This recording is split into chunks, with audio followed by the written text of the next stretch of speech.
On a night when your tragedies wore heaviest on your mind, your slumber was interrupted by a strange vision of a vibrantly clad old lady whose eyes pierced the very fabric of your soul. This vision, set inside a covered wagon of sorts, smelled of dust and sweet-smelling incense. You could lightly hear talking outside and faint music. But out of these sounds, the old woman's voice, her words soft but deliberate. Conjurer, I am Madame Eva. Not all of the bravest heroes have been the most courageous throughout history. Some are just survivors trying to get by. My people have survived countless tragedies throughout time. I know you seek to aid those in need, and my people need aid.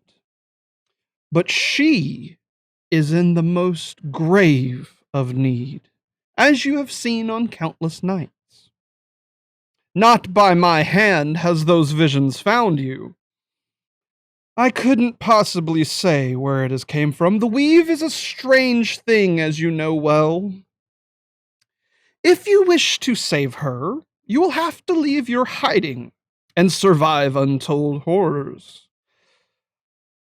But when you go to help her, I will offer my help if you aid my people as well. I know you want to honor your clan, and I shall spread their legacy throughout the world for you. Let not a single generation forget your clan's name. A man named Stanmere will lead you to me. He is in Daggerford, and will stick out like any of my people do.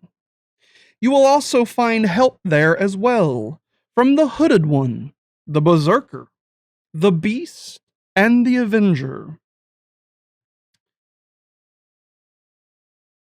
Will you aid my people and save those stuck in suffering, or continue cowering in your little hole? There isn't much time. Seek me out, and all shall be revealed to you. Save her, and honor your clan. But it may take your dying breath.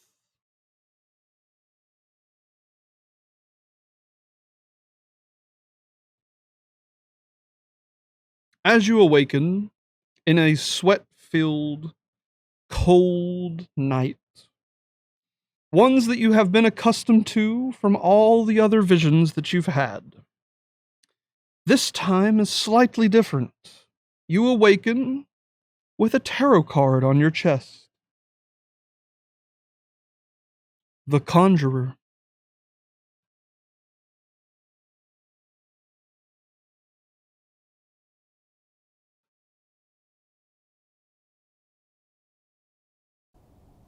Greetings, mortals! Brimthen here, and welcome to Dungeons & Dragons Curse of Strahd. Greetings, mortals! Brimthen here. We are starting the D&D 5e actual stream here. Sorry for all the delays and everything that's going on. We have 11 viewers. We have a hype train going on. Everything is crazy. I am so proud everybody's turned up here. We are ready to go. So, I would like to give a big round of applause for everybody making it today.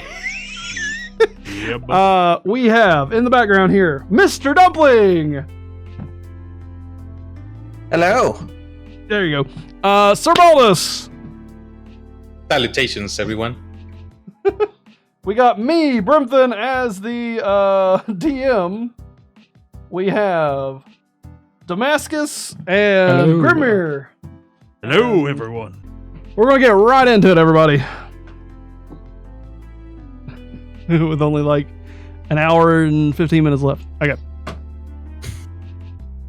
Alrighty. So, we have spent the last 2 weeks ago building our characters, setting things up, and getting everything organized to start up some Dungeons & Dragons.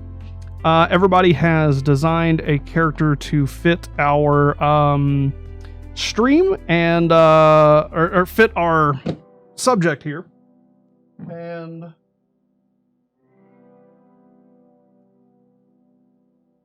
we will be starting up Curse of Strahd. And I can already feel the nerves just washing over me as I'm trying to get started doing all of this. Everybody has had a vision in their dreams of a staunched old lady who has requested them to find a man named Stanmere in Daggerford. Each of our players have taken off on their own accord from their own locations and are unaware of each other and have never met before. They will be meeting for the first time here, and who out of the party here would like to say that they are the most punctual and showing up first? I think I would be, but I wouldn't be out in the open. I'd definitely kind of be, I'd be first there, but I'd be kind of observing it from like a corner somewhere. Just kind of like chilling. So it is your average run-of-the-mill town. Daggerford is known for their bustling trade routes because they are right in between Waterdeep and what is the other place south of that? Kazakh or something like that?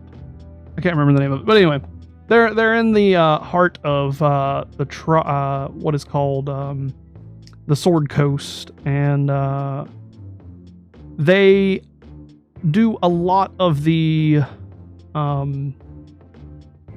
main thoroughfare for Waterdeep, whether it's food,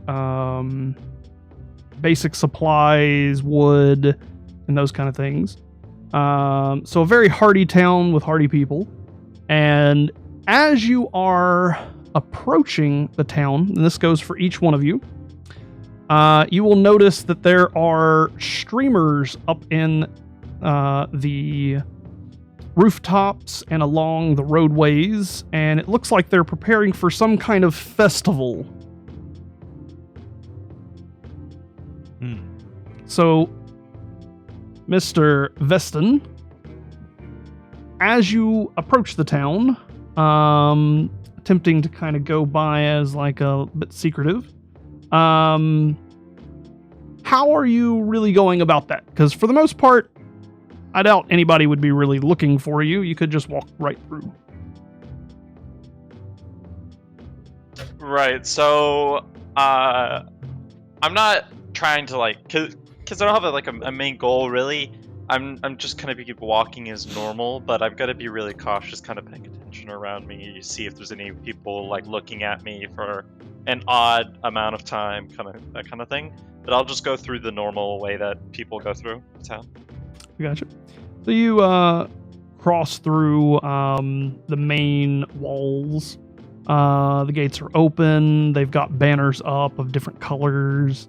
There are several people that are cleaning up around the town, sweeping off porches, cleaning out litter and stuff around the area. Looks like they're preparing for something big. Who would say they would be coming up next? I guess it would be me. All right. Timing does matter, so we'll say Veston gets pretty well into the city. Is there anything in particular you would like to do as you go through the city? Any particular place you would like to go? This is your kind of moment to buy things at shops and do other things like that? I would like to try kind of find I would like to find like a really well populated area, kind of like figure out where most of the people are in the town, and then kind of stand on the outskirts of that, kind of just looking at people, trying to see if there's anyone that I might know or were suspicious people. So, I would say there's not too many suspicious people, just mostly townsfolk going about their day, running around to and fro and setting up for this festival type thing. Okay. Just gonna As- stay there. Grimmere ends up entering into the town. Any particular directions or things you would like to go for? Guess I'd visit the general store for rations and stuff since I'm a hermit, and I probably haven't ate a nice meal in a while. All right, so you'll head over to a provisions type place. We will put you over there. Who would want to go in for next? I will. Go for it. Guess I'll go ahead and go to the same place. Over towards the trade shop. Yeah, I need Now- to buy a few things. Speaking on this, the two of you have never met, and thus, when you enter, you see this ginger dwarf in what robes were we saying your color of your robes were? Is it exact Yeah, brown robes, brownish robes? kind of raggedy. Raggedy looking. Mm-hmm. Seems a bit crazy. Hermit-ish. Hermitish. Yeah. He's perusing some of the stores and that kind of thing. And we'll put you guys right there for just a little bit. How about Panorin and Sir Baldus? Well, see. Well, I would like to know. I would like Go ahead. sorry to interrupt. I would like to know first: is this celebration portraying of my goddess? Entering into the town, there is not any religious symbols that would be depicted. It looks more of like the town is preparing to celebrate something. I'll say it's akin to a birthday party, but not actually a birthday party. Go ahead, Pam. I actually wanted to go to the general store as well. I wanted to get some provisions like rope, and I wanted to get some just basically like general food stuff is what I wanted to get. All right. I do believe your character started with rope, though, but Okay, you're wanting to get more rope? of course, why not? Can never have enough rope. All right. So we got 3 people at the general store. Sir Baldus, where is your character going to be residing up at? I'm gonna follow Pan. Since I have a brewer's kit, I would like to see if I can get some supplies so I can brew some potions in case I'm gonna need him. And also, I want to talk to Pam. I'm gonna tell him. I'm gonna approach to him and tell him, Pan, I'm glad that the goddess has brought us here together. I can see she's smiling upon us, and good omens await for us. I say to him, I'm glad the goddess has smiled upon us. Hopefully, we don't end up dying. Very unlikely. This is more a celebration than a mosh pit. But don't worry, I got you back. I appreciate it. Glad you're always there for me. So, just to make mention here, everybody's at general store. So, Damascus and Grimmere would hear this half-elf and dwarf speaking to each other about these things. And also just a fellow dwarf being nearby. Oh yes, I see. Grimnir sees that and he's like, a dwarf. It starts just to walk over and introduce himself to Sir Baldus. And then I say, I am Grimnir Mountain Fist. What clan do you reside with? Well, hi there, Sir Grim. I do not currently belong to any clan. I serve solemnly the goddess Chantea. Would you like to hear a word? No, I don't care anything about that. I will pray for you, my child. Let this be upon you. Grimnir opens his book up and starts writing in it. Uh-oh. I would like to go to the general store now, if that's all right. You're welcome to. So entering in, you see these two dwarfs, a half elf, and a dragonborn, all chattering away. Where's the punchline? You Right. bunch. Anything in All particular right, you'd like to do? I'm just gonna kind of pay attention, like out of my peripheral, but kind of not give them any interaction. And I would like to go up to the clerk and ask if they have any sort of like metal chain that I could buy.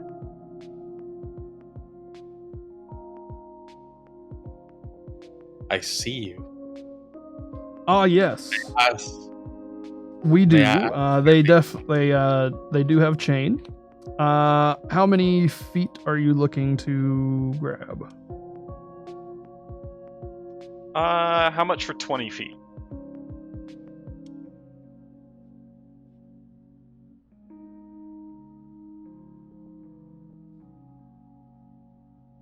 He'd be willing to sell it for about 20 gold. About a gold per foot. That's weird, because the town over was selling it for half that price.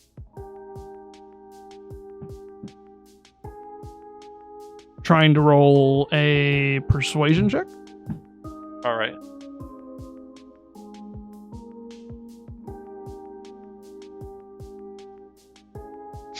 Oh.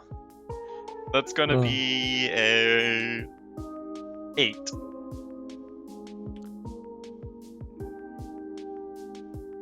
The stoic general store keeper kind of stamps his fist onto the table and goes, well, then go to the other city across. Oof. Alright, sir, how about this, sir? I don't want to make this trek, but I also don't currently have that much gold on me.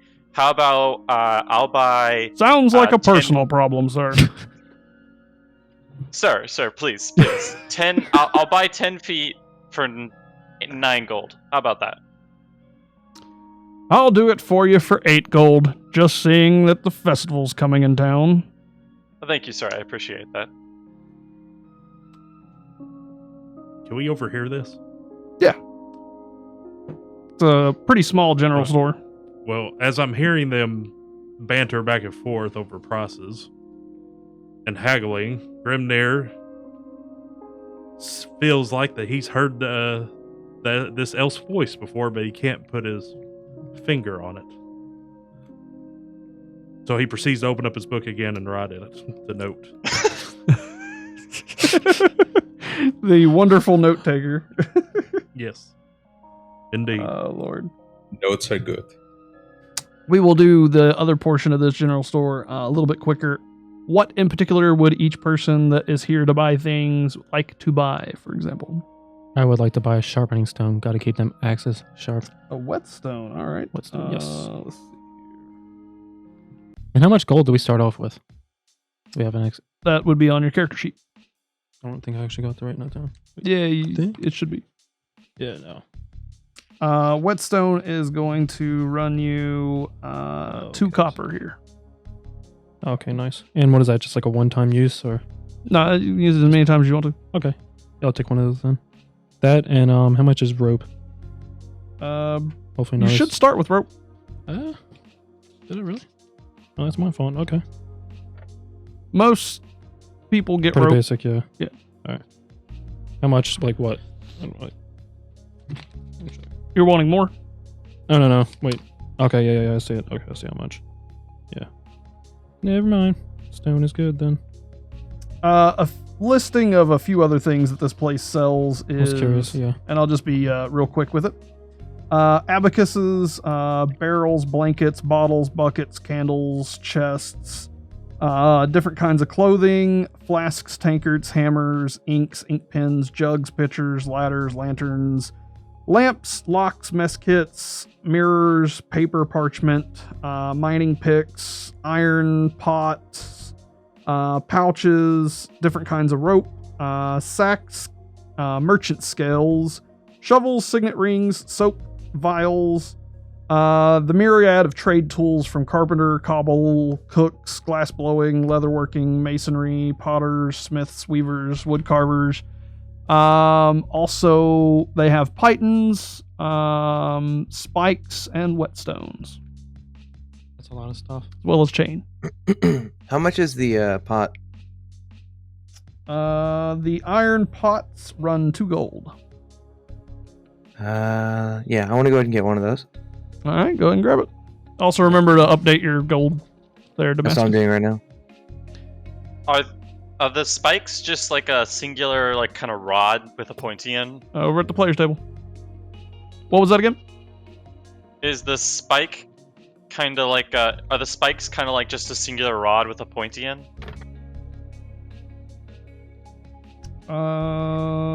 What do they kind of look like? It would just be kind of an iron spike, kind of what you would tie like rope to put like pitch a tent. Oh, okay. Okay, I get it now. All right, cool. Now, is that pot like a one-time use, or is it kind of like indefinite? It is an iron pot, Okay. so multi-use. I have bought everything I want. Okay. Anybody else? Grimnir's gonna sniff a couple of apples and take those up to the. Yeah, go for it. Then pulls out his hefty dwarf treasure chest that's jingling with lots of coin. We'll say 2 copper per apple. Can do, fine sir. And like while this is happening, I kind of like while I've been paying attention to that in my peripheral, I kind of notice like dwarf, book, giant chest, Jingle and jangles. yeah. I just kind of like mutter myself, "There's no way," and I like turn to like really like look at them, and I realize that it's Grimnir, and I walk up and I go, "Grimnir, is that you? I thought you were dead." Grimnir kind of turns and looks at you and goes, "Who are you?" It's me. It's Vestan. Oh, Vestin. Ah, Did you seriously forget me? no. You're the elf I saved from the cocoon in that spider cave. We Am I didn't right? need to bring that back up, but yes, that is yes, of course. Wasn't that Oh. long ago? Oh, What okay. happened to you? Did you like? Something happened to your memory, or? Well, I did take a tumble with a bunch of orcs when I told you to run away into the riverbed, and lots of forest mushrooms. So that's where you went. I went back. I promise you. After I went back and you weren't there. Oh, How's how have you been doing this whole time? I guess I've been doing all right for the most part. After I satisfied my lust of murdering every single one of those orcs. Of course you did. How have you been? What have you been up to? I just trying to make my way in the world, trying to survive. I looked for you for a little while, but I just thought you were dead. I kind of gave up. I'm gonna be honest. I thought the worst. Oh, to be fair, that is fair. I thought I was ready to die that day, holding off all those orcs. What brings you here today? I had for a while now, for actually years now, I've been having a vision of this red-headed lady, and this woman came to me in a dream and told me to come to Daggerford. What brings you here? The same thing. Well, that's awfully convenient. Very convenient. Huh. So we both had a dream, correct? Yeah. Yep. Did you have one of a So red-headed weird. lady? It was an older woman. Oh, interesting. Grimnir opens his book again. Can I ask if I can hear them chit-chatting about visions and a lady? Let's have you roll a perception check just in case, because your character would be presumed to be perusing shelves and. Yeah, because we're Whatnot. over there talking. Perception. Okay.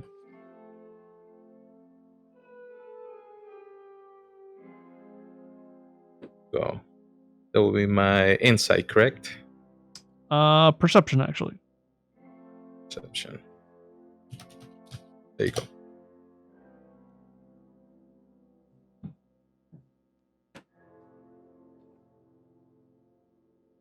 That will be a 17. So, I would definitely say you could catch some of their words. And you know what? I'll just say that you hear the whole statement talking about dreams and visions and that kind of jazz. I politely go in between them and I say, "By the goddess, you have been blessed by the vision too." And I turn. And I turned to. What's Fokal's character's name again? Let's draw my memory. Veston. I turned to Veston, yeah. and I go, "Don't talk to this man. He's crazy." Or don't talk to his lord. He's crazy. No, you don't. And You don't understand. I turn to Servalis and say, "You had visions too?" I wouldn't necessarily call it blessed, honestly. It was kind of terrifying and creepy, but a coincidence that we are all here together. Yes. It's a blessing from the goddess. Me and my friend Pan, we have been commanded by this mission to decipher and to look for answers. Pan, come over here. Meet these interesting folks. I walk over. What's up, guys? Who are What you? brings you in here? Hey, who am I? I? Who are you, little Who are man? you? I am Grim their Mountain Fist. Who are you? He's annoying, that's what he is. I am Panorn. Oh, Penorn. Never heard of you. Great name.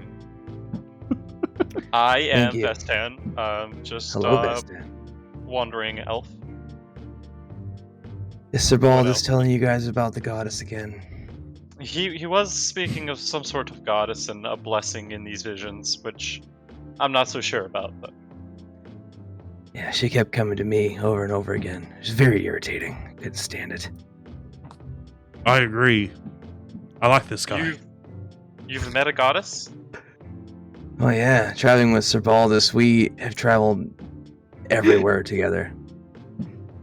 I've been learning different stuffs from him. It's been very, very opening. I'm sure he seems like quite the character. And I realize that I'm saying this and he's right here, by the way. So can he? Wait, he can hear all this. He's like, Yeah. Everybody can hear We're talking everything. about him and he's standing here. Worry not, my child. For honesty is the best policy. Regardless, the goddess smiles upon all of us. You know, I respect that. It's a good message, but I'm gonna be honest. You said that like it was some sort of like goddess insight, but that's something my parents told me when I was really young. Yeah. Right Oh, about child. at that time, a few new patrons walk into the general store. One of them is in vibrant greens and blues with a jolly expression on his face. The other is in normal kind of work attire that you would see the average person kind of wearing. The jolly gentleman comes in and goes, "Ah, Samuel, I see you're keeping the shop nice and tidy."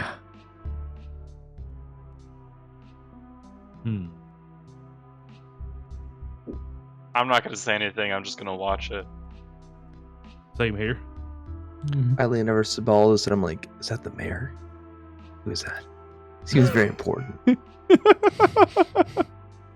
Huh. His face looks familiar. Can I do an insight check? Maybe I can recognize him since I would definitely say his face wouldn't be familiar to you. Okay. I'm not sure, Dumpling. I do not recognize that face. Okay. He travels down one of the aisles and heads on up to the general keeper, and Samuel, the general keeper, bangs his fist onto the table. You're not gonna swindle me this time. The brightly clad gentleman just gives out a bellowing laugh and says, No, no, no. Just bringing in some more flyers to add around to the town to let everybody know what's going on. And he sets down a stack of papers and turns, waves at you guys and go, Everybody have a wonderful day, as he walks out. The gentleman in work attire seems to went off and started perusing different gear and whatnot. I would like to walk up to the clerk and ask him what's going on. So, as you approach the cleric, he is flipping through a few of the flyers and kind of shaking his head. And he responds back to you, it's this dang festival. They bring out the dumbest of people. I would assume that it would bring you more customers, though, no? I'm happy with the ones that I get. Yes, the peaceful life is the nice life. They litter all over the place. They don't clean up after themselves. It's just none of these people should be here. I can see that it does trouble you, and I can see how that'd be frustrating. Here, a tip for your troubles, and I give him a gold coin. Mighty fine and appreciated. Paying me what you owe me for the chain anyway. I just laugh at that. I like this guy. I want to walk up to the clerk as well. You, as you're approaching him, you can see him pulling the flyers and just kind of dumping them into a bin. So I walk up to him and be like, I ask him, I'd be like, do you need him taken care of? I'll do it.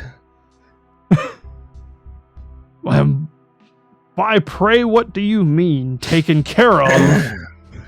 You know what I mean. Don't play coy. What sort of establishment do you take this for? The sand looks... They're annoying, they're not illegal.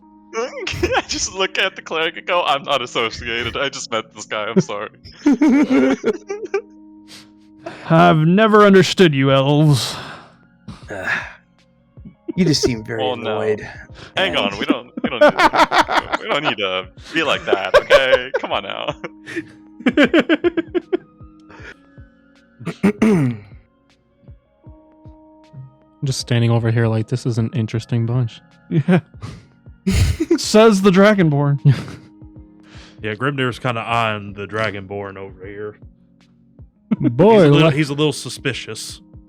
Been a long time since I've seen people that short. Dwarves? Oh, I'm sorry, I meant dwarf. Excuse I've me? seen dwarves. What is your name? Damascus, and what is yours? Not I important. didn't catch it. No. Oh, okay.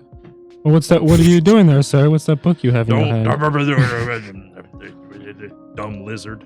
Dumb lizard. Excuse me? I'm gonna quickly walk over to Grimnir and Damascus and be like, Damascus, I'm so sorry. That is your name. I caught that right, correct? It is correct. Yes. I am so sorry for Grimnir. He's just a grumpy old man. You don't need to worry about him. Hey, what? Dumb old man, this dumb old man saved you from the spider cave. I didn't say dumb now, and we really don't need to keep bringing that up. Dwarves are like little chihuahua dogs. Their attitude is bigger than they are. Excuse Whoa. me. Grimnir's eyes start to line up. I lean over to Sebaldus. This is getting good. There's a lot of unnecessary energy being created here. I like the little one. We don't need this. I tell my friend Pan, wow, that is one majestic creature. Let me approach. I come towards Damascus and I say, "By the goddess, I never seen something like this. What are you, my friend?" That's a I- someone, not a something, Sir Bulbous. I am a I don't dragonborn. A dragonborn. Oh, the goddess is good. Half and dragon. all her creations make sense. I walk over like I walk over. Do you breathe fire? Yes, I do. Wicked. Okay. Boy, what a first thing. Rude of you to ask. I just Is shoot there up. anyone else in the store with us? There is that one other poor man who is just trying to browse for some gear. Okay. And the shopkeep. Well, I kind of Vestin has noticed like 4 people. All of them have had visions. But I remember that in my vision that there was 5 people stated, and I've like, wow, this is a pretty big coincidence. And I kind of assume that the last person is either this old man or Damascus. So I'd like to see what is the old man like currently doing. Right now, browsing various gear, it looks like he's looking at some rope. The one person that doesn't have rope might want to buy some rope. Man, and tell her and say, you know, rope is nice, but they do have chain here as well, and it's a lot more sturdy. I kind of like the silk stuff here, and he kind of fingers the silk rope, and he's like, I'm not necessarily needing strings, just hold some of the banners up. It's overpriced anyway. I see the banners. Yes. Say, do you dream a lot? I wake up to pee too often. Okay, I see. Yeah, I'm gonna go back to the group. And walk over to Damascus and be like, so, you have any weird dreams lately? I'm just gonna be solidly honest. We're just slight character break for a moment. This is the weirdest way my party has gotten to know each other in a while. Speaking on something here, obviously the campaign isn't here in the trade post. You guys are welcome to go anywhere into the city that you would like to. Go ahead. So, Damascus, do you have any weird dreams lately? I have actually. Something of a goddess Oh, told me about this town, or I don't remember much of it. Just remember All of you will be able to remember her name. It was Madam Ava, and she looks like a Shire. Yes, Madam Ava, I do believe. Yes, that was her name. yes, that was her name. Okay. And I like to address the group. I believe that we're all who we are looking for. From the information I've gathered so far. We've all had weird dreams, yes? Seems that Yes. way, yeah. Indeed. Huh. What are the coincidences? What are these coincidences? Very interesting. It's no coincidence, my child. It is a blessing. I believe... I don't know about blessings, but I believe... I love it, Sir Baldus. I believe that we are supposed to be looking for someone, or someone should find us. Stanmere. I believe their name is Stanmere, yes. I have him marked in my book right here. Of course you do. Do you guys feel like we should move? We should go to the center of town, see at the festival, and see what's going on. See if we can find him. Well, I believe Madam Ava said that this Stanmere will look like her, so maybe we should look for someone Well, with similar apparel. to slightly speak on that, he will stand out like any of my people do. Yes. So I would like to look for people in the the town square with similar apparel or looks to her. So shall we head out to the center of town as a party? Indeed. Yes. Yes. I shall follow the will of the goddess. Without that crazy dwarf. I was mentioning that to myself. Crazy. It takes years to understand the will of the goddess. One day, I pray for you. Maybe it takes years to just go insane. Insanity is but a point of view. Okay.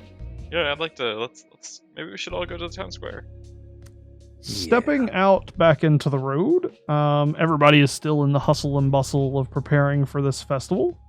As you head down through the road, you see people putting up flyers and various informational parchments. I thought somebody was going to say something. And most people seem to have a pep in their step as if they're excited for something that's about to happen.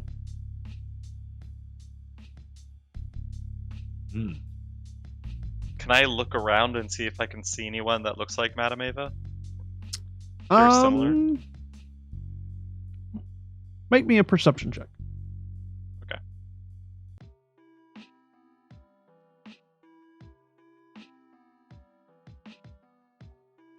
That's going to be 14. So no one currently in this area. However, there is quite a few different costumed people that are working on things. A lot of people are wearing brighter colors and mostly kind of prepping for that festival. As you guys approach towards the center of town, you bear witness to a gentleman standing up on a podium. He is in very vibrant colors, just like the man that walked in to the general store, but a different gentleman. And he has a phone kind of that he's speaking into, one of those big, long, open tubes that amplify the voice. And he's going, hear me, all ye.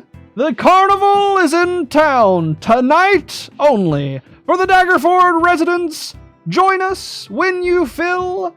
All night tonight, festivities include mini games, many events, as well as puppet shows for the kiddies, a giant bonfire for storytelling, and much food for all around, free of charge. Just see tonight the carnival!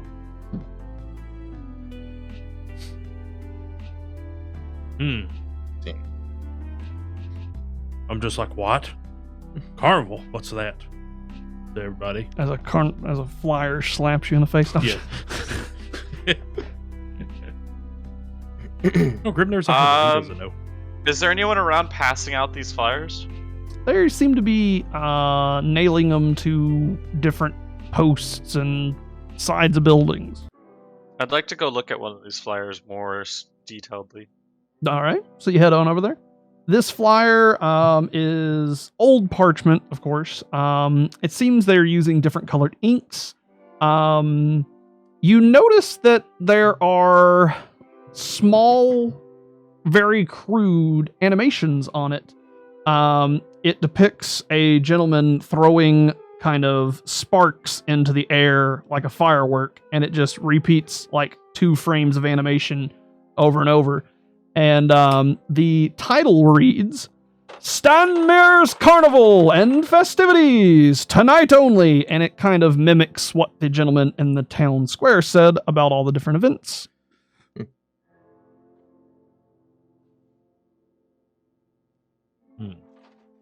The name does ring a bell, as you are all each here looking for Stanmere. Oh. Indeed. So I walk over to Vestan, and I say, "What's the flyer say, buddy?" Basically everything that the man up there just said, and it mentioned Stanmere, which I believe is the person we're looking for. Do you feel like we should go to the carnivals then, or to the yeah? No, It looks like that would be the next place we should visit. All right.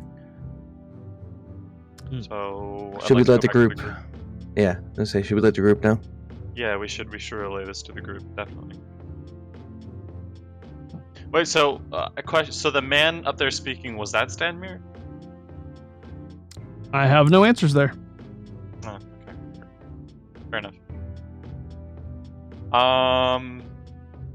Is he still Shouting at the Actually, top of his lungs through a tube? Yes. okay, cool. Just go up and pull in his pant like, hey, you, are you Stanmere? Any chance? Something similar to that was what I was thinking, but Just cut him off. Oh, I got this. Whenever they come over and say that Stanmere or whatever, I start walking up to the gentleman who is speaking through the big tube. I cast Mage Hand and stick it to the big open thing that he's talking through. To muffle it? Yeah. What are you doing? Stop that! What sort of magic is this? Stop this! And then I'd like to walk up to this and kind of just like give this man a very intense stare, and then I'd like to use my message cantrip, so I can send a message that only he can see. All right. So you send the message cantrip, and he denies allowing the message to go through. Oh. Okay. The recipient must agree. Huh. Now, Okay. what on earth are y'all doing? Why would you accost me here in the center of town? We are looking for someone that we believe you might know. I know a great number of people, but I'm trying to tell the fine ladies and gentlemen of this town the festivities of tonight. Why on earth would you prevent me of doing so? Yes, we've heard you yelling. There's plenty of flyers. I'm sure people got the message. yeah, it was getting on my nerves. Well, it's not up to you. Well, apparently it is. I just stopped it, didn't I? Well, I mean, we kind of have the ability to stop you, so I guess it kind of is up to us, huh? It is You at can that be a little moment bit, that on the other side of this podium, a gentleman steps around, quite burly, large, muscular arms, and just kind of goes, "Is there going to be a problem here?" No problem at all. Just kind of curious about this man is all. We were just asking some simple questions, sir. Just like my friend here, Grimir said, we were just asking some questions. We don't mean any harm. And then I like to turn and whisper to Grimir, maybe we should back off for now. I slowly draw my blade. Man, I see this, and I just look at Pan and go, please don't. Smoke starts to come out of my mouth. I'm ready to blow fire. And as I look back, seeing him about to blow fire, I send my mage hand flying and grab a hold of his mouth. And then I go. Then I turn. I'm like, I agree. Let's go. Let's de-escalate this. Yeah, it's friend the group and go, let's back off for now. Yeah. Let me handle this. Oh no! Not Not the crazy one. He's insane. Hold on. No. Hi, gentlemen. Please, I apologize for my friends. They haven't been blessed by the goddess. Please. We're just simply looking for this man. You probably have heard of him. His name is Stanmere. Do you What? know of him? Why, yes.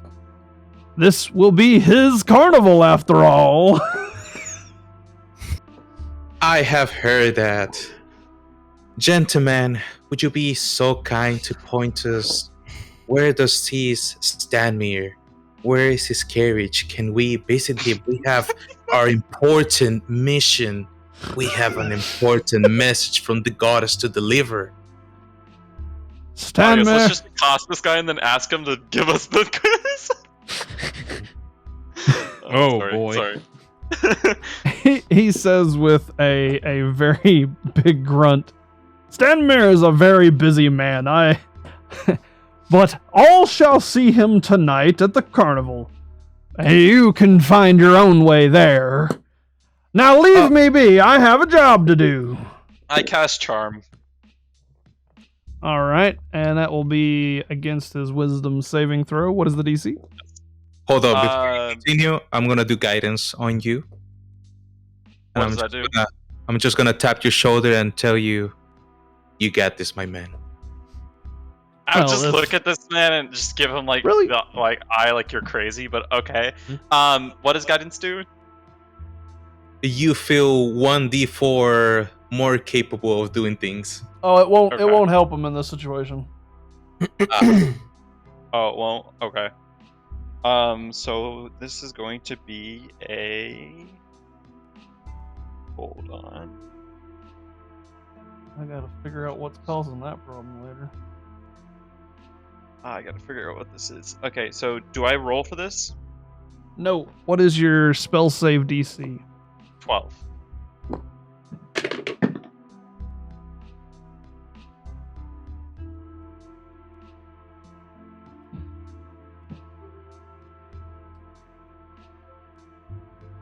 The larger, burly gentleman steps in between you and him and says in a low voice, "Do I need to get the guards, or are you going to leave us alone?"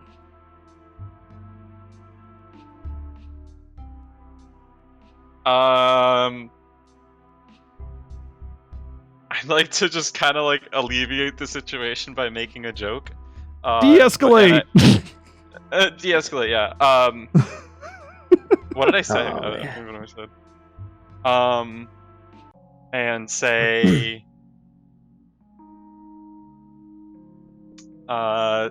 no. But do the guards have any drinking drinks? Do they have any drinks? Any like alcohol? Ah, Is yes. that- I guess I'm not understanding the question. So you're asking if the guards have anything to drink? Yeah, just kind of like a when someone being a smart Alec, just like be like, do the guards have any drinks? I'm not sure, but if you continue this, you'll dry out. Well, sorry for bothering you. Good day, sir. And I'd like to start walking away. Yeah, come back, Vestan. It's fine. And I'll walk back. We'll try to meet the the- best stand since I'm next to him. Everybody roll me a perception check as you guys back off. Remember, one at a time on the Discord, guys.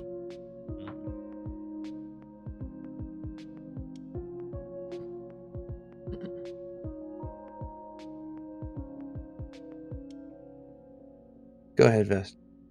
Oh, You wanna roll first? sure. I'll You roll guys first. can roll while they're rolling, by the way.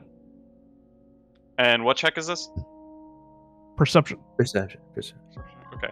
So, cool. If you have your number, go Uh, ahead and just say it. 14. 7. 14, 7. 11.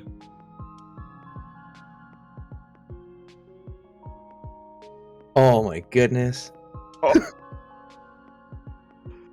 Do I want to Okay. go? I'm curious. So you said it's perception. So it'd be 21. Nice. But it was a nat 20. Was Yep. it was a crit? Yeah, it was a nat Nat. 20. All right. Oh, So- boy. Starting things off, those with 14s, you guys notice that the festival banners and different decorations kind of point down the southern road through the city, as if it's the way to kind of lead you towards where the carnival will be. It's currently midday, so they're probably still setting up or whatever, you would probably think. The 21 Panarin, you notice during this exchange, as you kind of look back, the larger fellow kind of whispers something to the guy that had been yelling this whole time. And you watch him. He turns and basically goes back around the podium as where he came out. But you notice for just kind of a split second, instead of him like turning the corner, he just gets barely out of sight, and you notice him kind of blink out of thin air. Like it's not quite him walking around a corner. It's just you kind of just see him, see part of him, and then that part of him just poof. Can you repeat who that was that did that? That was the big burly guy. The big burly guy? Okay. Okay. Interesting. I'm not going to say anything about it. Well, you didn't get a 21. Oh, sorry. I didn't really... Sorry. My bad. You Yeah, don't notice anything. We don't notice. All we know, there's arrows. I got meat on the mind. Didn't notice much else. Where are we backing off to and walking to?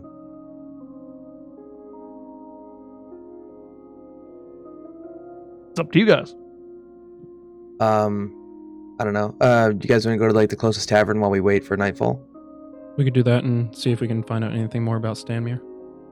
And as we're walking, I will let them know. I'll be like, guys, I saw the big burly guy. When he went behind or around the podium, he just vanished, like gone. When he tells me this, can I detect magic? Like This would be an Arcana check more than it would be detect magic. Oh yeah. Detect magic is spidey senses. Yeah, my bad. Yeah. You get my drift. Yeah, I got what you're going for. So Panarin is describing what he saw to the wizard. Mm-hmm. Let me pull up my Arcana sheet right here. Yeah, there it is.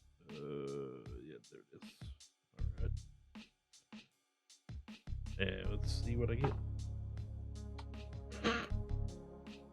Well, Wow. that's a 5. You have no idea what would explain it, but it's definitely out of the ordinary. Okay. Can I get an approximate amount of time until nightfall and the carnival starts? We're saying it's about midday. A trip to the tavern would be more than enough to get us to nightfall, unless you guys just want to speed on through it. I was just curious because I use my charm if it would be like if there's about 4 hours or more. Yeah, I could say it's about 4 hours or more. Okay, then I'd like to meditate to get my charm back since we're going to the tavern. So, where are you going to meditate at, for example? So, heading over to the tavern and just like passing out in a stool somewhere? I'd like to, find a corner with a table that's free, kind of just like pass out there real quick and ask Grimir if you can kind of keep an eye around on things. Sounds good to me. Indeed, I will do that. We'll leave that be, and you will miss out on anything that happens at the tavern. All good. That's fine. So we're spending 4 hours at the tavern together. What would you guys like to do?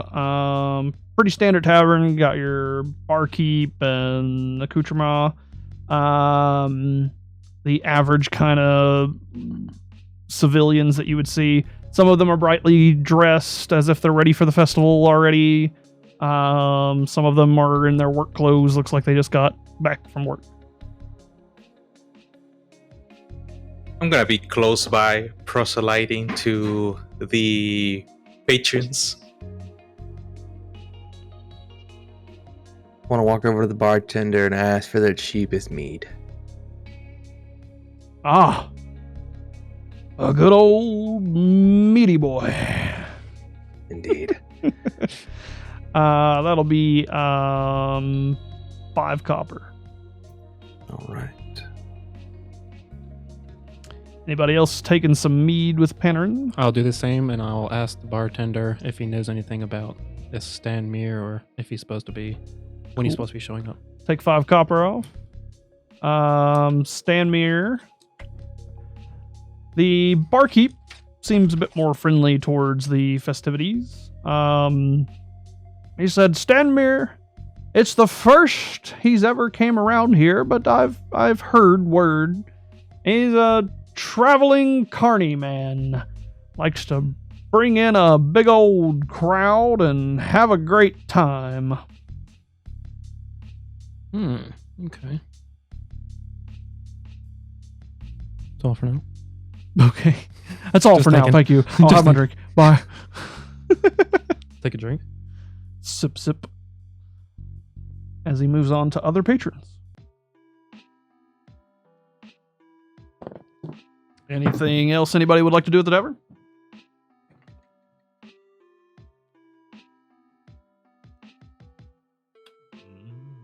I'm outside, so I have no say.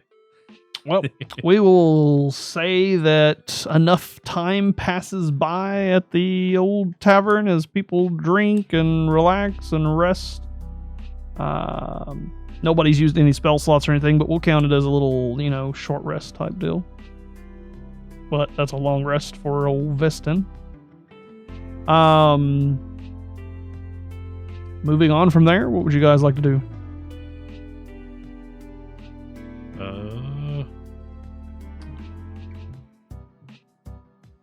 Those arrows we saw earlier, I guess Grimnir will start investing going in that direction.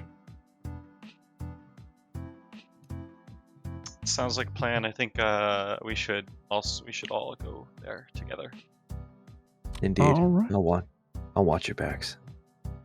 Following these beautiful banners and vibrantly clad people as the almost whole town starts to kind of move towards the southern direction, you get to the edge of the town where the gates meet the road.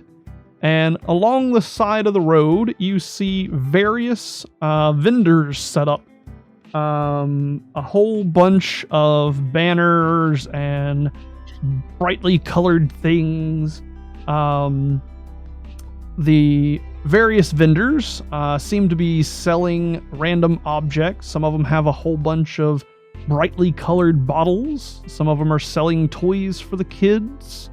As you guys continue down through the way, it looks like off in the distance is types of games. Anybody wanting to do a little bit of shopping first? Nope, I'm good. Nah. Okay. The PlayStation. Do they sell any potions? There is a gentleman in front of a wooden stand, and it says Mikkel's Magical Municipals. And he is bantering off to the crowd. Come, I'll cure what ails you. Okay, I would like to go to his stand. Ah, welcome. We always love a good dwarf around here. You guys know how to drink after all, and I have the liquid for you. Good day, myself, but I think you have mistaken. You see, I'm a cleric for the Order of Chantea. The only day that I drink, it's during Greengrass Day. And today, it is not that day. However, I will be interested in some healing potions, if you have some. By the Earth Mother, forgive me, as Greengrass Day is quite upon us in a few months. Perhaps you want to stock up as well. Perhaps, but today would not be the day. Do you have any healing potions that I can buy for you, kind sir? Well, quite possibly. What is it that makes you ache and quake? As he Well, tips his hat. I am going to embark in this adventure, and I just want to have the right provisions. Perhaps I'm looking for any poison antidote. Maybe something to cure my wounds if I ever step into something dangerous. Do you have that which I need? Oh, of course I do. And he pulls over this little cloth on the side here and goes, I have a tonic for everything that you could imagine. I have right here. And he pulls this little purple vial out and he goes, this right here is made out of rattlesnake venom, but designed in a way with a very particular flower that can cure just about any poison you could think of. Well, that's very odd. You see, there in Waterdeep, we have access to a lot of materials, and I never heard of this thing. Could you explain to me a little bit more about this? This is new to me. The Earth Mother provides, but she provides all across the world. We travel far and wide to get our ingredients. I'd like to walk up at this moment and ask him. You said, I think I overheard you saying you had the antidote for any poison. How about? He interrupts you just slightly, just about, and he touches your nose. Stop that. Yes, of course. Just any. Of course. Okay. I would just like to encourage. I'm already regretting this. What about giant spider venom? He turns to the left and starts mumbling slightly to himself and rattling around in some of his boxes. I only have one of them. And he pulls this yellowish green vial out and goes, not too many people ask about these, but do allow me to finish with this other patron. How rude to interrupt. You need not worry about where they come from. They are provided of most grandeur of circumstances. Would I be able to do a medicine check to see if their potions are legit? Yeah, so what you first you would have to request to see the vial because he's still holding it type deal. Okay. Kind sir, may I hold that vial so I can inspect the potion further? Well, with these being very rare, I'd have to hold on to something as well. I'd hate for you to drop it and I don't make a profit on it. Kind sir, I can see you speak the language of money. I know how things work of Dagenfort. How about this? How much is this potion? I will sell this beautiful antidote for about 3 gold. Question: How far out is his hand? How far out is his hand? Yes. What do you? I'm gonna walk up. I'm gonna walk up and just take it. Like, look here, buddy. No. I will mention, as you're a new player, that type of deal, what kind of scenario this could bring up, because we almost had one just a minute ago, and it's good to mention this. Let's take a moment and to the hypothetical. You walk up, you grab this vial out of there. Won't be any sort of check or anything, because you're not trying to stealth and like sleight of hand it out of his hand. You're just forcing it. It'd be a strength check, really, if he resisted. But this man's clearly not evil. He's not a criminal. Right. He's not whatever. Well, so far as you know, he would scream for the guards and those other people, and you would get yourself into some very quick trouble very fast. So I don't recommend this course of action, but you're welcome to take it. I don't say no. I just give a warning first. I walk with him to make sure he doesn't do anything like that.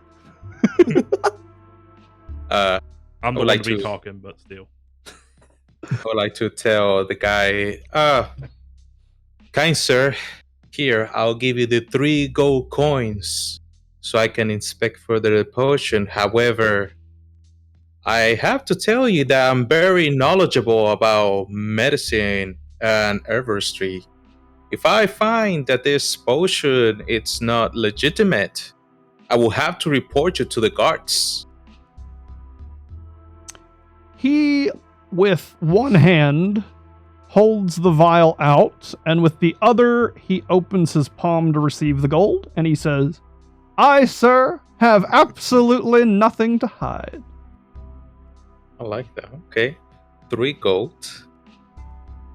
And he holds the gold in that hand and does not put it in his pocket. He holds it outstretched as long as you're inspecting the vial. What can I do now? Medicine what would check. that be? Medicine check? All right. So that will be a D20. That will be an 18. Dang. Nice. So Nice. with a medicine check on potions, basically what it is you open the potion, because you can't just drink the vial, obviously. You kind of smell it, you stick your finger in it and kind of take a little dab to see what it is. In this particular vial, you notice hints of lavender, as well as a plant that you can't quite put your finger on, and then there's a strange taste as well. Where you are not familiar with the rattlesnake portion, because you said it just a second ago, it may or may not be the rattlesnake rattlesnake venom. Well, kind sir, I will have to commend you. This is a very high quality potion for a moderate price. But now do I me will- do me one favor before we continue. Roll me an insight check. Oh, oh boy.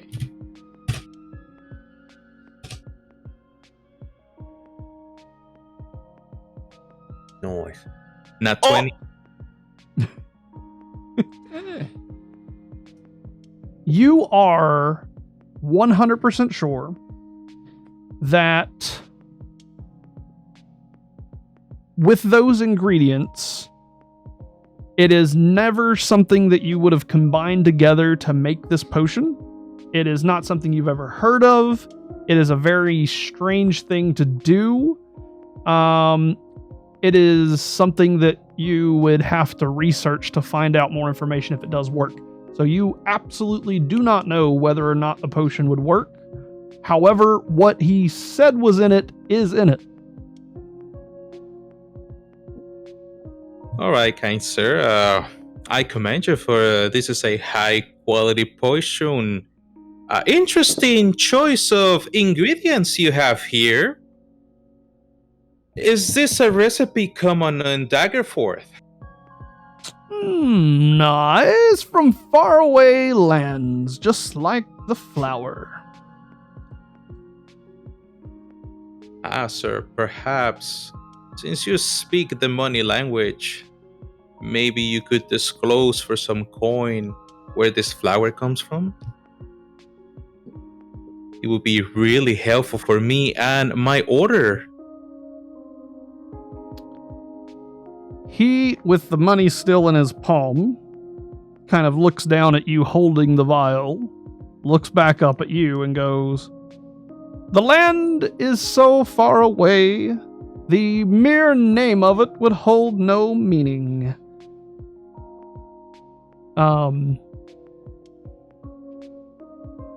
You've been very kind, sir.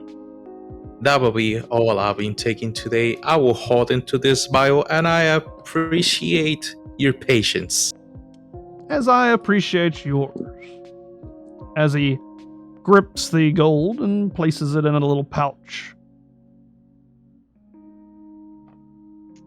All right, now may we continue our exchange? Of course. Giant Well- spider venom. Yes. Very interesting choice. I must ask what it is that you intend to use it for. For legal purposes, of course. Well, you never know. I don't live near Daggerford. I have residence in a nearby, well, somewhat nearby relative forest, and there is an area in that forest where some giant spiders dwell, and I've had an encounter or two with them, maybe, so I would just like to be careful. Careful to have their venom, which is highly deadly and notwithstanding not going to hurt the giant spider. Well, I would like to understand their venom more. Ah, research purposes. I love a good scholarly research. Yes, of course, research, yes. How much will it be, sir? Given its scarcity and the danger involved of getting it, as well as some of the more legal requirements behind it, I would have to say 5 gold.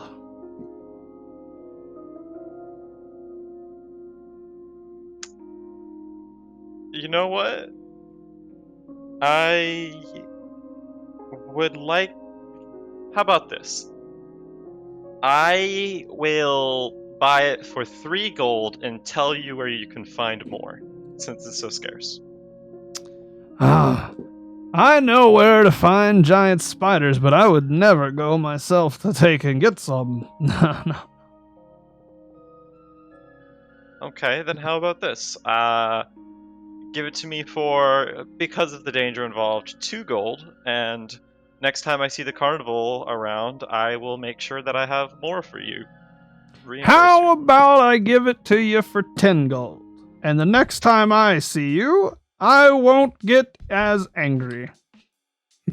Well, sir, that's just not nice. Neither is trying to haggle me out of some profit. I'm an elf. I live in the forest. Do you think I have that much money on me, sir? I have a business to run. I don't give to charities. I see how many people go through your carnival. I know you're making plenty of money. Oh, they are. But old Mikkel's magical tonic stuff. Huh? He looks up at the sign and goes, oh, right. I can't even keep track of my name. All right, you know what? 5 gold, your original price, and I'll throw in an extra for your trouble and me haggling you. 6 gold? Does that sound good? I'll give it to you for 5 and wish you good luck at the carnival. Thank you, sir. Have a good day. I love how Sir Baldus checks his, and then Fogel's just like, give it to me. Right. Yeah. Whatever it is. Basically. It is lime juice. I know I don't have the ability to check this thing. I'm just gonna trust. My tongue's still tingly from the snake poison. It was the lime. it was a little. I asked to see the vial of the spider vial my tongue is numb at this moment, so I'm just gonna fuck like this. all these potions have a salted rim. Just to double check, because I'll do a medicine check on his vial if he'll hand it. I can cast Identify if you want. Identify. So 9:30, correct? 10. 10? 10's good? Okay, cool. We do need to speed up just a little bit. Yep. So, moving forward with those that haven't gotten to do other stuff with the carnival here, there are several different little games along the road. They look to have different kinds of prizes. Some of them are offering gold if you take the risk.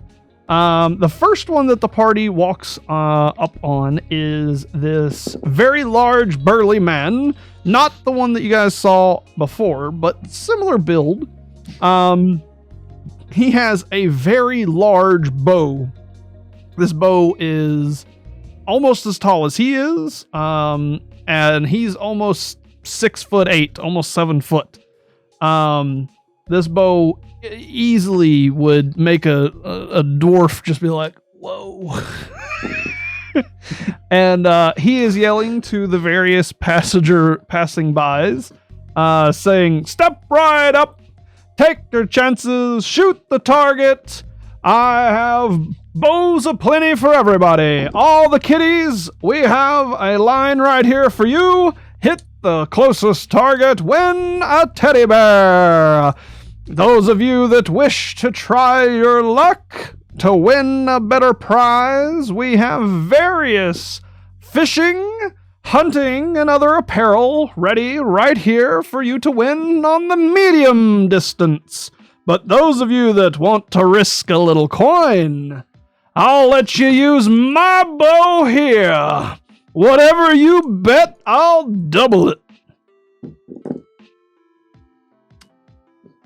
Well, I'm just go ahead. Looks exciting. Yes, this looks very exciting. I would like to love to see a dwarf do this. I look I was over gonna to nudge Sabonis, I'm like, may it Damascus. bless you.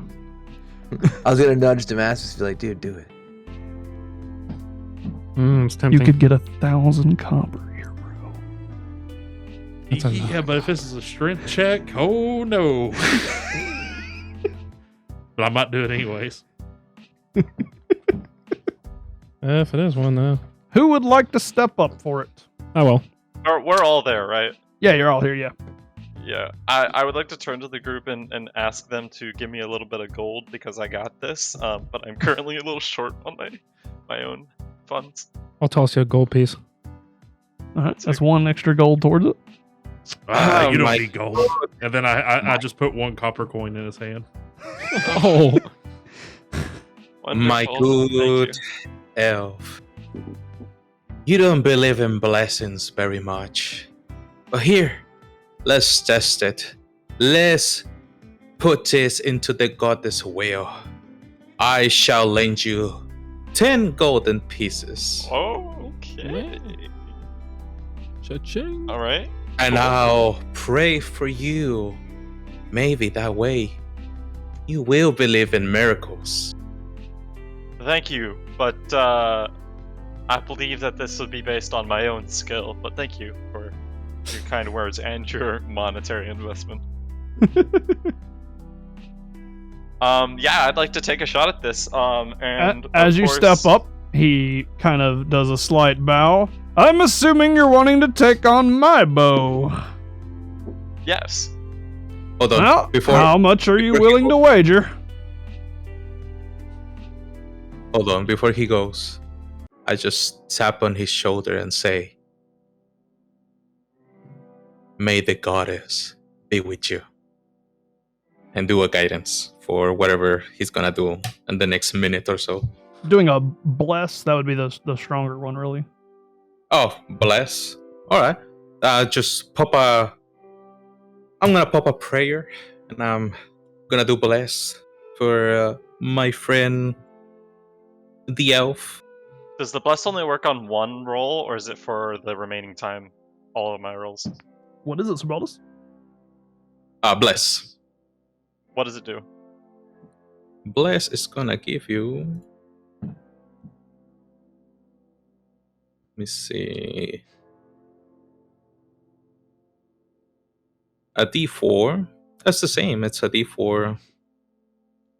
Oh, I thought it was higher than that. Oh yeah, Is just it one do time, or is it for all my rolls? Yeah, Oh, I'll do guidance. It's free.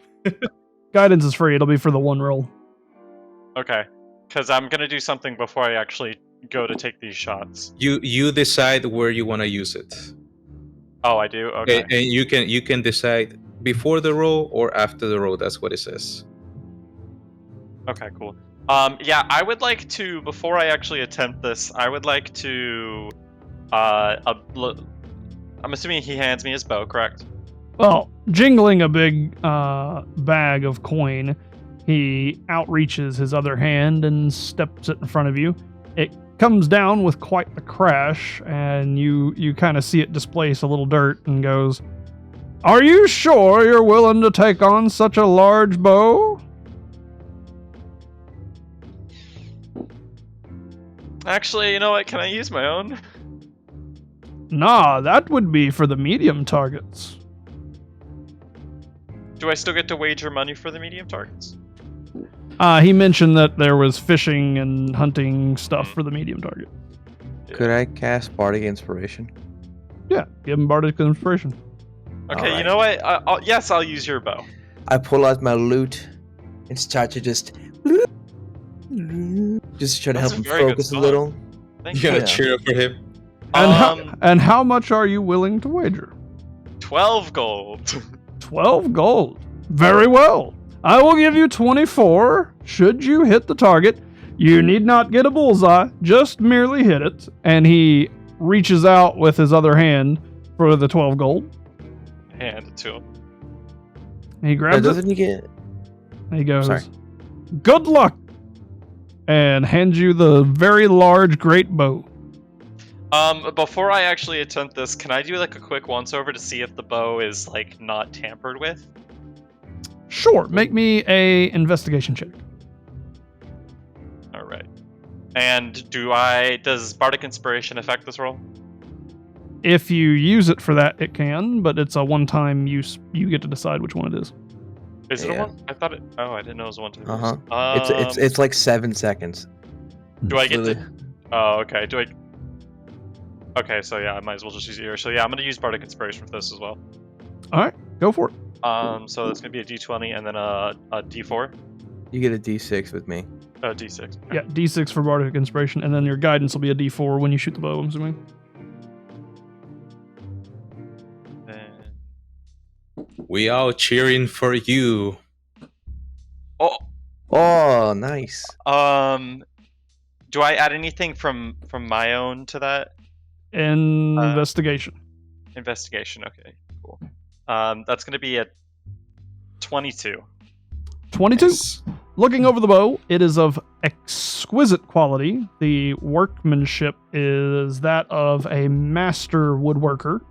The string is quite taut, but there doesn't appear to be any sort of tampering that would hinder anyone's ability to actually fire the weapon, should they be skilled enough to fire it. Okay, then I'd like to go ahead and take my shot. Very well.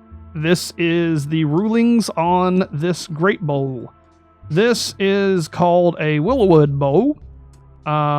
This great bow will be at disadvantage for you in particular. And it will be using your strength modifier. So roll me a d20. This is gonna be terrible. Good Okay. luck. Enjoy this. Okay. Add your strength modifier. Okay. And then give me the d4. I'm assuming you would want to use your d4. Yeah. So it's gonna be 17. All right. 17. You struggle a little bit to pull back the string. The bow has to be supported by the ground. Its heavy weight leans heavily on your forearm. The sheer amount of time that you can pull back that string just wears down your muscles. Shakingly, you pull it up into the air and let loose this giant arrow made of metal into the air. Roll me a perception check. Oh no. A perception check. Okay.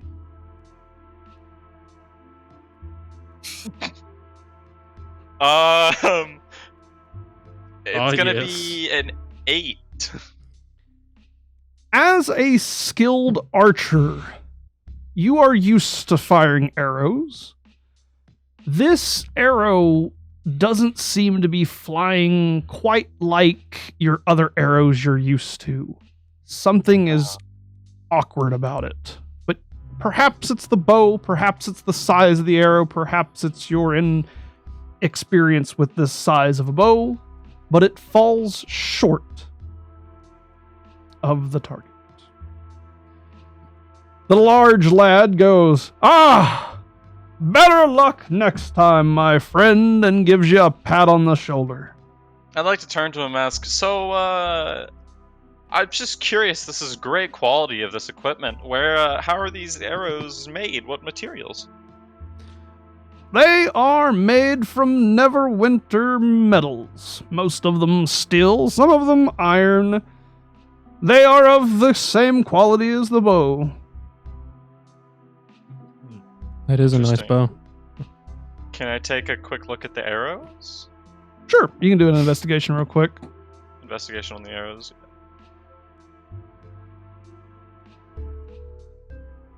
Your brief moment of Oh. touching one Hey. and then just looking at them. There Yeah. doesn't seem to be anything strange about them. Alright, well, I'd like to, To put this into context for all the new players here, okay? And to alleviate some of Focal's ideas here, because everybody's new here, I'd like to give some of these moments. The bow and the arrows are not the issue. The perception check you missed out on getting the hint towards what's going on. I figured something's, it's a carnival game, like, I knew something would be up.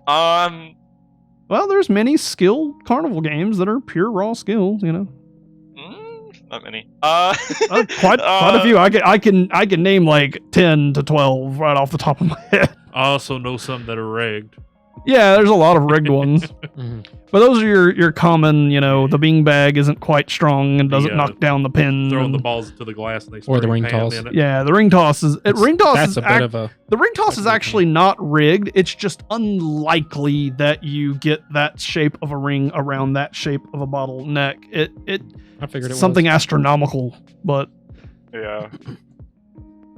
Alright, well, I'm going to turn around, go back to the group, and tell them I lost all the gold. oh, they watched you. They were watching right behind you. As he I walks just up, turn I'm around writing and be in like- the book, lost 1 copper. Well, no, I still have the one No. copper. No, this is your moment. This is your moment. I don't know what y'all are mad about. I've got plenty of those. I still got one. I still got Grimnir one does copper. say that. And then when he hands me back my 1 copper, so I close my book. Good, Bestan. I am glad that you experience truly the blessing of the goddess firsthand. What do you mean I lost? Oh, Bestan, so young, so naive. The will of the goddess is hard to decipher. She meant for you to learn something here. I truly pity you if you didn't learn something here. I will pray for you, my child. How old do you think I am? How old are you? You call me young. Whoa, to my eyes, you look young. I am not quite adept into many other races, but you Oh, look median age to me. Is that not true? I'd say I'm on the younger end of my years, but in terms of different races may see me as old. Age doesn't matter in the eyes of the goddess. I will still pray for you, my child. One of these days, you will see the goddess will. I'd like to kind of roll my eyes and be like, and then turn to the rest of the group and be like, "All right, maybe we should continue into the carnival." And I say, I agree that I patted him on the back and say, don't listen to that crazy man back there. I'm way older than he is, and he does not know what he's talking about. It's just gibberish. All right.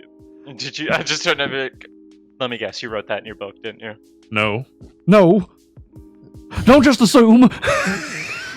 No, don't just Okay. assume. I have it right here on page 12. You did write it in your. What am I gonna do? Okay. You know the DM really likes the idea of a character when he starts like coming up with ideas behind the idea. You know? Oh god. I love the book. I love the banter. I love all of that. That's awesome. It's killing me. Anyway, moving on. As you guys continue to travel into this carnival, You guys pass other carnival games. Genuinely, if any of you have a carnival game that you would like to play, I will literally create it at this moment, and you can play it in D&D if you want to give it a shot. Various ones are mostly going to offer stuffed animals or coin or something like that.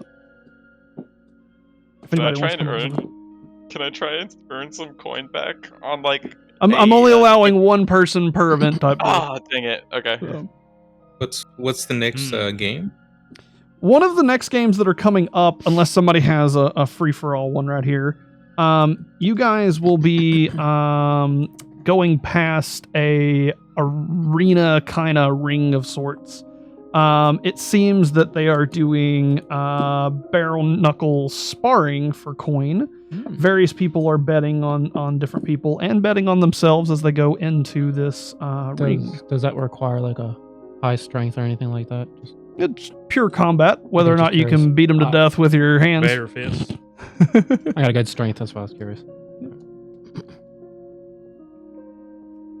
look Assuming over to him. Do we really want to do this right now? Grimnair's not interested at all. He's like, that's Very well. just crazy. If nobody's interested, we'll move on. Move on. All right. Make me a perception check, all of you. I'll go first. Just so we can get the order. That's going to be a 20, 15. not nat. And what do we add that to the number we got? Our perception to that number? Yes. Yep. Dirty Not- 20. 19. I got a 17 and it's 2, so 19. 19, 20, 15. 15, 10. 10.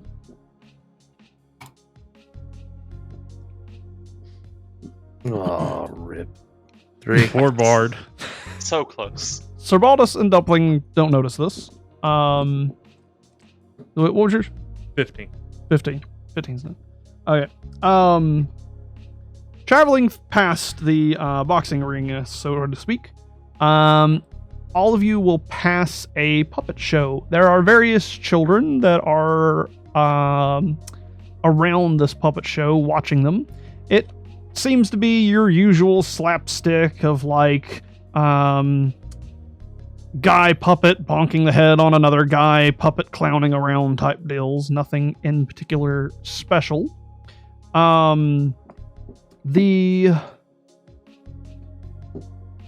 Those of you with 15 and up here, as you are passing by, notice eyes, like a set of eyes peering in between the curtain and the wood, and they just kind of watch you guys as you pass by, kind of studying you.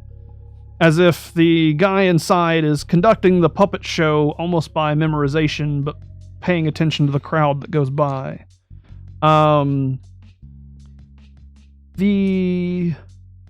Is there any reactions to that first? I take a note of it in the book.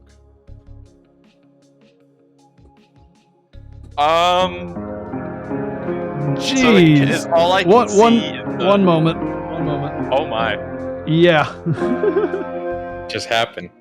How many is it? 10. Gifting. 10 gifted subs. Mr. Hecka Guy. I absolutely appreciate it.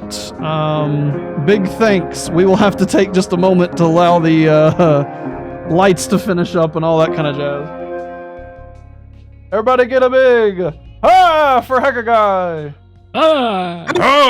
Mark this day in the book. Oh, I about lost my Bless name. him. Look, yeah. We greatly appreciate it. Everything helps out. That's awesome. I like have like a general consistency of. Yeah, just the one little For a heck a guy.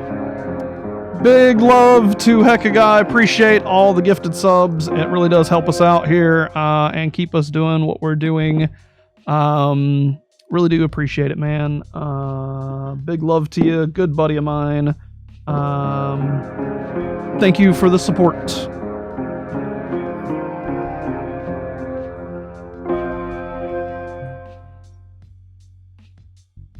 And we will just just wait out this little moment. I think no, we're at a carnival. I think the lights are perfect.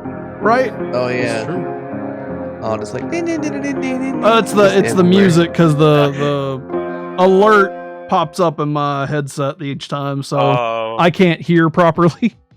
And Oh, I don't think either of them can either with it. I can. Right. It's loud for me. That's what I got. Need me to turn you now? No, I'm fine.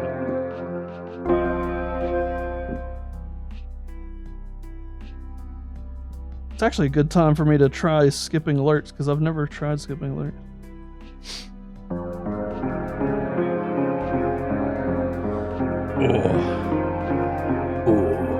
It's enough to be problematic, but much loved. Indeed. Plus my lightings are all screwed up.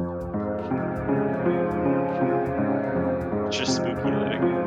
Boom, boom, boom. Dude, I'm telling you, Degasser Music did such a good job on making like my music and then making my alerts and everything like this. Like, big props to him too, because like that creepy piano playing is just like that's so fire. He knocks it out of the park every time he works for me.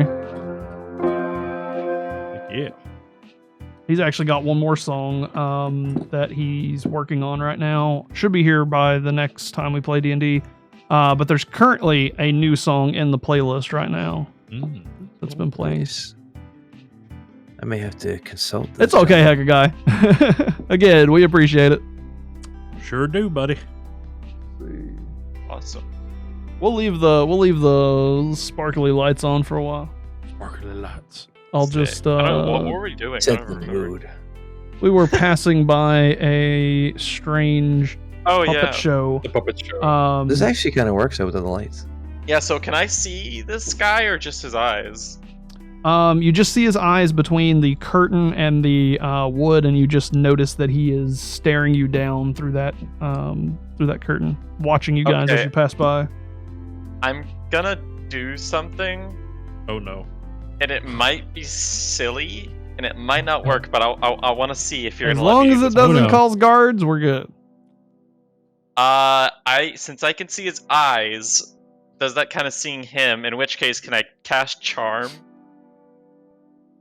As a new player, I would ask, what is your goal with casting your charm on him? Because all charm is going to do Well- is make him believe that you are a friendly acquaintance to him. So, in this context, without Yeah. Because I was gonna go with an approach like behind the puppet show area while he's working. while he's working. Well, if he's working off of a memory, he can talk to me as well.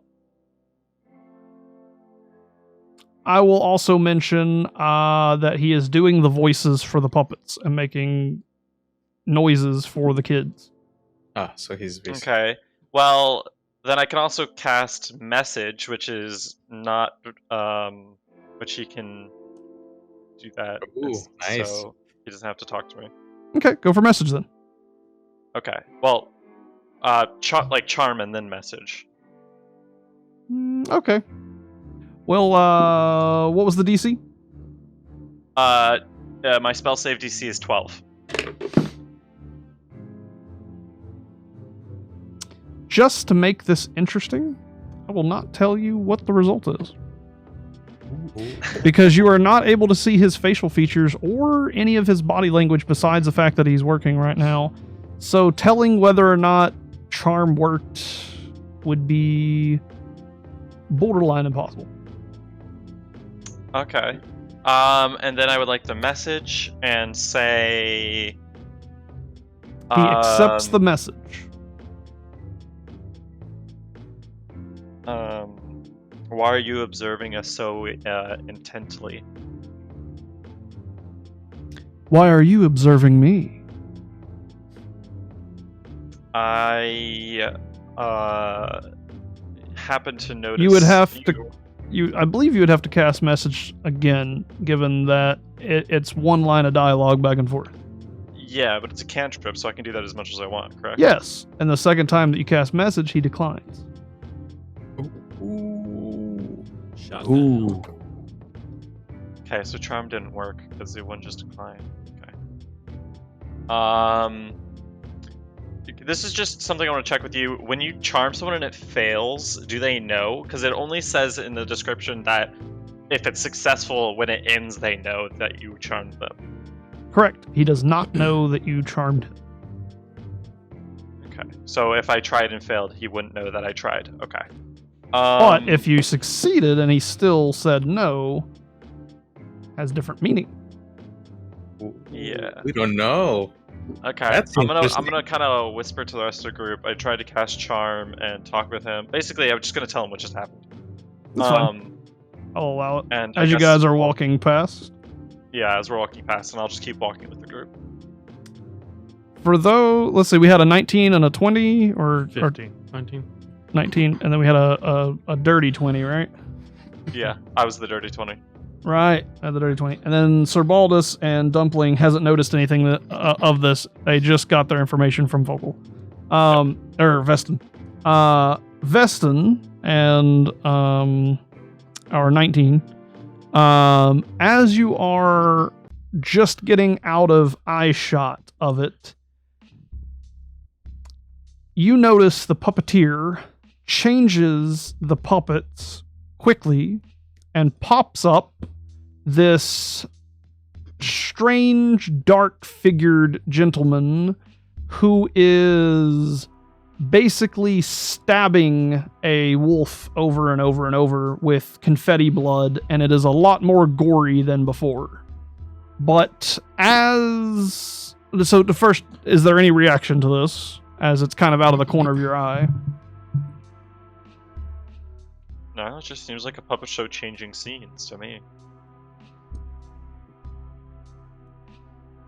Mr. 19? What, like, do I observe it more? Is that what you're asking me, or? What you do when you see it out of the corner of your eye.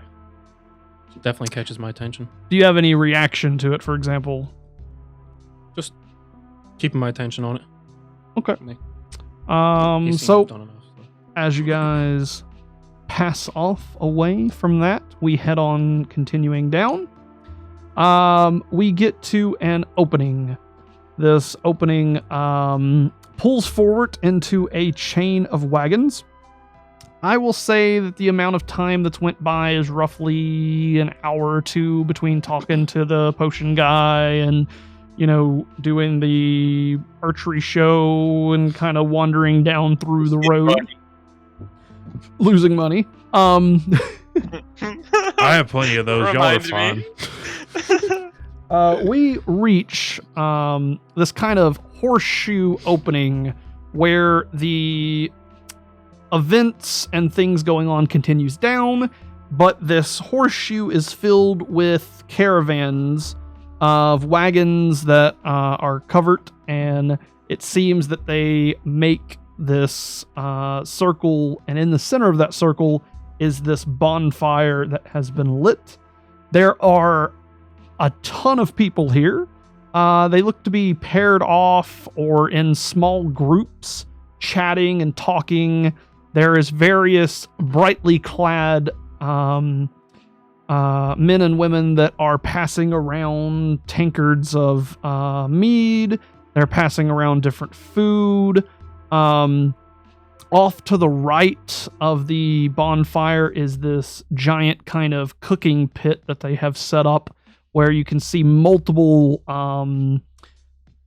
full hogs with apples in their mouths, and they just are turning and spinning over this fire, and people handing out all this kind of food. And behind the bonfire is a very large wagon, which has pulled out a kind of stage, for example, that looks like it's going to be where the main event of things are going on. Also, there are plenty of seating places, log chairs and such strewn about around the bonfire.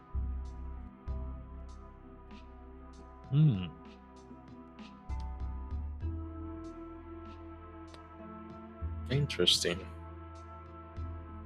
I proceed to keep going. You're gonna go past it?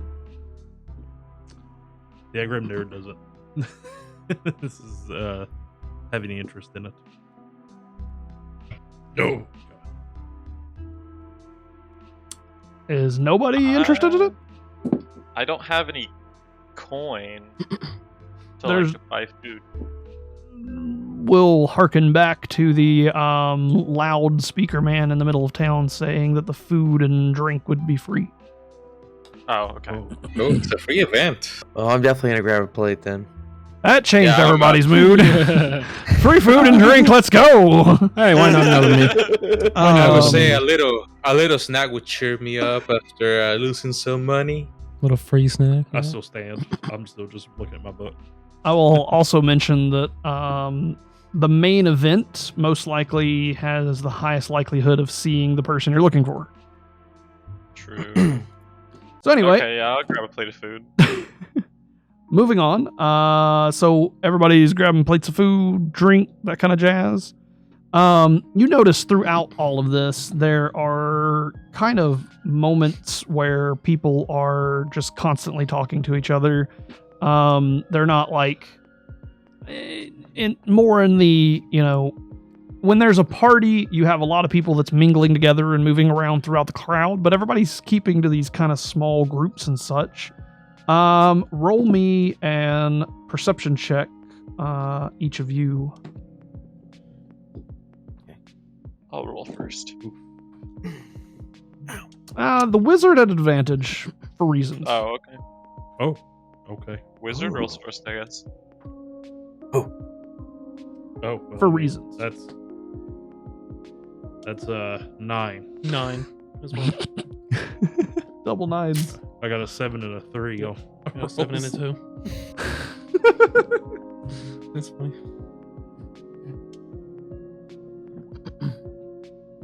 not rolling really good there, Yeah, me Mr. either. Grim there. What's everybody else's?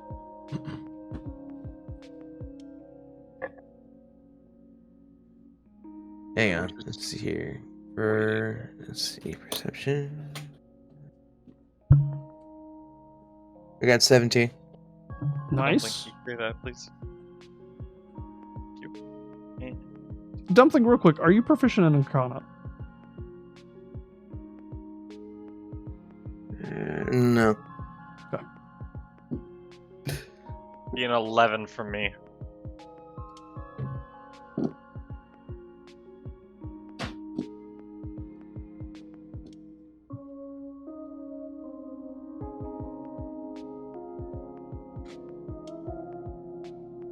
And Sir Baldus? I got a 15. 15. So 15, 17, 11, you said, Veston? What did Veston roll? 11, I think. 11, yeah. Sorry. 11. Okay. So 17, 15. All right. So, and Focal, you got a plate of food as well? Yeah. So the Grimir, Damascus, and Focal, all kind of waiting in line, grabbing food and drink, are kind of partaken by the various sounds. There's people playing music as well, and don't really notice this. However, Panarin and Sir Baldus, you two notice as you pass by people. It's kind of strange, but you don't really hear them talking. You hear this chatter that the whole group makes, but where you would usually make out what somebody was saying as you passed them, you can't quite. It just sounds like more chatter of the masses. Ah, interesting. Will I be able to detect magic to see if there's kind of like a spell upon us that is making that chit-chatting? Yeah, go for it. Are you going to use it as a spell slot, or are you going to prepare the ritual for 15 minutes? I will prepare a ritual, and I'll just let my friend Pan know. Pan, I'm Yes. getting weird vibes. Me too. I perceive the goddess is telling me something. I need to do a ritual real quick. Just have my back, will ya? Of course, always stand guard, protect you. Yeah, So great. to do one inconspicuously, you would have to do maybe like a stealth check or something. Otherwise, it will be very clear to a lot of people around you that you're doing one of these. Because part of a ritual is drawing circles and lighting incense and, doing weird stuff that is out of place, so to speak. Huh? You're Okay. welcome to use a spell slot for it. I mean, that's, Yeah, let's go ahead and do spell slot instead then. Okay. because then you I'll can still- just whisper something and move your hands and wow. It's okay. Everybody thinks he's crazy, anyways. That's fine. Wow, it's like magic. So starting off, detect magic is mostly like spidey senses. So you detect a heavy amount of magic of a foreign-ish nation, nature. Why did I say nation? Nature, foreign-ish nature. It's up to you if you want to focus on it to make it glow, or if you want to learn the school of magic. Would it glow only for me? It would only glow for you. Glow of magic. No, that wouldn't be helpful. Let's make it glow. All right. As you concentrate on this magic, you focus into the air, and you notice that this magic is vibrantly flowing, almost like wind, above everybody's heads in this kind of rhythmic movement, as if it's part of the band. Will I be able to see? You say it's like a wave. So will I be able to see the trail, like where it's originating from? From your perspective currently, you would be unable to make out where it's coming from, as it looks like it's almost like wind or water just kind of flowing above everybody. Who's close to me besides Pan? Everybody was headed towards the food over by the rotating pigs, so I'm assuming everybody's pretty close by. Everybody's close by. Okay. I would like to approach my fellow wizard. Oh boy. Tell him, greetings, fellow dwarf. Hello. I see you are enjoying the food. Listen. I'm getting vibes that maybe I don't necessarily like you. However, I notice strange things happening upon us. You see, I have detected this aura of magic floating around us. You being a wizard, you might be proficient and maybe tell us what is this about. Possibly. You've got my attention. So, can I see if I can see it with Arcana? Yeah, roll me an Arcana check to see if you can make out what's going on. Let's see. Less of see it and more describe what it might be. Yeah, describe what it might be. Jesus Christ. Dang it, Grimmer. And by the way, fellow dwarf, may blessings be upon you. So that's one of the things I mentioned in session 0 of once the die is cast, I pretty well accept it, because you would want to do it before he was rolling. Before I was searching. That's bad. Alright, that's on me. Mistakes. a 10. But even so, you said it was a 7? Or what was it? 10. 10? Bless really wouldn't get it up to that point. Yeah. I'm rolling low today. Yeah, I've noticed. Yeah. The festivities fooling around you seems like you guys get your plates of food and start intermingling into the crowds, so to speak. Or do you guys want to huddle up together, kind of like everybody else has been doing? It's fine with me. It works for me. I will say let's huddle. Yeah, that way we can stay better protected. Sounds good. I love how y'all are in like this super heightened sense of like danger when you're like in a carnival festival. Like I'm about to like pull a Tarrasque on you and blow you up or something. Nah. Nah, I'm chilling. I'm just eating. So am I. I'm just like, hey, if y'all want to sit down, have We a gotta stay conversation. defensive. No, that would be those two. I I this don't know time, about any of magic. I at this time, I'm more afraid of the ranger than the DM.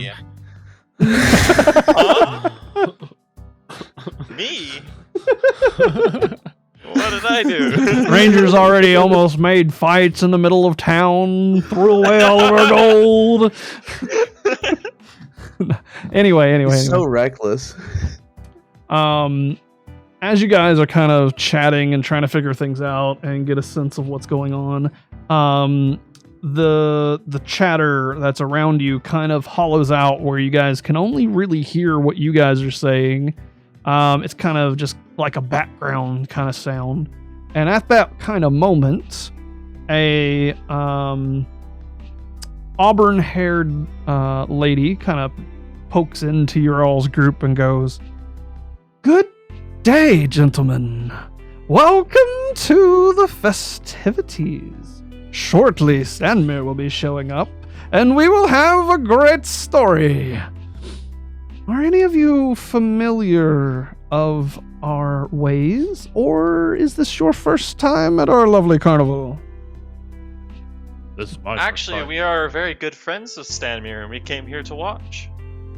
Oh, so you must know everything there is to know about us.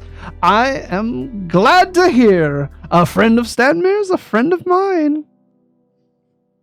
Yes. He. That being said, Yes. a friend of Stanmir's, of course, would have business here. Oh, what do you have to trade?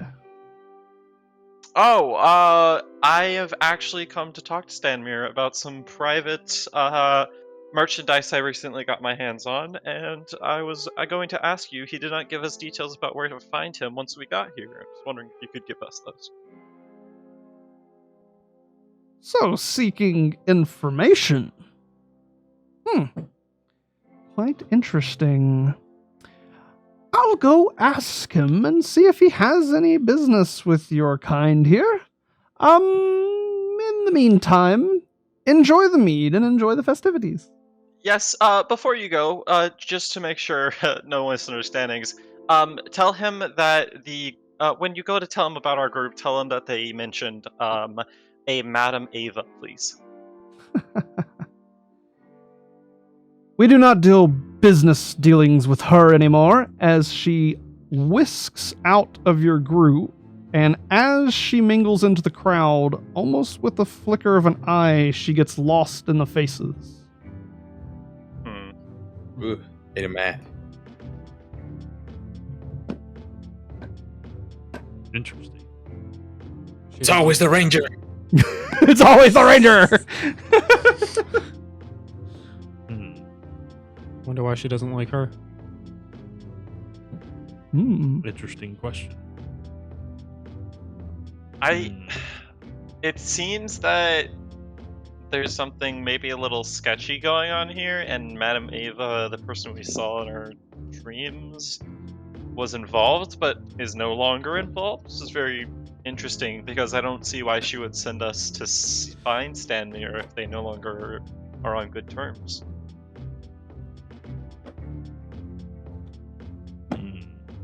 For the logical brain, my friend, that will be a viable answer. However, something tells me that the goddess has paved the way for us to deliver this message to Stanmir. Now, I don't know what's the deal between Madame Eva and Stanmir. However, we could always pray to the goddess and she will answer our prayers. Well, And cleric, right as he says that, right before you reply back with the cleric, the doors to the big wagon open and several people come out in vibrant, flowing dresses and beautiful, colorful suits and begin to play a great deal of instruments, and everybody kind of turns towards the bonfire and the stage and begins to watch the performance. Oh, Now, if you want to What? continue with it, go for it.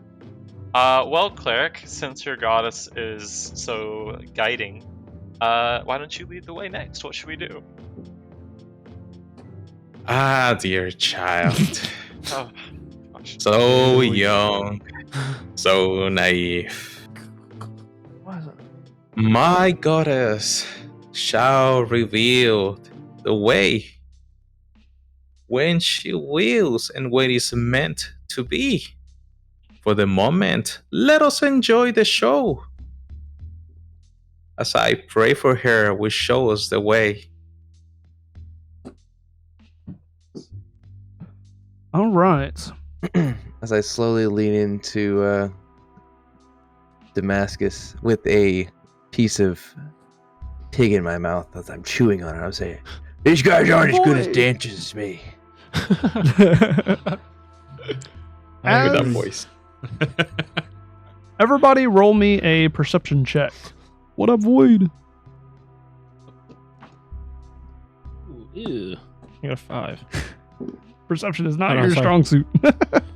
11. No, sorry, 7. Still not good. 11.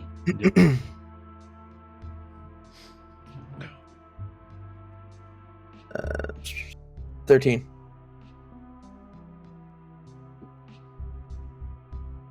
I'll go next. I'll roll next. It's gonna be 19.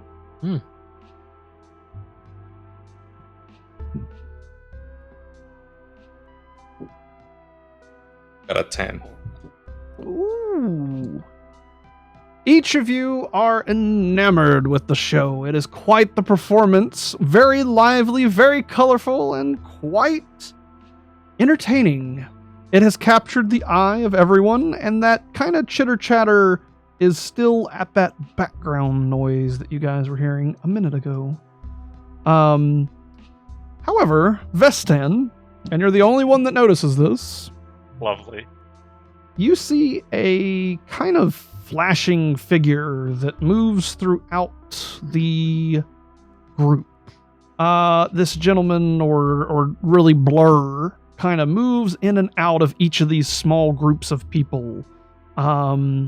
Every time he goes into one, he stays there for just kind of almost a brief moment, and then he goes to another one. And every time he moves, you kind of lose his face just a little bit, but you're just barely able to track it. It's almost like trying to track an arrow through the air. And shortly after that moment, it gets kind of closer and closer to the group. I'd like to send a message spell to this man. Given accept? circumstances with it, I will not deem him available to do so, similar to being magically blocked. Okay.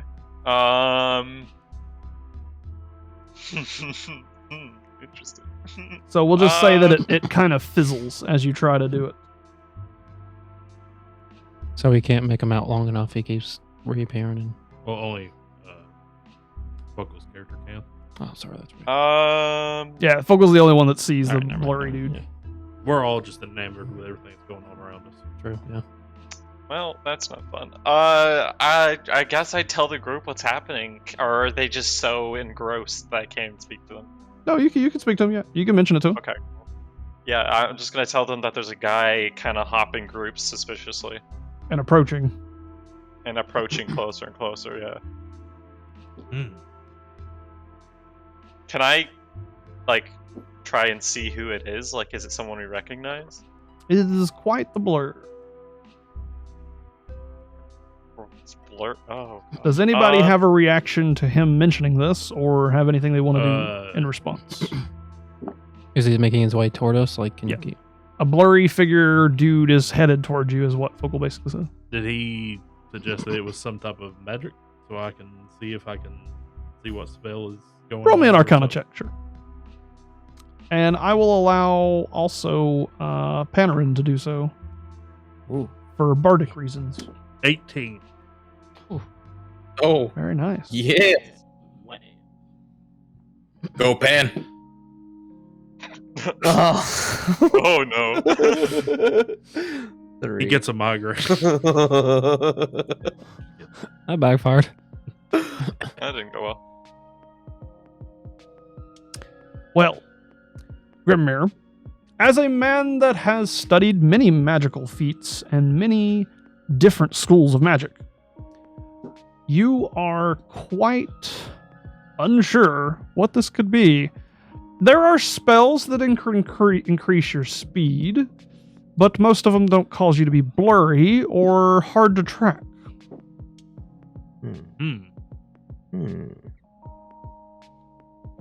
I will say one thing. The odds of it being a magic study that you could have read from a book is low. Oh.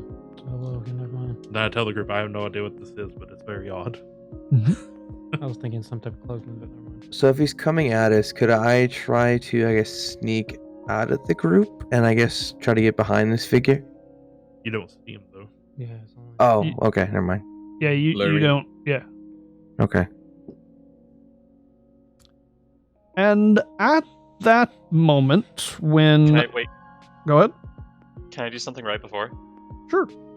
I'm getting really bad vibes from the situation. Like there's a lot of lights. Like this is just my just natural sense is just going off all over the place right now.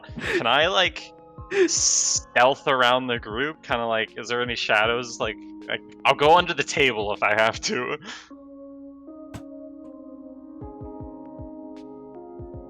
I will say that there is not a viable place to hide in this scenario. Darn. Well, then I would just kind of like to. I'm just gonna hide behind the bard. Oh, It's yeah, like- okay. I'm just gonna go stand behind the bard. Bardic Behind shield. Pan. Who is currently eating as all of this is going on?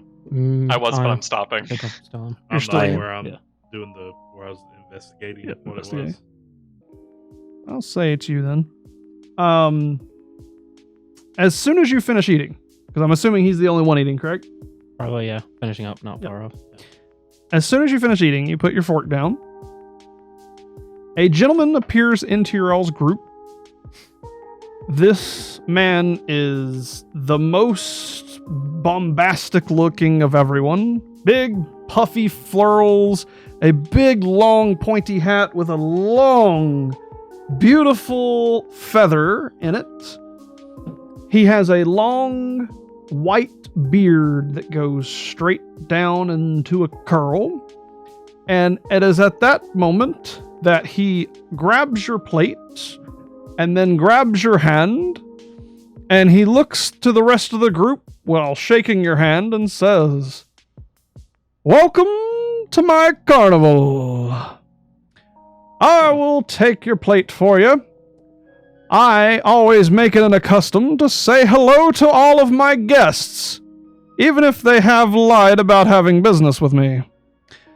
Are y'all enjoying our festivities? How do you know it's a lie? Because I have no business with you." Well, you don't fully get to deem whether we have business with you, do you? I believe I do. We've been Odd sent to conversation to find you. have. I do hope you enjoy the carnival. And I say Stanmere, I presume. It's my guess. Yes, it is my carnival. We have been told by someone Now, I don't want to sound crazy here, but we have not known each other before today. And we all found each other in the same place, and we all had the same dream from a person you know telling us to find you. Yes, my subordinate has mentioned to me that you believe me to have some sort of dealings with Madame Eva. I do not work with her anymore. We are not accursed with her. Oh, accursed. It's that bad, huh? It is personal reasons. Of course, I understand. Do enjoy the carnival as he starts to leave the group. And I thought I stood out. Right. Oh god, what am I doing? It's always the ranger. It's always rage. So nobody's going to try to stop him? Helping new players out here. Is he still using that spell where he's super fast or no? I don't really have the ability to stop him. I'm wearing chainmail, guys, so don't even look at me. What? That's heavy. You could like grab him. Could I mage hand him? Mage hand can only hold about 10 pounds, but Yeah, I was just about like to kinda say tug he might on be a him. bit heavy. he's still within reach. I mean, is my strength count for anything if I grab him by the wrist and try to get his attention? you could try to grab him, sure. Just kind of Go for a strength check. It's gonna be Alright. a guard situation. So what do I do exactly? dragon. Just Make an, you know what, I'll call it an athletics check. Watch him squish him. so what do I roll? Just 20. Yeah, D20 and add your athletics check. yes, please Break- roll a 20. Just grab him, break his wrist. Oh. All right. Well, I rolled a 10, and you said athletics. My athletics is a 6, so 16. That's not bad. Nice. 16? My strength's with 18. So that's what I was hoping for. So-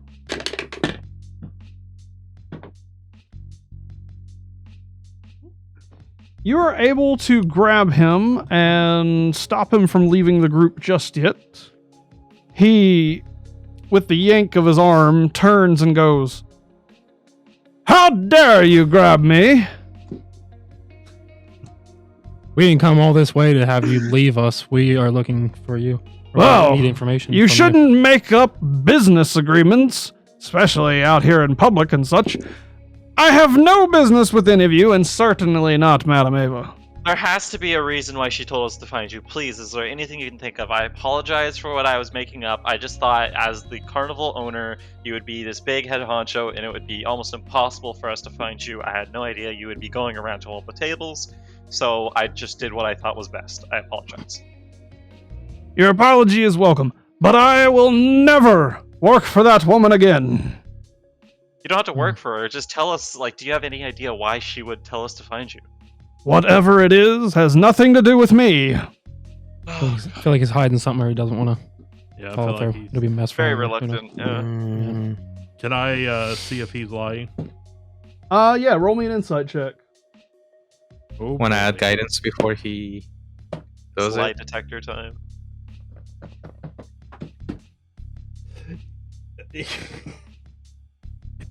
That's a 9, and it does guidance go off? Oh no. Let's see. That's a 10. Mm. 10. Oh, good Oh, lord. I ain't no. the best for that, so I I try. feel We're bad. not rolling very well. I try, guys. It's all in the luck, I guess. Let's see how I want to handle this. The dice fall where they may. Mm-hmm. Right.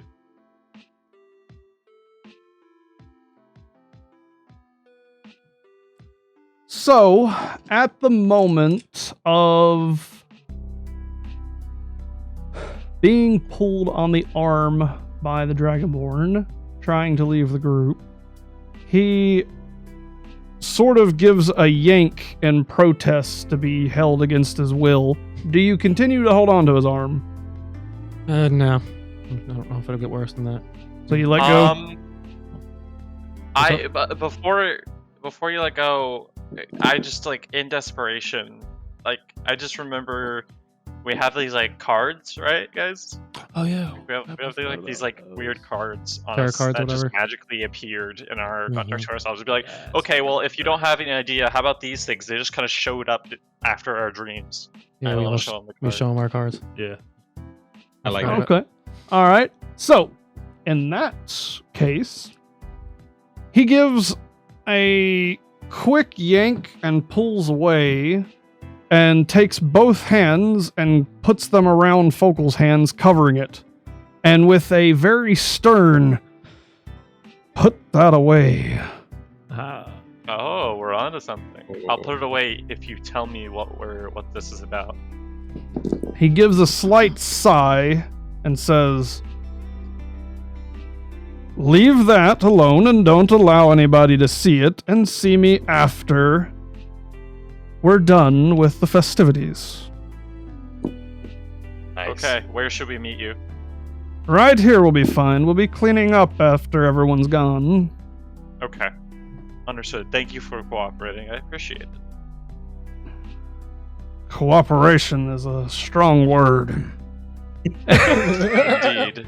It As is. he steps into the crowd, and just like the last one before him, kind of vanishes into the faces. The band finishes up playing. Everybody gives a big loud clap. Before I move on to the next thing, is there anything anybody would like to do roleplay wise while they're in the crowd? Sit, eat, do anything, drink, whatever? Nope. No, I'm gonna grab like an extra like piece of some ham or whatever. You know, don't know when I'm gonna be able to eat next. So Well, given all of these, you guys won't be using a ration for today at the very least. Yeah.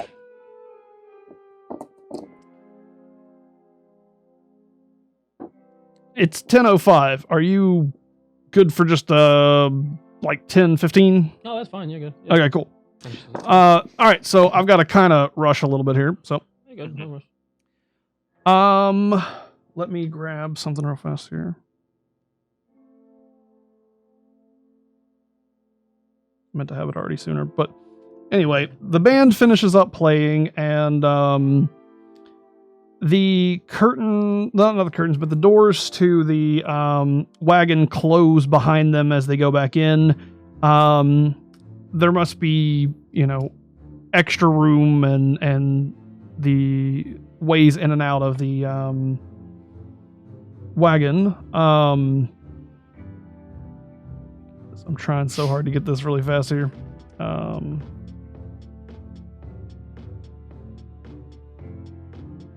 I should have had this prepped already. I'm silly sometimes. There we go.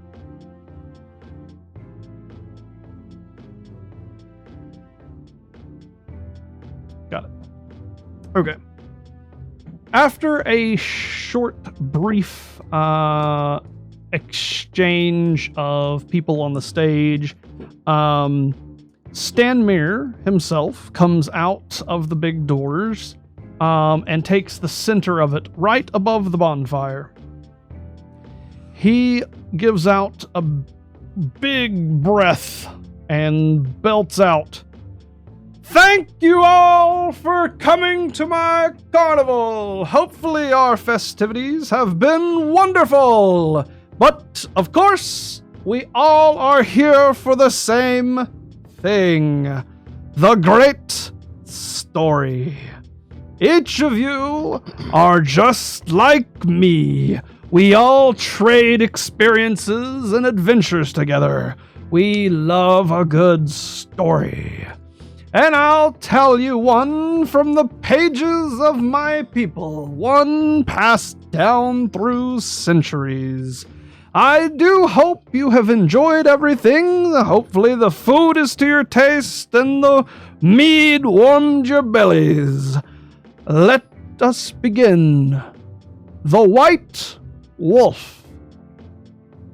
A village hunter spent his life chasing the white wolf, a beautiful creature that hunted the town's sheep.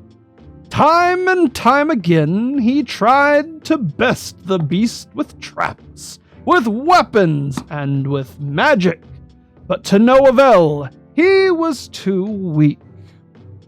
At last he begged his mistress, the Lady of the Wood, for aid in sparing his village from the terror.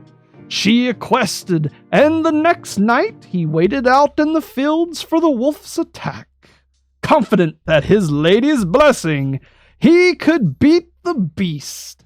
The wolf tore him to pieces before returning to the forest, never to be seen again. The day the village learned the huntress makes no deals with prey. And at that, he gives a big bow, turns, and exits through the door. That was an awful story. Grim story. Each of you can add to your notes that you know the story of the White Wolf.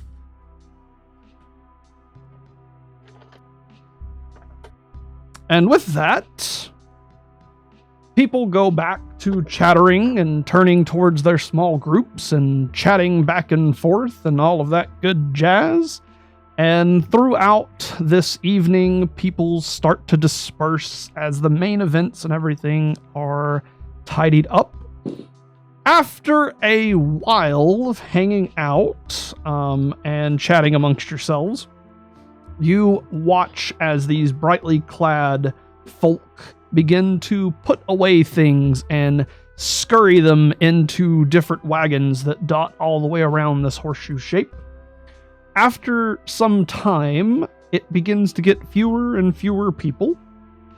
And then a gentleman steps up to you guys in very plain, average clothing, his head bald and his beard oh so reminiscent of Stanmir's with its long, white, curly point, steps to you each and says, "Come with me to my wagon, and we will discuss what this is that you have here. I will hear you out, but I cannot guarantee I will help you." As he walks past you and towards a wagon. It's more like I guess we follow the man. Everybody following? Yeah. We'll follow. Following. Follow him. Heading over to his wagon, he leads each of you to a small fire that is mostly just to keep the area around it warm. And he begins to tell you a little... Or first he asks, "What is it that you all seek from Madame Eva?"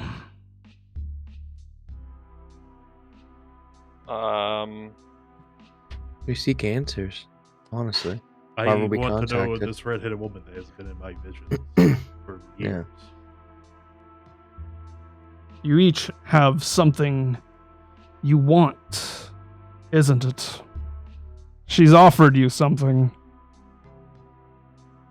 Yes. Yes. Indeed. Let me say, whatever it is not worth it. You may think so, but is it worth besting the devil for such petty things? Sounds like Yeah. a fun time. Sounds like a fun time. Right? Let's see. I forgot to grab something. I'll be right back. Okay. Keep the stream entertained. Oh, of course. Oh, yes, of course. So I guess. Brief intermission. Yep, brief intermission. Yep. Is everybody enjoying the stream so far? Indeed. Hopefully everyone's having a wonderful time. I'm invested. Indeed. I agree. I'm very invested. Mm-hmm. Man, I wrote a lot in this book. I'm curious what all you've Already, written. huh? And Dumpling, congratulations. You were the first one to be marked in the book. Oh, thank you. I appreciate that. I You'll be- don't know if that's a good thing. That's what I was wondering. Surprisingly, Focal is not in it yet. Heck yeah. Well, I mean, I know how to not be in it, so. He's on mine for sure. I don't like the cleric. This goddess stuff is weird. Mine was out of blood rings. Here, beware of the ranger. Beware, Ranger. Ranger is dangerous. His Unstable. I find his lack of faith very disturbing. Yeah, well. As each of you agree that it is worth the price paid, he says, first, Stamir fills his mouth with a bit of wine and then spits it into the fire. If each of you are willing to seek out such foolish nonsense, I will pay my debt to her. It seems she has deemed it time. As he spits into the fire, the flames wait. turn. Can I just say to him, wait, so you said you don't deal with him, but you have her, but you have a debt to her? Yes. I was exiled by her. I never figured I would have to pay such a debt. Okay, fair enough. Continue, sorry. He says, he spits into the fire. The flames turn from orange to green. As they dance and sway, a dark shape appears in the bonfire's core. I will tell you a story of my people. And should you still wish to go, I will take you. But I can only go so far with you. But you will find her, with enough luck. We come from an ancient land, whose name is long forgotten. A land of kings. Our enemies forced us from our homes, and now we wander the lost roads. The dark shape in the fire takes the form of a man being knocked from his horse, a spear piercing his side. Stanmir continues. One night, a wounded soldier staggered into our camp and collapsed. We nursed his terrible injury and quenched his thirst with wine. He survived. When we asked him who he was, he wouldn't say. All he wanted was to return home. But we were deep in the land of his enemies. We took him as one of our own and followed him back towards his homeland. His enemies hunted him. They said he was a prince, yet we didn't give him up. Even when their assassins fell upon us like wolves. Deep in the bonfire, you see the dark figures standing with the sword drawn, fighting off a host of shadowy shapes. This man of royal blood fought to protect us, as we protected him. We bore him safely to his home, and he thanked us. He said, I owe you my life. Stay as long as you wish, leave when you choose, and know that you will always be safe here. The figure in the dancing fire vanquishes his final foe, then disperses in a cloud of smoke and embers. Stanmir's face becomes a somber mask. A curse has befallen our noble prince, turning him into a tyrant. Madam Ava and her disciples have the power to leave his domain alone. We've traveled far and wide, and she has found you to try to lift the Dreadlord's curse and put his troubled soul to rest.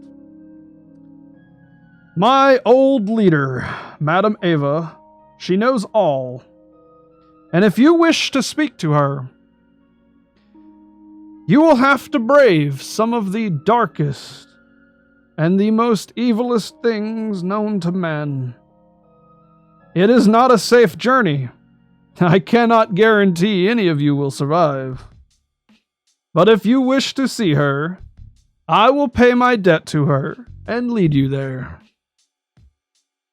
Hold on, you said lift the curse and put his troubled soul to rest. If we lift the curse, why do we have to kill him? It's a weird way to put what you're saying, but I think I get what you're saying. It kind of confused me just a little bit. He has a point. Like if the curse is driving him insane, like I'm asking the Stanmere, like if the curse is what's driving him insane, when we lift the curse, shouldn't he go back to being normal? I will say one thing. I kind of doubt your character's very affluent in curses. Yeah, no, of course. So it's a bit of a strange question to begin with, but his response to that is, I do not know what dark magic befalled him. For all I know, he would have to be killed to lift such a curse. But given the atrocities that he had, I don't know why any man would spare him. Interesting. Well, I just want to say that if your story is true, then I see you in a new light, and if you ever need my assistance, I'd be willing to give it, for you saved a man who was on his own, and you did not abandon him. So I think that's very noble. The only question I have for your poor souls is, are you willing to go? Indeed. I am. Yes. Then we will ride at once. I have a carriage already ready. I assumed you would be this foolish. As he stands up and walks into his wagon, kind of beckoning you with one hand, come with him. I will go with. Everybody gets into the Go, wagon, and the wagon takes off down the road. It is a bumpy road, one filled with many rocks and potholes, one that is not taken too very often. It travels deep towards the misty forest. Each of you have possibly heard stories of this forest. Kids going missing, animals going in and never returning, such as dogs and such. Many of the wildlife that you would be used to seeing in a forest, like deer and such, avoid it. These stories travel all up and down the Sword Coast, mostly taken by many as old wise tales and children's stories to scare them a bit. But this would be the first time that you have ever entered this forest. Is there anything anybody would like to do on the travel through the road or into the forest? Can I meditate for 4 hours on the way there? Yeah, I'll give you it. Cool. You want to sharpen your axe I with was your thinking- feet or I was- something? Yeah, I was thinking that. I'm still writing stuff down in my book All right, sounds good. of everything Does Taylor it- was telling us. You say it's a bumpy road and it's abandoned, right? Yes. I have no doubt we have good vision, but is it like pulled what, by horses or? We are pulled by 2 horses with a covered wagon. Okay. Would you say that the visibility Oh. for the horses? Meant to since show they everybody. travel a lot- I meant to show everybody the picture of Stanmere and the fire. Crap. Oh, Sorry. you good, man. You good, Stick it man. over there. I'll send it to the group Discord later. Cool. I imagined it in my head. It was kind of dope. I was like, yes. Would you say the horses are used to travel at night? If not, I would like to do some light for the horses so we can have a. The A- driver there's- has a covered lantern on a hook that shines out in front. Okay, then we're good.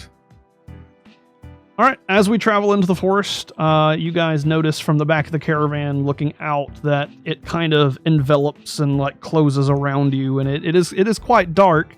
The trees have this kind of mist that kind of moves around through it, but it's very light. You can kind of see through it through other trees, but only up to a certain point in the darkness. As you guys get through and, a few hours pass, this is not a quick journey, but also not a long one.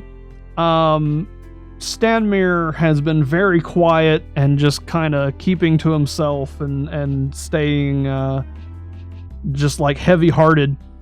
Roll me an insight check. Honestly, I would give this to Sir Baldus more than anyone else. Ooh. Oh boy. If- Can I cast guidance on myself? You can if you want to, sure. As you've Just been praying to and be such on the sure. way there. Just to be sure. So we all do this roll? No, just Sir Baldus. Okay, sorry. Just them. Hold on. And then Good thing I got 0 on that one. I got a 15 with the guidance. Given that your character is used to helping others and being consolable and that kind of thing, you notice on his hands kind of trembling, and he's clearly fearful of this forest and going in this direction. Hands shaking. And that's for Stanmir? Yeah, it's Stanmir. Alright. I will approach to him and are we in a distance that we can talk? Yeah, you're all in the back of a covered wagon. Alright. I'm just gonna approach to him and say, Stanmir, I can sense your fear. Let me tell you that the goddess smiled upon us. No matter what you did in the past, I commend you for paying this last debt. I know that might be scary. Perhaps a words of wisdom could help us. Won't you agree? He kind of grips his knuckles just a little bit to steel himself, and he goes, "Yes, I agree."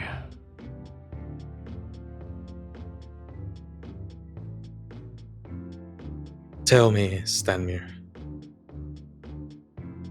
is that what really happened? What you told us back at the cabin? Or is there something more that we need to know? He kind of looks down just a little bit, but then looks back up at you and goes, "The story is true. It's about my people, but it is ancient. What do you mean about you people? Us Vastanti, Madam Eva, we are all one. But I finally left, and I never thought I'd be back here.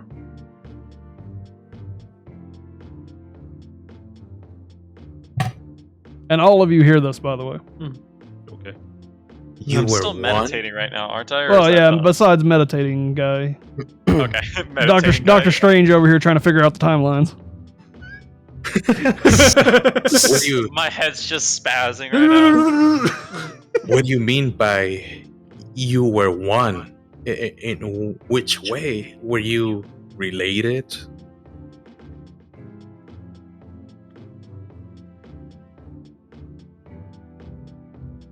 We are outcasts. We are unwanted by most of society. We put on shows to make them interested in us. We take their coin. Some call us gypsies, others call us thieves. But we are all family. As I put my hand into his shoulder, I tell him with a deep voice and just looking into his eyes, I know how that feels, Stanmir. I know where you're coming from. I myself have been called crazy and many other things that I wish not to think of. But I want to let you know that the risk is worth fighting for.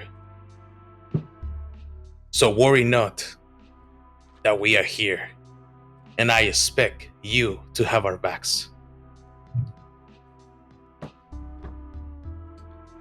It is at that moment when the carriage stops. Stanmir, having almost no reaction to what you said, lets out a loud sigh and says, "This is as far as I can go. When you cross through these gates, all I can do is hope for your best. Know this. Whatever it is that you all wish from her, it better be worth it."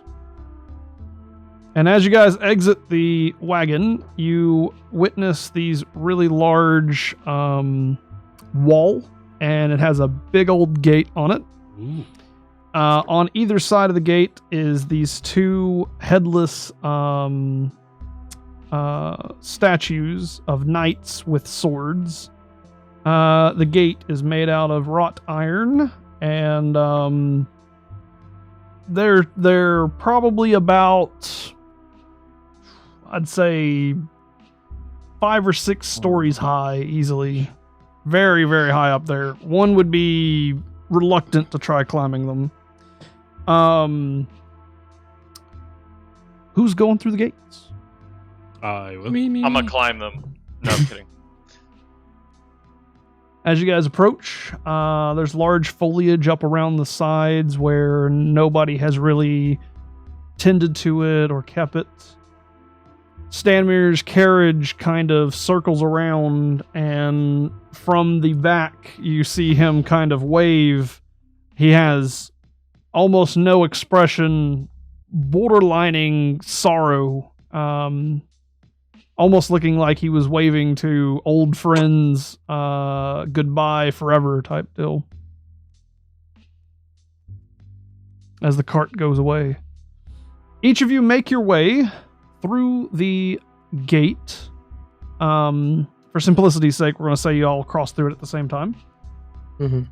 As you cross through, there is a moment where you almost skip a breath, and that breath is like a vacuum that pulls through your body, and it kind of rubber bands back as you exhale it back out, reverberating into your mind. This moment is cut starkly by what is rain. Rain that was not there before. The woods is much darker. It's much colder. The mists are much thicker. These mists crawling through the trees like arms grabbing and pulling, just flowing through them in this kind of sludgeous motion. On the other side of this gate, the two statues that was just headless are now torn to pieces, their blades broken and torn. The stones are old and ancient. There are howling and various sounds of animals throughout the mists. Some of them almost sound like laughter, but you get hit by this. It sounds more like a bird, or does it sound like a person? Almost like the woods is taunting you. Sir Baldus, before we do that, hang on. It is at this moment that I have a question for each one of you. I saved it for this moment. It is a box that we have not filled in on your character sheets. Wanted to make sure we had everybody together before I asked. It is called Sanity. Sanity is a stat that I do differently than what the Dungeon Master's Handbook is, so anybody watching this, just understand, it's my own homebrewed version of sanity. To start things off, as you each know, there is no number written there currently. We will decide that together right now. The first one is going to be, you can make the choice of rolling 4d6 and dropping the lowest, just like you have with every other stat you've ever done. However, you only do it once, and whatever it is whatever you shall take. The other option is to forgo that roll and take a 12, but you will gain proficiency as well as the saving throw. The way of saying this is twofold. You can go with a lore option where you can decide how sane your character really is. If you think he's seen a lot and he has been bestowed great tragedies over and over throughout his life and would be able to handle moments better, perhaps go with the proficiency bonus with the 12. Otherwise, if you want to leave it to fate, go for the rolls, as then that will determine what it is. I will mention one thing, as this is a homebrewed thing and not something many people do. Rolling is good for now if you rolled high, but it may not be good for later. The stat will move up and down. A proficiency bonus lasts forever and increases as your character levels. So at level, 3 or 4 or 5, whatever it is, you'll get up another one and it levels up with you. So you can be stronger later or stronger now is the real trick to that. But at the risk of rolling low. Who would like to go first? I'll do it. Which one are you picking? I'm gonna roll for it. 4d6, drop the lowest. Pan. Oh, nervous now. Okay. 4d6s. We want to go fairly quickly. Dropping the lowest. Hey, that's good. So I'll take, 14? 14. You got a 14 for your sanity. Write that down in the small bubble. Give yourself a +2 for the modifier. All right. Who's next? I will. And what I do, just two of these twice, I guess. Taking the 4d6, dropping the lowest? Go for it. You got 4 and 1? Oh, yeah. You'll drop the 1 and add and then the other highest number that you had. So 12. 12. What 12 is it? You got a 12, I believe. Okay, If it's so 4, 5, 3, 12. Yeah. Okay. It was So right on it. You got a +1. So +1 in the box and 12 in the bubble. Yep. I'm going to do the proficiency. Very well. Everybody else is doing the You other. immediately get a 12. You get yourself your +1. You gain the saving throw bonus, which is also which is +3 because you get your proficiency with it. Lord, that probably So I would have have been a better 12 choice. plus 3, huh? Or would that be +1? It'd be 1. Yeah, so you got me messed up. It's 3. You got +3 for your saving throw for it. Okay. I'm gonna do 12 in proficiency. Very well. You get your +1, you got the 12, you get your proficiency bonus. And last but not least, Sir Baldus. I shall leave it to the will of the goddess, and I shall roll. He 3. shall be insane. I will mention, I play a very interesting thing with this, so rolling low may reveal other secrets and things that you might not have found out about. Sometimes being insane is the most clear your mind can be. People are already calling me crazy, so what's the matter? I hope he rolls low because it'll be Crazy fitting. It will be so fitting. Dice. I'm gonna draw my bad. a 2. Okay. That'll be 12. 12 as well. Get your +1. Man, it's all around the same. all around the man, I same, feel but like the guys that got 12s could have had proficiency. Yeah, right. Dude, I feel like the odd man out that I've got 14. No That's not need bad. proficiency. As you exhale from this moment, each of you will make me a sanity saving throw. Well, let's go. Wonderful. What was that? I'll roll first. Roll a d20, add your, for you will be a saving throw, so you get your proficiency plus it, so plus 3. Plus 3. Yep. I critted.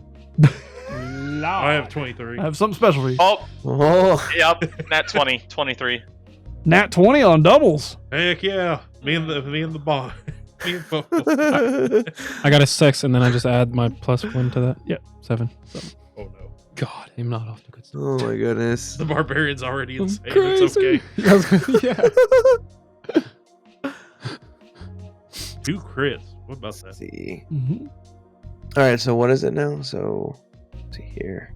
It's crazy. And it's me and Grimir. Yeah, that's what I was saying. the That's two bonded awesome. people. Double crits like that. And it makes it. Okay, yeah. And I Checo! Double crits, Is it- man. get- she said I get a Mother, help me. Yes. That's a I need 2. the cleric was insane. Oh no. So we got a 7. We got a 2. Oh my God. Did you critically miss?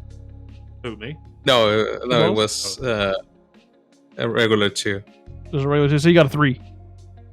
Yeah. And then Panarin? let's see here. So my sanity is what, 2, right? Or no? Yeah, you got a +2 for your sanity. At least So I won't whatever go you roll, crazy +2. So 11, 13. 13. All right. Everybody, except for the 2 crits here, have a tremendous sense of dread befall them, almost to the point of fear. It's like a cold chill went up your spine and struck the very fabric of your brain. It is that moment when you feel that this place is not like anywhere else you've been. For Veston, you are able to withstand this moment. You have almost a sense of this attack happening and kind of mentally prepare yourself for it. It is at that moment that you realize that this land is hollowed ground, and with it, you will have to prepare yourself mentally.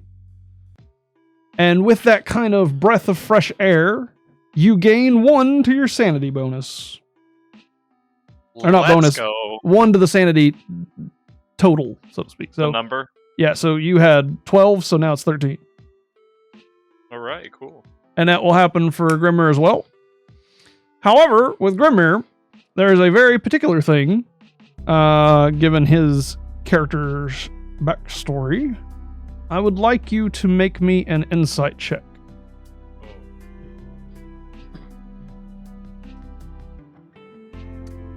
That is an 18. Good sir. 18. While withstanding this mental blow, you realize very quickly that this is the same feeling you get when the dream happens each month. As if you're getting closer to it. That's interesting. Everybody else that failed, you are overcome with this grief and can't quite think clearly with it, but aren't under a condition or anything, so to speak. At that moment, I will have everybody make me a perception check. Those that failed the sanity score will be at disadvantage. Ooh. Oh, I fall even lower. You go ahead. I'll roll first, I guess. Go ahead. Roll it twice, take the Oh, lowest. You want me to roll with advantage? Yeah, you roll with advantage. 15 and a 16. Okay. I'll get rid of 15. And Grimir, you'll be rolling with advantage for the crit as well. And I just add my perception on top of Well, that. 18. 18, it's gonna nice. be- But that was with disadvantage. 16, and then my 2 for my perception. I'm pretty sure. Yeah. 16 was your lowest between the two rolls? 15 was my lowest. 16 was my second. So 15 would be your lowest. You'd Yeah. take 15. Oh, sorry. Yeah, 15, 16. So that's a good roll. 14. 13 with advantage. Now everybody wants to roll high. Apparently. I go. All right. Rolling at disadvantage. Oh no. So I keep the lowest. That'll be Yep. crit miss. That's okay. That one. There's no harmful things of not noticing things. Perception misses is not a big deal. That was a terrible roll. That's the point to disadvantage. Hey. Yeah, it was a 1 and a 2. It didn't matter if you had disadvantage. Oh, good God. All right, so let's see here. JPT and then perception. So that would be minus. So I got like a 9, right? Or no, it'd be 10. You take the lowest. Oh, so it'd be 11 then. Sorry. Those of you with those high rolls notice tracks in the mud leading off into the woods to the right. That's off the beaten path. Just slightly off the beaten path.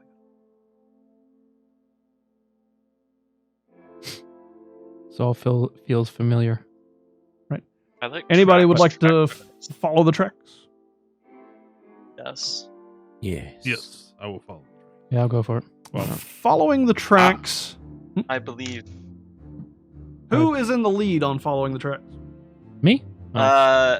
I tell the group that I can take the lead because I know how to follow tracks really well. and I will be behind him. Very well. I'll watch our back then. Veston, you reach a point not too far off the road, maybe 30 feet, 40, and you find a body. It is several days old and is been torn apart by some sort of animal. In its hand is clutching a scroll with a death grip. Like that.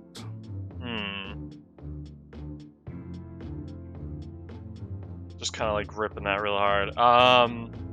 Even dead, like it's like hard to like take out of their hand. I would say their death grip is definitely there. Are you attempting to take it out? Yeah.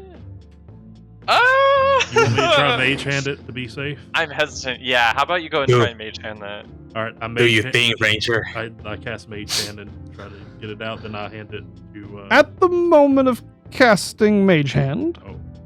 the usual hand that you're used to is quite different. This kind of puff of greenish blue comes out, and in this kind of crackling noise, a skeletal, ghostly hand comes out, and it follows your orders just as you wish. It goes, it grabs it, and as it pulls the letter out of the hand kind of cracks, and one of its fingers kind of go off to the side, and it pulls it up and returns it towards you. And I direct it toward. Gosh, I keep forgetting his name. Focus character. Veston. Best. Veston, I will mention, you have never seen his mage hand do that before. Yeah, I turn to Grimmer and be like, so you changing up like your style or something? Because that's definitely not normal. Well, I don't know. I've never seen that before either. But And it's not the same as the one he used to block up the horn. Yeah. here's the scroll, Huh. Here's the Must scroll. be the and I nature of the drop place. it. I'll allow you to, Okay. because for those of you that's not watching the stream, I have an actual piece of parchment, and it has an actual wax seal on it. Oh gosh, this is gonna be a pain. Yeah, open that up for me. Uh, Unfortunately, Don't I'm not able to. Yeah, Don't rip it apart. due to physical restraints, Mr. Grimmere here is going to be reading for Veston. In order to not break fabric of reality. Sorry. Probably Oh, Foco boy. won't be able to read it well with his eyes never blinking. I am unblinking. I'm gonna butcher a lot of this. just Unless you so wish that- me to send it to him over Discord real fast. That's fine. Okay. You wanna do I'll do that that? real fast. Since in sense I handed it to him. Yeah, Brimthen, go ahead and take a look at Discord. But if anybody wants to This, see this it is the on last. stream, This is it. oh, I got to fix my ears, sorry. Whoa. That's cool. Yeah, he actually did put a All right. stamp on it. Go for it. Cool. Dude, that's awesome. Oh, you want me to read it? Waiting for. Oh, you want me to read it? Yeah, I sent it All to right. Hail thee of might and valor. I, Burgomeister of Barovia, send you honor with despair. My adopted daughter, the fair Irina Kolyana, has been these past nights bitten by a vampire. For over 400 years, this creature has drained the lifeblood of my people. Now my dear Irina languishes and dies from an unholy wound caused by this vile beast. He has become too powerful to conquer, so I say to you, give us up for dead and encircle this land with the symbols of good. Let holy men call upon their power, that the devil may be contained within the walls of weeping Barovia. Leave our sorrows to our graves and save the world from this evil fate of ours. There is much wealth entrapped in this community. Return for your reward after we are all departed for a better life. Kolyan Indrovic. Well then. And with that, a crack of lightning in the sky as it's raining. To be continued. Dang. Alright. That's crazy. Heck yeah. That was so cool. Yeah, that was pretty sick. My Vampire, skelly huh? mage hand. Skeleton mage hand, yeah, that was Like intense. The best kind of mage hand. Right, the best. Yeah, combination. right? The skeleton kind. It'd be funny if he said like, "Oh yeah, I totally meant to do that." I'm fully expecting that guy that was doing the puppeteer thing at the carnival to come back at some point. I don't think we're done with him. That was suspicious. Hopefully y'all You never enjoyed know. that. A little bit of a scuff start, but I think we got rocking and rolling there Yeah. for a little bit there. There are definitely a couple of people that need to go. We went a little longer than we usually would go. Hopefully 2 weeks from now, 6 p.m., we can do our normal time because, 6 to 9:30 is where we're wanting to kind of be at. Appreciate everybody for hanging out. Appreciate everybody in chat. Appreciate Hecka Guy for all of the gifted subs. See you all in 2 weeks, hopefully. Yeah, buddy. Everyone All have right. a good night. See ya. Bye. Peace and big Bye. love. See See you y'all. later. Peace, guys.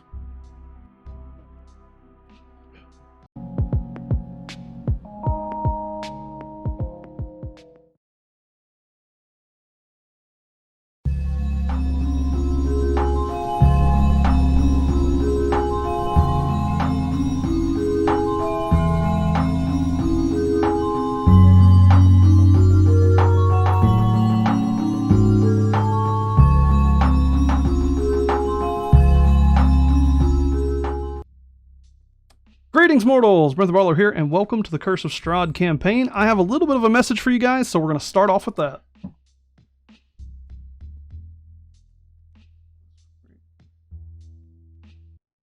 Greetings, mortals. Brimthen Brawler here, and welcome to Dungeons & Dragons Curse of Strahd. In our previous episode, the party set out on their adventure with some visions of an older gypsy lady who promised them all the desires if they just aid her people. They had to seek out a man named Stanmere out in Daggerford. When they got to Daggerford, all of them met up with each other at the local general store. They found out that the town had a carnival coming in, and that later that night Stanmere might show himself there. So they decided to kill some time off at the local tavern and drink some of their sorrows away. When it came time, they met all sorts of shadowy people, from a town crier and his bodyguard, and to this shady little potion dealer who may or may not have scammed them out of a little bit of their gold. But one thing is for certain, they enjoyed many different festivities, from a puppeteer that was quite creepy to a archery contest where Veston, our ranger, ended up getting rid of quite a bit of our gold, and some of us are still sore about that. But when the festivities wound down and all the groups gathered in the center for the great bonfire, many people swapping stories back and forth between each other, gypsies handing out wine and mead and pork and food, great wonderful music. And then it all settled down to where Stanmere revealed himself, shook hands with everybody inside the festivities, and gave out a great story about a great wolf. The party waited towards the end and got Stanmir's attention. He was reluctant at first to help them because he's been exiled from such things, but a little show of the tarot cards got his lips loosened. He told them the warnings, and he sat down with them by the fire and said, "If you're willing to risk your lives, well, I guess I'll help you. But know this, I will pay off the debts." And they went off into the night, into the misty forest, never to be seen again, Stanmir leaving their sides and them entering into the gates of Barovia, where they found a letter grasped by the death grip of a poor man who was mauled by wolves. And that letter shall now be read to you now. Have a wonderful session, and hopefully you enjoy the festivities!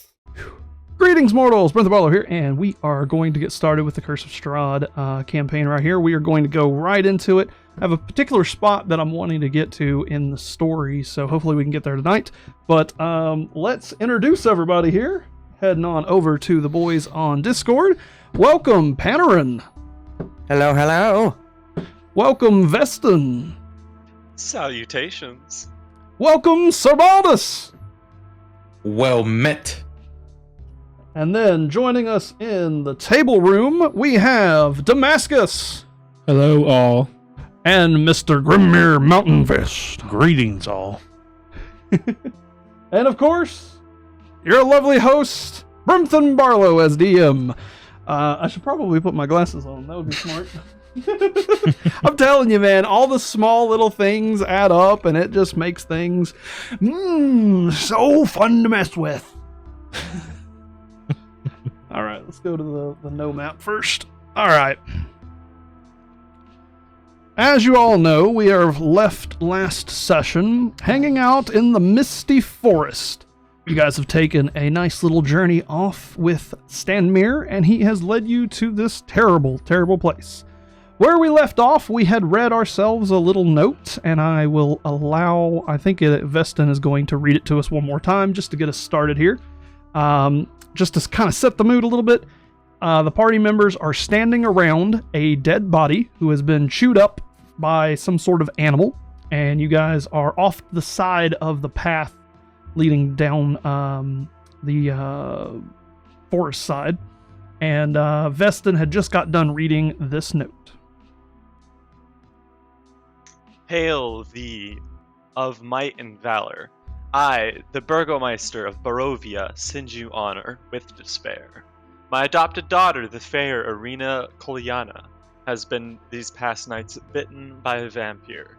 For over 400 years this creature has drained the lifeblood of my people. Now my dear Arena languishes and dies from an unholy wound caused by this vile beast.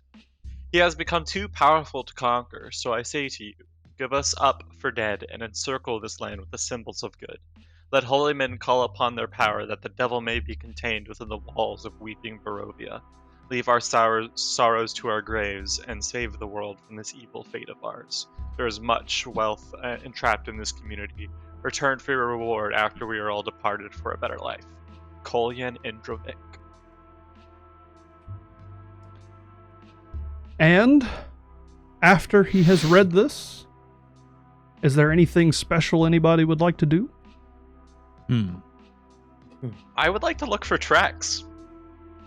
All right, give me a survival check.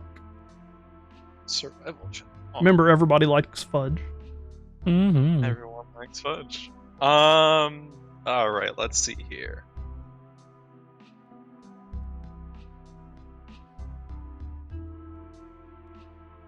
That's going to be a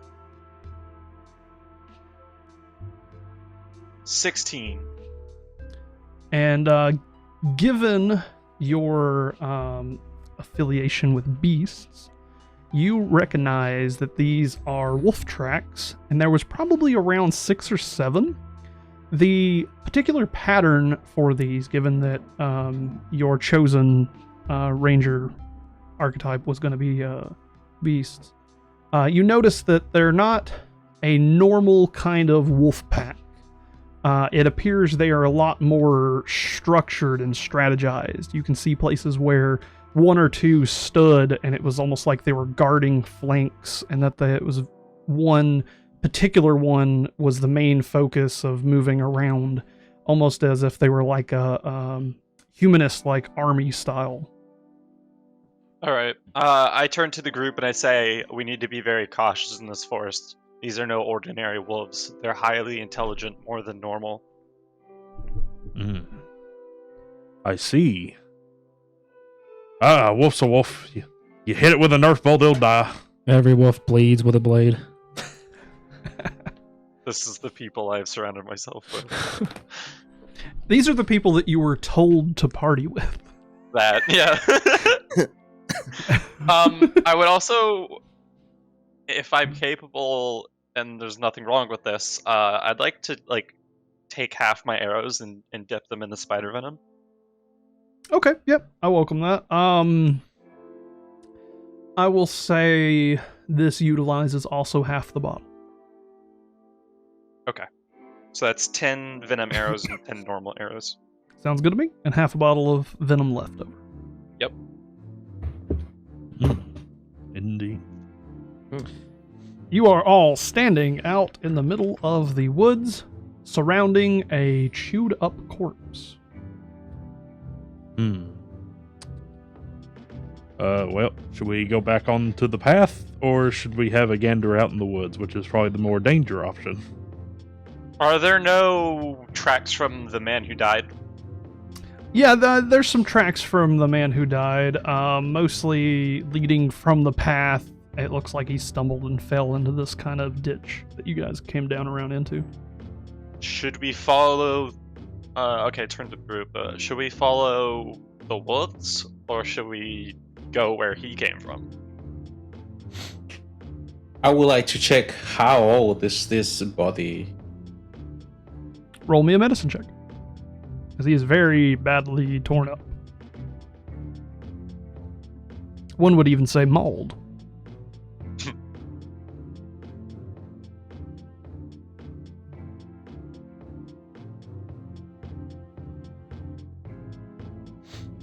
That'll be a 13.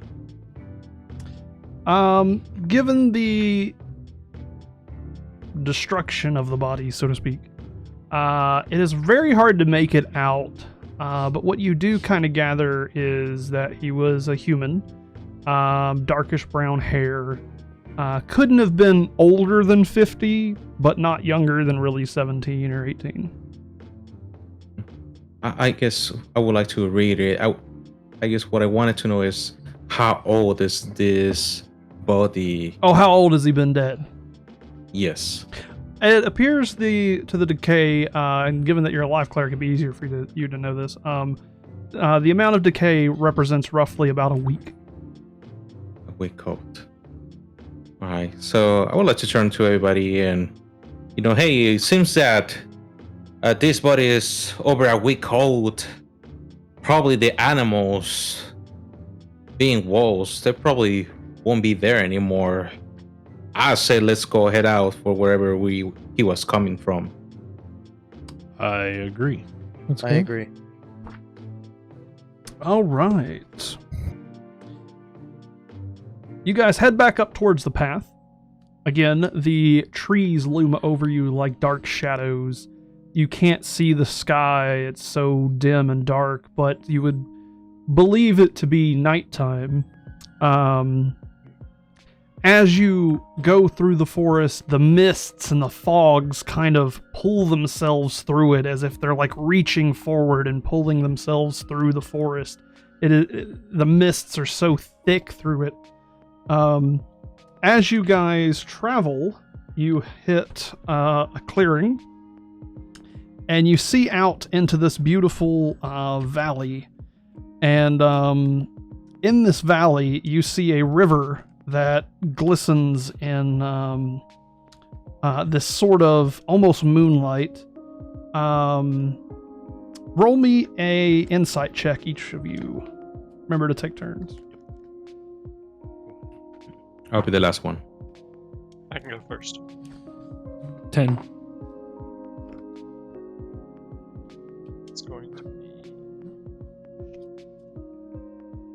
19. I got an 8.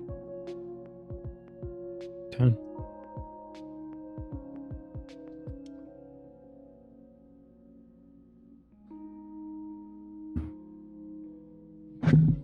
$16.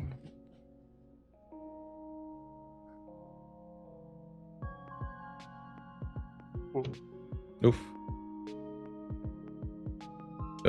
23.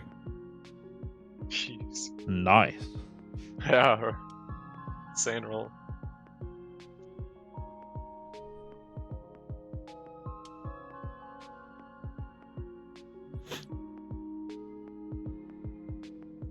All right, the 23 and the 19.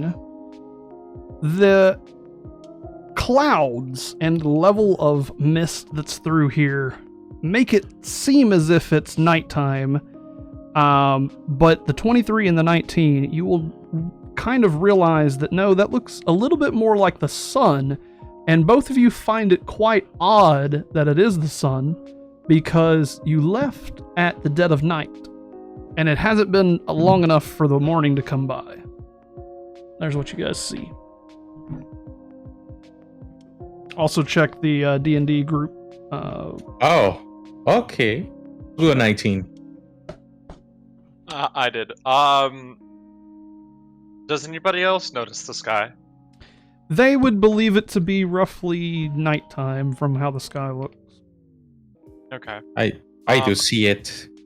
Yeah, I'll turn to the group. Does anybody notice how weird the sky looks? No, I did not until you brought it to my attention.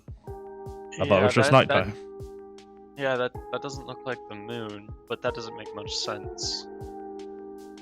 I will make a note of it. Remember to fudge, Sir Baldus. Maybe we're not... Could we be transported somehow? Grimir, you're you like to dabble in the arcane. Was there some sort of transportation that we didn't notice, maybe? I don't think I noticed. Can I check that? What was the question? Something about transportation? Seeing if there was like magic at work for transportation. We went through the gate, I'm assuming. You could roll an Arcana check. Okay. I'll write that note here. In a second. Also, you pull your hood back just a little bit. Sorry. Yeah. It likes to fall down on my head. Yeah. Apologies. All right, plus 4. 14. There is no magic that you know of firsthand that would cause these kind of effects. I have no knowledge of what could cause these kind of effects. Totally root that. Okay. Maybe it's something that is beyond our knowledge then. Indeed, so. I say we be very cautious as we progress forward. Looking down into this valley, off to the north of this river that runs through it, you will notice a small village cloaking underneath this large cliff. And atop that large cliff looms a tower. What looks to be a tower to some sort of wall. It just kind of peeks out over it. This is in the very, very far distance. This valley dips down off of the hill that you're at from the woods and then kind of dips back up with the river running along with you guys. So you guys can look out and see this kind of grassy, plainsy valley with this kind of town sitting in the middle next to the water.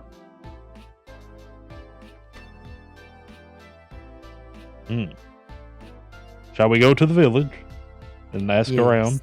Indeed. All right. Yes. I agree. Let's go. Now, a few notes about your history in the world and whatnot. As each of you know, no one that you have ever met or know of has went to the Misty Forest, and you have never heard of towns or villages that lie inside of it. Up to now, each of you would have believed that there was nothing inside the woods, just creepy old tales of people getting lost and kids being taken and going missing. So to kind of see this town, and let alone almost like a castle, is quite the surprise, as it, nobody has ever talked about this before. Traveling down through the path, you guys make your way to this town. During your journey to the town, you will notice that the mists start kind of bellowing out of the woods, and they're like moving through the plains. Many of you would be believing that it would become quite hard to navigate because it's such a almost dense fog that you probably want to get to the town quite quickly before it descends upon you. And as you guys are getting right there to the edge of town, looking into the streets, the mists are just kind of closing in on you. The town, decrepit and showing signs of age, there's nobody out in the empty streets. As you guys make your way through to the center of the town, the mists start kind of billowing down alleyways and pushing towards you guys.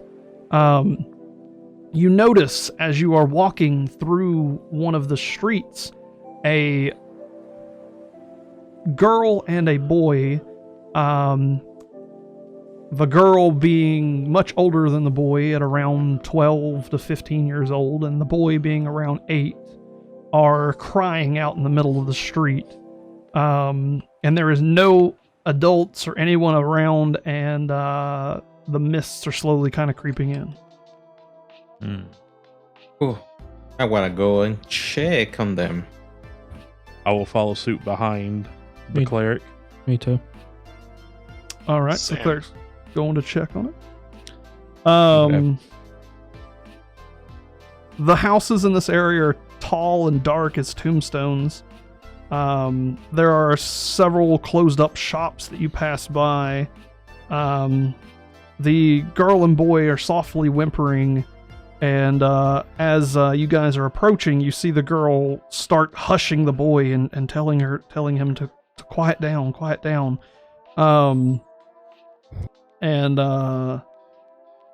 The girl lifts her head up and just kind of calls out to you, "There's a monster in our house! Please help us!" A monster in your house? gonna What do rush- you mean, little girl? While the cleric is saying this, I'm just gonna rush into the house. And then I go, Vez, get back here, and I start chasing after him. All right, so Veston and Grimir is going to go straight to the house. Please flip over number 1, and the arrow points towards me. Oh, that's just the one. Flip it over. It's the arrow points toward him. Sorry, I thought there was an arrow on the. Where's the arrow? On the other side. Oh, on That's the- what I was looking for. Couldn't Oh, find it. okay, gotcha. Oh. I got it. There we go. And then just to make sure, This looks exciting. nice. What'd you get us into? Is all I'm going to say. All right, This will be take interesting. Grimir's character and Veston's character here, and put them at the iron gate piece right there at the back. Piece right there. Mine's the blue door. Not there. Let me No, grab no. this. Yeah, point for us if you don't mind.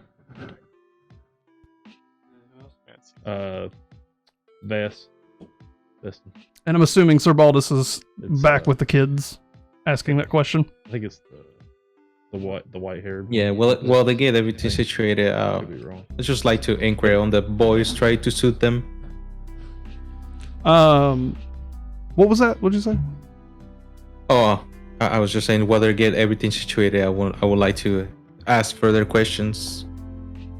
So she tells you that they've heard its terrible howls. And she mentions that their parents had went down into the basement to take a look and check on it. But there's a monster. The little boy kind of stops whimpering for a second and goes, "You gotta check on Walter." Walter, who's Walter, little one? His baby brother. You baby brother. Oh gosh, we gotta get there, but we cannot just leave him here. So this house Pen. is a tall, kind of Victorian-style house. On the front mahogany door, there's a little lantern, and the light kind of pulls out into the alleyway here. There is a little wrought iron fence that goes around this building, and there's a little gate. Veston and Grimir kind of just shove that gate open. It has this big rusty creak that goes with it. Super old, it's not locked or anything. The girl says, if you'll go check on our baby brother and deal with the monster in the basement, we'll stay here on the port. Okay, seems They're that- too scared to go in, it looks like. Yeah, I mean, there's no going around that. All right, let's Pan. We gotta go and see what's going on, man. This is really bad. Sounds bad enough. Oh yeah, gotta go in and save him. Here's Need the to take girl and care boy. of it. Put them at the wrought irons. All right. So everybody rushing in. Yes. They'd be like right here, wouldn't they? Yeah, wherever you So want to put them. while they're rushing in, can I kind of use the time to look around and kind of get a scope of the situation? See if I see anything? I believe you were the first one to rush in, correct? Yeah, I was right behind them. Yeah, you rushed past Sir Baldus and them, so we're getting to you now. Alright. So- Go ahead. Can I just want to, like, I don't know, like, is it a perception check or whatever to just look around the room and see if I see anything off? No, I'm about to describe to you the visuals that you see immediately Oh, entering the room. Yeah. Perception checks is for like things you don't notice or specifically searching for. Got it. You get to this front door. It has a mahogany door. The oil lamps are not lit on it, but the oil lamp outside is lit and pouring out into the streets, but you notice as you get to the door and peer through the little kind of stained glass windowing inserts that it has, that the lights on the inside of the house are currently off. Are you looking to just kind of burst through the front door, so to speak? Yeah. The door is unlocked. It swings right open. It leads into a main entrance here. Hanging on the south wall of the foyer is a shield, flanked by two paintings. The shield is embossed with a coat of arms. It is a stylized golden windmill on a red field. Flanked by it are the framed portraits of stony-faced aristocrats. And in this kind of foyer, on the other end, is two mahogany framed, or a mahogany framed double door, which appears to lead into the main room.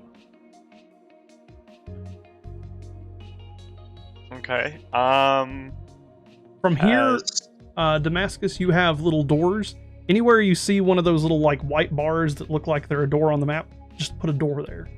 For any of the double-sided ones, put the double doors up there.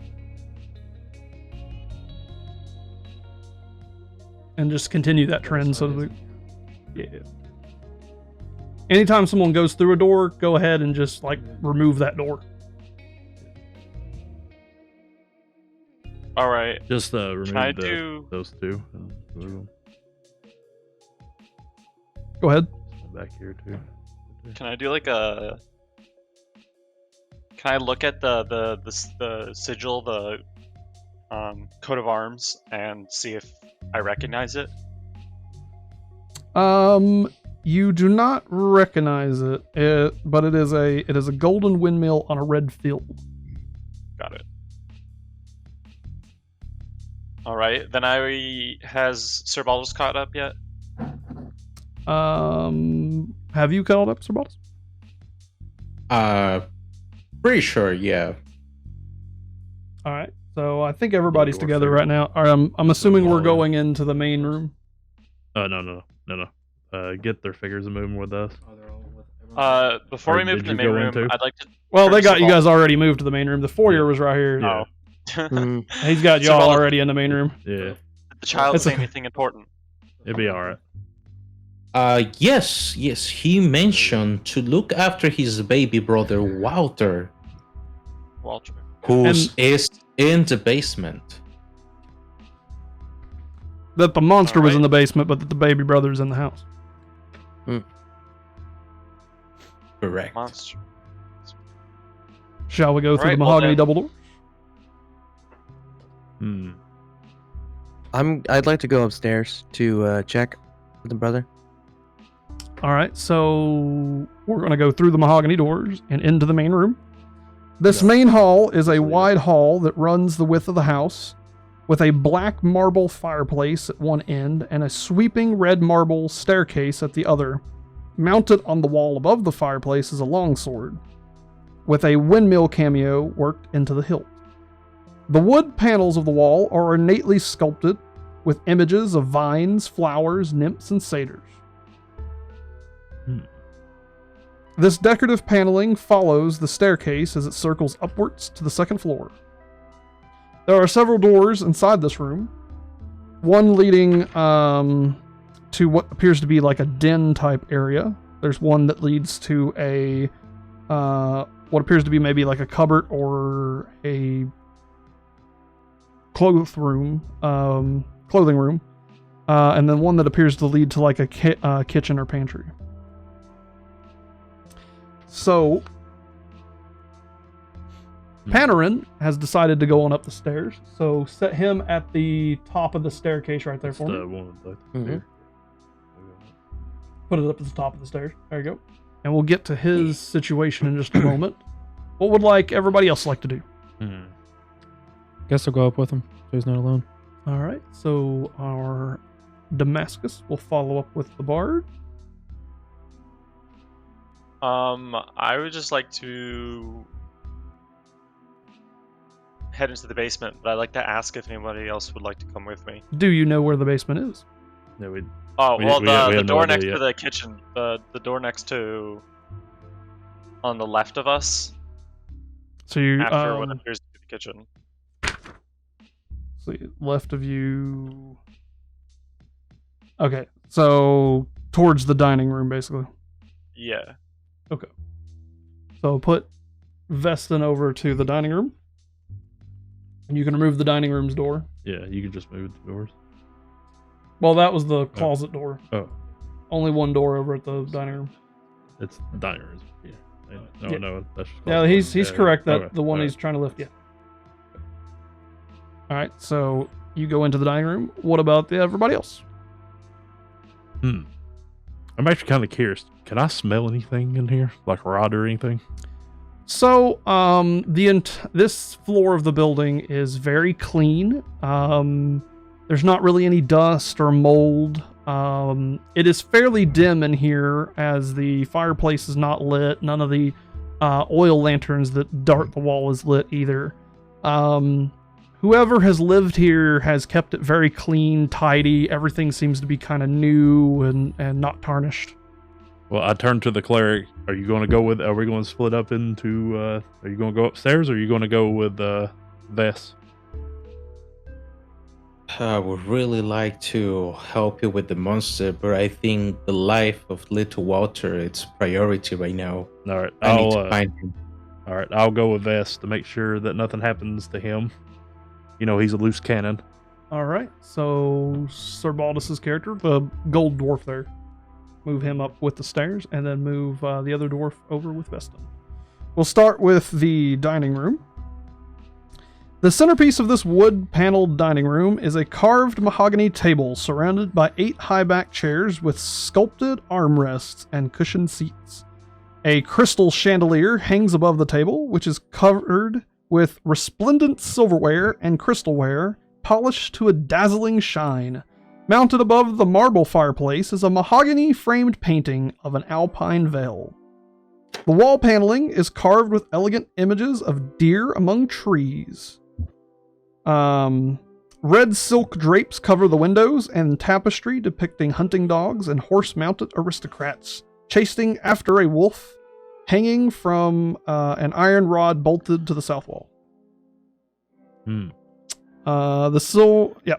And then so you guys are hanging out in that dining room. Flip over number 2, pointed towards me. Set the 3 that's on the stairs up higher onto the stairs.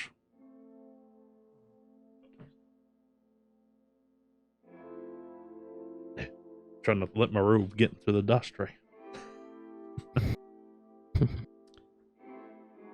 More unlit lamps are mounted on the walls of this elegant hall. Hanging above the mantelpiece is a wood-framed portrait of the family that lives here. They're stony-faced aristocrats. There are 2 smiling children in it that you recognize as the 2 that are waiting at the porch. Cradled in the father's arms is a swaddled baby, which you can tell from the painting that the mother regards with a bit of scorn, kind of looking down and scoffing at it. Standing suits of armor flank the wooden doors in the east and west hall. Each suit of armor clutches a spear and has a visored helm shaped like a wolf's head. The doors are carved with dancing youths. The red marble staircase that started on the first floor continues upwards in an upward spiral, and you can feel a cold draft coming down from the stairs. We will start with the dining room group. What would you guys like to do?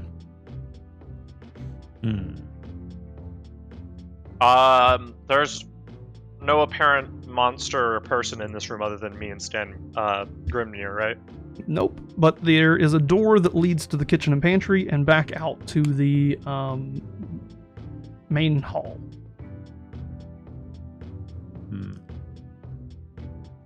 I turn to Grimnir and say, no monster. I don't see a monster in here. I want to keep checking the other rooms. All right, let's go. Do you guys want to check the kitchen and pantry, or do you want to head to the... Nah, I just want to head right back out into All right. the main hall. So you guys want to go upstairs or check out the other den room that's located this way? The other den room. All right. Grimnir, would you join me? Yes, indeed I will. Okay. You guys Can't leave you by yourself. You're getting into trouble. So you guys looked around inside that room for a little bit. Meanwhile, upstairs in the upper hall, what would you guys like to do? Guess I'll go in the room to the left. All right. Anybody going to the right room?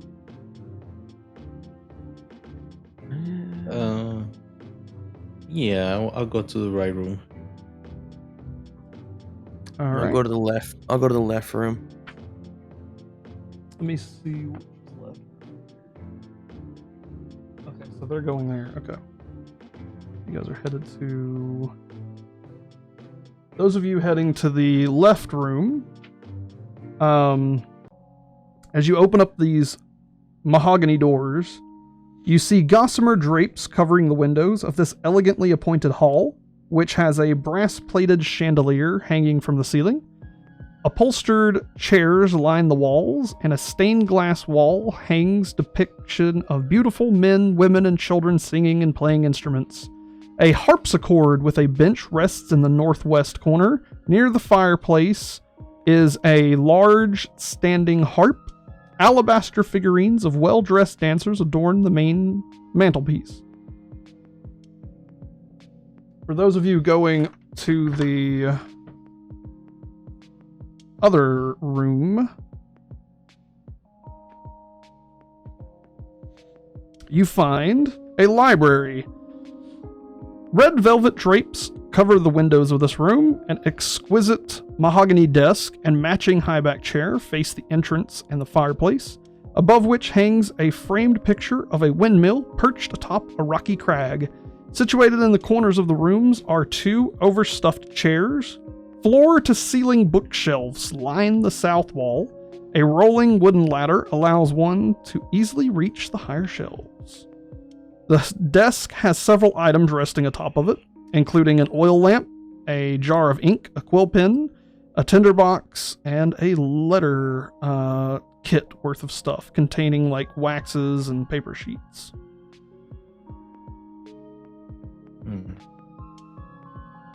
Is there? Let me see. It's just a library, basically, right? Yep. Okay. So there's nothing here. Can I check for any noises? Any So any far, faint crying? nothing too much. You guys are still in the dimmish darkness, with none of the lamps still on and everything. There's no crying, no real sounds, just the cold draft coming from the upper stairs. I would like to lit either the light of the lamp that is to the desk to see if I can see better, because our vision is just gray. All right, so you head over there and light up the room. Nice little makes everything a little bit easier to see, but still you make out the same kind of stuff. Okay, I guess I'll go back to the room and tell everybody that I haven't found anything. Oh, I think you got the figures mixed up. It's okay though. There you go. Now he's coming over here to y'all. As you guys, Hey, yeah, go ahead. no, go ahead, No, go ahead. Hey guys, I just came from this big library. I didn't find anything. How about you guys? Any luck? No, everything seems pretty empty in here. Nothing of value to me, at least. What about you, Pan? I feel a strong urge to want to play the harp. Appreciate the follow, by the way. Oh no. I'd like to play the harp. Play the It's harp. like- Make me a performance check. Oh no. Is it a D20 or no? Yeah, it'll be a D20 plus your performance. Let's see here. That is. There's a monster in a house. Quick, Oh play some wait, music. hang on. What? 13? 13. So he starts playing the harp. Mediocrely is what I will say. As the music kind of chimes down to the bottom floor. So you guys heading into this den hear this harp being played above you guys, directly above you, mind you. And inside the den that the first floor guys are in, this oak paneled room looks like a hunter's den. Mounted above the fireplace is a stag's head. Positioned around the outskirts of the room are 3 stuffed wolves. 2 padded chairs draped in animal furs face the hearth with a oak table between them supporting a cask of wine, 2 carved wooden goblets, a pipe rack, and a candelabrum. A chandelier hangs above a cloth-covered table surrounded by the 4 chairs.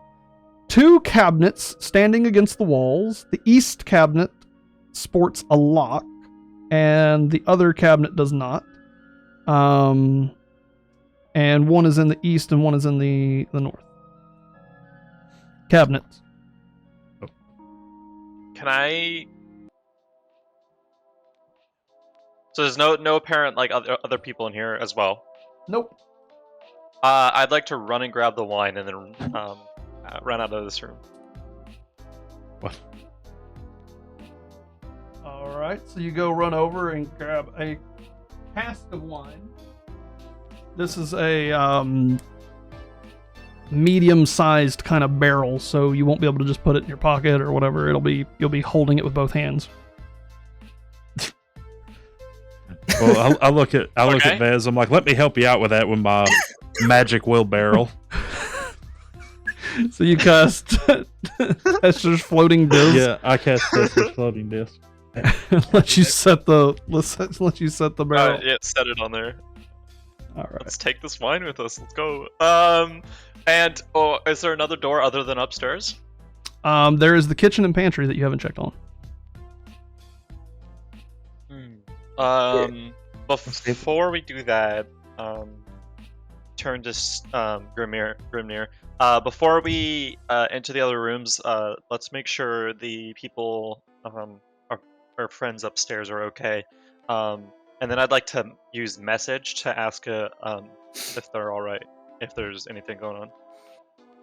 Okay, you can message just from where you're at. So, who do you want to send the message to?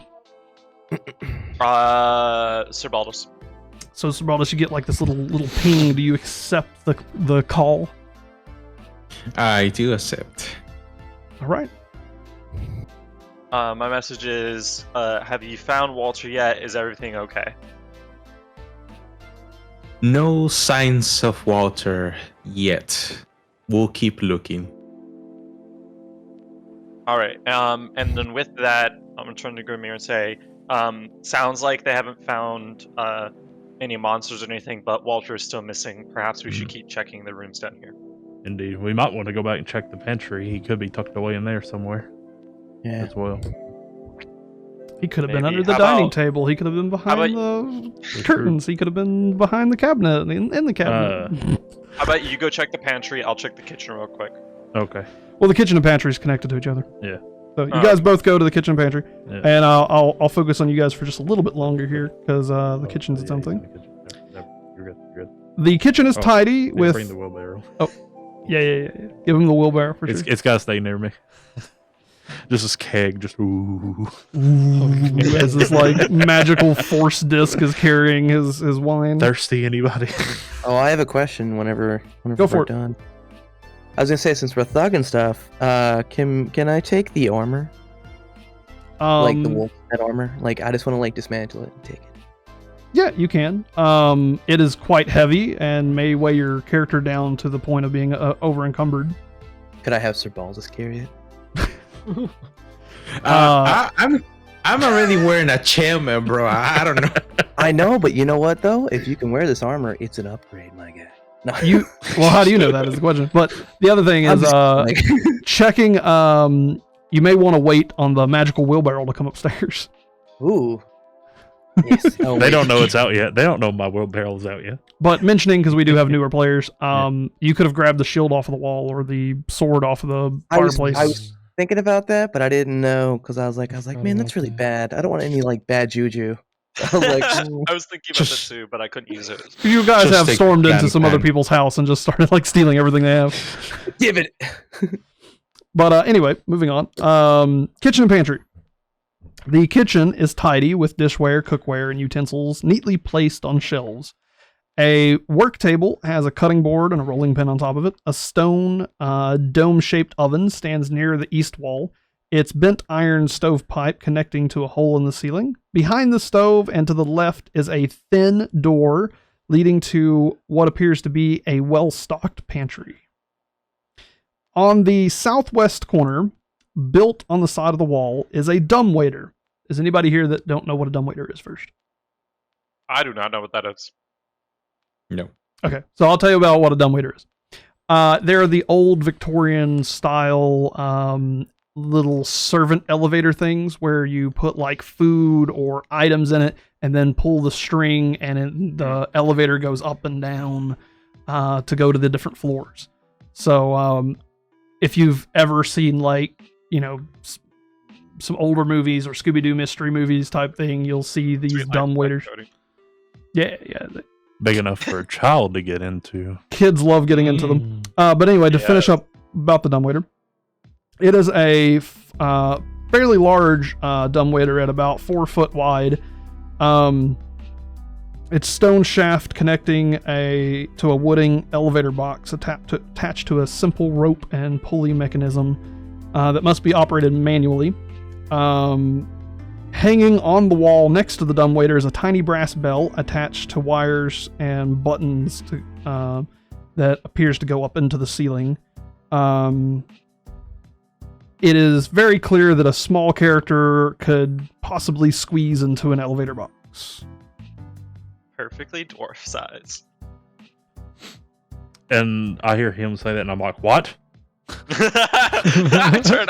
Don't worry about it. Just rumbling thoughts. I will make one other mention to you now that you have searched the entire first floor. After searching all the rooms on the first floor, it is evident to both of your characters that there is no way down to a basement. The stairs go up, and there is no door or anything here. I was about to say that next. Yeah. I'm gonna turn to Grimir. So, there's no basement. That child was lying. Maybe I would need to go talk to him again. I'll join you because this is highly suspicious. Before you do, does any of you have any interest in investigating anything in this room or the dumbwaiter? Sure. Is it closed? Is the dumbwaiter closed? It has a little kind of trap door that goes up and down, but it's currently closed. I'll go flick that open real quick.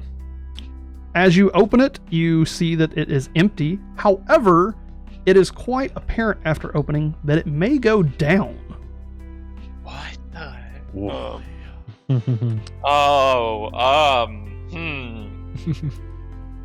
And then I just look over and I see Vess give me a look. Don't you even think about it. Don't. Dwarf in a box. Dwarf in a box. I'm just saying, you could fit in there.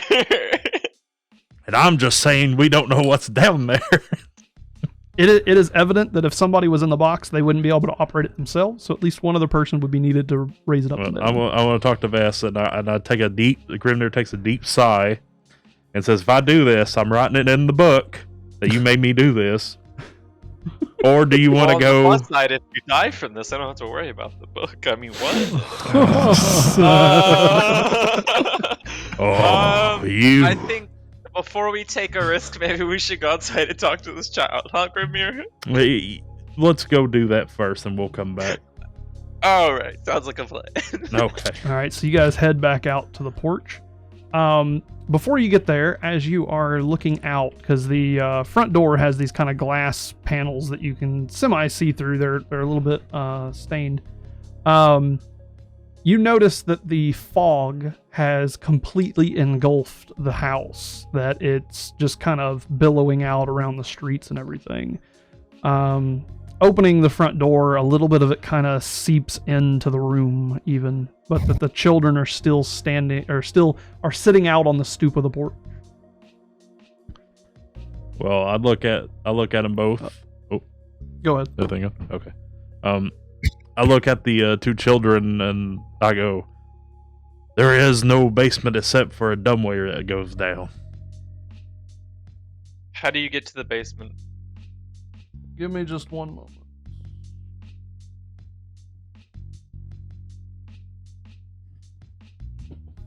I'm having that issue again where it's disconnecting and reconnecting. It's okay. It happened to me earlier.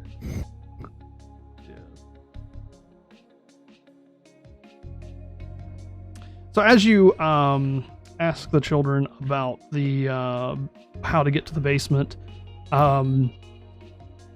the littlest one is like cowering into his sister and just kind of in tears and crying. The older sister kind of just turns back to you and says, "We've never been in the basement, but I know it's down there. I can hear it." I don't like this. This is bad juju.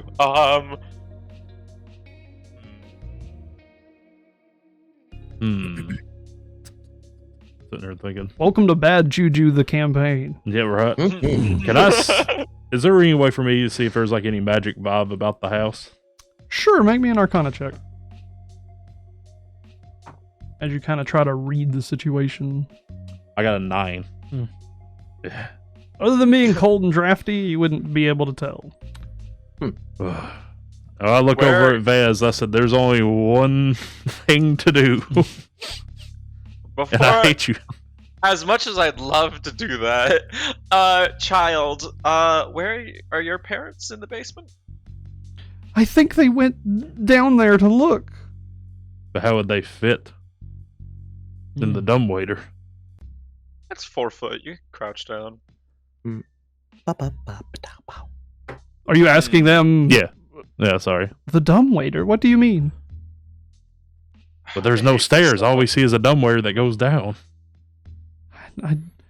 I think the dumbwaiter goes to the basement, but I've never been down there. How else would you get down there? Curious. It is clear that the children don't know how to get to the basement, but they know that it exists. And they know their parents went down there, but they don't know how. Could be a trap door somewhere we're not seeing.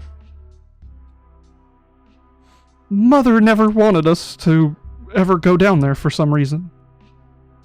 Alright. Grimnir, I think it's time to send you down below. Hold on, don't put the cart in front of the horse. I can't remember. Was there any rugs anywhere?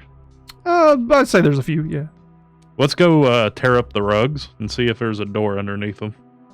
I'll speed that up just a little bit. Checking on the rugs, there's no apparent doors underneath them. Okay. Can I Well, tear off some fabric from the rugs and keep that? Remember, you're in these people's house. How would they think about it? I'm pretty sure their parents are dead. I don't care. Gosh, Amani. Immediate assumptions. Wow. Savage. Go ahead. Real You'll take your savage. dagger and pull some cloth off of some of the rugs. And Grimir just rolls his eyes and goes, "All right, let's get this over with," and head back. All right. And on that, we'll go back upstairs All to the bard who has been playing a ballad on the harp. right. In your all's rooms, you haven't noticed any way down to the basement, and there's not too much of interest here unless you're wanting to search around at the books or, desks, or just taking a closer look at anything inside the rooms. Yeah, Pan, as interesting as this play has been, I think we have other priorities that we need to concentrate right now. And I Okay. think even the barbarian will agree with that. You guys I've do enjoyed understand it. why I played the harp, right? No, I was trying to see if it was like a trap thing, like a secret thingy. That's why I did it. Okay. Oh. That's why I did it. Very smart. You've been in many a house with trapped harps just sitting in. Well, secret doors. That's what my thought. I was like, there's a harp in here for some reason. I was like, it needs to be played. You know what I mean? Roll me an investigation check. We'll count it that way. You investigated the harp for any potential traps or secret door mechanisms. Mm, Being a bard, and since it's a harp, I'll give you an advantage. oh, okay. How much advantage is that though? Roll another d20 and take whichever one's highest. Yeah. Okay. Okay. Oh yeah! Oh yeah! Gosh dang. That advantage, though. That's nice. Whoa. Okay. What'd you roll? roll? Well, hang on. I gotta add in my other stuff. 'Cause you said it was investigation, yeah, or was it perception? Investigation. So I've got 19. So while playing the harp and investigating it, you can tell that it is quite an old harp. It hasn't been restrung in a long time. That any moment one of these strings could just like pop off, basically. Okay. There's no mechanisms or anything that you can find, and that if it is tied to some sort of magic, this harp wouldn't be it. There's nothing magical about it. Okay. Being Yeah. experienced in magical instruments. Okay. So, do I get to do something else? Yeah. This is nobody's taking turns. We're just doing a thing. So Okay. So, anybody on the Kinda- second floor can make decisions. I can't play a piano, but maybe there's a certain key set. Oh, Right? It's like we didn't do much in the library because I Cigars? kind of want to go and see if there's any like yeah. or books, that. like hidden books, move them and stuff. I see what you Mhm. mean. Come I on. did not check Yeah. for that. Big- You know what, Pan? big brain. You have an idea. You know what? I support you. Let's go back to the library. Gosh dang. Let's just start ripping books off the shelf. Will the barbarian be joining them? Yeah. All right. So all Why three of you are not? going to investigate the books and whatnot in the library. Go ahead and roll me an investigation check. All three of you. Guidance before. Roll me an investigation check plus a d4 then. Be your little. Oh, what? triangle. Roll the triangle too. You got to add 2 and then with your investigation on top of what you rolled on your d20. 3. Oh, D20. So I roll the D20 next after I do that. You already rolled it. What well, number this was was on a the 3. Oh, D20. Go after you, Pan. It was a Okay. 13. Sorry. 13, then add the 3, then your investigation. So 13. So 16 plus investigation. 16. 16. Doesn't. It's 0, so it's just 16. We got a 16. I got 23. Good God. Ooh, how do you do Nice. multiples? How did you do multiples like that? That's so cool. I'll share with you a formula that I use. But basically, is you roll the d20 plus the d4. Okay.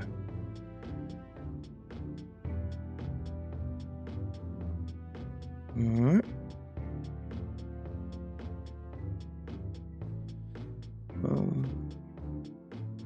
That's what?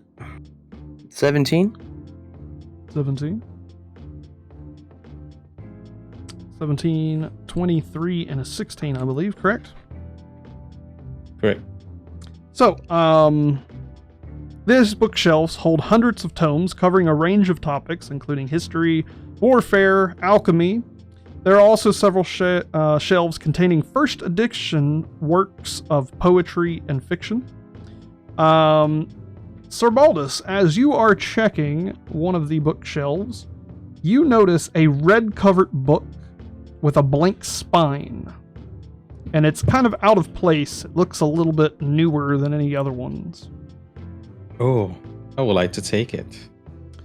Pulling on it causes it to pull the entire bookshelf to one side as a secret room opens up behind it.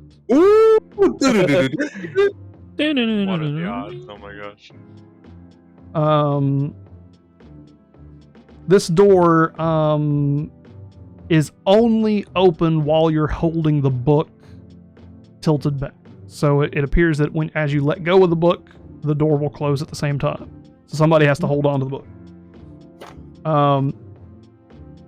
But you can see into the room from where you're at. This room that opens contains bookshelves packed with other kinds of books inside of it. There is a heavy wooden chest with clawed iron feet standing against the south wall. Its lid is half closed. Sticking out of the chest is a skeleton in leather armor. Ooh. Ooh, so somebody has to hold the book down, right? Guess I will. I don't know. I cannot feel the need for the barbarian to lead the way. Yeah, true. It's up to you guys. Okay, how about this? Could I use my javelin to kind of like stab down the book and kind of make contact to the ceiling so it stays down? You can try, and I will let you roll a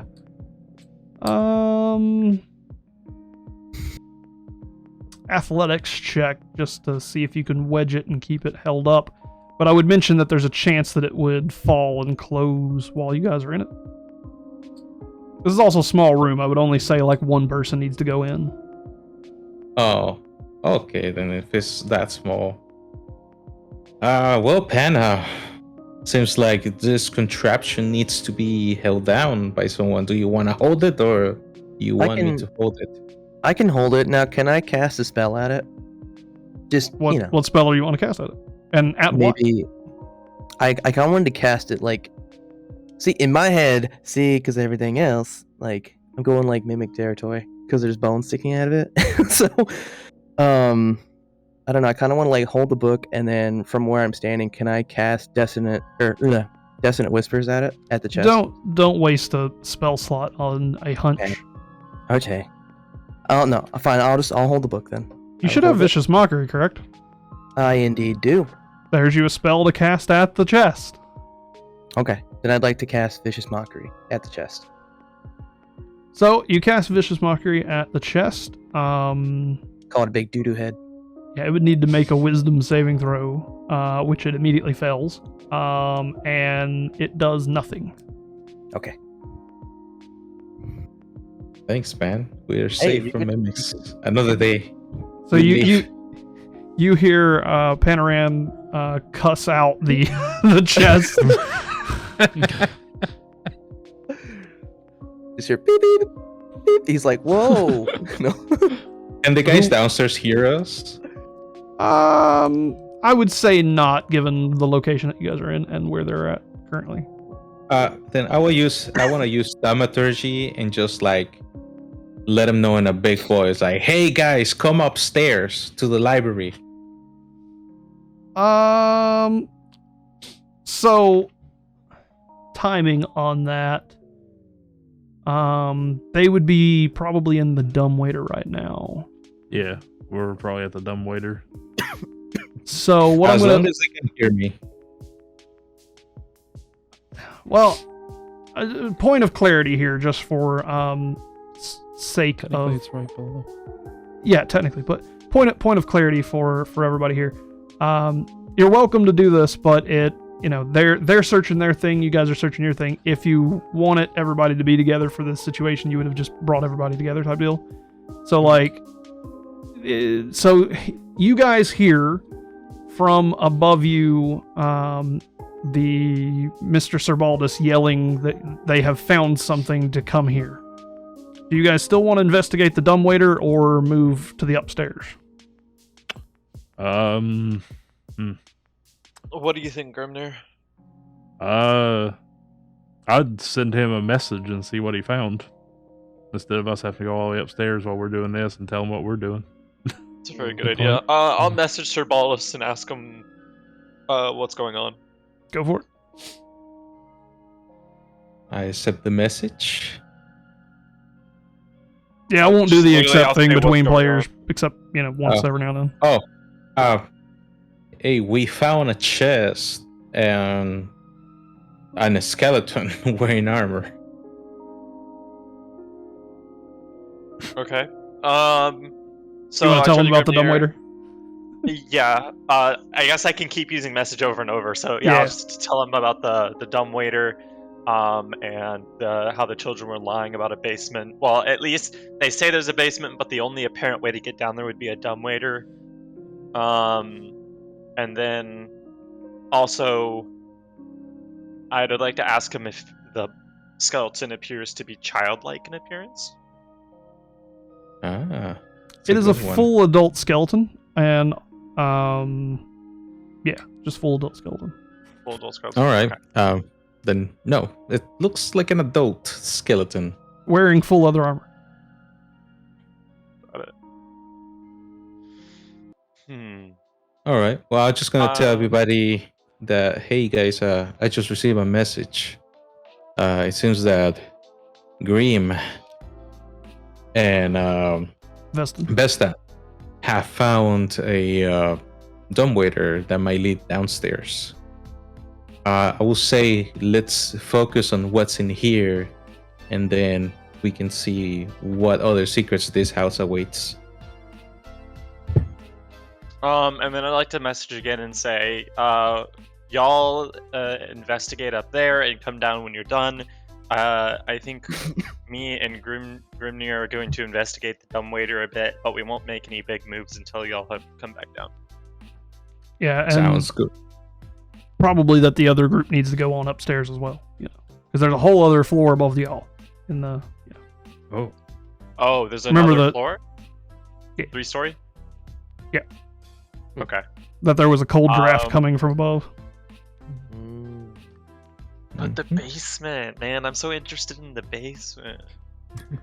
As we are interested in the basement, we'll head over to the dumbwaiter moment here. Well, let's finish up the secret room thing. Is anybody going to Yeah. investigate the skeleton in the chest, or just are we going to stand around at the open door for a while longer? I mean, if there's no volunteers, I guess I'll go. And Since who is I deal with life and death matter. and who will be holding the book open? I shall hold the book down with all my might. Awesome. So Serbaldus, you head into this secret room, and the chest skeleton. This is a heavy wooden chest with clawed iron feet. The skeleton, after closer inspection, it appears to belong to a human that has triggered some sort of poison dart trap. 3 darts are stuck into the armor of the adventurer and into the ribcage. The dart firing mechanism inside the chest doesn't appear that it would function anymore, as it only had space for 3 darts. Clutched in the skeleton's hand is a letter. Oh, I want to take the letter. All right. And for the players here, where'd it go? Ah, no. Me.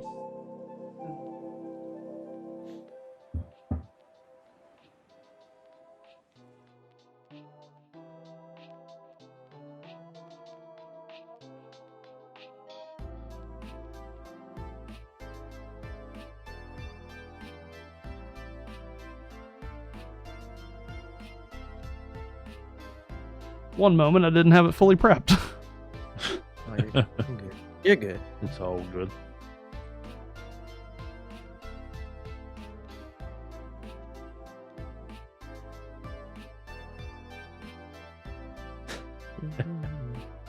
Just watching all those Scooby-Doo movies paid off, huh? Yeah, I am not looking forward to what's about to happen with me. Be strong, Grim. I have an idea. I have a plan. Oh, well, I have a plan too, and it's kind of curious on what the floor's made of. Mm. Go ahead and be reading that out loud, Sir Baldus. Okay, it says That was an accident. letter from Strat von Sarovich to Gustav Dorst. My most pathetic servant. I am not a messiah sent to you by the dark powers of this land. I have not come to lead you on a path to immortality. However, many souls you had bled on your hidden altar. However, many visitors have you tortured in your dungeon. Known that you are not the ones who brought me to this beautiful land. You are but worms written in my earth. You say that you are cursed, your fortunes spent, you abandon love for madness, took solace in the bosom of another woman, and sire a stillborn son. Cursed by darkness? Of that I have no doubt. Save you from your wretchedness? I think not. I much prefer you as you are. Your dread lord and master, Strad von Sarovich. Oof, that gave me goosebumps right there. Also, inside the chest are 3 books with black leather covers, 3 spell scrolls, the deed to the windmill, and a signed will.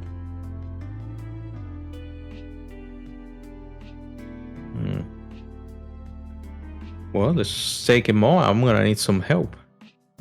You're going to take them all, you said? Yep. So just add to your character sheet that you have the deed to a windmill, deed to the house, a signed will, 3 spell scrolls, which you'll have to take and look at later type deal.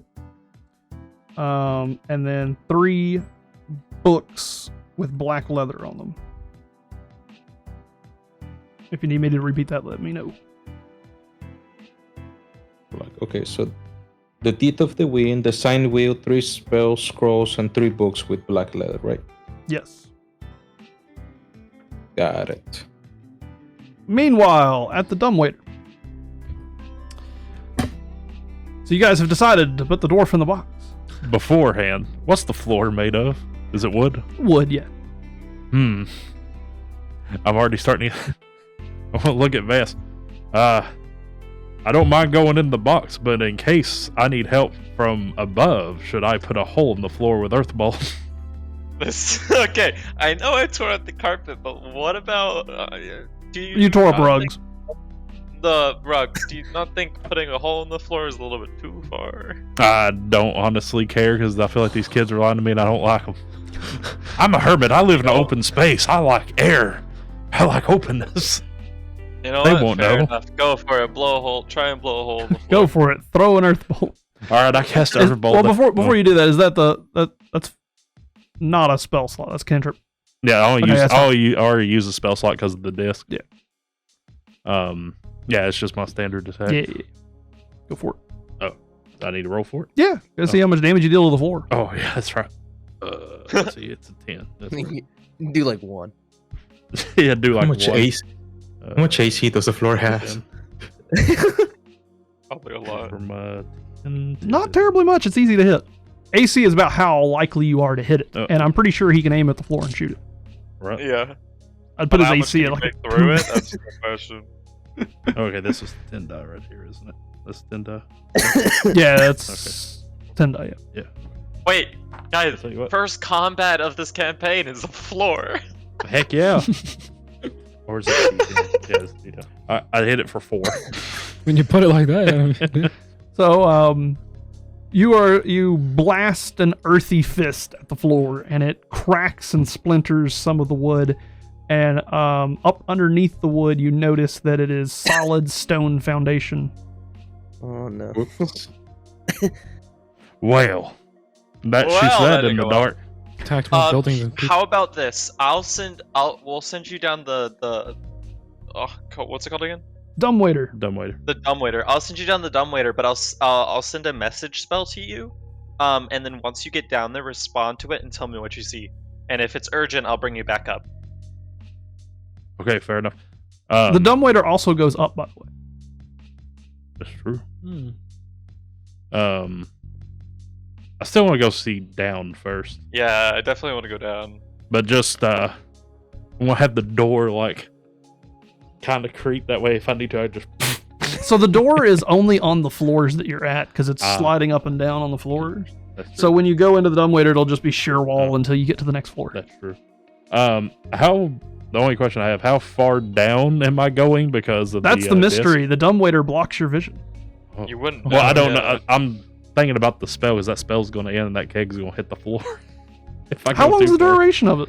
It's 60 feet. It has to be like 60 feet. No, in the air. duration. How much time? I thought it was permanent. I think it's like an hour or something. It's a long time. I'm pretty Yeah, sure. 1 hour. Yeah. 30 feet range too. You're not worried about that then. Okay. Fair So far, since you cast it, only maybe a minute has went by. I was Long just enough- worried about how far he gets away from me, though. Yeah, But- long enough to run into the room, steal a keg, talk to the children, and Yeah. go into there. So not long at all. Okay. Not worried long at all. All All right. Fair enough. Let's- I'll go in. All right. So he gets up into the dumbwaiter. Y'all close the door, and old Vestin here is going to start lowering you down. The rope's Before I going to break. start the process of lowering, can I send him the message spell and say, "What do you see?" And then, Well, right now he sees the back of the door that you just shut on him. right, but he gets to Hmm. choose if he accepts or not. And as far as I know, the spell doesn't say like a timer on like how long he has to accept it. So if he just doesn't accept it until he gets down there, he can still respond. I see what you're saying. I'm going to allow it. That's fine. We'll just say that you guys got walkie-talkies for a moment. As he starts to slowly lower you down, the wall starts to move, and the darkness kind of creeps in. But with your dark vision, that's not really a problem. Nope. After a few moments of being lowered, I would say what you would expect the floor underneath you would be in time, 10 feet, something like that. You reach a kind of clunk as the dumbwaiter hits something below it. Like something is blocking the dumbwaiter from descending further. However, the hole that the dumbwaiter would lead to, you got about a crack of it. So you have about maybe a foot where you can look into the room that is below you. Oh, okay. All right. Well, I'll try to peek through the crack. You peek into this crack, and you don't hear anything particular down here. There seems to be some sort of muffled noise that you hear off in the distance, like someone speaking, but you can't make out any words type deal. But as you peer into this room, you see a pantry, and inside this pantry is a whole bunch of kind of gunk and nass where like food is molded and decrepitated. The pantry stalls, the woods are super aged and falling apart. You see what kind of hard to make out things scattered on the floor that almost looks like bones. But before that, you hear a noise directly underneath you, and I want you to make a dexterity saving throw. Lovely. All right, let's see. Remember, you can also still respond to me and tell me to like pull you up or something. Yeah, no. Let's see. This is before he can even react to it. Yeah. That would be a 11. An 11. Oof.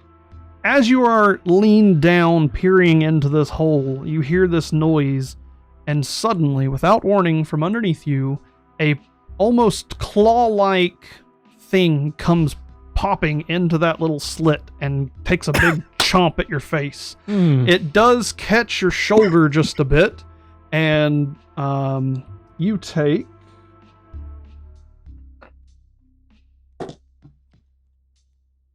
3 piercing damage. Okey-doke. Oh, This thing appears to be almost like a bird's beak, but very sharp and hooked as it screeches and gnaws into the dumbwaiter where you're at. You kind of jump back, and it's too small of a gap for this thing to get in there with you, but it is just sitting there wildly clawing at the air trying to get to you. Ah, freaking whatever the heck you are, dumb parrot. I accept the message and I say, there's a bird bite me on my shoulder. How do I can I send another message spell? You have a reply back and stuff, yeah. Okay. Just go for it. Do you need me to pull you up? Do you have it handled? What's going on? It is just gnawing and grasping at the air. And I'm just like, leave me alone. Because right now I'm assuming it'd be hard for me to cast a spell inside this thing. No, you can if you want to. Go for it. Oh, let's see. It is under 3/4 cover, though. It's kind of easily say. Well, if I hit it right in the beak, that's showing. Break its beak. Let me see here. What do I have in my weapons wall? Gosh. Let's see. Well, I can't tell if it's standing on anything, so that wouldn't help. This could be interesting. Just pull me back up. Could just pull me back up. Yeah, I don't want to use a level 1 spell for that. I was thinking about using grease and greasing myself so it couldn't bite me. I will mention to everybody real quick that it will be a long time before your next short or long rest, so save your spells as much as you can. Right. That's what I was thinking. Yeah, I'll tell him to pull me up as I'm like trying to restrain against this thing. Pull me up, dang it! All right, I'll pull him up. And you successfully are able to get him up. You hear like Grimir, as you're watching this beak and the dumbwaiter starts to ascend, it kind of clamps on his beak a little bit. He struggles and pops himself out of it. You can't tell if it was a bird or like a crab claw, but it was like this kind of hooked kind of thing. Yeah. I'm just going to assume it was a bird because of the way it Was it not making any sort of noise? Oh yeah, no, I said it was screeching and scrawling and frantically trying to get inside the dumbwaiter with him. Alrighty. Yeah. And you successfully get back up to the top of the dumbwaiter, and Vestin opens the door. And I'm sitting there holding my shoulder going, oh, look at him. And I go, I hate you so much. You look like you had a fun time in there. The children wouldn't lie. There was something down there. There's definitely a basement. Yeah, there's definitely a basement down there, and there's definitely a monster down there. All right, now what I would like to try and do next is a little complicated. Pitch it to me, and I'll tell you what can be done and not done. Can I lower the dumbwaiter to about halfway, so like the bottom half of the dumbwaiter is kind of like walled on all sides, kind of like a bucket, and then can I pour the wine into that? Okay, so let me see here. So I think I see what he means. You get the dwarf out of the box first, obviously, right? Yes. Okay.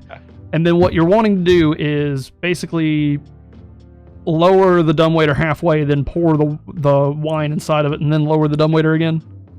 Yeah, but I'm gonna light the wine on fire and then lower the dumbwaiter. So, today we have Science with Brimthen. Welcome, everybody, to Science with Brimthen, where, when we talk about alcohol, it is almost impossible to set it off on fire. Particularly wines and beers are not a high enough alcohol content in order to do it. In fact, you can put a lit match into a glass of whiskey and it will not combust. The only alcohols that will combust are pure alcohols, such as grain rise and those kinds of things. So moonshine is about as close as you could ever get to it. There are certain vodkas that are a high enough percentage, but if you are not over the 90 proof roughly or whatever, it will not light on fire. Anyway, back Even to with the the game. assistance of like cloth or rope. No, won't light? wine is like 94% water. It is not alcoholic enough to do it. However, you're welcome to try. I mean, if I know it's not gonna work, I'm not gonna do it. Dang. Okay. I'm just sitting there holding my shoulder. How bad is my wound? Not bad. You got kind of like a large bite type deal, like a dog. Could he investigate my bite and see if he could tell what creature it is? Yeah, since he's affiliated with beasts and You stuff. have With beasts one. and stuff, yeah. Okay. But Also, I'd like I to- will have to deem it as a medical check with advantage. Medical check with advantage, which is gonna be what, a D20? Medicine check is D20 plus your medicine bonus. What is my medicine bonus? Let's see. At least we can know what we're dealing with from Okay. that bite. Hopefully. And describing the beast, of course. Yep. Got strange looking beak. Strange looking beak. All right, it's gonna be a 21. Oh, thank Lord. Nice. That was Good job. So, without seeing it yourself, it's next to impossible for you to really know what it could be. However, given the wound, it definitely has an avian-style beak of some sort that curves inward. There are a large number of beasts that you have heard of that could fit those narratives. It could be a large bird, you know. There's a few exotic creatures that you know of that could cause this kind of damage, but without actually seeing it in person, you wouldn't be able to tell really what it was. Large avian. Got it. It has a large beak, that's all I know, and I was punching it and trying to get it away from me. Large. Do I know enough about spider venom to know whether you'd have to ingest it for it to do anything? Or is exposure to it enough? I would say, give me the application you're looking to give it for. If I can't light the one on fire, what if I pour the rest of my venom in it and then send it down? Because I'm assuming the creature was right below the dumb lift or whatever it's yep. called. I'm assuming the wine would pour out and probably hit it. So just touching it wouldn't be enough. It would have to try to ingest it, and Okay. you know that not too many beasts or creatures would actually drink wine. Right. Well then I guess. Hey, you want to get back in the Don't box wait and go up? Don't wait and go up. Oh, the way he's looking at me. just the way he just looked at me. That was just the theatrical of the show that Grimnir slowly gives him a glare and and goes, sits there, taps on his book for a minute, and goes, fine. And as Grimnir gets back in the dumbwaiter, he opens his book and starts to rot very fiercely. I start About sending them up. And we will take and pour the vision back over to the other guys up in the library. All right. To talk on it, you guys have searched around in the library. Does any of you guys looking to search the desk? Oh well. So again, these are items. You could welcome to take any of them or leave them there based on how you want to be perceived by the owners of the building. But there's an oil lamp, there's a jar of ink, a quill pen, a tinderbox, a letter kit. Inside the drawers of the desk is one of them is empty, but has an iron. The other one has an iron key in it. So you found an iron key. Yeah, I'll take that in the tinderbox. There's also a wooden seal, which is bearing the windmill insignia. I'll grab that as well. Anything else on there? Oil lamp, ink, quill pen. You took the tinderbox. Letter kit. I'll take the oil lamp, tinder box, and the seal. Yep. All right. There's also one other room on this floor, not just the two that you guys were searching on. It's a smaller room. It's right next to the stairs. Anybody wanting to investigate that room? What type of seal is that again? Sorry. It's a windmill. Okay. Cool. No. The third floor, you said? You guys No, are it's- over by the stairs. Is one more room that you guys haven't checked out on that floor. Well, if we found this in the library, think of what we could find at the third floor. The attic. Because we still haven't found Walter. You know, that skeleton wasn't grown person in a full leather armor. I will pray for his soul. I'm going upstairs. Something's telling me. The will of the godmother is speaking to me. So anybody else on the second floor wanting to check out that room, or just going on up to the stairs with them? I'll go up. I actually want to go downstairs. Oh, head on downstairs. Where are you wanting to go down there? Well, you said that there, like, when we walked in, there was like a fireplace with 3 wolf heads, right? Where you walked in at was a shield flanked by 2 pictures of aristocratic people. Then there was a fireplace with a sword, and then there is a den with 2 cabinets and 3 stuffed wolves, Okay. as well as a dining room and a kitchen pantry. And then there's a closet that nobody opened. Just leave that closet, never open it. Well, I kind of want to, like, go take the sword to see if anything does open, because, like, of the bookshelf as well. Just, I see what you're saying. So you head back down to the first floor. I assume you'll tell that to, Sir Baldus and Damascus. So you're Yes, heading like- downstairs to see about any other trap doors, basically. yes. Thing is Walter. So heading down there, roll me an investigation check real quick as you check on the sword, and I'm assuming you'll just check on the shield as well. Yes. So roll me an investigation check. Oh, no. Yes, Uh, 4. Not even You are- Bardic inspiration will save you. Wah, wah. You are welcome to take the sword, but nothing in particular happens when you take the sword. Okay. Same thing with the shield. If you want to take the shield as well, Yeah, I'll take them both. Why not? Sword and shield. add them to your. So ignoring that other room, heading on up to the upper floor, we get to the balcony.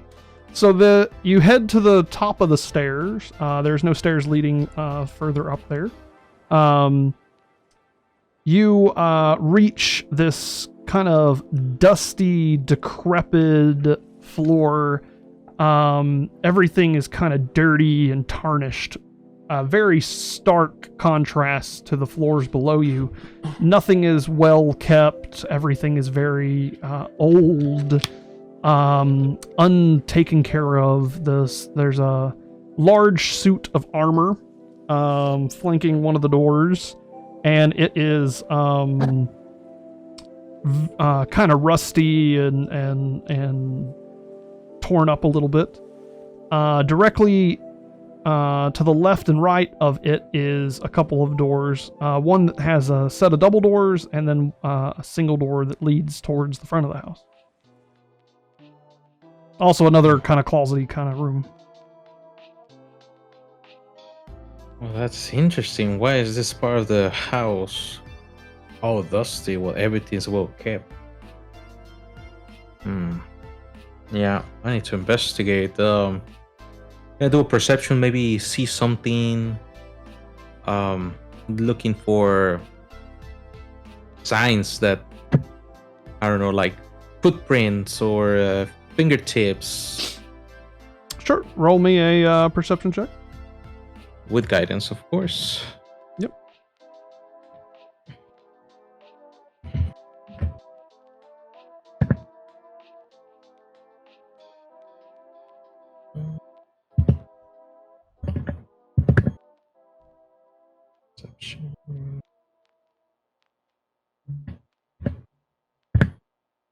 Who is messing with their mic? Huh? Hmm? I don't know. I keep hearing somebody like hitting their mic. Oh, Also, you guys have moved the camera again. So no, you haven't. It's just Oh, your sorry. cloth was on it. Apologies. That's all It's good. it's Ah. bulky. 25. Oh, it's awesome. So, on this up here, so the balcony portion of it looks down over the spiral staircase. So you basically came up to the top of it, and over on the left, you can look out over the staircase, so to speak. The oil lamps here are still unlit, and they're mounted on each of the oak paneled walls, which are carved with woodland scenes of trees and falling leaves. As you are checking around in this room to see what you can see, there's a very thick layer of dust all throughout it, and everywhere that you, the barbarian, and kind of step leaves a footprint. So it's clear that nobody has been around in quite some time because this dust has just not even been disturbed. Inspecting around, you see that this paneling is not actually scenes of trees or falling leaves or tiny critters. As you get closer to it, you notice that it's tiny corpses hanging from the trees, and worms are bursting up from the ground. What? What the heck? Hold on, I need to process this. So what you're telling me is that there's corpses hanging above us? No, this is the wood paneling. So the paneling around the walls, on the mahogany walls, they have little like carvings of things. From a distance, it looks like trees, falling leaves, and tiny critters, but it's actually worms and people hanging in those trees. Oh, Skeletons. sure. Okay, that's interesting choice of decoration. Very grim. Yeah, I'm getting chill spines. Okay, I guess we need. Please, Damascus.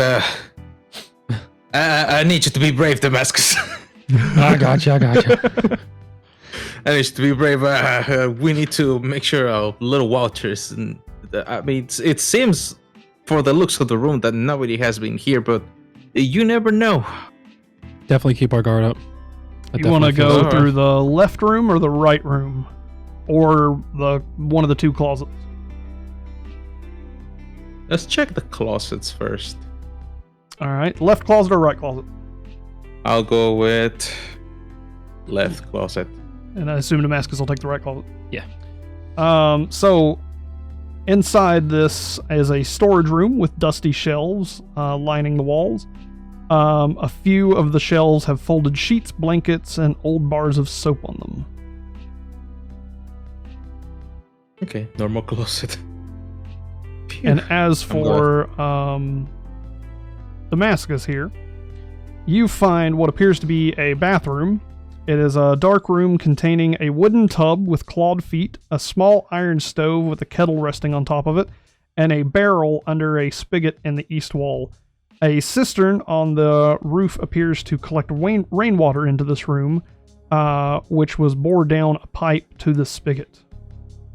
But it appears that the plumbing may not work anymore. Okay. I think I'm Interesting. So now we have the left room and the right room on either side of those. I'll go on the left. And I'll Cervaldes. go in the opposite direction. All right. As you are passing the big suit of armor to go into the room on the left, Mr. Damascus, the suit of armor springs to life.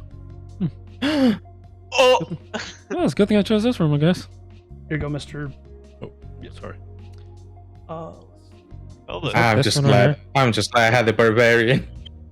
the second. Oh, you guys didn't move Oh, the. You did apologies. I was curious about which that. number was it? the third floor. Oh, well, move the I was third. Yeah, Sorry, apologies. I don't know. That's my fault. A floor and a Alright. suit of armor. We really like to fight Right inanimate there's the objects. suit of armor. Oh, right here. So you'll be like next. Well, to you. I can tell you, it's not gonna be as easy as fighting the floor. Put him right out before he gets through the door. He's not through the door just yet. All right. In the meantime, before we start this combat here, those of you on the bottom floor. So, Panarin, you have finished kind of inspecting the sword and the shield and found nothing special. Veston and Grimmir, you have made it to the second floor. Actually, I'm just going to say you go to the second and then the third floor. On the second floor, let me look at the location on my side here real fast.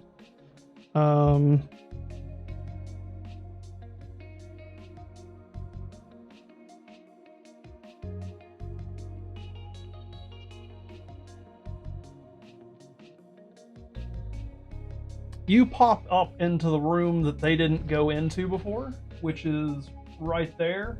Oh.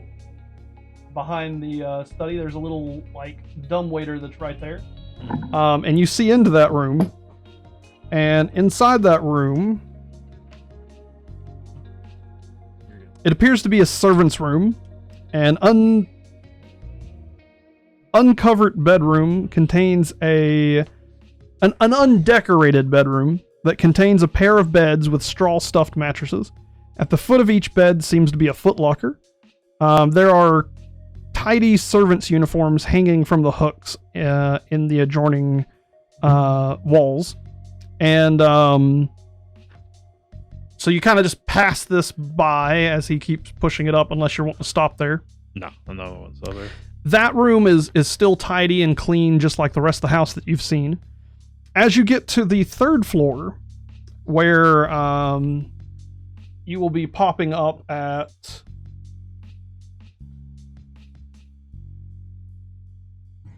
that piece right there. This is where the dumbwaiter stops, and Veston fills kind of a stop where it gets stuck at. This room is a kind of master bedroom, and you see into it. It is very dusty, decrepit, old. Everything is tarnished and bad, just like I've been saying for them. Mm-hmm. It has a burgundy drapes covering the windows. Furnishings include a four-post bed with embroidered curtains and tattered gossamer veils. There's some wardrobes in there, a vanity, padded chair, a rotting tiger skin rug lines the floor in front of a fireplace, and there is another portrait of what appears to be the husband and wife of the parent, or the parents. The place is web-filled and decrepit. There's a dusty tablecloth on a porcelain table with a kind of a jug that can kind of match everything there. And then there's the door that faces out to where, Sir Baldus almost ran into. All right. And you hear this commotion going on in that room. And then, is he still messaging me? Like we're still Yeah, I'm thinking- assuming so. All right. And I But got the commotion hasn't started just yet, is the thing. right.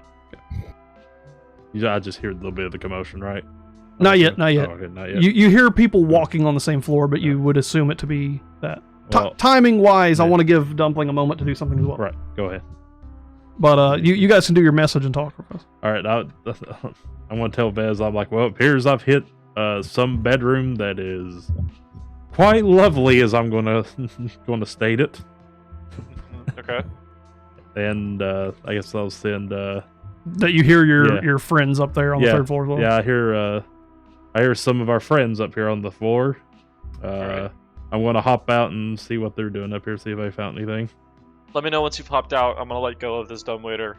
All right. I don't. I'll Does just it hop just out sit right at the here. level, or? Yeah, it can hold itself. There's a little hook that you can hook the line to hold it in place. Okay. I'll just hop out. And then, so you hopped out. Dumpling, down on the first floor. You don't hear any commotion. There's no fighting going on just yet. You have investigated the shield and the sword and have deemed there's no secrets. Oh, Okay. that one come with me. You say there's also like a fireplace down here too? Yeah, the fireplace below the sword, and then there's a fireplace in the dining room, and then there's a fireplace in that den. Can I investigate the fireplace underneath the sword as well? Yeah, go for it. We'll use your same investigation that you were using a minute ago. Okay.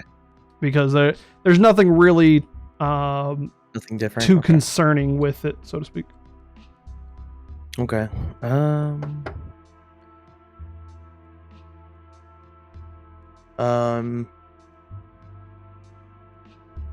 What else? Heyo.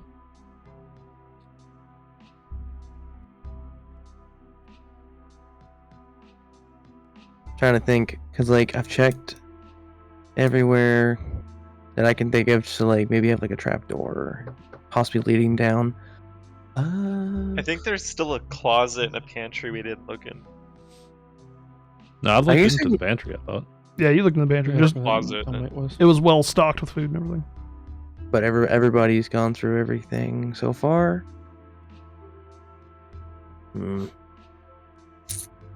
Was there a closet still on the first level? Yeah, there's still a closet on the first one. I could check the closet just to see. All right, heading over to the closet, you check it out and find a cloakroom that has several black cloaks hanging from hooks on the wall, and a top hat sits on the high shelf.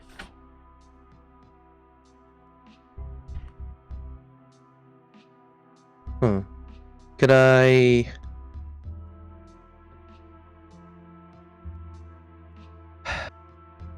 Could I put on one of the cloaks and the top hat? Sure. Heck yeah, put the top hat on. Bart you- the top hat. You don the clothing that you have seen in these pictures of other people.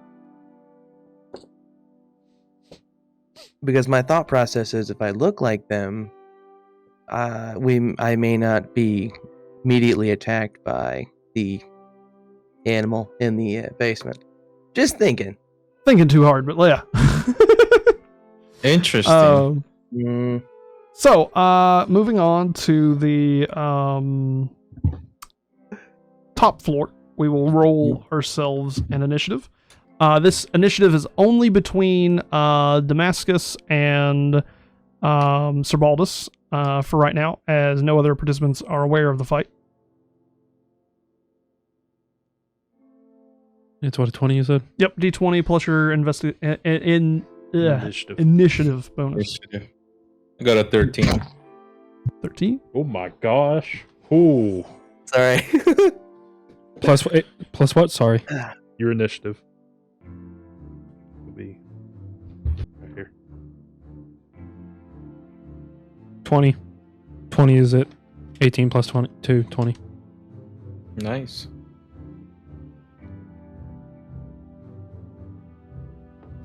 All right. Now, because this is springing to life, I am deeming it to be considered stealth, as none of you were aware that it was an attacker. So it gets the surprise going up to the top of the initiative order. So the armor will be going first, but that's purely all it really is. Let's see, where is it here? The armor.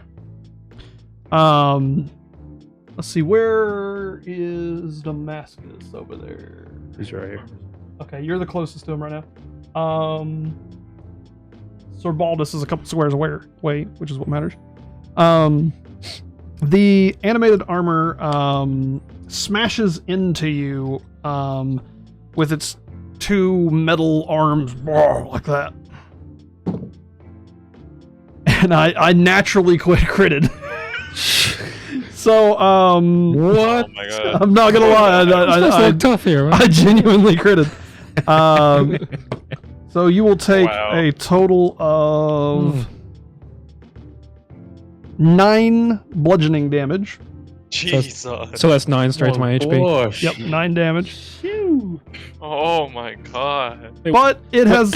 What is my hit points to begin with? I should already know this. Uh, I shouldn't be asking. It's on your paper. That's right. Right here. Well, I didn't have mine. Okay, I see. Duh. Oh, okay, wow. And you said I lost how many? 9. Oh, That's what happens when you 5. get I'm credit. down to 5. Oh, Lord. And he Down has to 5 multi already? attack. Ooh. Are you kidding me? Oh no! Man, you make me look like a chump. Going down immediately. He rages. Does Rages does That's gotta a 13 hit you though? A 13? Mhm. What do you mean doesn't hit me? Look at your What's your armor AC? class. Oh, my armor class is a 14. Okay, so you don't get hit by the other one. Phew. So just 9 damage. Just 9 damage. Just. As it has kind of swung onto you there, we would go to your turn. Beat that tin head in. Oh, jeez. So a reminder, as I know you're a bit new, bonus action rage, and then do everything else. Yeah, I think this calls for a rage. Oh yeah, I'll be mad too. So go ahead, take your turn. All right, so basically I do advantage and strength checks. Yeah, But but just says so rage is going to give you 2 extra damage to your attacks. okay. Okay, All right. and then you're going to attack him with what? 1d8. What's the object you're hitting him with? Oh, sorry. Battle axe. So you're going to swing at him with your battle axe. All right. Roll a d20 and see if you hit. Well, I feel like it's got thick armor. Oh, Jesus. 18. That hits. Well, you needed to add your attack Sorry, bonus to it geez. too, but you know. It would- 20. it would Just a definitely- reminder on Kills. how combat works real fast, okay? Okay, You roll to see if you hit, so you would roll your d20 and then add your attack bonus, so whatever your attack bonus is. And the number that you get between your roll and that attack bonus is the only number that you need to tell me. So I rolled and got an 18, and my attack bonus is 2. So Your attack bonus should be higher than 2 I'm sorry, with your attack battle axe. Look at your battle axe. oh, I'm There's- sorry. 1d8 plus 4. No, that's your damage. Oh, 6. Sorry. Plus 6 is the battle axe. For Okay, attack- so it should be battle attack axe, bonus. and then it says plus 6. That'd be yeah, 24. for attack bonus. Yeah. Okay. So 18, so you'd roll to 24. Okay, 24. Sorry. And now you deal damage. So you'd go to that 1d8 plus So then I just roll a d8. Yep. basically. d8. And then you add your plus, and then because you're raging, you add 2 more. A 1, and then I add what to it? Your add the plus. Oh, 1 plus Real quick, I'll be right back. Okay, yeah, plus 4. The roll of what I It'd did be plus the 5. 4. Yeah, so 1d8 I rolled. right. Got 1. First, you tell me that you're wanting to hit him with your battle axe, okay? Right. You tell me, hey, I'm going to hit him with my battle axe. Okay. Then you roll yourself a d20, which you rolled an 18.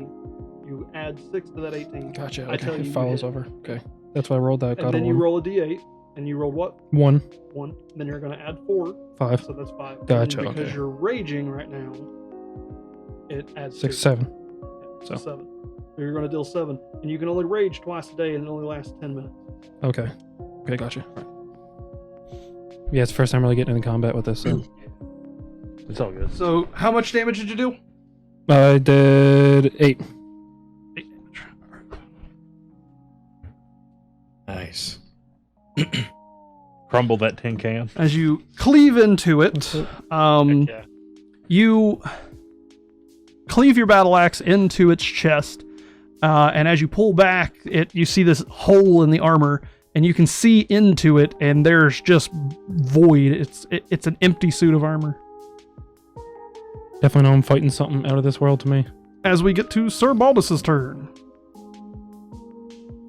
All right, gotta think. My question is he really damaging the life armor? He has left a hole in the armor, A giant hole. Hmm. an axe-shaped Okay. hole. Oh man, I guess I have no other option. I gotta go and help Damascus up. I wanna approach close to the statue. You want to go within 5 feet of it to like melee distance? Yeah, melee distance Okay. to the statue. And then I'm gonna attack with the Warhammer. All right, go for it. All right, so let's see. Let me do my.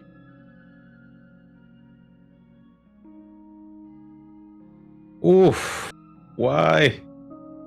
All right, so that's 6. Yeah, 6 is definitely not going to hit. The 6 Better like is not next gonna time. hit. All right.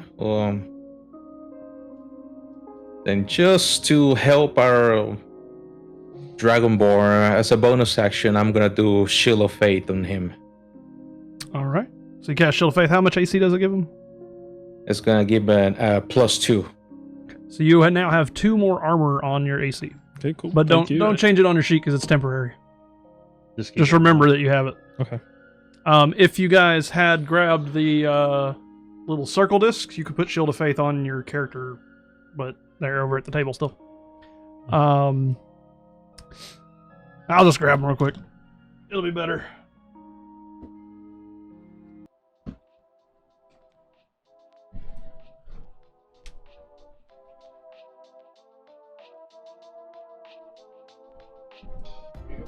Find Shield of Faith and put it on you.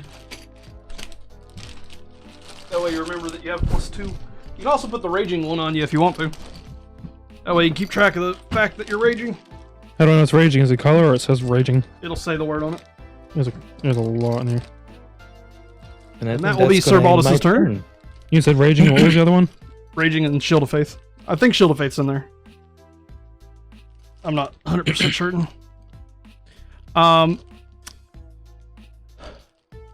Mr. Grimmer, Yes. you hear in the room over from you this clattering and clashing of fighting.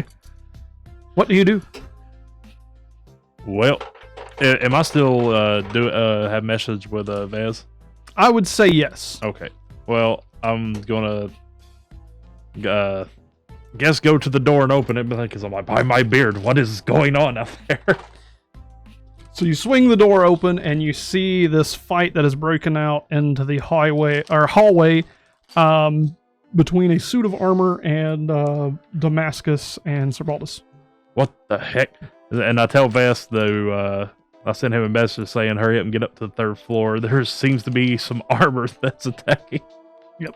Veston and Panarin is still on the 1st floor. You guys can't hear the commotion, but Veston, obviously you have heard from the message on there. Roll me an initiative for me there, Ramir. Ooh, I got a 22. 22. A natural 20. And with that, I will say that you can go ahead and take your combat turn if you'd like. Wonderful. Well, I just open my book and I start to cast Earth Bolt. And you Earth Bolt the armor. Yep. Okay. Let's see if I can even hit him though. Oh boy, I got an 8. An 8 is not going to hit. Nope. So, Man, the armor's strong. moving on to Veston. You're currently still in the kitchen next to the dumbwaiter, and you hear this message come over the intercom. They're fighting a thing! I'm gonna run upstairs.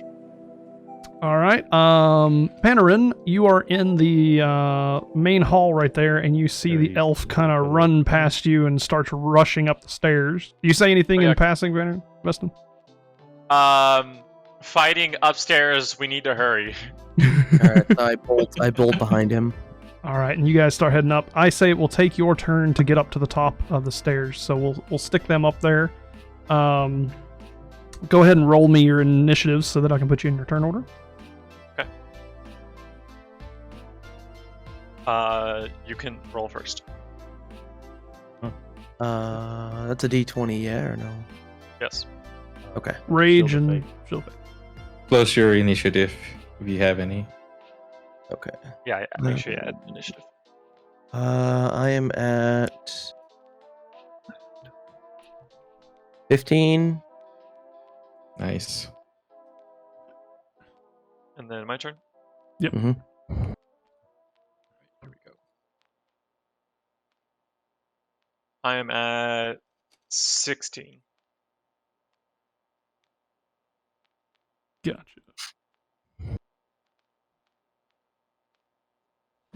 All right, we get back to the top of turn order at Damascus's turn. Alright, I guess I'll go ahead and hit him again with my battle axe. And now you have your bonus action available, so you can actually do 2 battle axes since you're a dual wielder. Oh, okay, nice. Alright, Nice. Yeah, buddy. so just basically follow through, so just... Do your first. Do axe one with at a a time. D20. Do your Yeah. main axe with the D20 first. Okay, first, so main one's D20. You gotta see if you hit. Ooh, 20. that's a natural 20. So he crit it, but you still Yeah. add your Yeah. add the so it's 26. 26, yeah, that's But you've crit, so you get to roll double the dice. So you'll roll 2 d8s and then add your bonuses. Yes. He's gonna destroy this armor. Oh yeah, barbarians are insane. 2 and 1 and add what to it? Sorry. So it's 3 out of those 2, and then you said I attack 3 to that. plus your weapon and your rage. 10, 12 altogether. And the rage is 2. Good gosh. okay. So what did you roll on the dice? I rolled a 3 right here, and then my attack to that, which is 6, 7, 8, 9. You don't add the attack bonus. It's 1d8 plus what? Plus 6, sorry. Plus 6. So 1d8 6, plus 7, 6 Oh, 1d8 plus 4, sorry. plus 4. Yeah, Okay, so 4 to that. So 3, 4, 5, 6, 7. So add the 4 to the what I got right here. Yeah, and then you add your 2 raging bonus damage. 9. No, nice. You deal 9. All right, and then do that one more time for the other battle axe. So that's another D8 or D20 again. You gotta roll a D20 see if you hit it. 11.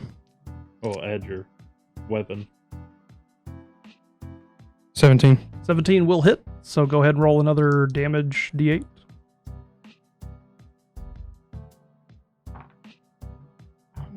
7. 1 plus 6, 7. Plus your rage. Did you do your rage? 9, sorry. Okay, so you rolled a 1. Plus the weapon, that's 7.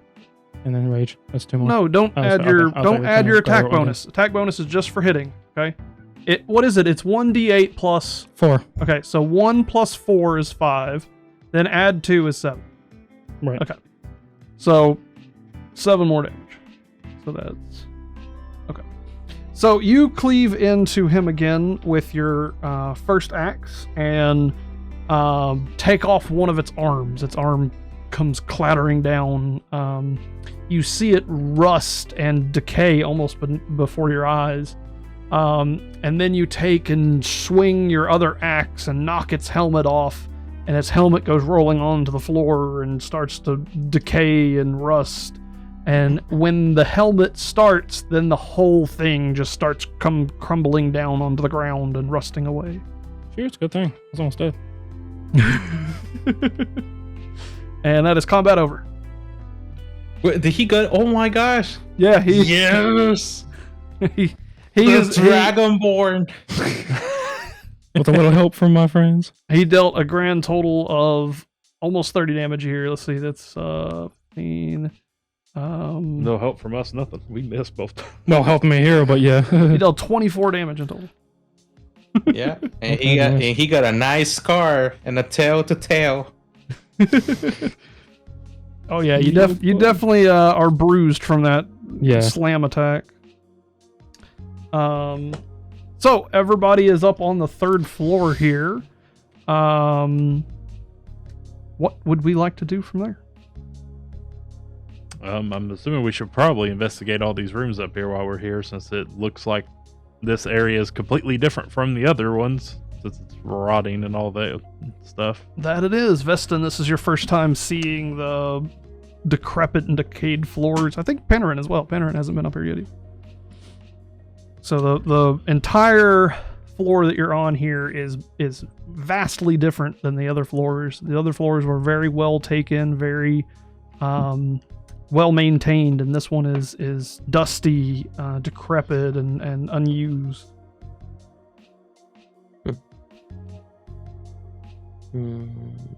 So the only room that we haven't searched on this one, or haven't been into this one, is the room on the left.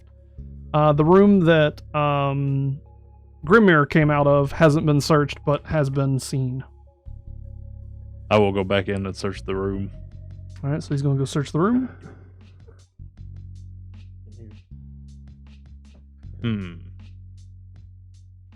Everybody else chime in.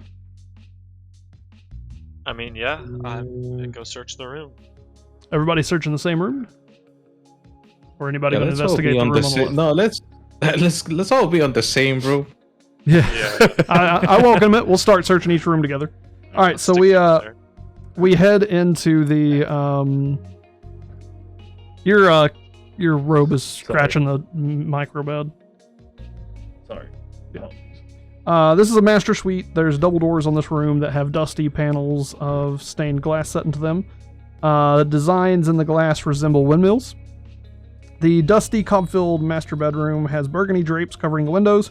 Furnishings include a 4-post bed with embroidered curtains, a tattered gossamer veils, a matching pair of wardrobes, a vanity with a wood-framed mirror and jewelry box, and a padded chair. A rotted tiger skin rug lies on the floor, which has a dust... And then there's a fireplace with a dust-covered portrait of the parents hanging above it. This room is web-filled, and there is a parlor in the southwest corner that contains a table and 2 chairs. Resting on it is a dusty tablecloth with an empty porcelain bowl and matching jug. There's a door facing the foot of the bed that has a full-length mirror mounted on it. This door is where the dumb waiter came out of.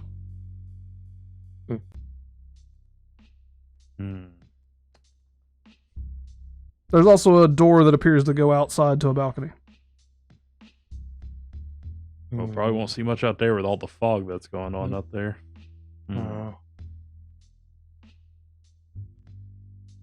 Ooh. I want to check underneath the tiger rug, see if there's anything. There's nothing underneath, but you do make note that a rug like this usually wouldn't be rotted unless it's been several decades of time. Everything about this entire forest is off. Like, time is working in weird ways. I'm saying this to the group. Maybe this 3rd floor has been here longer than the 2 floors below. I know that doesn't make sense. Ooh, I see what you're getting at. And if that's true, maybe at one point in this house's history there was a staircase to a basement, but now there's not. And so now the only way to get to the basement is the dumb lift. The Dumb waiter. dumb waiter. I keep forgetting what it's called. The dumb waiter. So we know there's a basement for sure. I will give a hint to this. You guys really want to Scooby-Doo mysteries this place. So for example, we have 5 people in a room right now, and I just listed off everything that's in the room. Look around at stuff. Somebody look at the jewelry box. Somebody look at the mirror. Somebody look at the padded chair. Somebody look at, the bed, the veils, there's a million items in each one of these rooms, and y'all kind of stared at it and then walked off. I'll look at the mirror, I guess. That's I'm yeah. just gonna break the mirror. I'll look at the desk that is close to the tiger. Thing. I'll investigate the bed. So I will hurry this one up just a little bit because this is the one room where it's not super useful to do all this. But as far as the Sir Baldus one, the desk over by the bed, it has a jewelry box on it and a wood framed mirror. The bed is old and ragged from years. It's dust choked. The mirror is an old silver kind of infused mirror. Sir Baldus, you find that the jewelry box there. Are you going to open it? Yes. Inside this jewelry box that is made out of silver and gold filigree contains 3 gold rings and a thin platinum necklace with a topaz pendant. And also a letter. Oh, another letter. Wow, getting a bunch of Can't letters. keep your spells. What does the letter say? I'm sending it to you. Give me just one moment. Okay. I'm gonna save the jewelry because I need to find the rightful owner.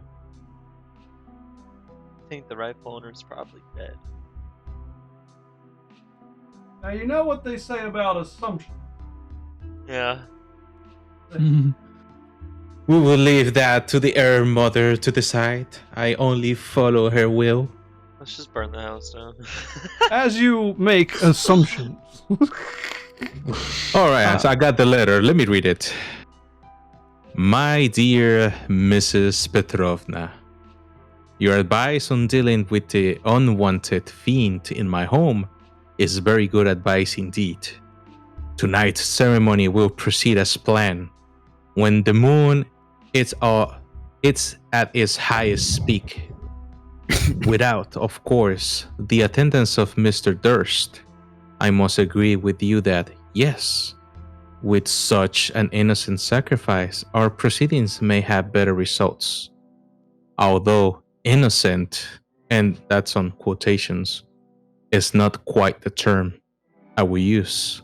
My thanks, Mrs. Elizabeth Durst. Okay, this is turning dark. Sacrifice. Oh. It's Walter. An innocent sacrifice. Do you guys heard what I just read? If you read it out loud, I'm assuming we heard it. Yep, right? yep. He read it out loud. Sir Baldus, do you take any of the objects out of the jewelry box? Yes, I shall take the 3 rings and the pendant. All right. Be sure to write those down on your sheet. Always write stuff that You you said- take down. You said there were 3 golden rings and 1 silver with a topaz. A platinum with a topaz. Platinum.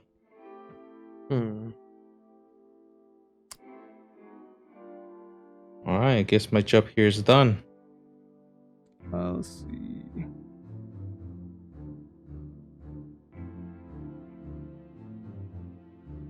And then there's also a door that leads out to the outside balcony. I think I want to check the bed. See if there's anything in the bed. We already had somebody check the bed. Oh, okay. I'm just gonna walk past already in the the mask bed. and be like, Oh. pardon me. Oh my. Oh yeah. Hello. I'm gonna walk past Damascus, say pardon me, and then just smash the mirror he's looking at. I was thinking about smashing what it might do. It is an old silver mirror. So how are you going about smashing it? Just using the end of my short sword. All right. This would not be surprising to your character, but may be surprising to you. When you hit with the pommel onto this mirror, it just dents inward because old silver mirrors, they didn't have like glass in them, so they don't crack and break. Wow, Oh, that's interesting. Well, I think the mirror's normal. Yep. Alright. pull out the reverse Uno card on you. Can I glance into it and see if it does anything or something shows up? It seems smoky, and now that it has a dent, your figure is curved. Distorted, yeah. A little distorted. Anybody going out to the balcony and checking it out? Sure. Panarin, as you head out to the balcony, everything seems normal. It's just a balcony that looks out through the front of the building. Being 3 floors up, you can kind of make out some of the roofs and stuff, but you can't see the road below because the fog has descended completely on the town. You probably think to yourself that if you were out there, you wouldn't be able to navigate properly because it's so thick. Okay. Also, make me a perception check. Oof. Here we go.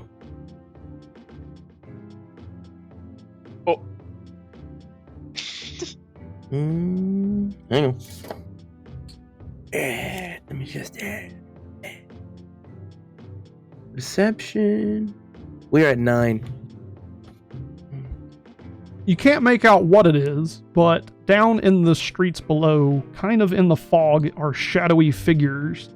But you can't really make out what they are or what their shape is, but it seems like there are probably about a dozen or more figures wandering around inside the streets. The letter. But you don't hear any noises or anything, so they are walking very quietly and slowly. That's comforting. Everything in this world is comforting, correct? Very.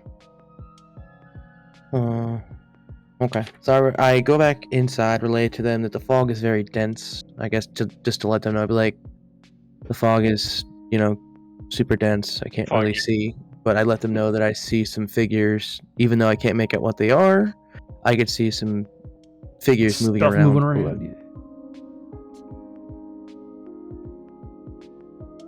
And shall I'm we just gonna- check out the other room? Sure.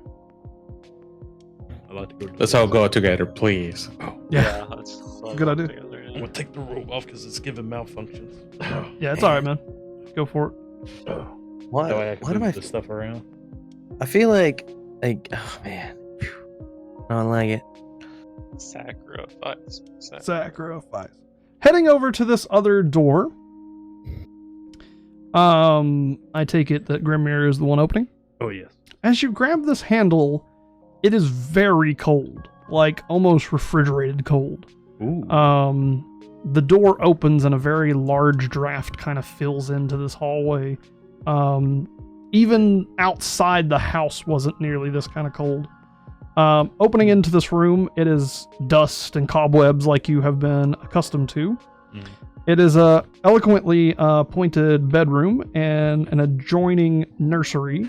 The double doors is set with panes of stained glass. They pull open into the room. There's another balcony on this side as well. This bedroom appears to be used by what would be a nursemaid, as it's part of a nursery, and a servant would sleep and be here to take care of the kid and everything. The bedroom contains a large bed, 2 end tables, a wardrobe. Mounted on the wall next to the wardrobe is a full-length mirror again, with an ornate wooden frame carved to look like ivies and berries. As I'm assuming you guys are just searching everything anymore. Closer look at these ivies and berries appear to be eyeballs instead of berries.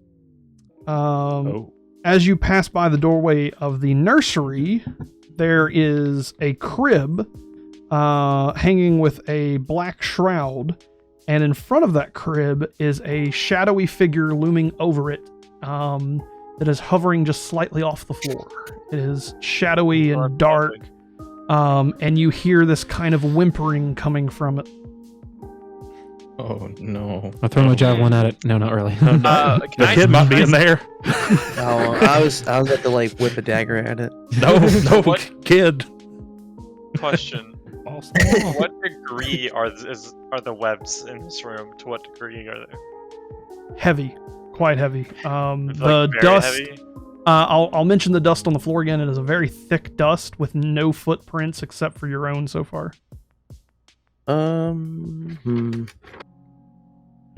Yeah, so y'all can go in. I'm gonna stand guard here at the door. Yeah, Okay. I'm gonna stay. It's Alright. okay. We'll hold your hand. No, it's okay. It's okay. Can I Hey, cast? guys. Can I cast mockery again? What are you casting We don't Vicious know if Mockery this at? thing is- Oh god. At the. The shadowy figure. Yes. The shadow figure. Hey man. Pen. Hey man. Pen, you know I always support you. With in dark all vision, your I can't see the- decisions. We don't know if this thing is bad or not. We're already attacking it. It's only gonna do like 4 psych damage. at It's shadowy most. even with your dark vision. Oh, Oh. Yes. I'm just gonna Oh, pray no. upon you and touch your shoulder and make you feel a D4 more successful in whatever you try to do. Gosh, almighty. All right, we have shown aggression. So set this over by the right here, my friend. I'm Oh, always sorry. aggressive. Where would you like it? Right there is the cradle, and right there, kind of looking over it. That's the balcony. Oh, Over sorry. more. Right. You can see the cradle on the map. Yeah. Okay, Let's see. he's sitting here.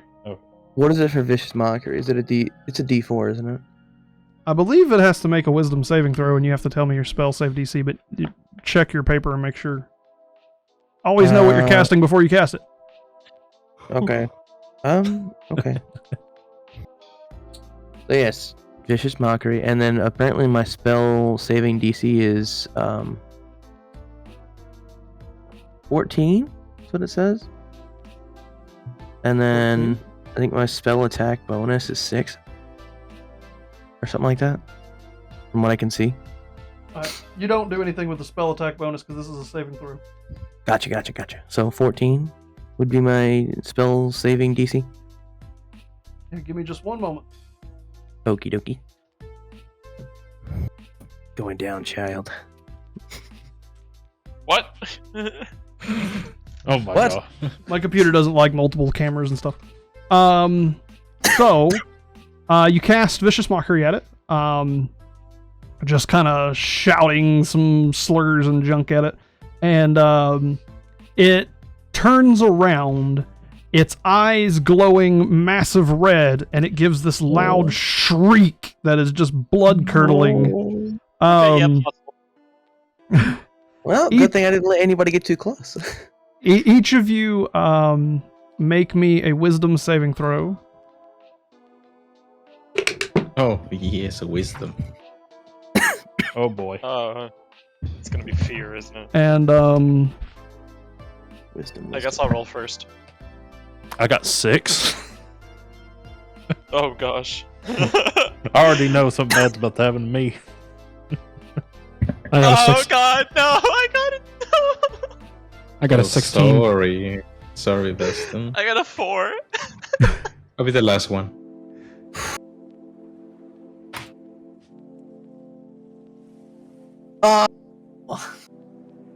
Why are we all 3. doing so bad? Oh my god. I did decent. Got a 21. Oh, there you The goddess is with me. all right, so who was all our low ones under 10? go. Me. And then somebody else got like a That's 10. Got a 3. 3. I mean 4. Now, Panarin, do your damage for Vicious Mockery. Okay. And then I get his buff, correct? Yeah, I guess. D4. Okay. So you said I don't it's a- think so- guidance adds damage, so It just helps hit. it just helps Oh. hit. That's Okay. correct. So just a D4. If there's a plus, add the plus. It's 2.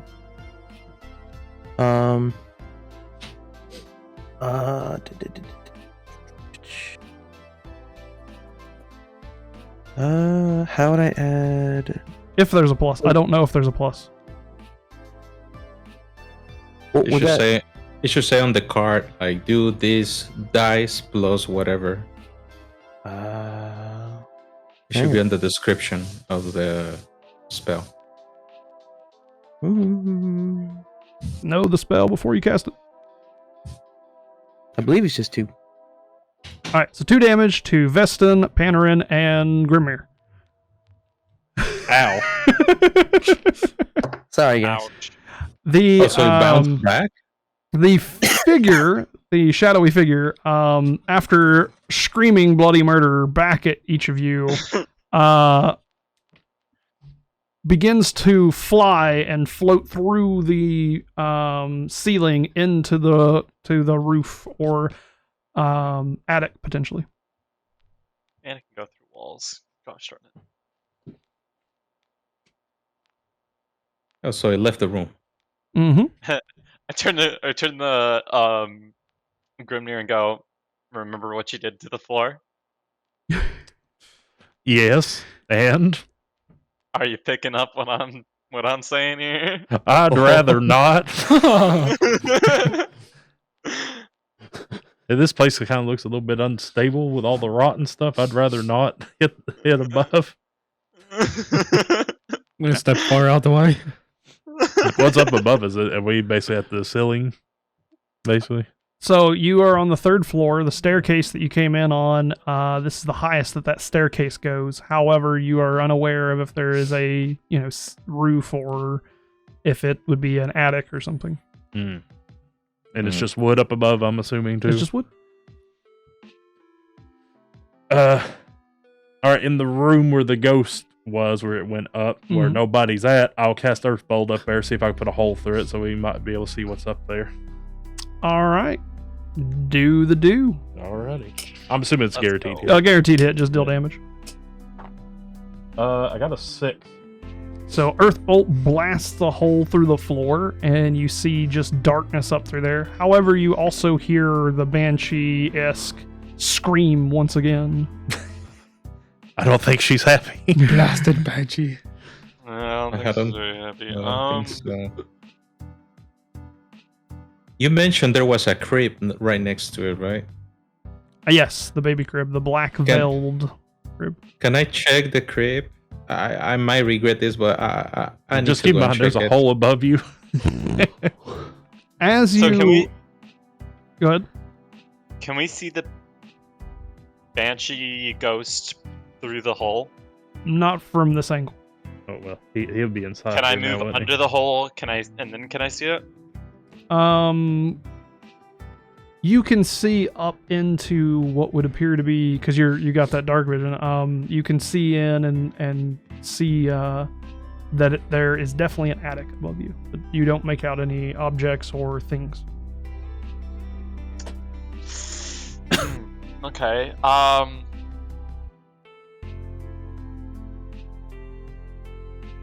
Gosh, I hate that. Sir Baldus, walking up to the black veiled crib, you slowly pull the veil back. Inside this crib, you see a tightly wrapped, baby-sized bundle lying inside the crib. Oh, boy. Baby No. size. I don't like that. Yes, I gotta investigate. As you unwrap this tight-knit ball, the blanket folds out and there is nothing inside it. Wait, what? Oh, my. Wait. So, like, it was wrapped around nothing as if there was something there? It was wrapped as if a baby would be wrapped inside of it, but as he So it was unwrapped it, hollow. there was nothing. So it's obvious that there's some sort of presence taking that place that we Hmm. can't see. Not necessarily.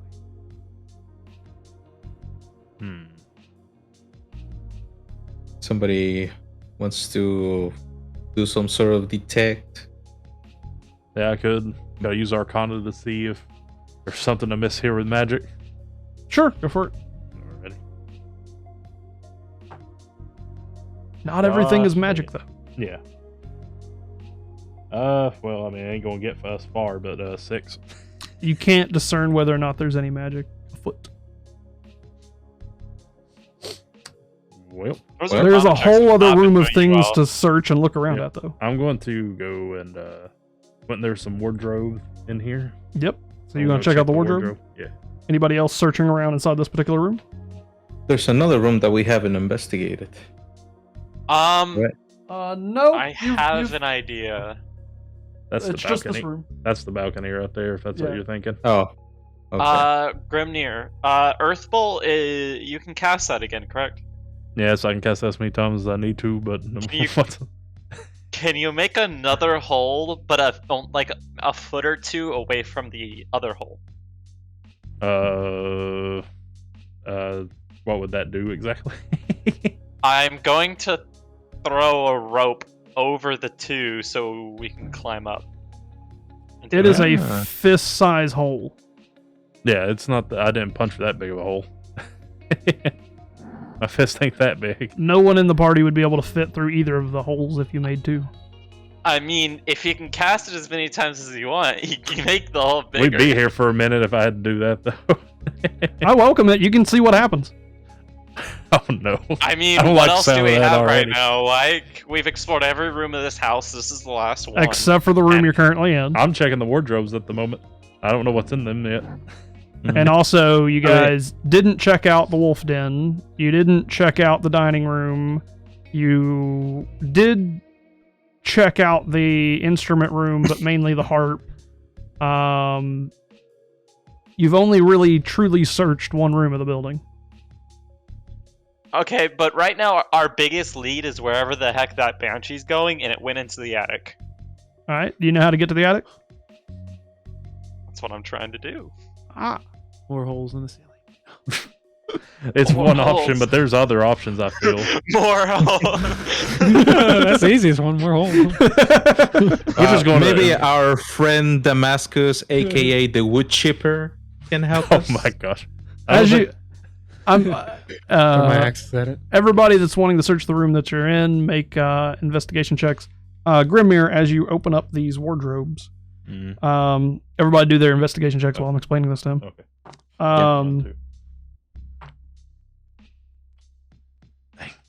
These wardrobes are has like baby clothes in it. It has what appears to be some servant clothing of who probably the nursemaid that was here. But nothing of too much interest inside the wardrobes.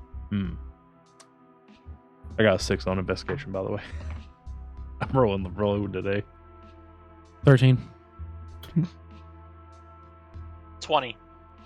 20, Not, man. Well, Dirty 20. 12. 12.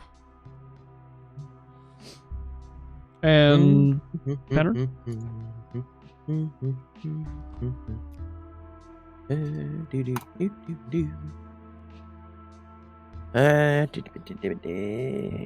Eight. That's not that great. I know. Those of you searching around, like I said, the ornate wooden frame around it looks like ivy and berries from a distance, but as you get closer, you notice it's like eyeballs looking around and whatnot. Veston, you searching through get to that mirror that was on the wall, and it has behind it a secret door. It is a kind of wooden door with no handle that you could probably push open.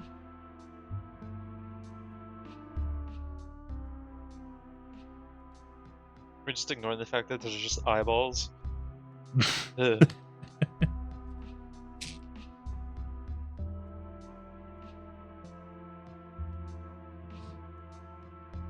Are you gonna... That's it. You found a secret door. What would you like to do? You gonna go down it? Or...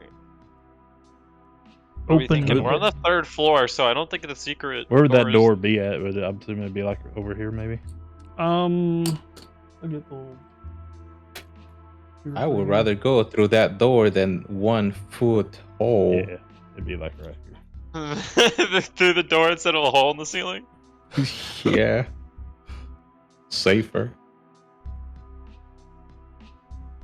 I'd say we can go through the door, but I ain't going first. I'm down for the just going door. up. I definitely am not going. Can I stealth and then can I stealth through the door? You can try to sneak through it. A mention on stealth real quick here. If you are in an empty room, say it's a 30 by 30 room that is completely empty, and you are trying to stealth and someone walks into the room, they're going to instantly see you because you're not actually hiding from, Right. You can sneak and stealth anytime, but the main thing that you would be masking is your sound if you are direct line of sight. Right. I'd kind of like to creak open the door and kind of like peek in. All right, go for it. Roll me a stealth check as you try to This is like quietly clutch- open the door and take a peek through. This is my clutch stealth. Comes in. I rolled a 10, so that's gonna be an 18 in stealth. Oh yeah, your stealth is Nice. insane. Nice. It pushes open easily. It does creak and crack, and you try to mitigate that as much as you can. You get just enough of a open that you can peek through, and you see that it is a cobweb-filled wooden staircase leading upwards.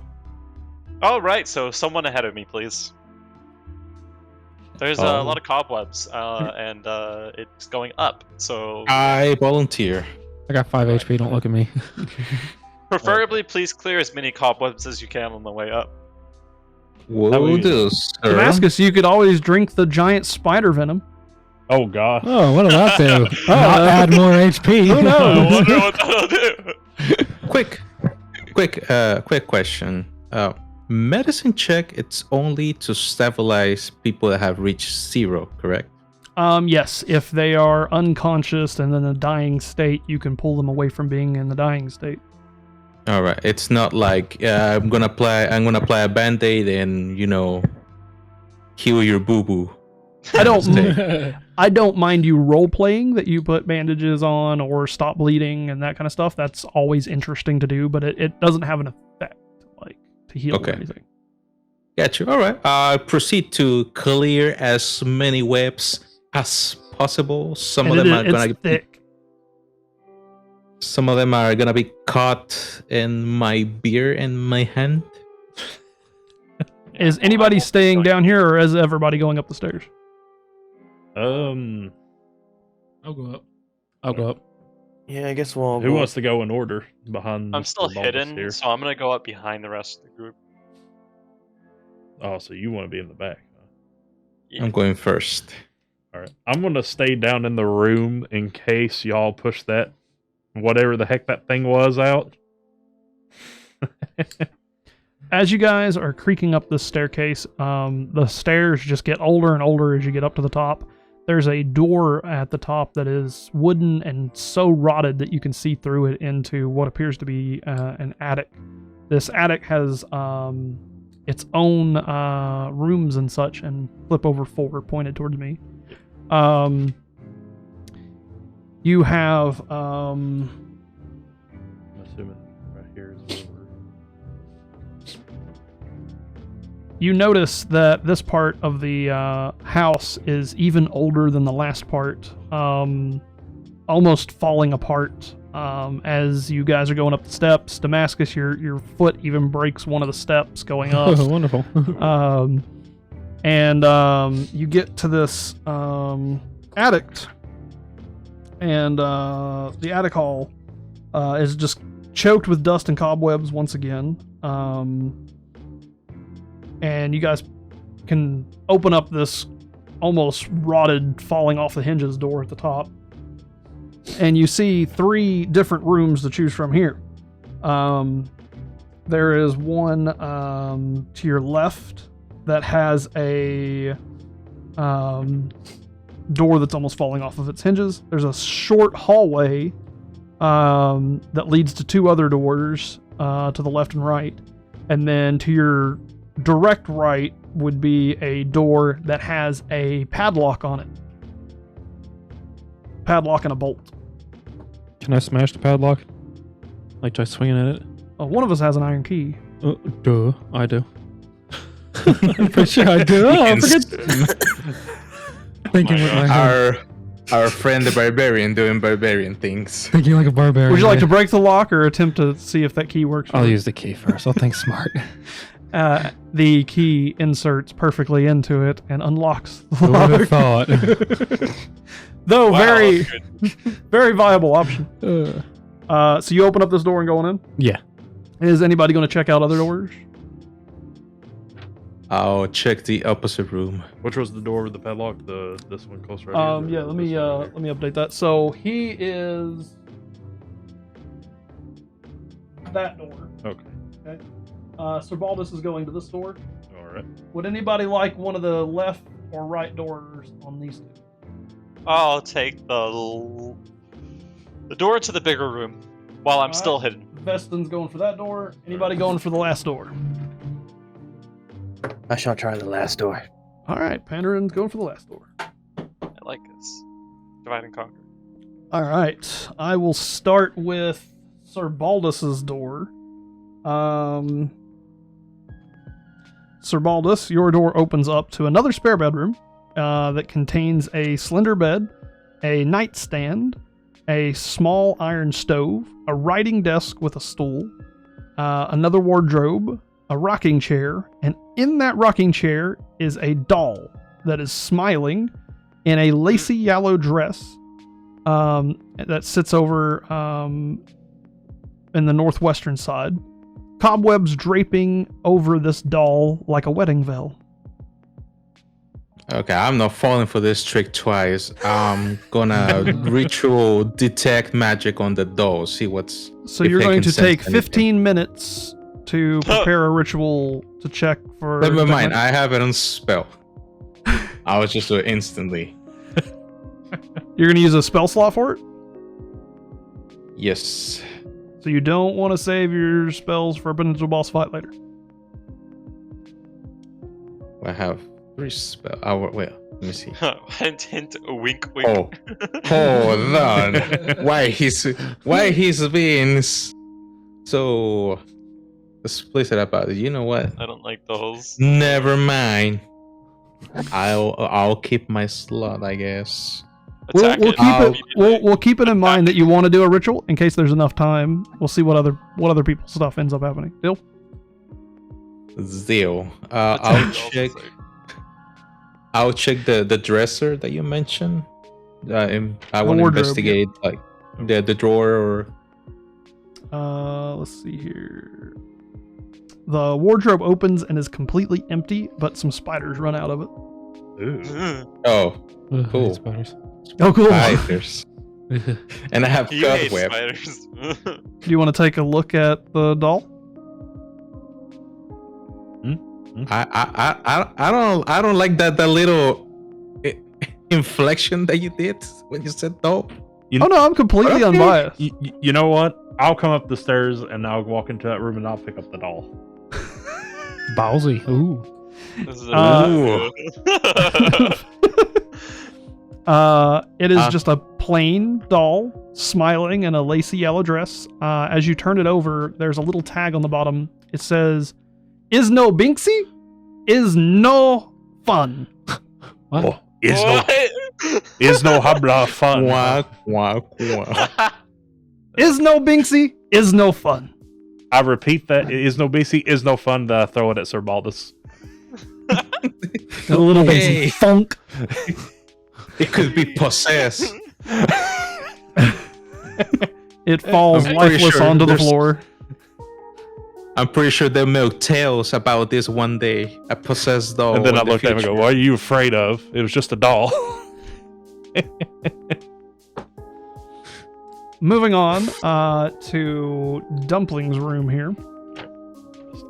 He has chosen to go towards the right.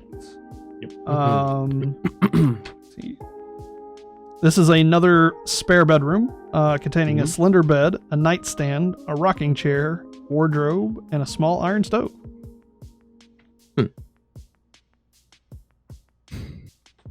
I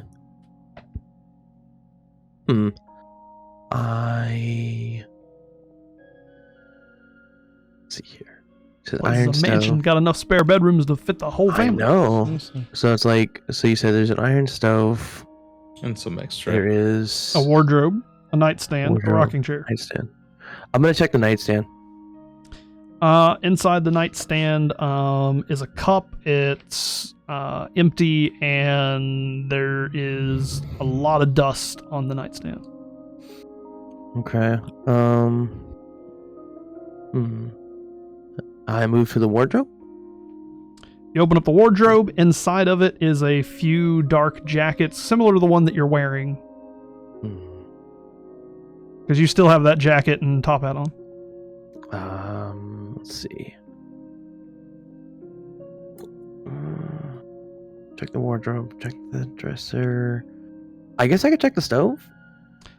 The iron stove is clearly the only thing that would be used for heat in this room, as well as light. There is no oil lamps or anything special in here.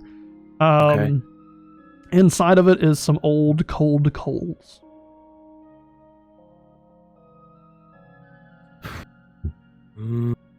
Okay. Well, I guess since I don't find anything interesting, because I guess I would just leave the room then. Yep. Sometimes there's nothing interesting in a room. Moving on to.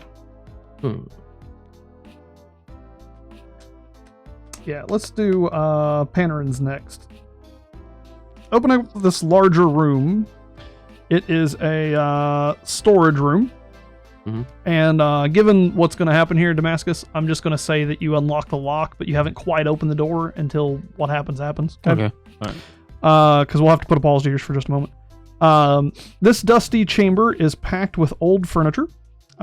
Chairs, coat racks, standing mirrors, and mannequins and the like. All of them are in dusty white sheets draped over them. So you can't really make out what they are, just their shapes. Near an iron stove underneath a sheet appears to be what looks to be like a trunk. Also in this room is a hole in the floor. Heck yeah. This is my room? Yep, that's your... Okay. Man, you really said, how do I make the creepiest house possible? Crap.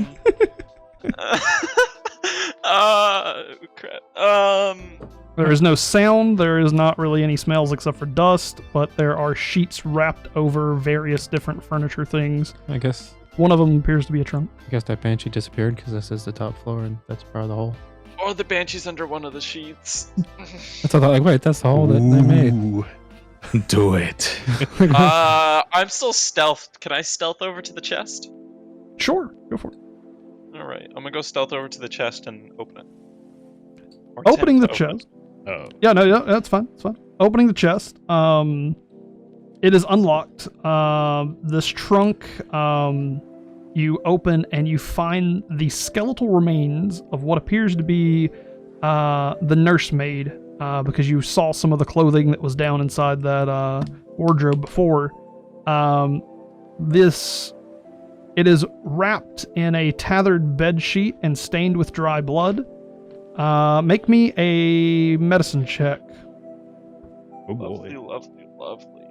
I bet that banshee is the first one. Nice. You'll I was gonna... A 6. You can't tell what the wounds are from, but it appears to be pierce type. Like she's been pierced. And it is all skeletal remains. And at that moment, roll me initiative, everybody. Ooh. Oh my. Everybody. Everybody. Okay. I'll roll first. 12. I'll be next. 15. I got 9. I got a 20. I'm stealth. Does that do anything for initiative? I got 5. Damascus got a 20. Yeah, I did.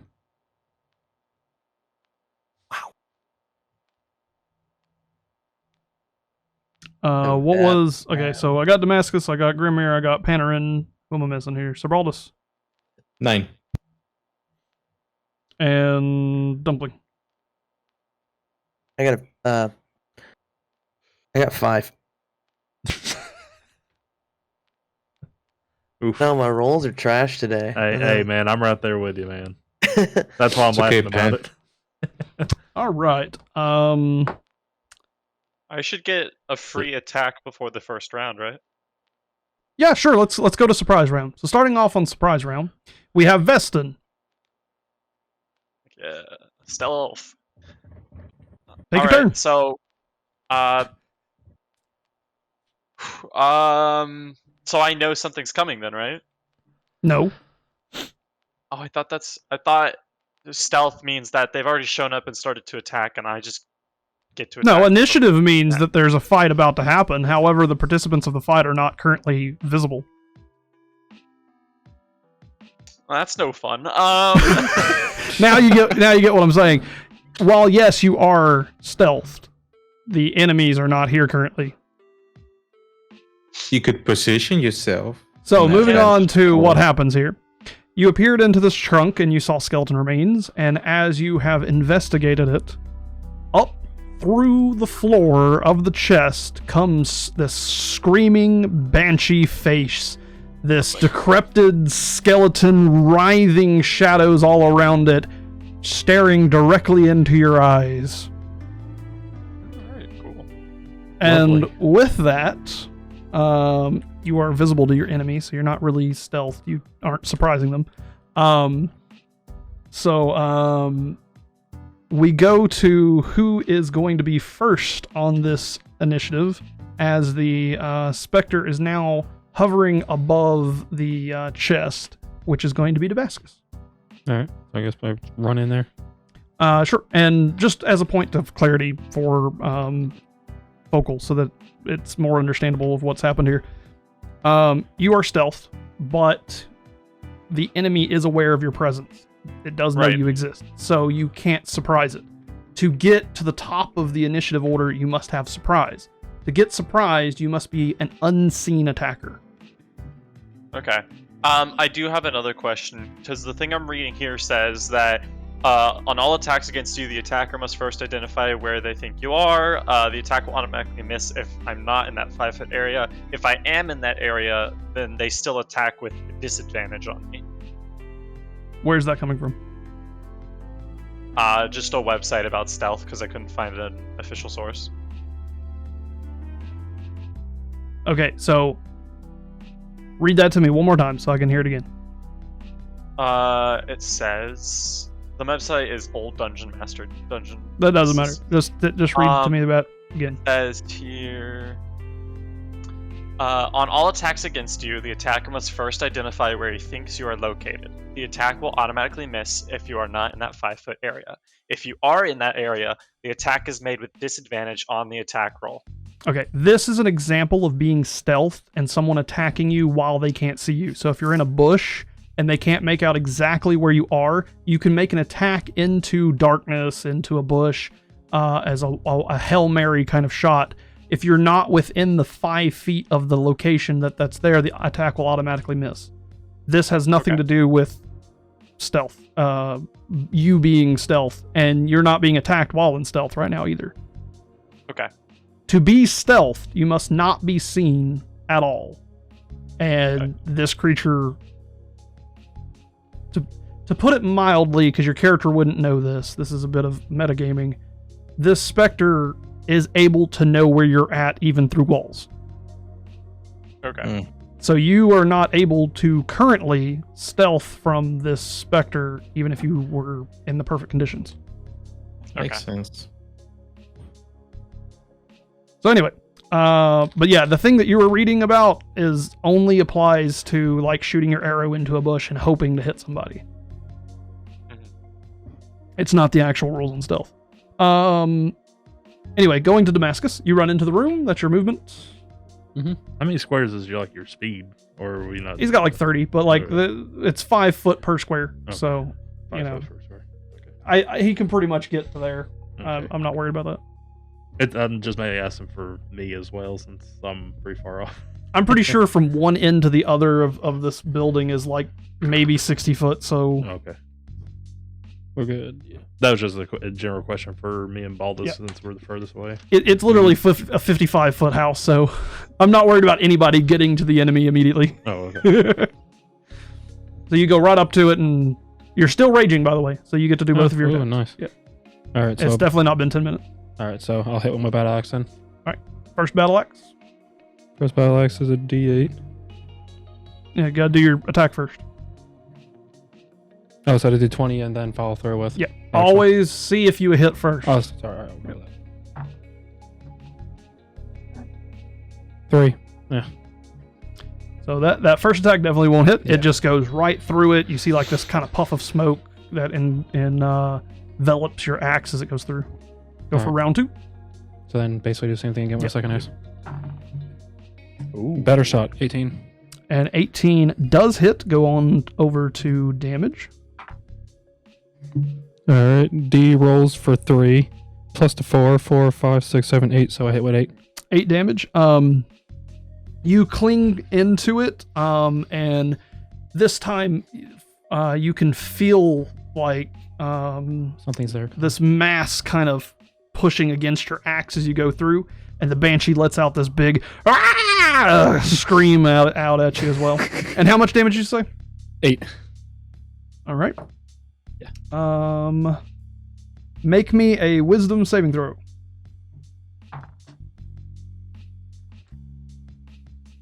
6. And wisdom 0, so 6. 6. You will take another 2 points of damage. Ooh, son, I'm down to 3.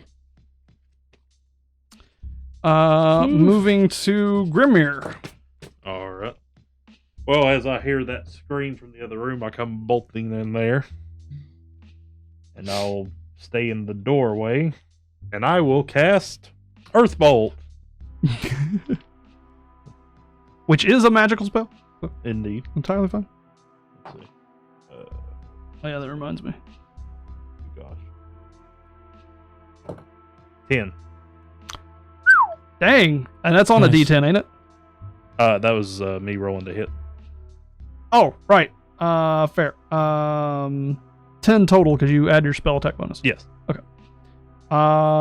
You open up your book and slam out this big old fist.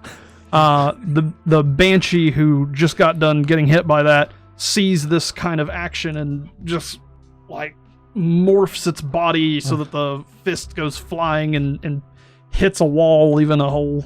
Nice. At least give me the satisfactory I can put a hole in walls constantly. Yeah. It gets over to the Spectre's turn. The Spectre raises out its shadowy arms above Veston, and you just see this kind of dark void go from its mouth to Veston as it tries to drain the life from him. Make me a Constitution saving throw. Oh boy, here we go. Lovely. Okay. Constitution save. It's gonna be a 10. All right, that's actually okay. So it will be.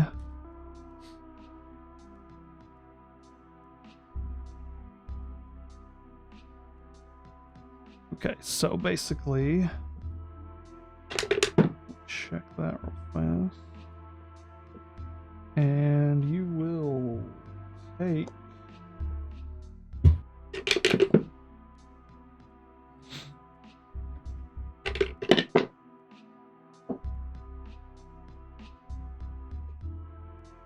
You take 5 necrotic damage.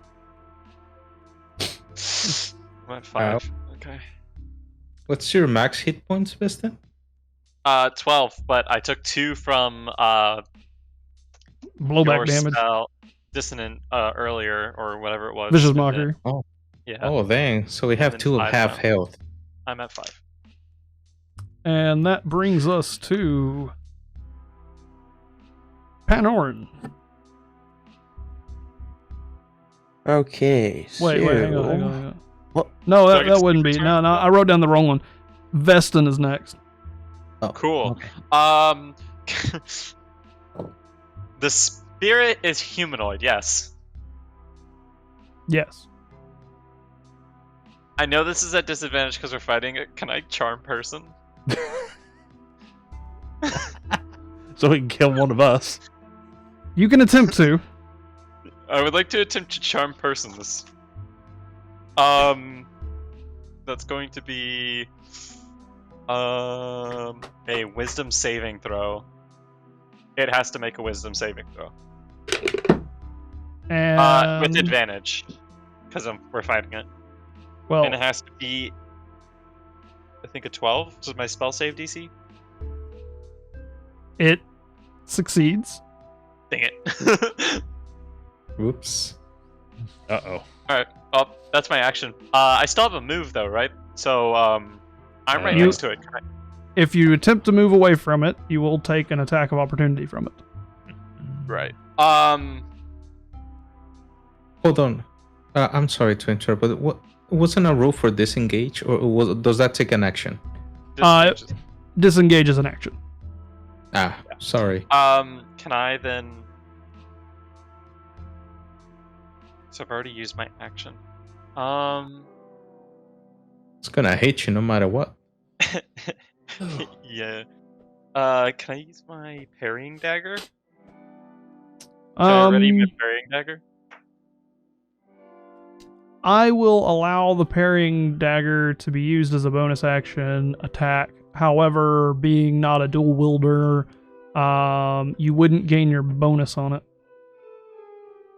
Okay. So roll for your d20, and then if you do deal damage, you just roll for the extra damage.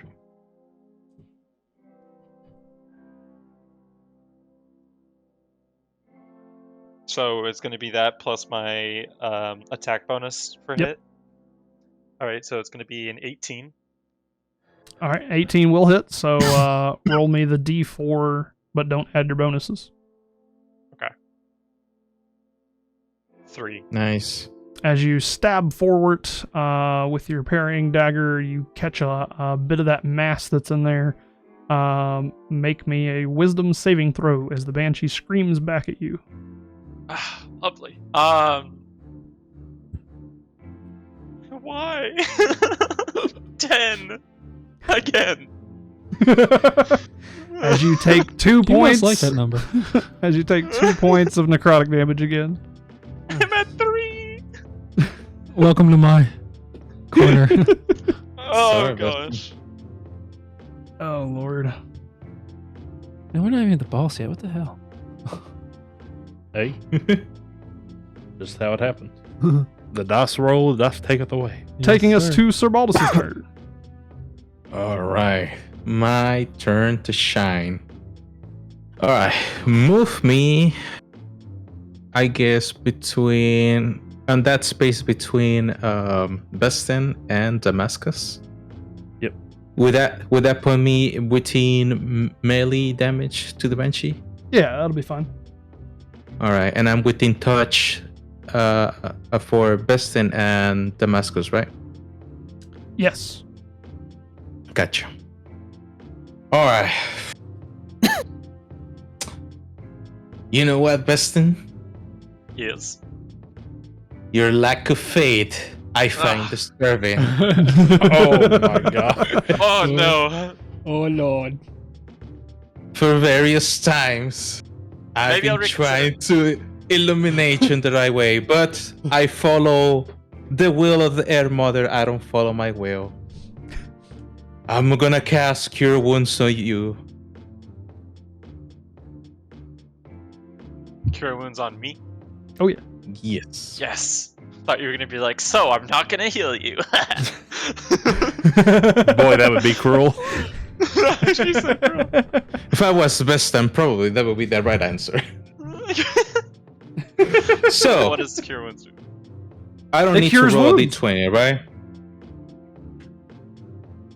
It's I don't- gonna land. No, it, yes it or lands yes. no matter what, as long as you're touching them.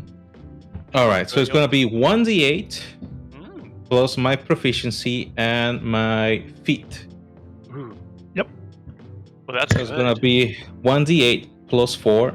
That's a total of 9. And then you add your, I think, 2? Yeah, I already added my Oh, okay. my bonuses. So it's gonna be So a total Hills of 9. Vestin for 9. 12. Back to 12.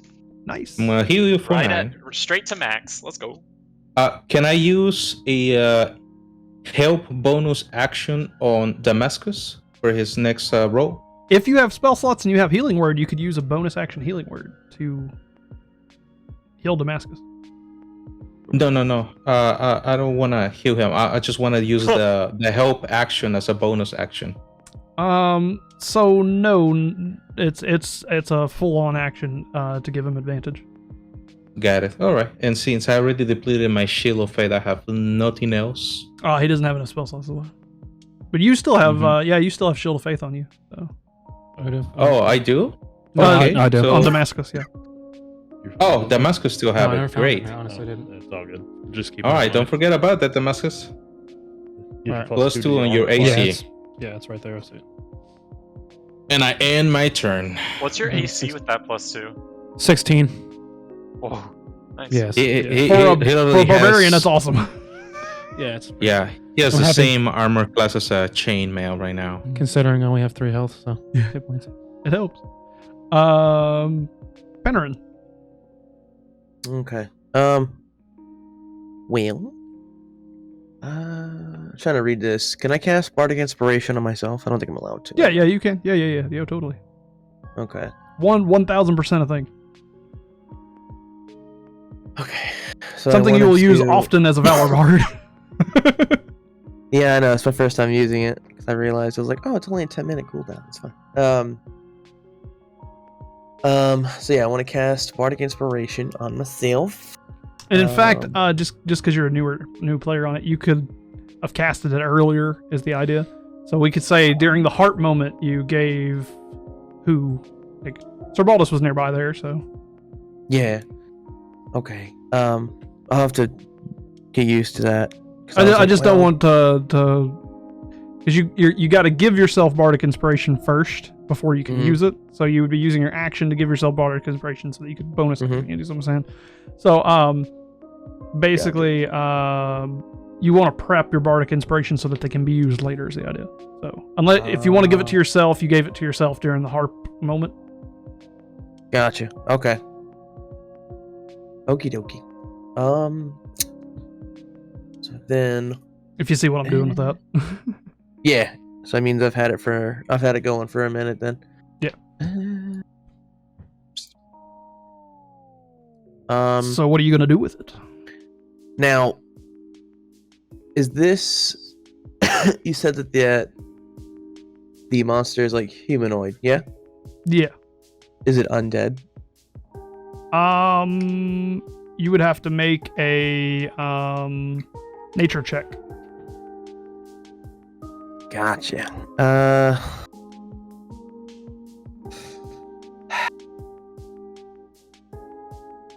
I guess I will. Because I want to cast command on it, but I don't know if I can. Now's a great Well, if- time for Dissonant Whispers. Well, that's what I was thinking. Because I wanted to cast command, make it grovel, and then everybody could just get an advantage on it. But yeah, we can do Dissonant. Yeah, let's do that. Dissonant sounds great. There you go. So it's got to make a wisdom saving throw? Yes. And what was your spell check, DC? Spell. It's failing it. It don't matter. Good lord. Oh, it's Yeah, go okay, right it's- into damage. okay. That's a what is that one? What is vicious? Not vicious. Where is it? Jeez. It's 3d6. Nice. 3D. That's what it is. That's what it is. It's your number one damaging spell. Great. And then, do I add anything else to Nope. that? Nice. Just 3d6. Okay. Jeez. So it looks like I got 12. Daggone. Very nice. Thank you. The heart of the And- cards. Because I know the spell so well, because I see it so often. It has to use its movement its next turn to flee away from you, I believe. Okay. So Dumpling takes and whispers some magical words, and you hear it floating through the room of type stuff. And you see the Banshee scream violently. Make me a wisdom saving throw, Mr. Dumpling. Wisdom saving throw. Oh, great. Here, wisdom. 17. And you are fine. The next is back to Damascus. Can I just yell real quick? Ha! Take that! Or basically follow up with the same thing again. So Ooh. 18 definitely. So then we'll go and swing. Yep. 7.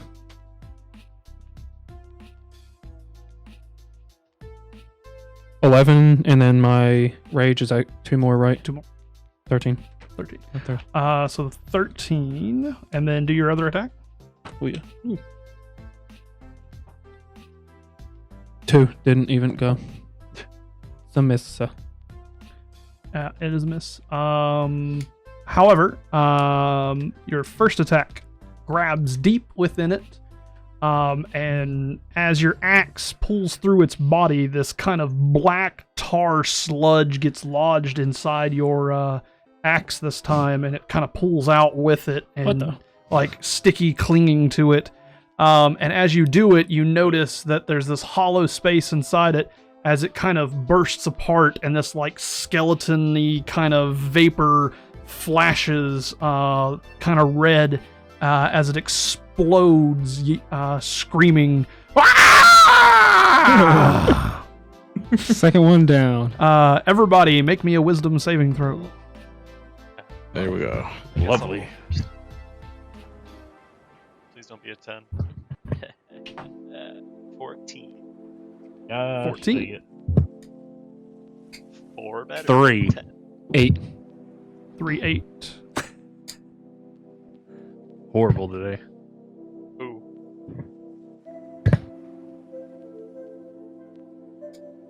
So I'm assuming I killed it. 10, you said? Yeah, I got 10. I got 8. Everybody but Veston takes 4 points of damage. Oh. So you're telling me I'm dead right now? Oh. I'm -1. You You're go down. unconscious, I falling go- onto the ground. You are Don't now worry, in the Damascus. dying state. But combat is over. On each of your turns, you would have rolled a d20, and if it was 10 or higher, you would have saved for that turn, and you got to save 3 times to basically be okay.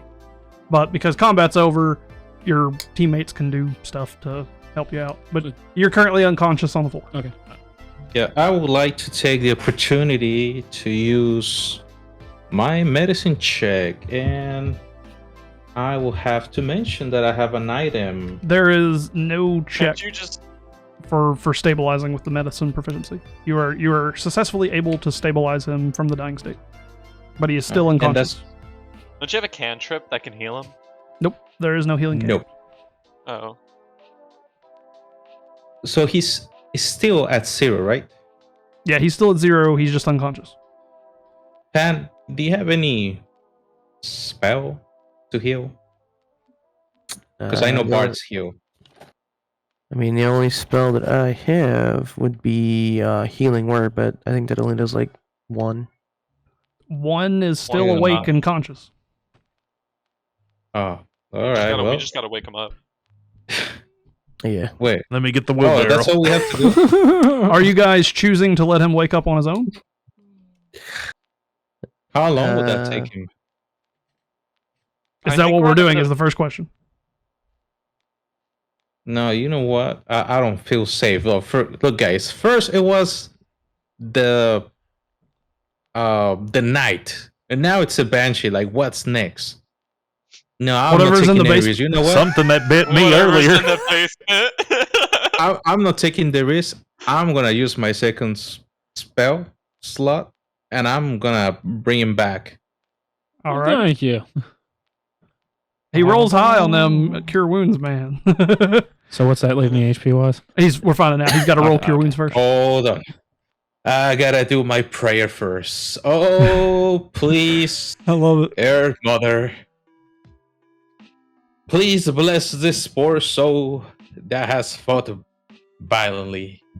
Bravely. That's the word. Yeah. That'll be a 6 with all bonuses applied. 6. Plus what? Oh, that's with all bonuses? Yes, with all. Alright, Yes. so 6 HP is what you gain. Hey, better than 1 Big. or 0. Thank you, sir.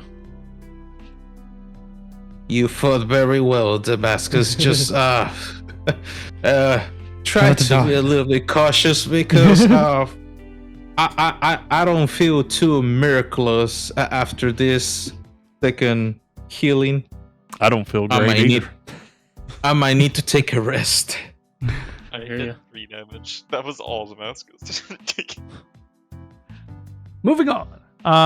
You are now awake. A note on it. You saw a bit of your life flash before your eyes. Your tragic flaw definitely came up during that real big. Make me a sanity saving throw. Oh god. 19 in my sanity. Pretty sure it's a 12. Read the So plus plus. 1. add plus. 18. Oh, so what? Just 18 20. and add plus 1? Yeah. All right. Or 19, I guess. Yeah, 19. That's fine. So, you wake up perfectly fine. Yeah. No issues from it, but your life did pass before your eyes, and you were reminded why you came out here. Moving on to the padlock door. Who would like to go through the door that we haven't went through yet? I think that was the one I'm that I done going unlocked. into But rooms after this. You know what? I'll do it. Gosh dang it. It was Damascus's door first, but that's up to him. oh, you can go through. Go ahead. You're closer to it now. Yeah, and he By all died. means. Yeah, I did enough for one day. He didn't die. He just, got the Unconscious. wind knocked out of him. It's not- I'm over here still with here. A my, little bit. with my 1 HP going in like a man. Because a reminder, going down to 0 HP is not Yeah. death. It just puts you in a dying state. Just like, in old Dead by Daylight, you hit them twice and they're crawling on the ground. It's just, he's lifeless on the ground, I'm unconscious. perfectly fine. Taking me a nap in this horde house. Right. Oh, well, when you put it like that, okay. Luckily, this door will lead us to what we want to kind of get to. All right. So the door was locked at one point, but we have unlocked it with the iron key that we found down in the library. This room contains a bricked up window flanked by 2 dusty wood-framed beds, sized for children. Closer to the door is a toy chest with windmills painted on its sides, and a dollhouse that is a perfect replica of the dreary edifice in which you all stand currently. Ooh. These furnishings are draped in cobwebs. Lying in the middle of the floor are 2 small skeletons wearing tattered but very familiar clothing. The smaller of the 2 cradles a stuffed doll that you recognize before in the alleyway. They were ghosts. Should have known. Is anybody else behind me, by the I way? knew it wasn't made out to be what it was. Jeez. I'm going to ask that question before I walk in here. Is anybody directly behind him? I'm going in Backing him regardless. I'm just asking if anybody else is going in. I'll go in with you. I'll Need someone, be. since I'm back in working order. I am going to do this in turns. So Grimmir, what is it that you're wanting to go look at? I think I should look at this dollhouse to see if I can find a way down into the basement. All right, roll me an investigation check. Alrighty. Boy, I've been doing well on these. You can do it, Grimir. It'd be 16. Nice. All right, you start to open up this dollhouse, and it is an absolute identical to the house that you're in right now. Before I go on for that, is anybody else wanting to check out the toy chest, the beds, the skeletons, or anything like that? I'll do the toy chest since I'm in the Okay, room. so you're heading over to the toy chest. Roll me an investigation check. Yeah, it's a 20. Oh, he got a nat 20. I'll add investigation to it. I don't remember what it is. Should though. You're fine with your nat 20. Don't worry about it. Oh yeah, that's right. It's nothing anyway. Sir Baldus, or anybody Skeletons. else checking out the skeletons? All right. And we'll just leave it at that for now for investigation stuff. So Sir Baldus, you're checking out the skeletons. Roll me a medicine check real fast. Yep.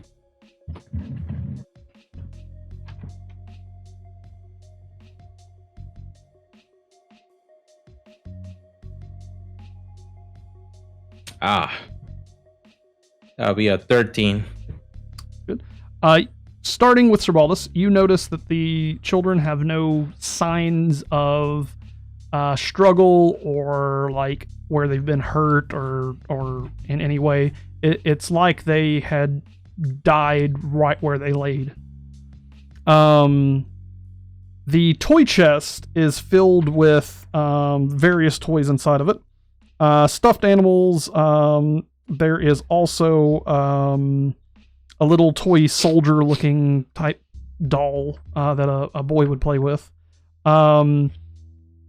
As you two are checking the toy chest and this dollhouse, directly in front of Sir Baldus appears above the skeletons the two children that you saw down in the alleyway, except they are shadowy blue spirit figures, and the youngest one runs to Damascus and like grabs onto his clothing and goes, "No, don't mess with them, don't bother my toys!"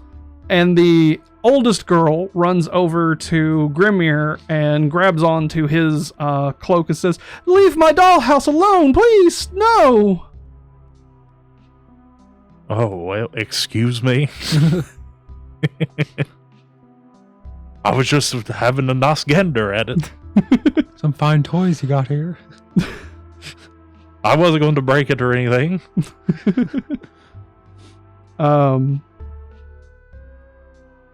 Let's see. Just please, it's all we have left. I was just wanting to look at the model. Is that okay with you? I'm not going to break it. I promise. I'm not touching it right now. I just wanted to have a gander. She kind of scoffs and like dusts off her dress. Thank you. I appreciate it. Damascus, do you have a response to the younger boy? I'll tell him I won't break anything. I just want to look in further, see if there's anything of importance in there, maybe. I'll be easy with him. He does not want you touching his toys at all. He doesn't? All right. I'll take his word for it. I won't. It's a toy chest anyway. What are you going to find in there? Toys. Exactly. I'd like to walk in the room. Yep. And walk up to... Let's see, which one seems more sensical? The girl seems to have a better idea of stuff. Walk over to the girl and ask her, are you aware that you're a ghost? Yes. Thank you. Me and do my you brother have- died some decades ago. We just fought a banshee or a spirit of a woman, and she could go through walls. Do you have the same ability? We've never tried. We don't really want to leave the room. You left the room to go outside. What do you mean? You were at the front of the house. We've never left this room. God. Mother left us here a long time ago, and she never came back. She said she was going to the basement, but we couldn't leave the room, and we're too scared to leave now. We can find your mother, but we're gonna need your help, and it's gonna require you to leave the room. Are you okay with that? You hear the younger boy stomp and turn. No! Never! Jesus.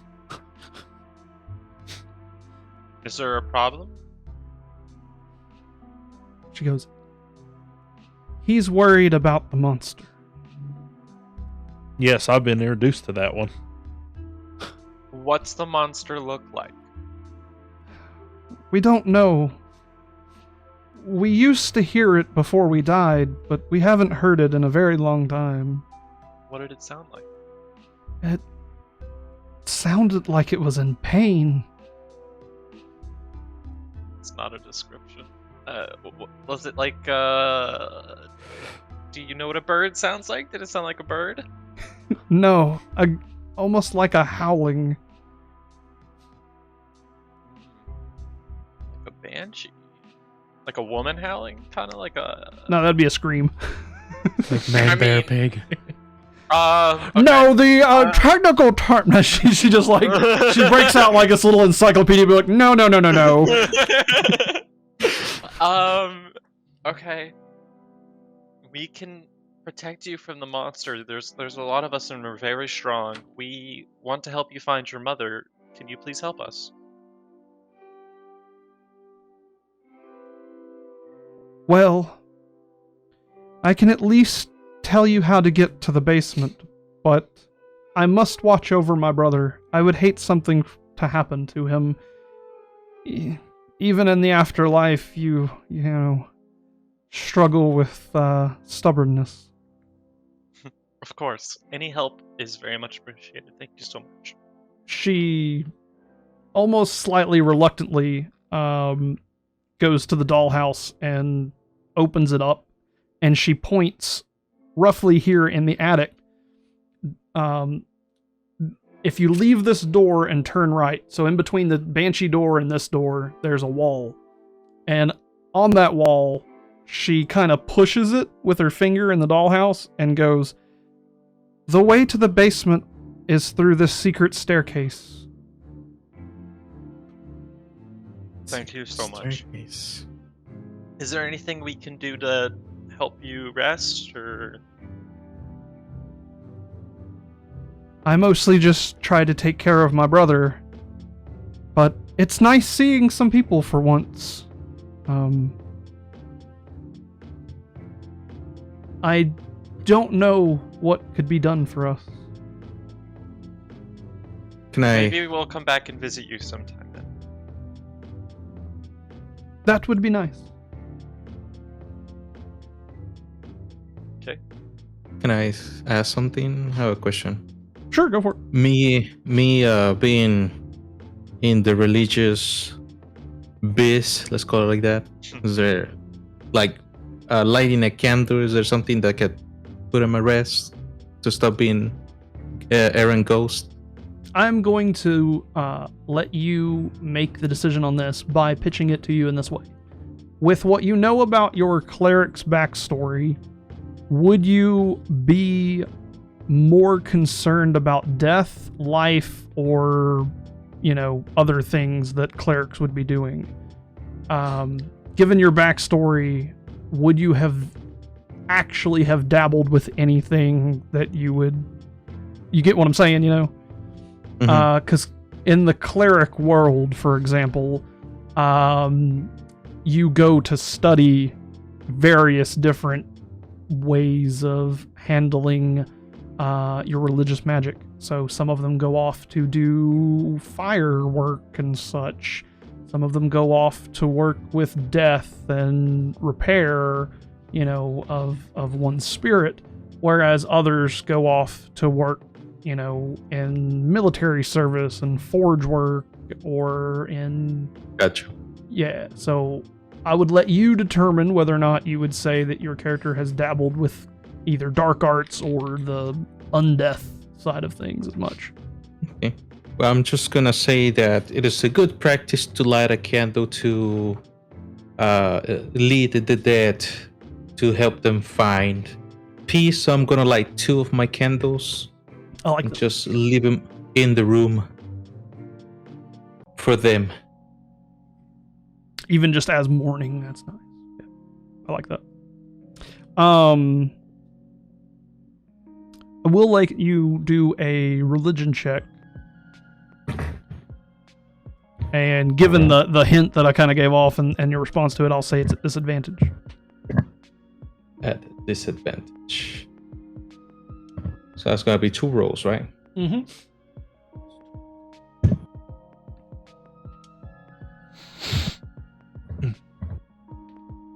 Perfect. All right. So it was 13, 17. I'm gonna take the 13 and add my religion. Wait, wouldn't you want the 17? Yeah, but I'm rolling at disadvantage, so Oh, I'm taking the lowest. Sorry. That'll be a 15 disadvantage roll. Given that, I will say that with your history of clergying, you have heard of things that could be done to put souls to rest. However, you would have to seek guidance from somebody else of what it might be. And putting that on its own side of things, if it comes up that you are thinking about that later, even though you rolled poorly on this one, you may be able to figure it out later is the idea. You see what I'm saying? Gotcha. Can we at least bury the skeletons? There are skeletons, right? Yeah, they are skeletons. But currently, you know, you're on the attic floor. Given the situation, Take some time slowly, you know. We have a disc. Does anybody have any questions for the kids before we move on? That is not really No. for the kids, but No. I was about to say that's a good thing. We forgot about the disc. Yeah, we Did still it have like follow me half up? the It's just been wine on the floating, disc following falling us. behind you. I, Oh, okay. I have one question I for don't the know about kids. Okay, go for it. Is Panorin around us? Panoram's around, yes. Okay. Well, I didn't know he moved in. Okay. I just left him there. I want to ask the kids. Do you see my friend over here? Do you recognize those clothes? Who they belong to? Hmm. He's wearing father's hat. Oh gosh. Take off the hat. Take off the hat. Pan. That's disrespectful. They look at you inquisitive like as it's kind of strange. Hmm. Can you tell me your father's name? Gustav Durst. We are the Durst family. Oh, My name is Rose, and my brother's name is Thorn. Hmm. Very original names. That is very original, thank you. So I disrobe. Rosevalda Durst, nicknamed Rose, and then Thornbolt, to be exact. I like that. It's cool. I Our disrobe. mother's name was Elizabeth. Rosethorn. could you? I'm sorry. I missed my train of thought. Could you repeat the name of the dad one more time? Gustav. Gustav. Okay. Yeah. Oh man. You guys remember the letter, right? Yeah. Okay. We'll talk about this without the. Do you want to kids talk about it in present. front of the apps? Let's say. Do you want to talk about it in front of the kids? Maybe not. Maybe not. No. No. Just. Now you can keep piece it that in together with the mind. letters. And remember, Yeah, we have 2 letters now. Now 3 technically. So Mhm. I just real quick last thing I wanted to ask before we move on. We're getting the idea that these ghosts of these children, while they have lived for many, many years and probably have memory of all of those decades, they still have the mental capacity of a child. Technically, but they have the wisdom kind of an adult because they've been, Around a while. Around. Yeah. Yeah. Okay. All right. Do y'all want to go ahead and head downstairs? Find that bird creature? Oh Yeah. man. I ain't going first. I've already been introduced. Y'all can go get introduced. Who's got the most I'm HP? I'm still Nah, shook. I'm at 12, No. but I'm Said not him. supposed This to be is at the all front. No, I said who has the Otherwise- most. Oh, who has it? Yeah. Yeah, no. Before I we know you're continue, this will be our stopping point for the session. At this point in time, each of you will be leveling up to 2. Yes. This is your option. I'm going to have a little vote here for everybody, and you guys are welcome to discuss it if you want to. I'm giving you guys 2 options on how to handle the leveling up process. You can take a milestone such as this, where we reached a certain point and now you're level 2. Going with that is a more streamlined approach and is more of like, I as the DM can pace your guys' leveling based on what's going on. However, it's not as organic as it was back, in the days. So you guys are welcome to take the EXP system. If you take the EXP system, I will tally up all of the monsters that you guys have killed today, and it will be divided amongst each of you, so divided by 5. You will be basically roughly the right level every single time we go to do something, so don't worry too much on that, but it's up to you guys if you want to take this classic EXP approach, or if you would like to take and go the route with the milestones. Word on the EXP part. The EXP part, it requires me to sometimes think about giving you guys EXP when you haven't killed monsters. For example, if you've done really well in a village or done, some sort of interesting piece of work, I have to give you some EXP. So the EXP method sometimes... It's a double-edged sword. It's a if you double-edged count sword, it. because That's what I'm thinking. if you're not fighting monsters, you're not getting as much anything, EXP. so Yeah. I would think, I don't mean to jump ahead of everyone and everything, but I would think mine would probably be best to old XP because I'm consistently fighting and getting. I don't know. Well, I'm you're looking going. for it. Everybody gets the same amount of EXP Yeah, per, so no matter what. It really does. It's preference, I guess. It's preference, yeah. It's up to you guys if you want to take a milestone approach and get levels. Basically, when I tell you, you get levels, or, you know, like for example, this is basically the halfway point of Chapter 1. You're supposed to get level 2 for reaching where you're at right now, which is why you're getting level 2 right now. But it's up to you guys if you want to take EXP or not. I want to pitch the idea that I think milestone is better because it makes more sense that you're not just getting like experience by fighting. There's a lot of different ways you can get experience and things. Right. And The sense of makes the more achieving sense. the adventure. yeah, and I Yeah. do give EXP for certain things, but I also have a tiny brain that has a lot already. It's processing. That's what I was thinking. You got a lot on So- your hands. I'm fine with main. I want to Yeah. vote milestone. Yeah. That's what I'll do too. Yeah. Milestone That's cool for would me. seem to be the simplest solution. I welcome the most fun solution. I I'm don't doing it mind either going way, with either. so. I have no problem with either one of them. Well, I think the milestone just feels achieving because we're progressing through the adventure. Yeah. We're not dead yet. Yep. We're achieving it. So it's just as achieving as getting XP, I feel like. And I will Yeah. make a ruling after this adventure. So when we conclude the adventure of Curse of Strahd, if we continue to play after that, we will go to the EXP one because it will most likely be a homebrewed experience and we'll be at later levels, which this is the problem with Milestone. At later levels, you can sometimes level up when you didn't earn it as well. You get what I'm saying? So it can be a mixed bag. Yeah, Yeah. it could be a mixed bag. So Okay. we will be a high enough level where that would be a problem at the end of this campaign. So we will swap to the EXP system at the end of the campaign. Nice. Okay. I think milestone for is me. just better for now because Yep. right now I don't want to feel like I have to rush into every possible combat in order to level up. Yeah, it makes me feel. Yeah. Well, All right. Blink your eyes if you want to go with milestone. Everybody's going with Milestone. That sounds good to me. So each of you are level 2, and we're going to do this live together here. Fun. One at a time. Take and you will be leveling up to 2. So the things that you're going to be updating, okay? Everything that you get for level 2. So for example, Veston gets magic now. He will get spell slots and that kind of stuff. But the thing that everybody needs to roll for right now is their to get their HP increase. So you will be finding your hit dice on your character sheet. So, for example, our barbarian has a 1d12 hit dice right now. That will be erased and turned into 2d12, but he will be rolling a d12 to find out his new HP and adding his constitution It modifier. says hit dice on here, or what's it say specifically? It'll be hit dice. It's next to saving throws and other stuff like that. Oh, okay. So for fancy. our example here, roll me a d12 and add your constitution bonus. And remember, you dwarves also get a bonus for leveling up, you know. I get like a plus, an extra like +1, don't I? Oh yeah, I get 1 HP every time we level. Yep, so you'll get your constitution bonus added +1 basically. Yeah, because I have to roll a 1d6 on my hit die.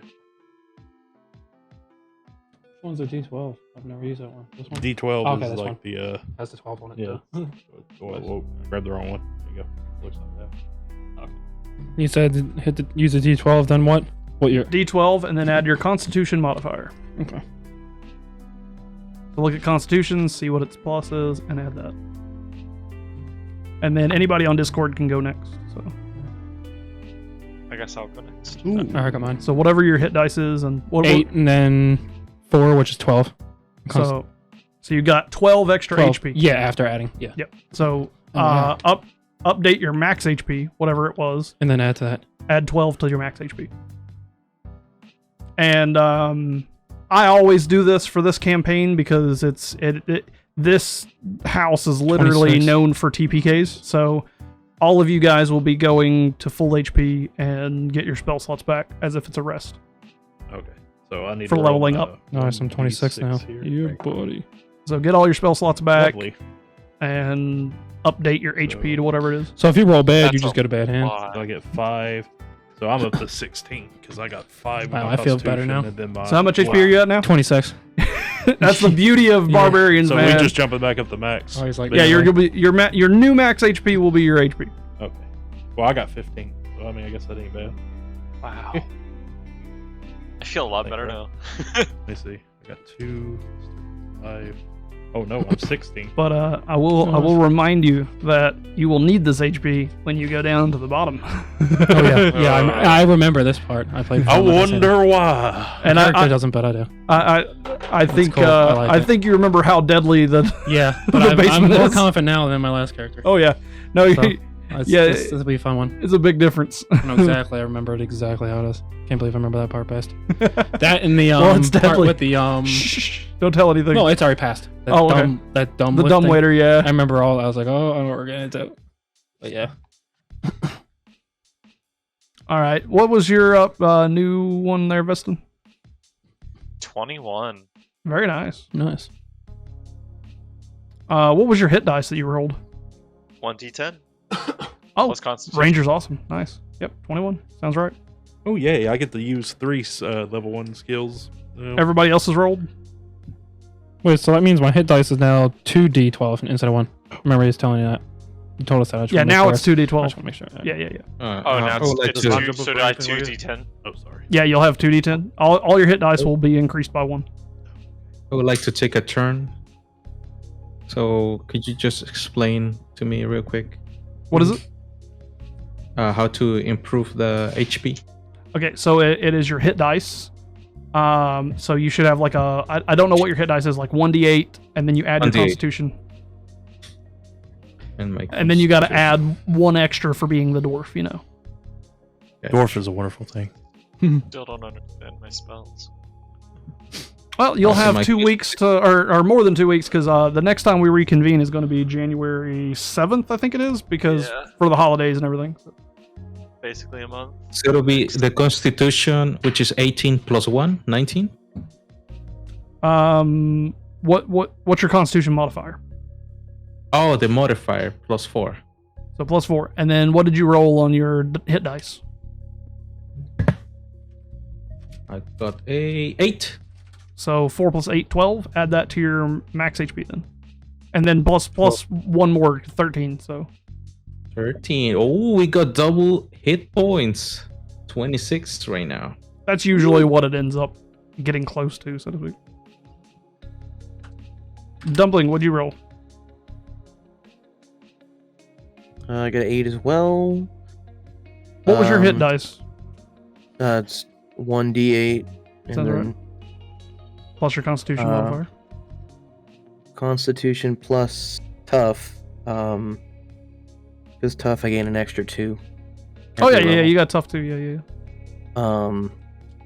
So let's see here. It's 8, 9, 10, 11, 12. And I'm at, let's see, that was 17.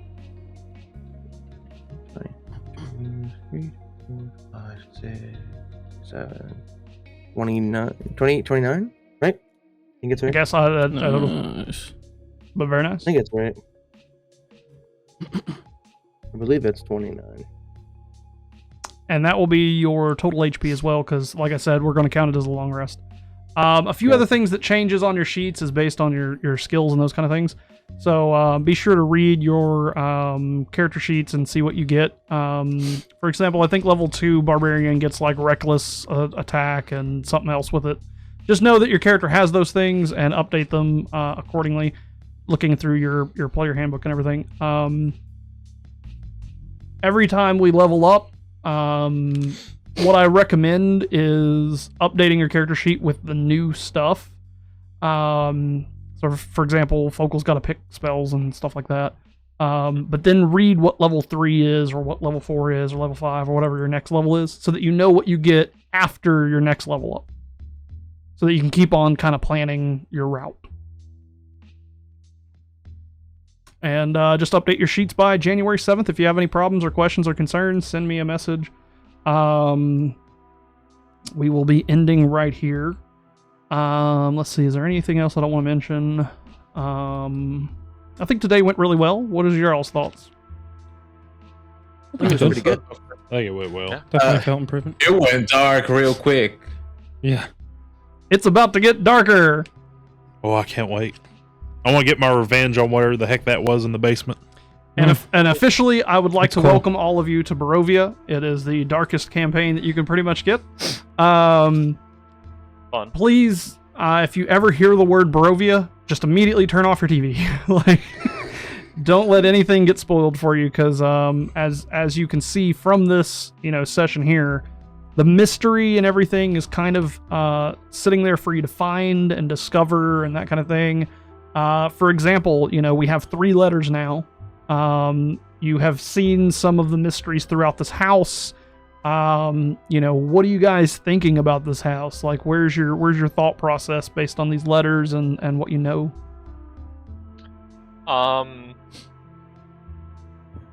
I think the first 2 levels are the dollhouse. Like, literally, I think the dollhouse was first, and then the first 2 levels of the house came after due to some magic or whatever. And the actual house is the 3rd level, which was maybe like the 1st floor originally or something. And that's why it's so untouched. That's one theory. I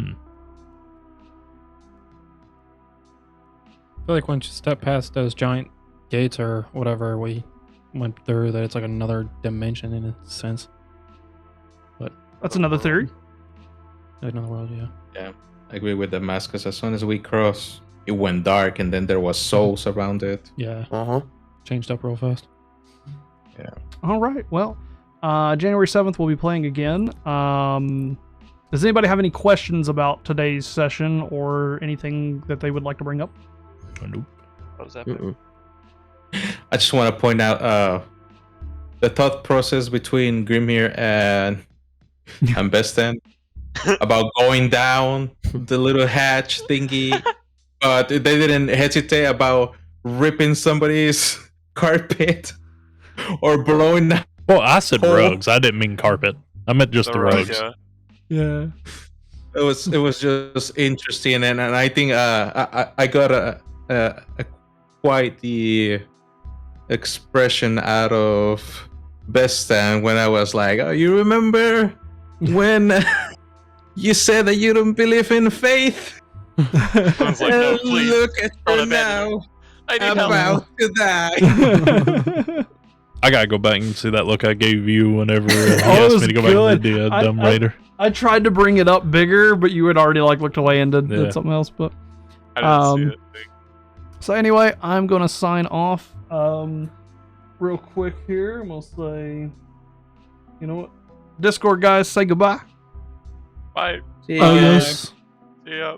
Praise See the ya. spot. Adios, everyone. See ya. Yeah. Hopefully you guys enjoyed this session of Dungeons & Dragons Curse of Strahd. We will be back December 7th, hopefully around 6 p.m.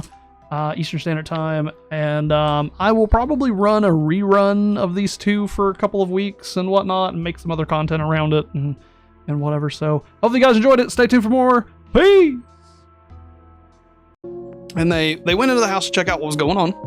And they searched all throughout the rooms. There was various objects, various rooms. The first floor of the house looked real pristine and clean and nice, almost like it's been lived in, warm and welcoming. The dwarf decided to go down inside of a dumbwaiter and found some gnashing beak-like entity that did it deal damage to you? I can't remember. It did deal damage to you. It He bit ended me up on the catching you, caught you on the shoulder, and pulling him back up. They were able to find out that there is a basement, but there's no stairs to the basement. So they ventured further into the house, finding a library with a secret bookcase kind of door, with a chest with a skeleton inside of it that was killed by some poison darts. They found some crazy books with strange writing in them and found a key as well as some scrolls and stuff. They ventured further into the house, and the further that they went, the stranger the house got, the more old and decrepit and unkept that the building was, leading all the way up to the attic, which was behind a secret mirror door. Almost like a Scooby-Doo mystery, they ventured through this haunted house and found themselves attacked by a ghost, banshee, as well as a suit of armor that came to life.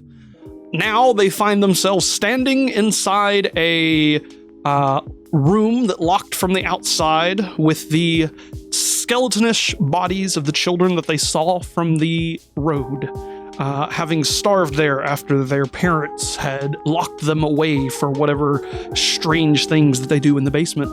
They have found the basement with help from Rose, the older daughter of the family. She showed them with the toy house that there is a secret door just outside their room that leads to a staircase that goes all the way into the basement. With just a push of the bricks, they will find this special secret door. Further into their conversations with Rose and Thorn, they find out that they were never outside, that these were some sort of apparitions that had led them into this house, that they have never left this room. And thus, we bring ourselves back here to our party, standing in the decrepit, musky, disgusting building of ancient decrepitness, with two ghostly figures that they have been talking to. And once again, I welcome Dumpling. Say what up? Hello. Actually, I'll go Panarin, for example, and then we'll go to Veston. What up? Hello. And Mr. Sir Baldus as Sir Baldus.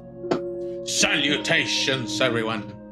And then over on the other side here, we have Damascus as our barbarian. And Grimmir. Greetings. Welcome. Let us begin with each of you standing in this decrepit room with these strange, ghostly figures of these children.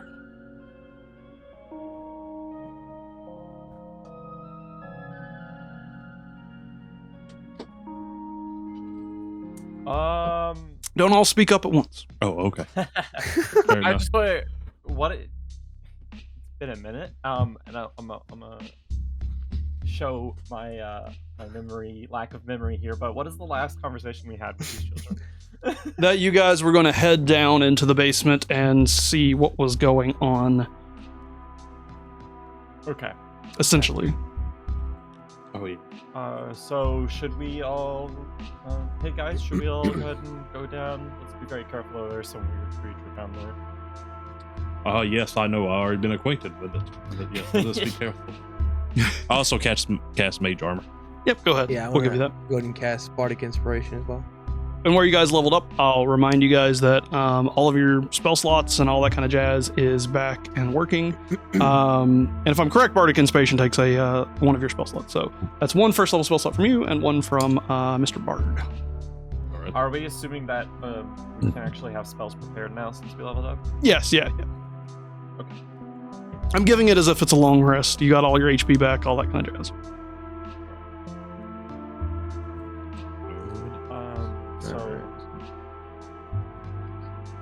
We want to go in order down the stairs here. Well, who's leaving the room first? I will leave the room. Make me a perception check. Oh, No. First roll of the day. Good luck. oh no. Was that a D20? No. That didn't look like a D20. It is a 5. Very well.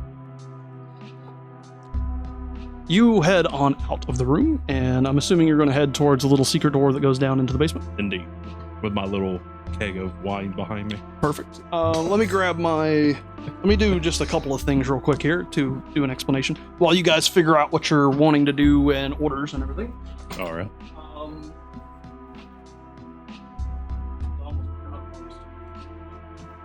The doorway you're going for,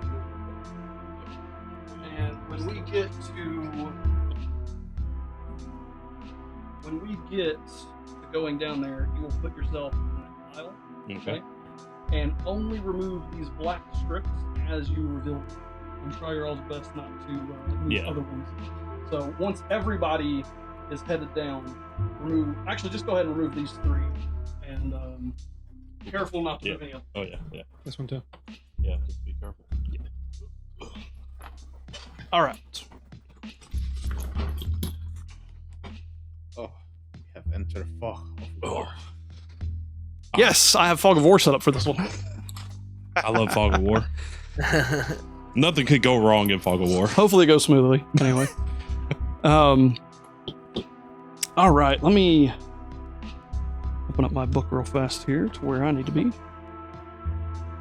because that would help. But yes, we're going to start heading out. Who is going to be going next through? I will. I, Oh, unless you want to Purely go. up to you guys. I don't really care. I'll go next. Okay. I'll go behind it. I'll go Alright. after Panorin. I'll go Okay. after him then. Well, I will do my best to set these figures since I'm the first one out. There we go. Yeah, just do what you can, man. Who's next? Me. Okay. Oh, I guess I'm going last. I'm not surprised you went right behind me out of all us. I didn't really get a chance to say I was gonna go. You know, everybody was volunteering. So. Yeah, buddy. Sometimes that's the way to go, you know? And don't forget the casket of wine. Oh no, it's there. Oh, Trust yes. me. Oh, it's there. It's behind me, just floating. Okay.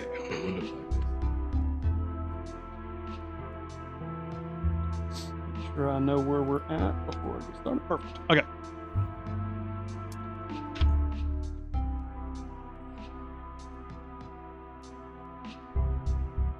This is going to be a wooden spiral staircase. And as you guys are heading to this secret door, I want each of you to make me a perception check. Besides Nancy. Oh, fair enough.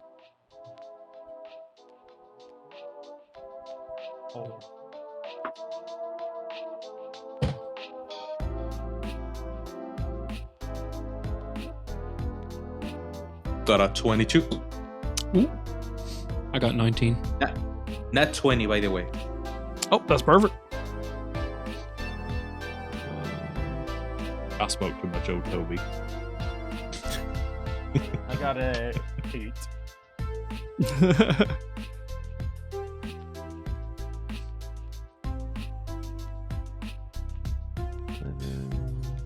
I got a 12. All right, Sir Baldus and Damascus. We'll start with Damascus. You, as you were headed to this doorway, noticed to your left in that room with the draped over objects with all of the kind of dusty bedsheet area.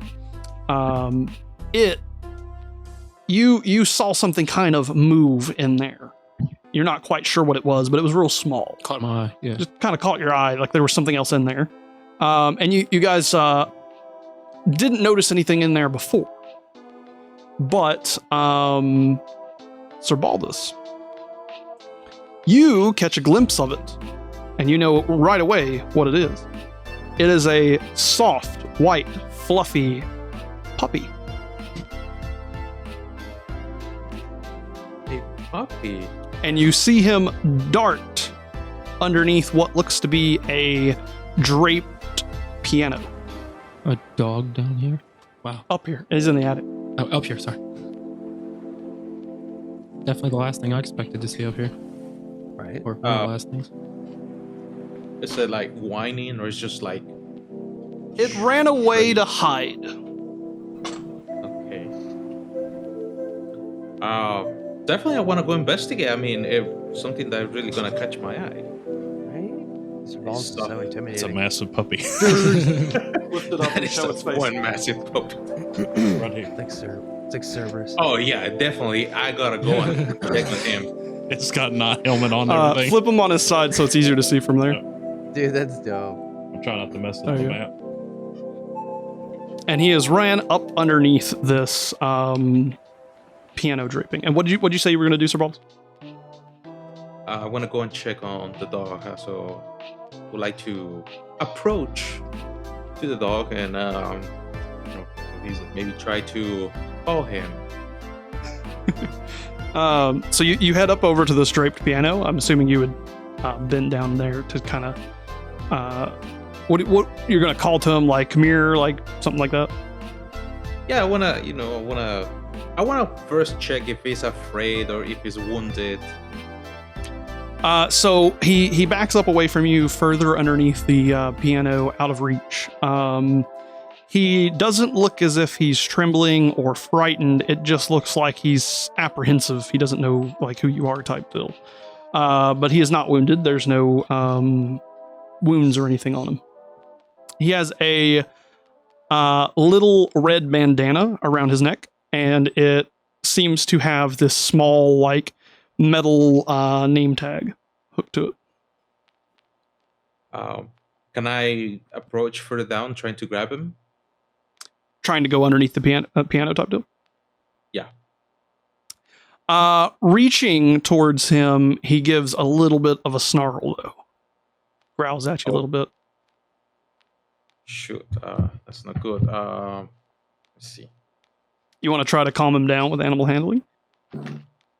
Yeah, I have. Yeah. Roll some animal handling. I have another idea if this fails. I actually also... Do we see this happening? Do we? Oh, I've got a. I mean, that would be another way. Oh, Each of you see Sir Baldus going into this room we to check see on this. happening. Okay. I definitely have an follow. idea. all right, good. I have some proficiency on this. That's an 18. Ooh. So I'm guessing you just kind of cooingly settle him down a little bit, going, it's okay type deal. And he seems nervous at first, but he gets close enough to kind of sniff your hand. Oh, can I tell if you trust me enough to grab him? I would say yes, More without an speed. insight roll. I would say yes. Can I? Okay. Can I cast Speak with Animals? Sure. All right. It's I don't know who's all in here, but You guys. One action is 6 seconds, so. Yeah. So I'm gonna cast Speak with Animals, using one spell slot, just one spell slot.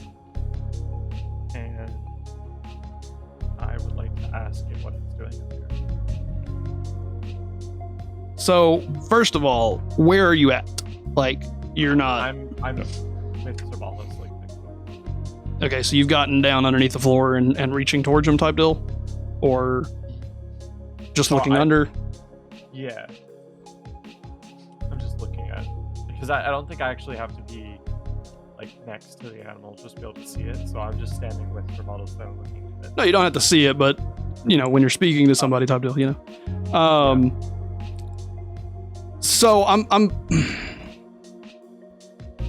you've created kind of an awkward thing because Sir Baldus is already kind of working with him, But okay. So he sniffs Sir Baldus's hand and then hears Veston speaking to him, and he kind of gets apprehensive and pulls back from Sir Baldus's hand again, saying, "Who are you?" We are just some adventurers and we came in here to save kids and found out, unfortunately, I've already passed on. Are you there, puppy, or I'm just curious, trying to help you and see what you're doing up. I don't know what an adventurer is. I'm lost. I don't know where I'm at. We can help you. Where are you from? Do you know? I am nearby. Okay. Would you mind? Old tree down the way. Old tree. Okay. Would you mind?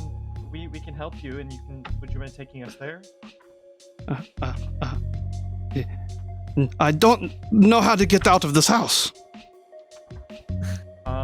okay, yeah, we can help you get out. And I turn to the group because they don't know what this conversation.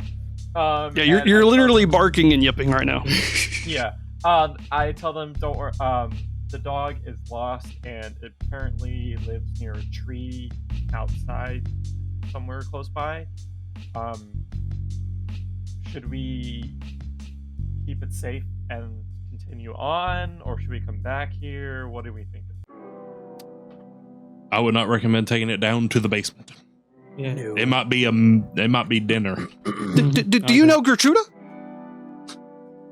Gertruda? She is lovely. Who is this? Teammates over here like, my dog. Dude, that's why I'm cracking up.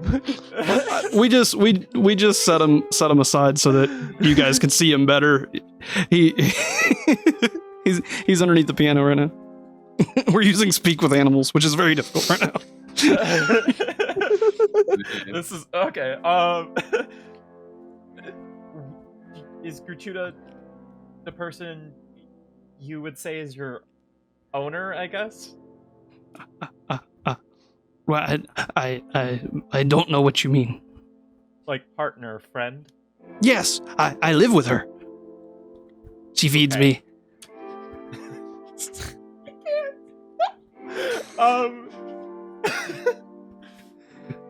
She smells very nice. We can help you get back to her since we're lost. Would you mind waiting here though? Because we need to make sure that there's make sure it's safe downstairs in the basement. There's a way down? I've been looking for a way down. This is not the way down you want. There's scary monsters down there. I am not scared of no monsters. There's no monsters here. I give him a growl. And he kind of shows his teeth, and he pretends to be very, very brave. This will be interesting. That is such a cool dog, though. The fact that it has an armor. I'm sorry, but there's a giant bird down there, and it'll eat you. I really don't think you can go down there, but we can help you. Birds are afraid of me. They always run. Oh no! I go with you. At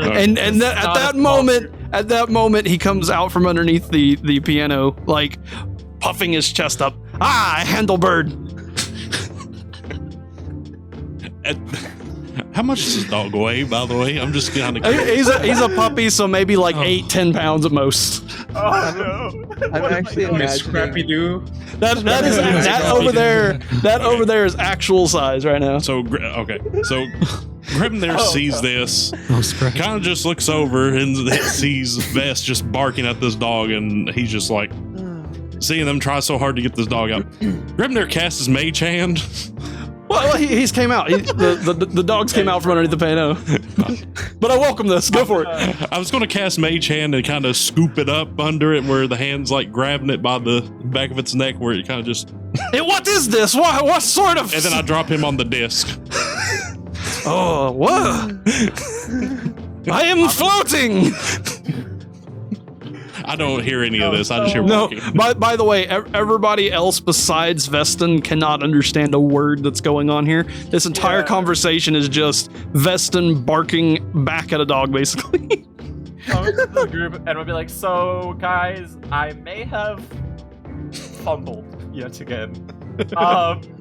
I may have accidentally convinced this dog that it wants to go fight whatever bird creatures in the basement." Wonderful. Use him as bait, not me. He walks around the keg of wine a couple of times and like sniffs it. Wait, if we get it drunk, it can't fight. That bad idea. This is a bad idea. What do you mean? Oh man, I'm just spitballing, okay? he already wants to fight. He wants to fight the bird. I don't want him to be Whoa. the bird's dinner. You know what's funny though is that I'm actually imagining the dog like how He's it on the looks right disc. now He's safe. in the game. Like it's got a suit of Mhm. armor. Oh, God. If he wants to come with, he can stay on the disc. Just tell him he can't leave the disc. Y'all want him to come with, or? Yeah, that's fine. I have an idea. Why we don't place him on top of the casket and bring it with us? That way he cannot get in danger.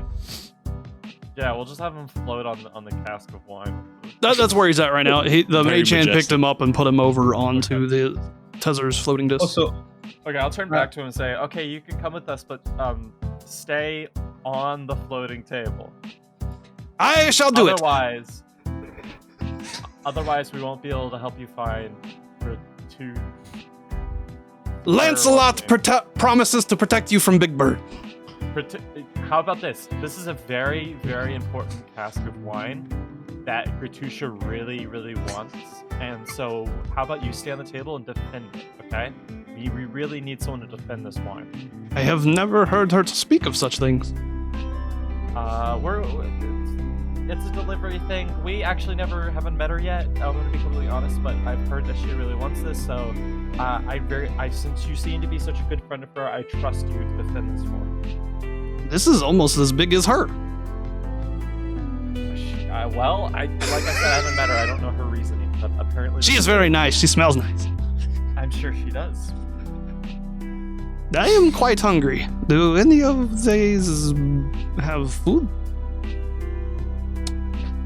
Unless he wants an But apple. we'll get you food after we finish getting this basement here. Rations are part of food, by the way. Oh yeah. That's pretty Comprehend or speak with animals. TMA. I don't understand what this dog's saying, so... so it's kind of hungry. Anybody want to spare some rations? Not it. I'll spare it. I was a hermit. Classic Veston. You'll give him some rations. All right. So shall we head down the staircase? Sure. Wait, nobody's gonna check on the metal thing he's hanging. Maybe he has some information. Is my mage hand still out? Yeah, we can say this. Yeah. Is it still a skeleton hand? Not just. It is a skeletal hand. Yes. All right. Well, I'll have the hand just kind of pink on his little metal thing to hold it up so we can see what it says on it. In little writing, it says Lancelot, owned by Gertrude.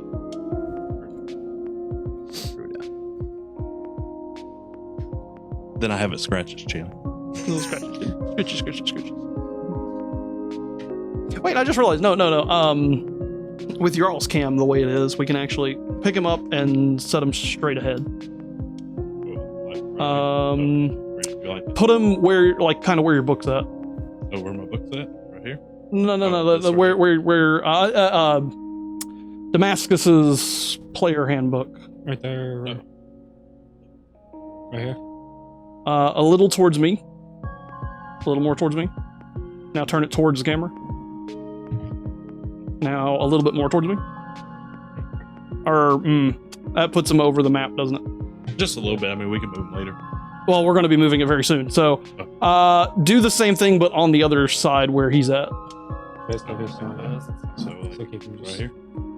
Yeah, that's perfect. If it's not on the map. No, it's not on the map. Or in your way. No, it's not on my map. You can move them forward too if you want to. I can manage. There we go. Perfect. TMA, I will handle it how I want to.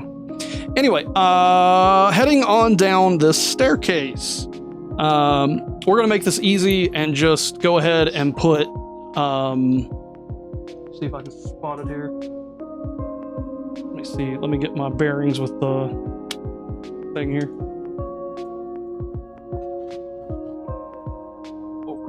I can't see good. Dang it. Yeah, just stand up in your view. Go ahead and move this piece right here. This piece. Yep, and go ahead and put everybody kind of where they fit nicely there. Okay, we'll do. I guess I'll be in the back since the dog is. And essentially use your best judgment of line of sight. If they can see, remove. Okay. Do my utmost. Just the best you can. Yeah. I don't know where everybody wants to be at, so I'm just kind of placing you off for now. All right. We head down, pushing open this cobblestone secret door that leads to a wooden spiral staircase from the attic. as you guys are heading down this staircase, you feel it like it's a very claustrophobic kind of staircase, really tight in, and the brick on the side and the wooden floorboards start out really decrepit and old, just like the attic was, slowly becoming nicer and more well kept, presumably getting around the first and second floors like you guys saw before. And as you pass by the first floor, it starts to become more foundation, thicker, stronger rock. The wooden stairs stop creaking and you get stone kind of stairs. And the deeper this spiral staircase goes, the more musty, more mildewy, more kind of old that it gets, like old cave rock. And it becomes thick stone that has been chiseled out by hand, down and down. And at some point, it becomes pitch dark. So those of you without dark vision, for example, are Dragonborn, will have to kind of hold somebody's shoulder to move forward or light a torch. This staircase begins to feel almost endless. The walls just kind of getting tighter and closer in, as if you have been moving through almost like a cavern, getting more cave-like. And at the bottom, you reach a old, almost carved by hand out of stone hallway. To your left and your right, there are several openings. Directly in front of you are kind of branching paths off of this hallway with you coming into the kind of middle of it. Go ahead and take some more pieces off here, particularly this one. And just move back this one just a little bit. Not a lot, right about there. And the same thing for these two, to reveal kind of different paths that's going on. Does these have doors on them? Do I need to put some doors Nope, on? no doors yet. Well, actually, yeah, one door. Down there at the end, right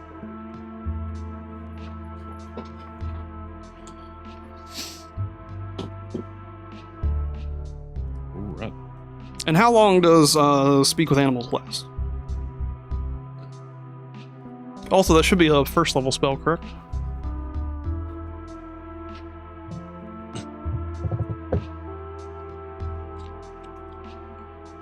So we're out of the party. We're already down 3 spells. one for Mage Armor, It's okay, I got 2 more. one for Mage Armor, one for Speak with Animals, and one for Bardic Inspiration. I just want to say to everybody, wow, whoa, I kind of sense some change. Everything's in grayscale now. Must be really dark. Can everybody see okay down here? I can't see anything. I see just fine.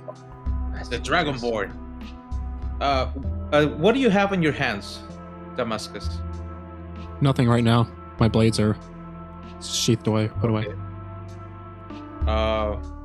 Just holding on. Dragonborn, if you allow me, I can cast the blessing of Shante on your weapon so she can illuminate the way.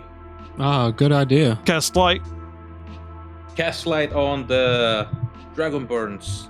Put it on your battle axe. That'll be interesting. Do what? He's gonna put light on your battle axe so you can Cool. use it Yeah, as a I'll hold torch. it up above us, kind of. Yeah. That's cool. Well, Good idea. how many spell slots do you have left after that? The cantrip's Okay. infinite. Oh, it's cantrip. Okay, good. Something rangers wouldn't understand. Yeah. So, by Shanteas, may her light illuminate your way, noble Dragonborn. Now hold it above me to make sure we can see. Awesome. And you guys are welcome to split up. We have several different locations you guys can go for. You know, you got multiple doorways. There's 2 on the straight right here, and then there's a hallway leading to some stairs, and then a door, and then one. There's 3 doorways without a door, 1 doorway with a door, and then a staircase. Let's see. I will follow you, Panorin. Lead the way. Okay, I will take the. I can't really Just let point me it know. out, but It- there you go. this Yeah, one? yeah, right where your hand is, right there. That way. All right, so the bard heads over there. This is going over here. Am I the only one that can't see in the dark without We got any item? Just curious. Yeah, I think we all Yep, have. you're the dark you're the only person Okay. without dark vision, I Alright, think. just- also. Which dark vision isn't amazing because it's still night vision. You get black and white, so you can't really make out things as good, and it's only to a certain distance. So a torch will always be Or superior useful to further even dark vision range. people Okay. until Veston gets his like super dark vision. Oh, nice. Yeah, that's gonna be fun. I can't wait. That's nice. But so Bard heads over there. What else is everybody else doing? Baldus is following him, I think. Baldus is following him. All right.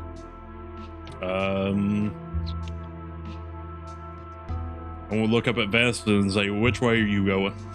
Don't want you getting in any trouble. Oh, I'm not. I've learned from that banshee. I'm just gonna follow where everybody else goes. Ah, okay. In that case, I go this way. I'm going to go Alright, to I'll this follow. room over here to the left of us from the stairs. And should I remove these? I'm assuming since we're in there. Yep. Go ahead. You can. Okay. I'm assuming. Is anybody going to the one opposite to that? I'm contemplating going by myself or going with them. The To one my- that to my is right. is right there. Yeah. Nobody's going there yet. I'm going here. Good one for the barbarian to go to. Yeah, I'll go there then. All right.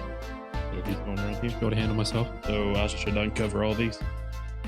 Yeah. Just go ahead and uncover the three crypts basically. It's a little bit of stretch.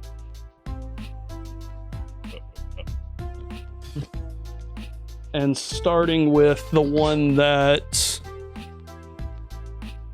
Point to real quick where Veston and you were at. I'm right here. Are you Okay, going cool. with me, Yep, that's cool. Focal? Yeah, I'm falling behind. So you're gonna be behind me. This be behind us.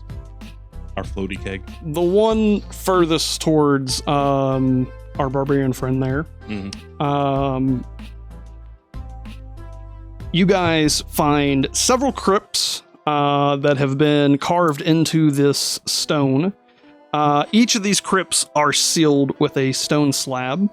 And in the very top one, there's a blank stone slab leaning up against a nearby wall, and the crypt itself is empty.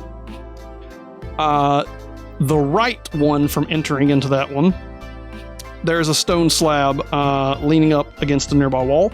Etched into it is the name Walter Durst, but the crypt is empty. Let's see.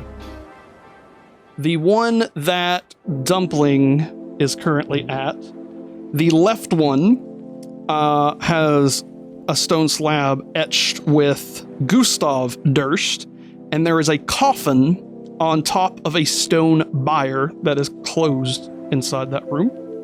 The one on the right side of your guys' crypt has a stone slab that is etched with Elizabeth Durst. There's a stone briar in it with another coffin. Damascus, yours has on the right side a stone slab that says Revolda Durst, and there is a coffin on a stone briar. And the one on your left says Thornbold Durst, and there is a coffin on the briar. Ah, Eerie. walked into a dang burial or something. The family crypt. Mm. I'm not fond of Hey, tampering Ben. with the dead. What's up? This name, Gustav Durst, kind of rings a bell. Oh yeah. Why is that? Yes. Remember the letter that I picked up? It was a letter from Strand von Serovich. Oh, I think he was his servant. you might be I'm right. pretty sure. Yes, I'm checking the letter right here. I would read the first sentence of that letter to be 100% sure of that statement. Because the first sentence of that letter is very telling of what it actually is. Yes. Oh no. He's jumping. I can indeed confirm. I'm 100% sure. I am That not was- some dark messiah to be worshipped. That's the skeleton that we saw with the dart. Is it? Yes, it was the first letter that I encountered. I will slightly correct that one for you, Sir Baldus. It wouldn't make sense for the owner of the house, the one that would own that chest, to be killed by his own chest. Unless he was in a drunken Hey, stupor. things happen. That kind of makes sense. I mean, Just helping. Just helping a little bit. With just one more thing. Can we see if the crypts are empty or? The ones that see I it, right? mentioned that had stone coffins with stone briars, and you can kind of see them. It's There's the 2 barbarians empty that and go then to your 4 chest. that have coffins on them that are closed. Which one y'all wanting to go to? We can go to the left. This one. Yeah. So your pointer finger. Let's just crack that baby open. Just crack it open. All right, so you are you guys splitting up to 2 different ones, or are you guys both going to do one at a time Oh, yeah, type deal? that's a good question. Never. If Yeah. if there's something I learned, never split the party. Too late. All right, so how are you guys opening this? This is a stone coffin. The lid would be very heavy. You guys just gonna push on it? Good job. Hang on. Do I have any? If you have a crowbar or something like that, it Toxic helps. gas. That's what I'm looking for. Hang on. Do you have like an adventurous kit or something? No, I actually have a diplomatic one, so I've got a bunch of like letter stuff and whatnot. I stick a quell pen in it. Yeah, right. What a wonderful time to start writing my autobiography. I say You can just push it aside. We can try to push it together, right? So we can maximize our strength, right? Both of you working together will be able to push the stone tablet off.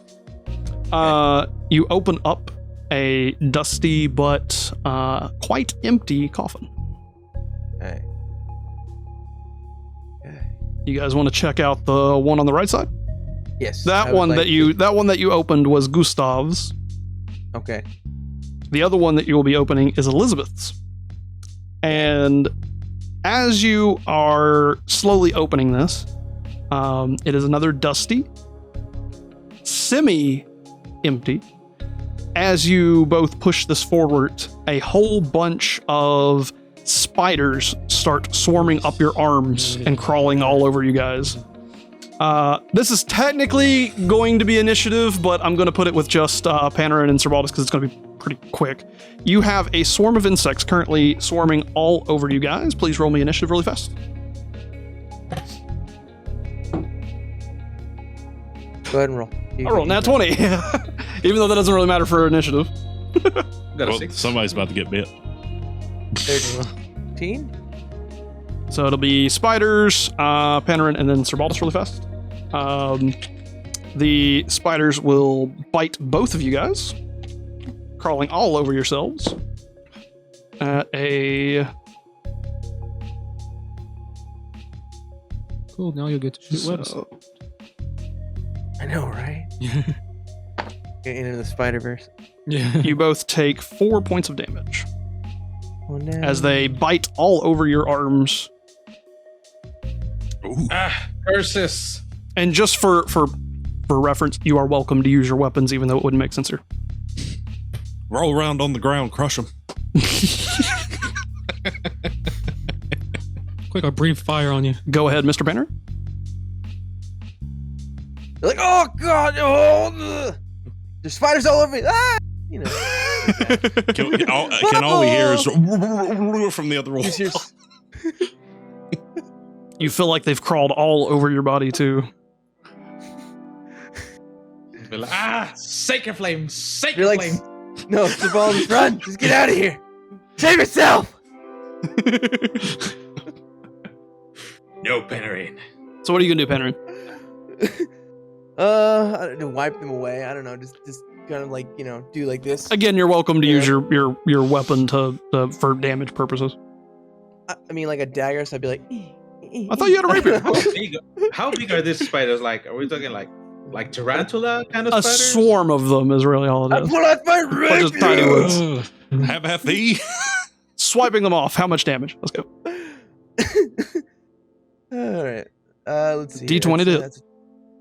Let's go. 7. And then the attack bonus is 6. Or do I do? Wait, no. So wait, hang on. I did it wrong. Roll, add I attack did it bonus. wrong. Only tell me that number. Okay, roll add attack bonus. Hang on. All right.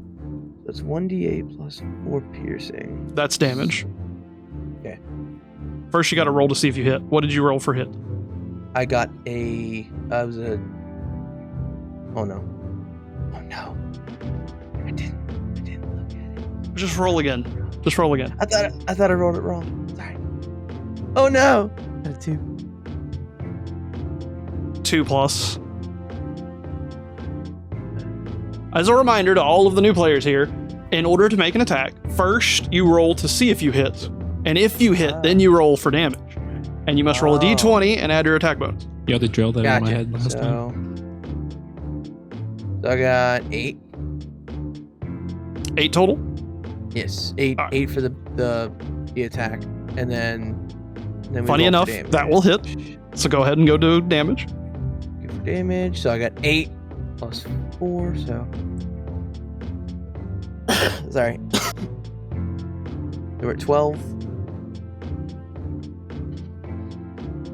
And that will successfully kill the group that is on you currently. Yes. So you've knocked all the spiders off of you. Go for it, Sir Baldus. Sure. As they are crawling and creeping all over your body, it feels like they have found all the nooks and crannies. Ooh, it's all in his beard. Get them all from Yeah, you got them in your beard. They're all in your beard. Not the beard. It tickles. Save Got the a beard. 16. That will definitely hit. I just see him smashing with the mace on himself. He's got it on his face. He's like Mace. I will apply hammer diplomacy to all those spiders. That'll be a 7 damage. And that will be enough to take out all the spiders that are on you as you crush and their strange fluids squeak all over you. You are both dirty from spider guts. Moving on to Veston and Grimmir. Well, both of your all's rooms was empty already. They didn't even have stone briars. So Yeah. you have both empty rooms. Anything particular? There's no secret room, is there? I wonder. You want to search around? Yes, I'll take my staff and start tapping the walls, see if there's anything hollow sounding. And I'm assuming Veston will take the other room. Is the idea? If he I'll wants have to you. do that. I'll have you both roll me investigation checks. Okay. And then, Mr. Barbarian, are you going to do the room on the left or the room on the right? Do the one on the right first. All right, go ahead and put yourself I got over 11. there. 11. Fudge.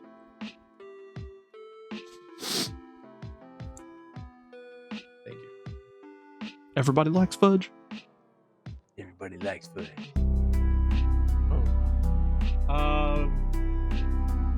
Ah. That's gonna be a 13 for me. How about the same as mine? So, in your room, as you knock on these walls, being a dwarf, you not only recognize that there's probably not any hidden doors here, but as you've investigated these walls more, they are pure solid, almost like it is carved rock. Like if you took a giant boulder and carved a hole into it, it is like that. Okay. It is made out of sandstone as well, we'll say. Fascinating. Which is strange because the above was not necessarily a place for sandstone. Veston, same thing on your side, nothing particularly noteworthy. For our barbarian friend, the one that is on your right is the Rosevalda Durst's room. There's a stone slab on it. I'm assuming you are going to push it. Yep. Given your strength score that I recognize and know, and that you're a barbarian, you are a very strong man. But if you have a crowbar or anything like that, you're welcome to use it as well. Nah, I don't need tools. No, just stick your axe in there and go. Using your mighty dragonborn muscles, you push this stone tablet aside. It is quite heavy, so you're able to get just kind of a corner move. Hard grunt, Yeah, grunting a little bit. But it is empty as well. Just a little bit dusty for Rosevalda. As you know where their remains are. Guess I'll go to the other room then. This would be Thornbolt Dursts. And opening up it as well is empty. Okay. But not surprising because you knew where their bodies were. At least there was no spiders in there. I hate spiders. I have arachnophobia. So All right, I guess we'll come back out of the room. Wait, is his, can he still talk to the, Lancelot? Technically, yeah. It's 10 minutes. I would say Yeah, I can. maybe 8 minutes. I'll has look been over fine. Vest and ask the dog if he can smell anything. oh, good idea. Hey, Lancelot. Do you smell anything off other than the wine that's currently right next to you? He kind of yips just for a second and goes, is very stinky place, but nothing I am not too used to. Turn to Grimir. He says it's very stinky, which I assume is probably because this is a crypt, so now I don't think he's going to be able to find anything. Fair enough. Oh, But there is a strange odor, though I know not where it comes from. Very faint. Do we have any items Do you that not maybe... recognize the smell, Lancelot?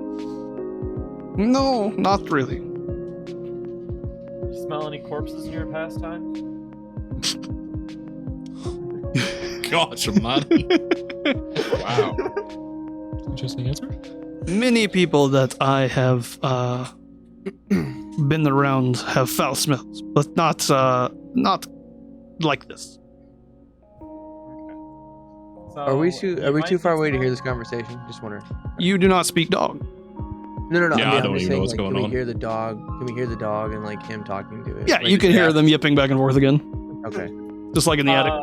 I'll turn back to Grimir and go, he says he does smell something strange, but again, we're in a crypt and I don't know if he knows what a dead body really smells like or something like Can that he- smell, so it could be something, it could be something, or it could also just be, dead bodies.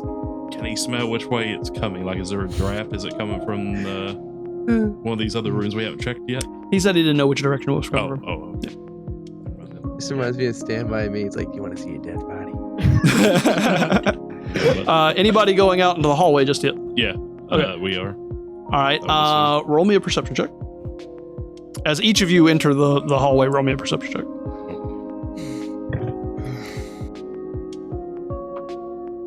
Good lord. That is a 9. We'll roll one for the dog as well. Is everyone's rolling perception? Yes, everybody that walks into the hallway. Yeah, it's me and you and the dog at the moment. Oh, these are gonna be my rolls for tonight, huh? That's Join 20, me. man. Rip. It's gonna be a 6 for me. All right. And what was Barbarian? I guess everybody's. 5. I was hoping to do better.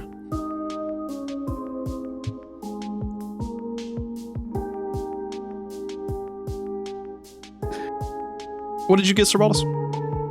A 16. And Veston? Oh, I got did he? 6. Yeah. Who got a 20? I heard somebody roll a 20. No. Or that was just in my head. Earlier. Oh, the dog. I was talking about earlier. I got 3. Oh, good God. I know. Well, Veston, you actually don't have to roll for this, technically. I'll tell you why in just a second. You hear Veston as the dog is in the hallway. He yips one more time and he goes, "I hear strange noise."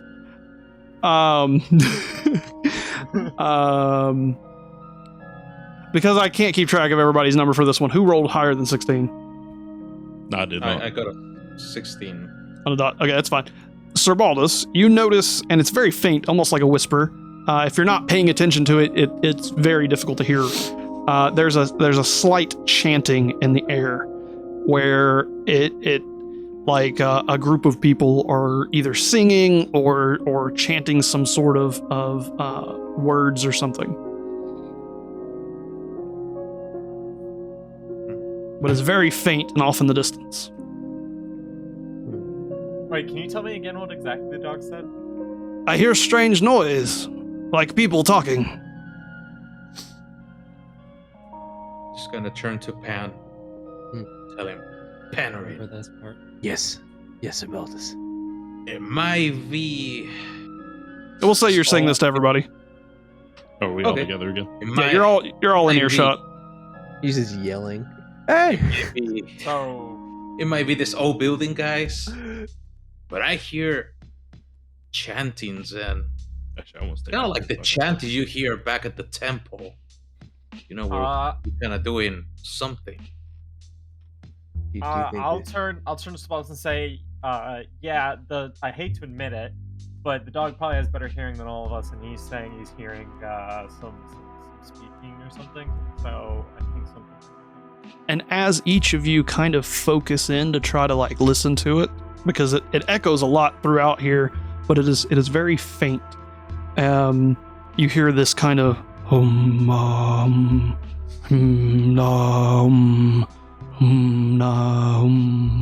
hum nom. Oh boy.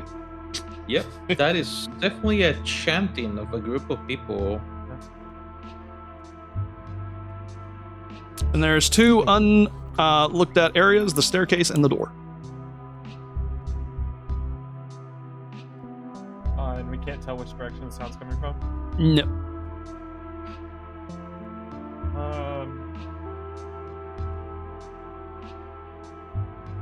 Do you have a good question? Go for it. Is Thunderwave like directional? I'm just wondering. It's AoE. Oh, So okay, comes He'll it's take all of straight us out from you. with you. He'll take all of us out with whatever your thunder's. Well, I would just like sprint ahead and just be like, ah, no. It also produces a loud noise, I'm pretty sure, so we're all gonna go deaf. Also in a small I'm not- area. I'm not gonna do it. I'm not about that. It's just a question. It was just a One way question. to fix the chanting. I will Yeah, mention, just based wait. on circumstances and where you may be, like if everybody was in a small tunnel, single file, stuck inside of a tube type deal, and it was very echoey, if you did thunder wave or thunderclap, I We'd all would be- definitely roll constitution checks to see how you guys' hearings are going to go. We'd all be deaf, We're bleeding all its gonna be ears. permanently deaf for the It's rest like a of giant subwoofer. Temporarily deaf. What? I'm feeling like going the stairs route. all of our ears. That's ringing you here is pain.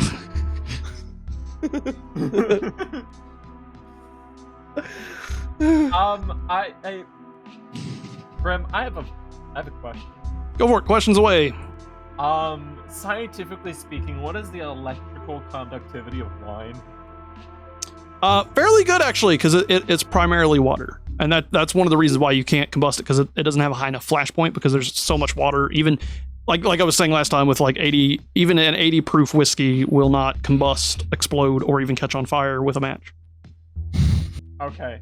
I'm gonna turn to the group and say, I think we should continue through that door, but I can trap the way behind us by pouring wine on the ground, and I can always shocking hands at like if somebody's coming behind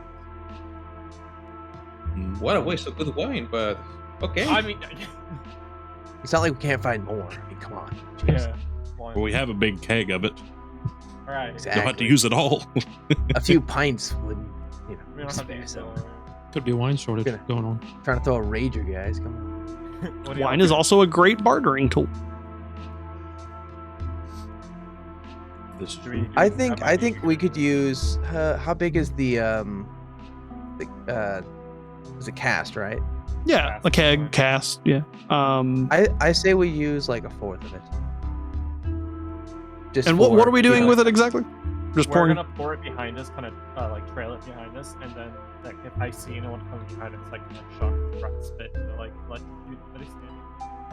Okay, we're looking at maybe 10 gallons, so 2 5-gallon buckets. So I would say that you're able to do maybe 2 gallons per 5 feet to be conductive enough. So you could do this for a grand total of 5 squares. Hmm. Maybe you do like 2 squares worth. I know you don't need a lot of space, right? You also don't have like immediate enemies, so Okay. Yeah, but Huh. I don't like chanting. well, where's it coming from? That's the thing. I don't know. like down there. Anyways, if we need to make a quick escape, we can run through it, and then I can do it behind us as well if it chases us. True. If the direction of the chanting. is Slippery correct. when I wet. bet it's through the door because if you open the door, Good. Yeah, it works both ways. Yeah, I can put a little bit here. Just a little. Where we're gonna put it Can we at? put 2 squares on the ground? Where do you want it We have it's that thing right there, that little cup. If you can go grab that for me. I don't know if I'm made to reach across and grab it. It's too far to grab.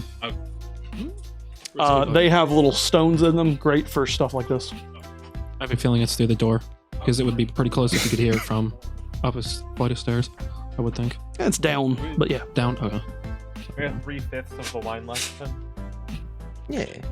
Yeah. It's not like, you know, I mean, Yeah. there's chanting, there might be more wine.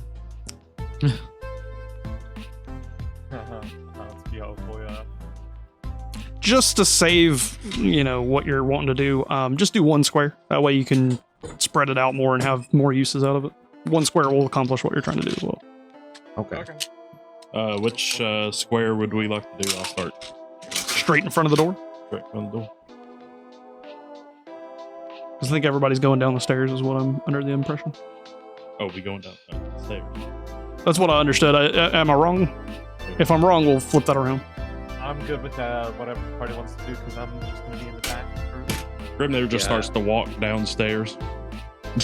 I love how the wizard is the one that's leading the advancement. Yeah, that's maybe The- not the the- greatest idea here. The one hit KO. I fear no man. or thing, God. whatever it is. Equally brave as the dog. Lancelot barks, I like this door. Let me lead the forward. I'm going to turn to Kerman and say, the dog thinks you're being stupid. It's a good point. You can very I'm easily the only one that understands it. you can lie about the dog. Grim Oh, there no, the opens dog's his going in book. the book. Oh no. This is going in the book. The dog has betrayed him. All right, go ahead and move that wherever it's at there. Sorry. The next, yeah, you can move both of those. Yeah, Oh, I can move up. yeah, it's fine. This leads to a wooden table, 4 chairs that stand at the east end of the room. To the west are 4 alcoves containing moldy straw pallets. If you guys want to search any of those, let me know. There are Yeah, 4 sure. of them. I'd like to search at least one of them. No, there's 5 of them. So 5 Oh, party 5. members, everybody gets their own. Oh, sorry. Yep. All right. Is everybody okay with searching? We will draw straws. Who wants to go first? Oh well. All right, your room you find has a chest in it that has 11 gold pieces, 60 silver pieces, and they are in a pouch made out of human skin. Ooh, nice.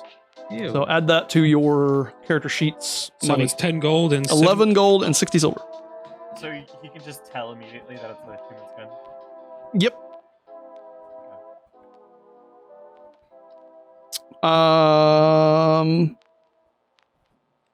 Who wants to be number 2?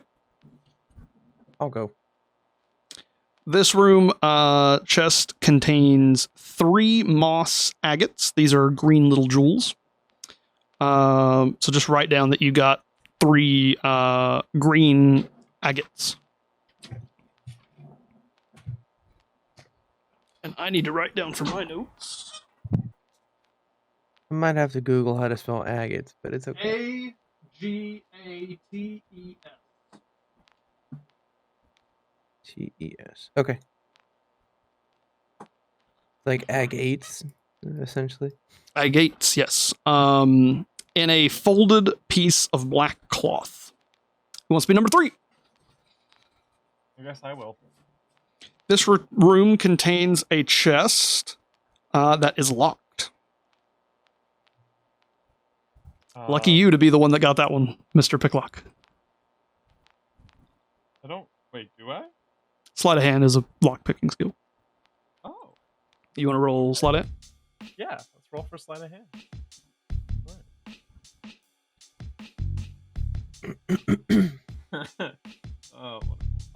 That's gonna be a 13. 13 is not enough to do this without a burglar's kit, so to speak. However, the chest is kind of small enough to carry around in case you want to try to open it other ways in the future. And we do have a floating wheelbarrow.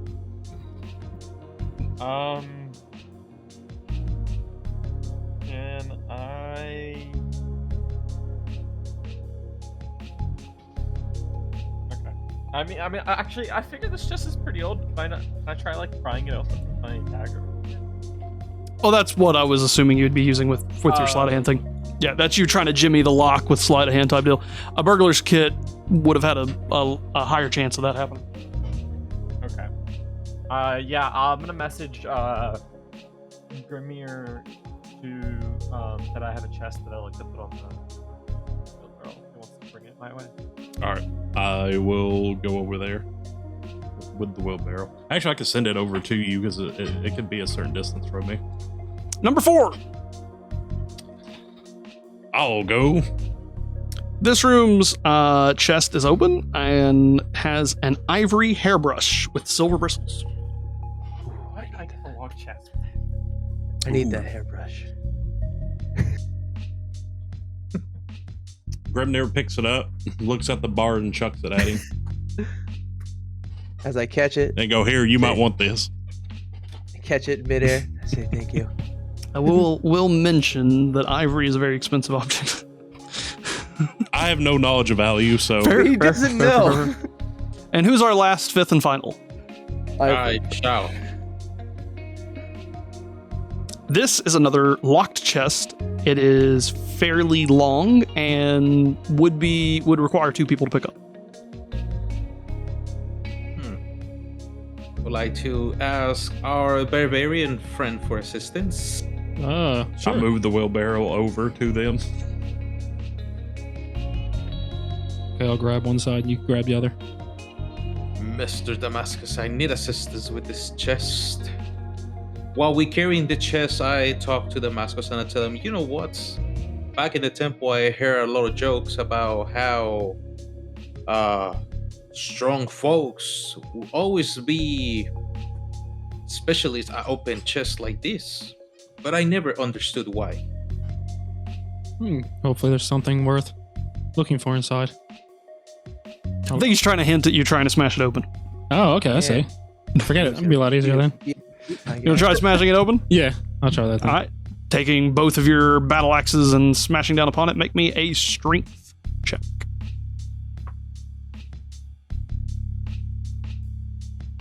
Eight. Despite being a fairly old chest, its hinges are quite sturdy and you're unable to bust it open. Okay. Just put it on the I asked him wheelbarrow. to try and smash my chest too. Putting it on the wheelbarrow? At this point, I would ask you guys to arrange the wheelbarrow because you now have a dog, a small I chest, pick up the dog for and now. a cask of wine on it. I pick up a dog for now. And I don't think this long chest would balance very well on top of the cask of wine. Oh, it's a Let long me chest. take off my small chest, put on the bigger chest, and I want to ask Damascus to try and smash my chest since it's small. Yeah, go for it. Go for a strength check. And you, Vestin, are welcome to try to pick the lock of the big chest. That's 10. I'll go ahead and try that. 10? Yeah, that's my. Not going to be able to smash it. Oh, man. Okay, let me roll to pick the. What's that little guy made of? Jeez. Oh my god. 9. My rolls are terrible. So you have today. 2 locked chests that you're carrying around. Oh my gosh. Just FYI, Shanta is willing to smile upon those who ask for help. Could I try and pick the locks? I have decent sleight of hand as well. Go for it. Okay. I wouldn't be surprised if a bard was able to. Bit tricky locks, though. Ooh. That's what, 11? So you got a dagger you're probably jimmying in it? Yeah. Which one are you working on, the long chest or the small chest? I'm gonna go for the long one because it's really bulky. So I'd rather just get rid of it if we can. So while attempting to do this, you snap the end of your blade into the locking mechanism of the long chest. Oh no. Oh, well, there goes that. They it's like tink. It's like, oh guys, we got a problem. Yeah. What happened, Pan? Thankfully, my I lost a dagger and No, not really lost the dagger. The dagger would still be usable in combat. It's just Okay. the tip of it's busted off. Okay. Well, guys, I broke the tip. Oh, Stuck. that's- It's in the sounds- lock. It no longer does stabbing damage. It does slashing damage. Can I try breaking lock? You've tried on both of them already to break. Oh. Yeah. All right. Yeah. Just change the damage type of your weapon. Let the old wizard give it a good old try of picking the locks.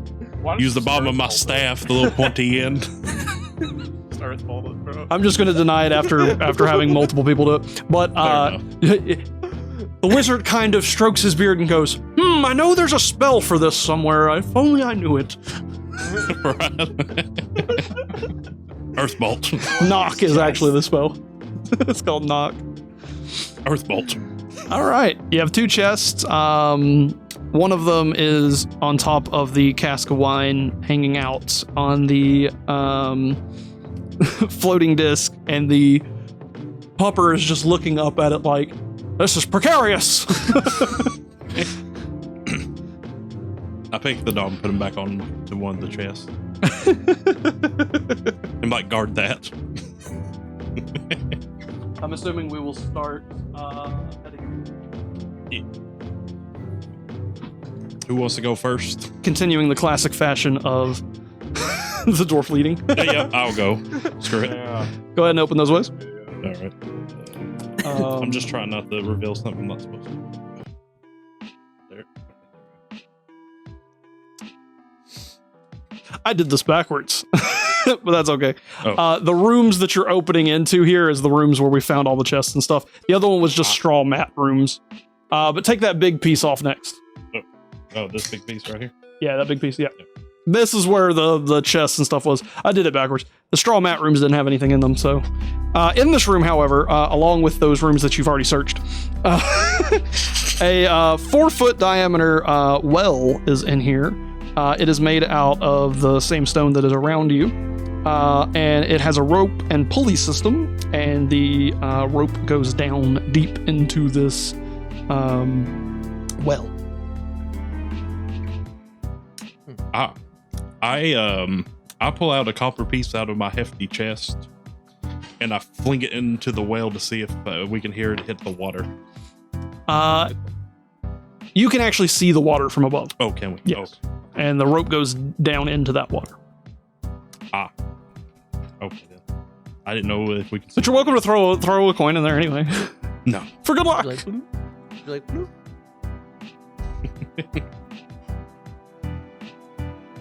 It's, I would like to pick up the pick up the bucket from the rope, like, to action the well. I don't know if you understand what I'm trying to say. Pull the pulley up so that the bucket comes up. Correct. As you pull it, it comes up with quite ease. A bucket full of water. This water looks, now that it's getting kind of closer, looks very muddy and nasty. Not like what you would expect drinking water to be. Kind of matching the tones of this very dark and decrepit rock that is around you. The bucket is full of water, but that is nothing of note. I want to empty the water on the floor to see if the bucket has something inside. As you slowly empty the water out of the bucket, or do you just dump it, or are you like slowly doing it, or are you just dumping it? No, it's just gonna be slowly. As you slowly dump the water out, you notice flopping in the bucket is a fleshy hand that has been severed off of something. Lovely. Ooh. Like a human hand, right? Yeah, human hand. Humanoid. Okay. And it is disgusting, rotted, and bloated from the water. I can imagine the smell. Oh gosh, guys. The smell is terrible. Fish. Look what I found, guys. What did you find, Sir Paul? Well, found a hand inside the bucket, inside the well. So you found a hand inside the bucket, inside the well that was inside the bucket? Veston, Yes. you hear the dog bark. Okay, and wait, did my spell run out? Bark, bark, bark, bark, bark, bark. Okay, cool. Spell ran out. What's he saying? Yeah, that's great. More. Kudos on Panarin. Yes, you got the idea immediately. What's the dog saying? I don't know.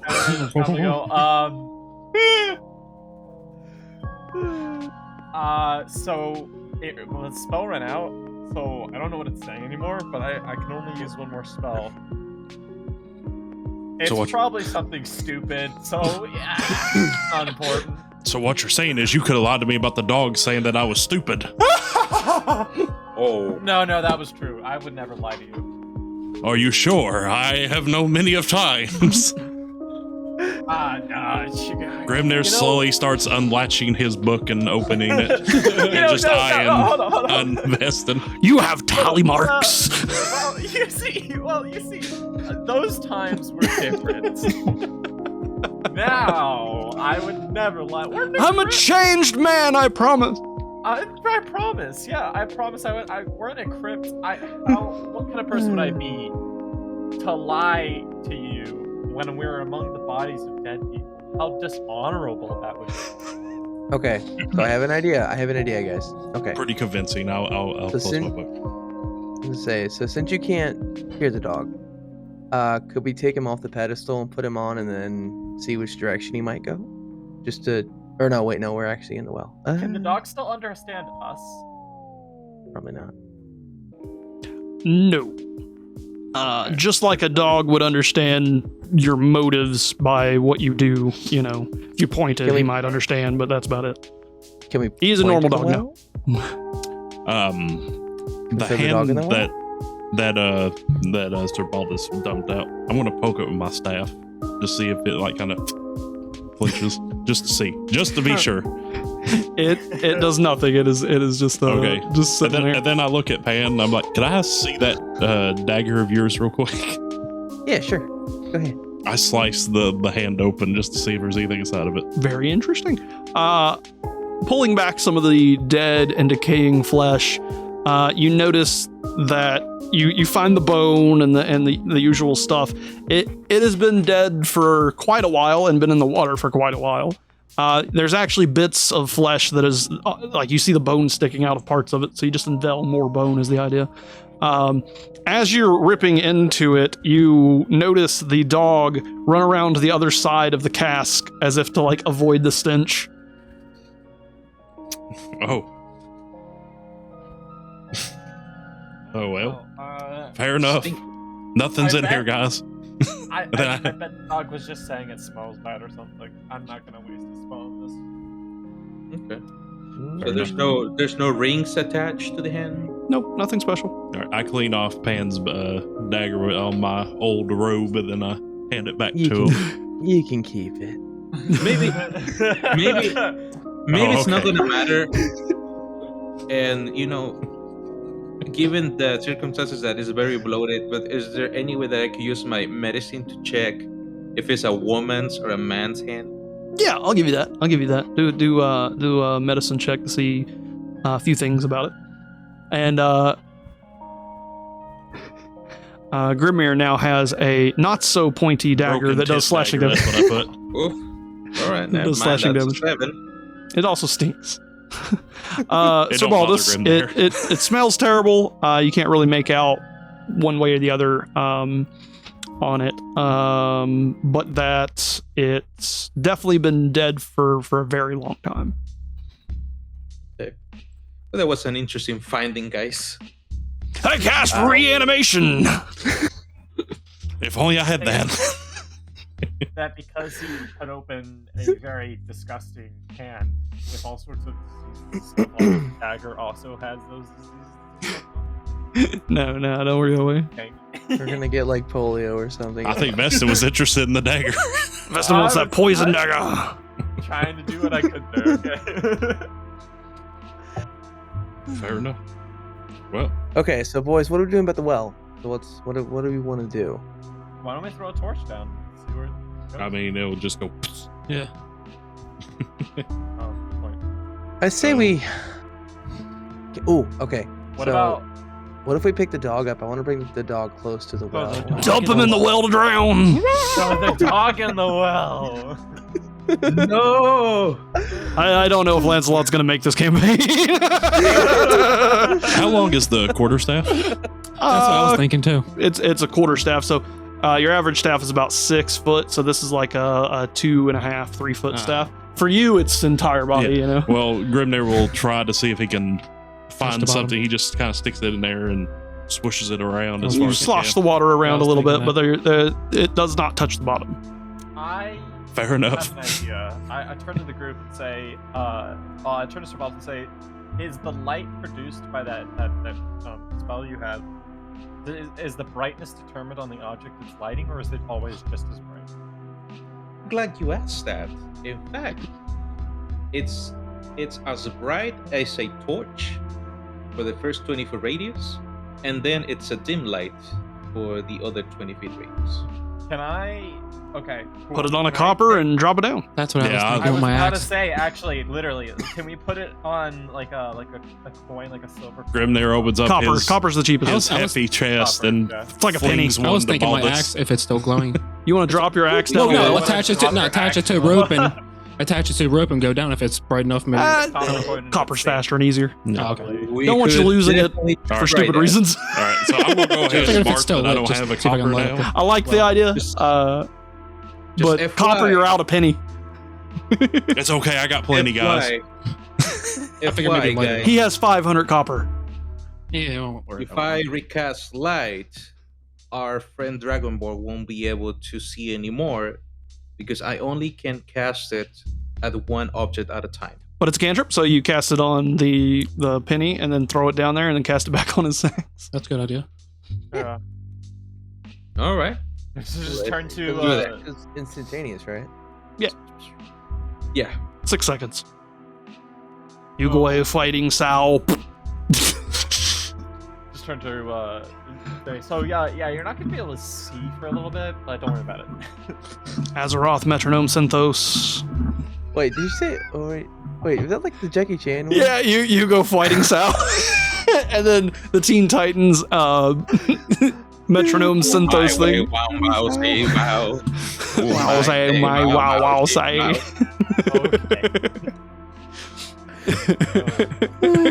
You go fighting Sal. So we throw this magical light up penny down into the water, and it lights up the whole entire well and splishes into the water, and it lights up the water. Slowly it gets dimmer and dimmer and dimmer in this murky, dirty, nasty water until you can't see the light anymore. That's really deep. So anyone want to light another coin and go for a dive? I say we go to the door. This feels like a day. We got the stuff. I figure we go back to the door. I was about to say, there's nothing else in this room that could be circled. Yeah. I mean, this could, for all we know, right? It could be sacrificial, or it could just be a bathroom. Heading back over to the door then? Yeah. Yes. Yep. And Grimnir starts marching. Nobody gonna go in front of Grimnir. Nope. This is gonna be fun. So anyway, heading over to the door, in whatever order you guys want to go for. It's funny because we know there's some weird creature down here somewhere, and he's the one that knows it best, but he's the one going first. I have a question. Can I I fear unfold no my black creature. cloth? Say it again. Could I unfold the black cloth that I got? The black cloth contained the green agates. Oh, okay. Don't forget, you also have the brush too. Yeah, he threw the brush at you Oh yeah. because you're a hairy rock star. So do we just leave it on the ground? Do we not have it? Not have what? The brush, or did you pick up the brush? No, Yeah, pick it up, dude. I said I grabbed it Yeah, out of the air. Okay. When he tossed it, I grabbed it. Heading to this door, it is a very old oaken door that is decayed over time.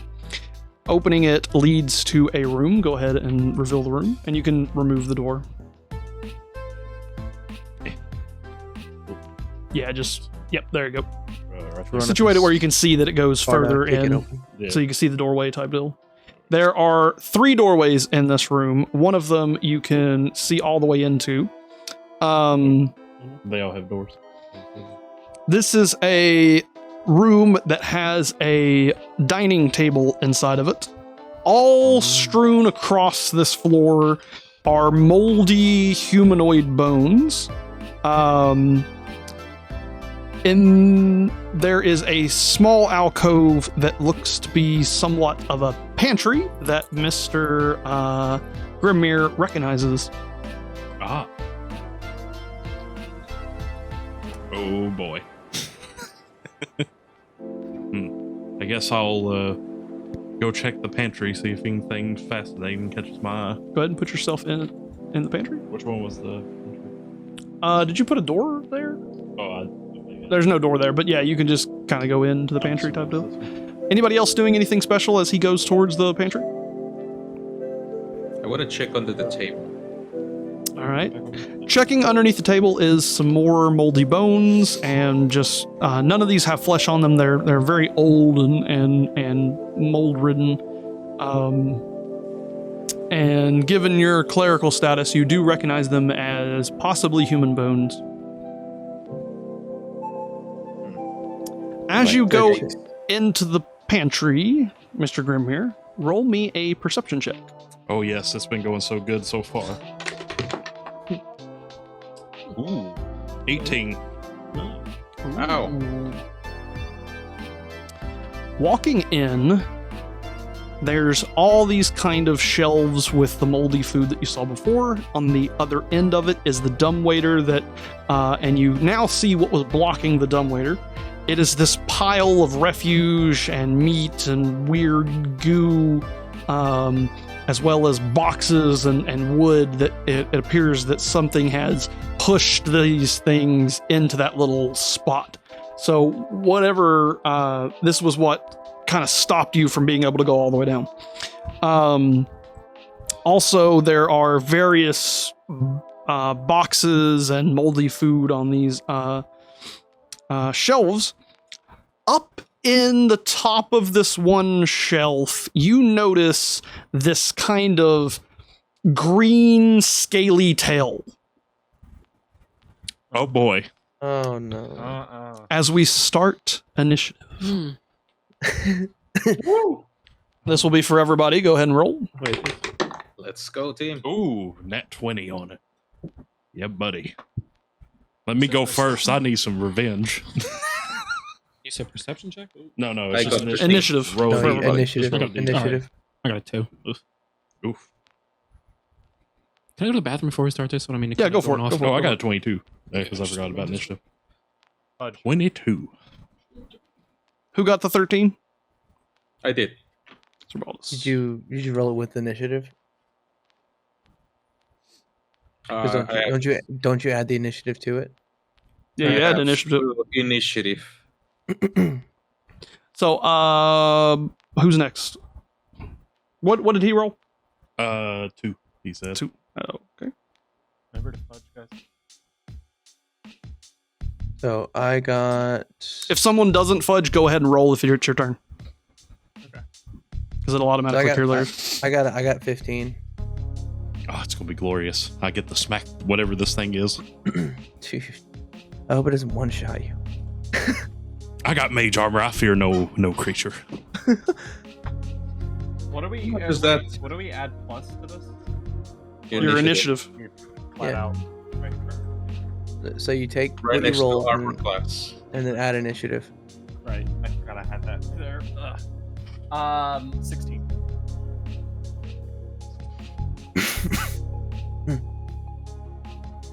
Would you ask him what my armor class was, Baldus? Got it. Okay. And we will take a short intermission while we wait for our barbarian to get back. Cue the elevator music. How much AC does mage armor give you? I'm at 15 with mage armor. Oh, that's pretty good. Nice. My normal is 12. So The sad part about mage armor is it can't be given to the barbarian because it messes with his unarmored defense. yeah, I can give it to anybody that's not wearing armor. So if one of y'all want to strip down, I'll just mage armor. I'll just take my shirt Can you off. remove your scale so I can give you mage armor? So we can't have mage armor on top of our armor. Nope. No, you just gotta strip off. Ah. Just be like, Cloth, Strip it down. cloth or lower, basically. It's okay, guys. We have Shield of Faith. You're smiling. That does not bode well for me. Oh, I like this. I particular am creature. so glad I rolled a 22 on this initiative. Okay, you did good on that. I hope we On get the a picture of this perception animal. and initiative. So regardless, I get to blow this thing's head off. Starting off. I really do. I hope we have a picture of this animal. I want to see it. Oh, we will. We're gonna have it pop up on the map portion for Oh, for a cool. brief little moment. Behold the mighty Tarask! Ooh, I just got an idea. I'm thinking this is just a guess. I have literally no idea. I haven't seen any first shot, so don't spoil it. But I'm guessing it's gonna be like Facing that way. I don't know. I kind of feel like I know it's like this is like not story or whatever, but like I feel like the dog and like this thingy are like best friends. They're best bros. This dog has. I feel like it has more. Grab the dog and throw it at it. Yeah, dog. You Is the hear dog cute? you hear the dog growling as you go into the pantry, and all you see right now is the The kind tail. of tail weird thing. Almost looks like a snake, but really thick and fat. Fake. All right. So go for it. Can I? All right. I already know what I'm gonna do. So I'm assuming since I'm not near it, it can't get attack opportunity on me. I'm assuming. I'm saying it is within 5 feet of you Oh, okay, So, yes. So it can. because that pantry is only 5 feet. So you're like, not really 5 feet. I guess the pantry is a little bit more than that, but that on the tile it's 5 feet. So Gosh, that runs my plan of what I wanted to do. All right, well. Well, cause this thing bit me, I owe it one. I pull out a nice branch and I'm gonna cast Witch Bolt on this thing. ooh, starting off big. What is Oh, it? yes. Saving throw or is it a attack? What? Let's see here. I know it's concentration, Yeah, it's which will break your I think. concentration on mage armor. Oh, will it? Yep. Oh, Mage armor's concentrate as well. I'll be all right. I got back up. In that case, if you want to take your spell slot back for mage armor, you're welcome to. Oh, okay. Fair enough.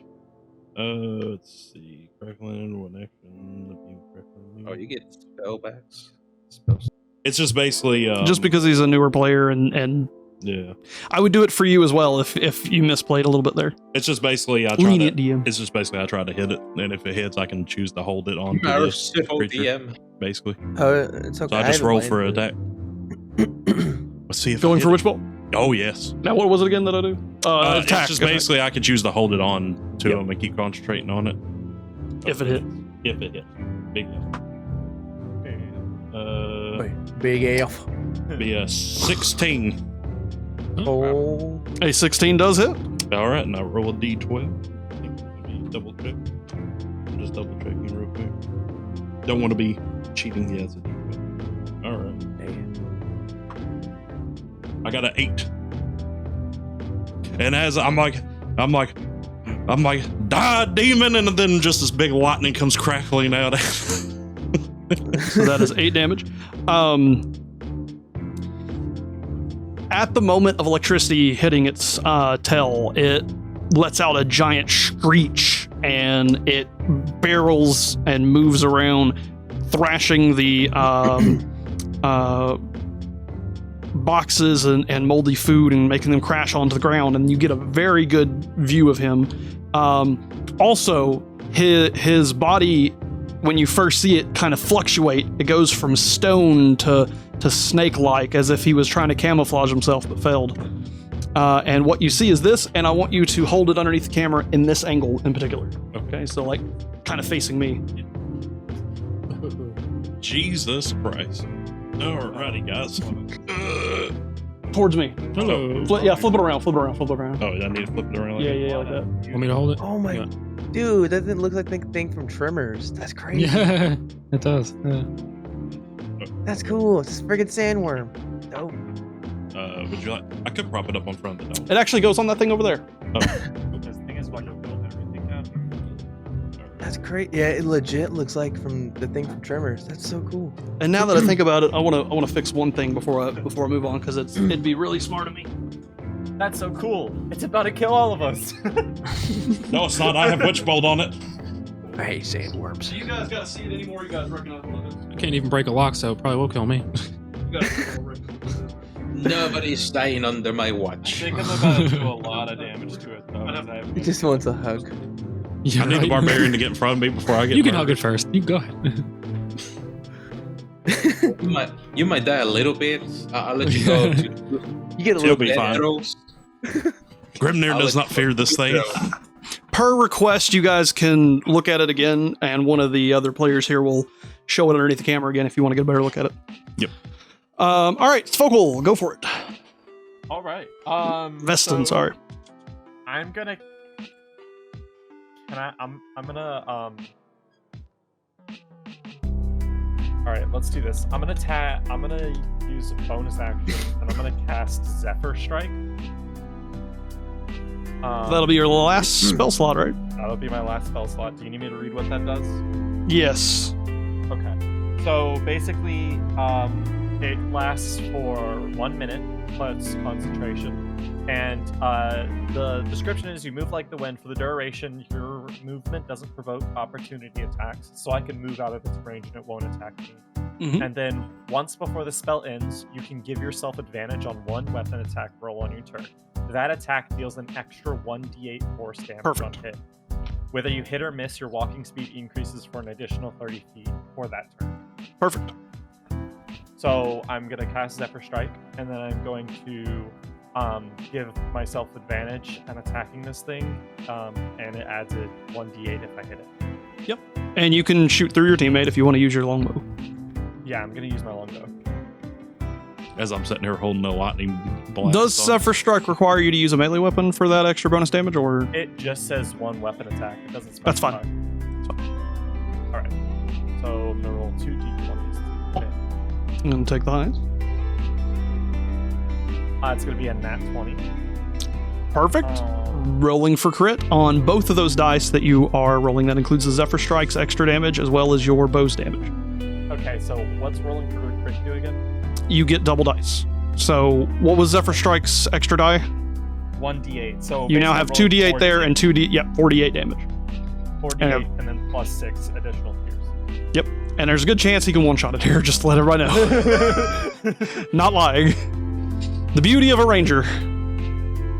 All right, so that's going to be 17 plus 6, which is 23. Daggone. Yeah. Focal takes a step back and goes, I know exactly what to do with this. And just fires an absolute nutty longbow shot into the Grick's mouth, piercing it straight through and blowing its brains out as it falls to the floor, gushing with blood. Nice. And then Grimnir runs up with that smelly dagger and cuts its head off. And Just starts sawing at this massive head. yes, just starts sawing at this massive head. Then he chucks it onto the floating desk. I just I look Well, at Grimmer and again, say, you got. I'm just kidding. We got a ton of stuff on there. Yes. I I just want to saw its head off. I just shrug my shoulders and put my weapons away. Oh, okay then. I nudged the ball and like, dude, I don't want to get in his book. And I will give everybody this one last chance as a vote for a second, because we talked about it last time. Are we still wanting to do milestone? Because if we want to do EXP, it'll be 450 divided by 5 to each of you is the idea. I think we'd said milestone. Pretty Yeah. sure. We're gonna do unless I was milestone. wrong. Yeah. Still wanting milestone. Okay. Yeah. Works for me. Yes. I just wanted to give one more opportunity So- for that. As the gracious DM that I am. That was insane. I love That was awesome. That was nice. Oh my gosh. Right off the bat, like, just what, 8 plus 23 you said, so 31 damage right off the bat. So that was total 39 damage to that thing because of my witch bolt. Yep, exactly. By the way, I Blue. clipped that. Insane, what the heck? Critting is insane, Yeah. Just one shot it. which is a great example of Almost. why crit monkeys are so good in this game. All right, so you are now in the presence of a dead Grick, as well as all this moldy food. There are 2 exits to this room. One to the south, one to the east, basically. The east one leads to stairs, and you can see that it leads to another hallway, but also to the corridor that is where you were before. If you don't mind moving that one for me there, Nath. This one right here. Other one. Oh, this one. Yeah, go ahead and move that. Don't show down that hallway yet. Oh, Just that there is a hallway down that way. all right. No, take that other piece off completely. I was just Oh, this fixing. Okay. Take that one off that's on here for you. There you go. Okay. Sorry. That works good enough for me. And that there is an entire area. It's really hard for me to. Right here. There's an entire area this way as well. Yeah, from this door. That's the south one. Here's your creature back. Perfect. So much for my Grick. As I'm sawing its head off fully. Which direction would you guys like to go?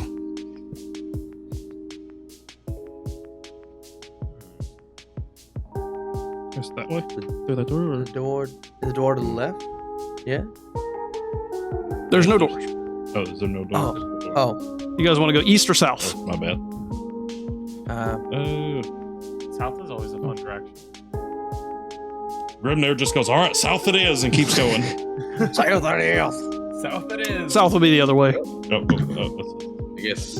I'm going based on stream directions, technically. That's good. That's all good. All right, so I'm assuming I should reveal this. Yep, go for it. Continuing the march, we end up into another crossways. Going to your character's right, which is east, leads to that hallway that you guys had over that way. I'll just leave this. Yeah, that's as far as you need to look because it goes downstairs. Yeah. Leading down some more stairs. There's a straight, and then there's your guys' left, which is. I've been saying east, but I meant to say west. I got my stuff backwards. Anyway, to character's left, there's another direction, and character straight, there's another direction. I say we just keep going south. And we can just double back. Yeah. South it is. As Grimnir takes off Stop again. right there Oh. and put everybody else's characters wherever they feel like being. Okay. Well, I'm good wherever he wants me. we're going to put the vest in the back so he can just shoot past all our heads anyways, and I'll keep the desk all the way back. for Yep. the However you guys want to line yourselves up. As you walk down this, go ahead and move a few more steps down the hallway. Right here around the corner. Yep. Stop right about there and leave a space between player 2 and line. There you go. And then leave a space between player 2 and player 3. About right there. The ground begins to kind of shake and move. This area of the dungeon has become kind of dirt flooring. The stone kind of moves away, and you get kind of more of this dirt as you guys start going further and further down into this dungeon. The walls are still stone, but this kind of dirt flooring starts to creep up. And underneath your feet, you feel this kind of crawling as 4 ghouls pop up from underground. Oh yes, glorious battle. Are they going to be like in the? I'm gonna point where they go. Okay. Main gun between 1 and 2. Right here. Also, they're in between us. And then the next Yeah, they pop through the And ground. then 1 right here. Pop up like me. You're like, whoa, bro.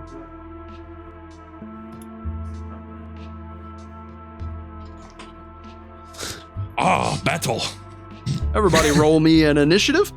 These almost look like the decrepit hand that you had found before. These ghouls are humanoid in appearance alone, decrepit, decaying, and nasty, snarling, and their teeth chattering. 7. 12. 14. 5. Oh no. Did you add initiative? Are you adding your initiative with it? He has 0. Oh, That's 0. okay. Who got 12? Nat 20. Pretty nice. This is my second nat 20 in a row. Let's go. Oh, I got 12 12. in a row. That's 24 technically. And then you got 14? Yep.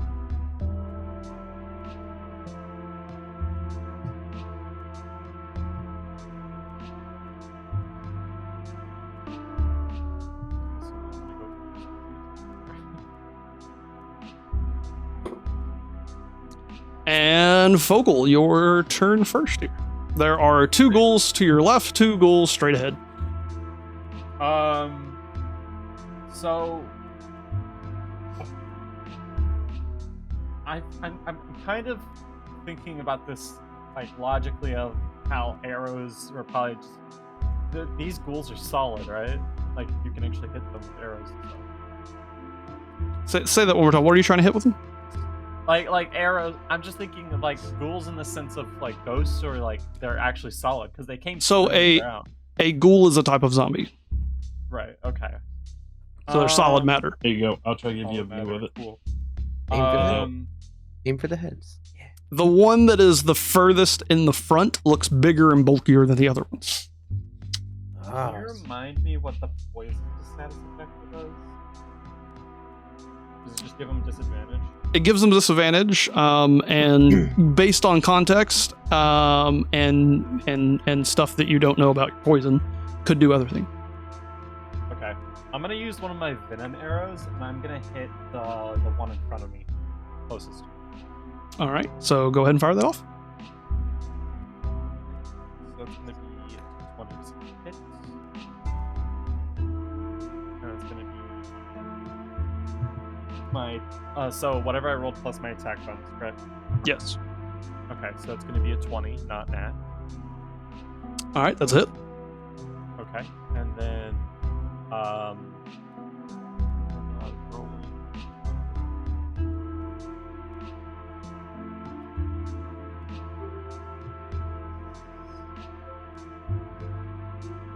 It's gonna be 12. So 12 damage. Whatever. 12 damage, yeah. The arrow goes flying into this ghoul's arm. It looks almost unaffected by it, but it does rear back at the force of it. You are unable to tell whether or not the poison has affected it. Probably should have thought of that. Zombie. And we how just- much damage did you say you did? 12. He goes, "Arrgh." Which one did he hit again? Just point. The one directly in front of him, straight. Oh, Okay. Next will be actually that ghoul. So that ghoul, who is second in line, it'd be Me. the barbarian. barbarian. I am. He's attacking you. Alright. Reaching forward and grabbing onto you, he attempts to bite at you. Does a 13 hit. Wow. Your armor class. Yeah, no. My armor class is 14. No, it doesn't So, hit. attempting to bite into your thick scales, he just kind of gnaws and gnashes at you, but you're like, oh, kind of Get off pushing me. pushing him back a bit. Okay, Yeah. So I want to turn it around since it's looking at him then. The bigger ghoul that is directly next to you Yeah, it's not. attempts to grapple you. Make me a strength saving throw. Give me a kiss, big boy. I got a 19. Oh, yeah. Nice. A tie goes to the aggressor. He grabs hold of you What? and lifts you off the ground. Before he does that, can I use silvery barbs? Yes, you can use I'm gonna silvery use barbs. That silvery is a barbs. perfect time for that. I will And roll then- at disadvantage. Who are you going to give advantage to? The barbarian. Oh, nice. Very well. I give him power. I have to take the lower number, and that is an 18, which Oh, is nice. going to mean you win. You're able to fight off his Can I advances. headbutt him and just be like, oh, come on, do better than that? You can on your turn. Okay. I want to headbutt him. But you guys kind of fight back and forth, and you're able to kind of push him off of yourself. And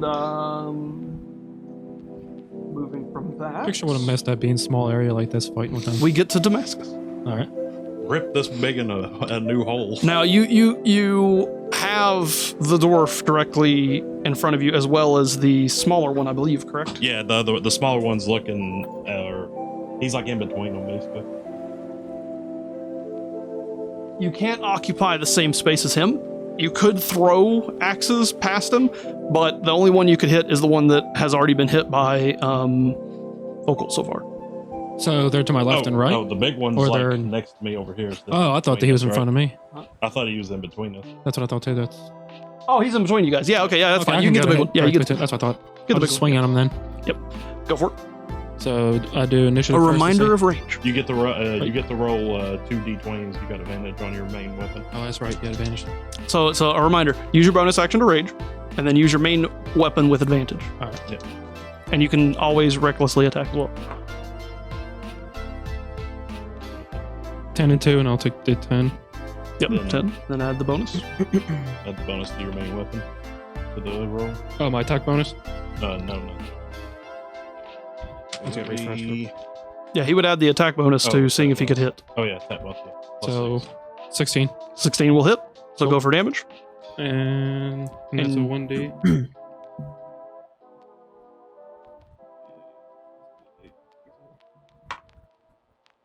Ooh, 1. What you rage to? Oh, rage. Mine too. Rage. Add is your a- add your damage to it too. Read the whole line of your damage category. 1d8 plus 4. So 1 plus 4 plus 2. 5, For 6, raging. 7, 8. So even though you rolled a 1, it's still 8. I wanted more. So that's another 8 onto him. The slash and the arrow combined makes its arm fall off onto the ground. And it doesn't really shriek, it just goes, oh! But it's still standing. Some damage, better than nothing. Its arm is not moving, I will mention. I think it's pretty messed up. Maybe close to dying. Moving to Dumpling. I do have a question because I have a shield, so I wanted to pull out my shield. So can I do shield and a rapier? Or Yeah, yes, you can do shield and rapier. Yeah. now shield? Your armor raises my class AC, is doesn't no, it? your AC is already assumed to be wearing a shield. Gotcha. Okay, cool. So you already have your +2 from your AC. What is it currently? Well, it was 15, but if I didn't add the shield. so the 15 shield sounds accurate to it because you have how much dex? What's your plus to your dex? Mo? +2. +2. Oh wait, hang on. Yeah. Or no, sorry. My dex is +4. +4 dex. And you have 15 armor class, and you're because you only get +2 for the armor that you're wearing. So +2 + 4 is 6. So you have 15. You said. Yeah. That sounds correct. Okay. No, Okay, wait. so- No, hang on. You didn't start with a shield. No, I got You're a shield, talking. though. you're talking about the shield that you picked up from the foyer that has the windmill on it, correct? Yes.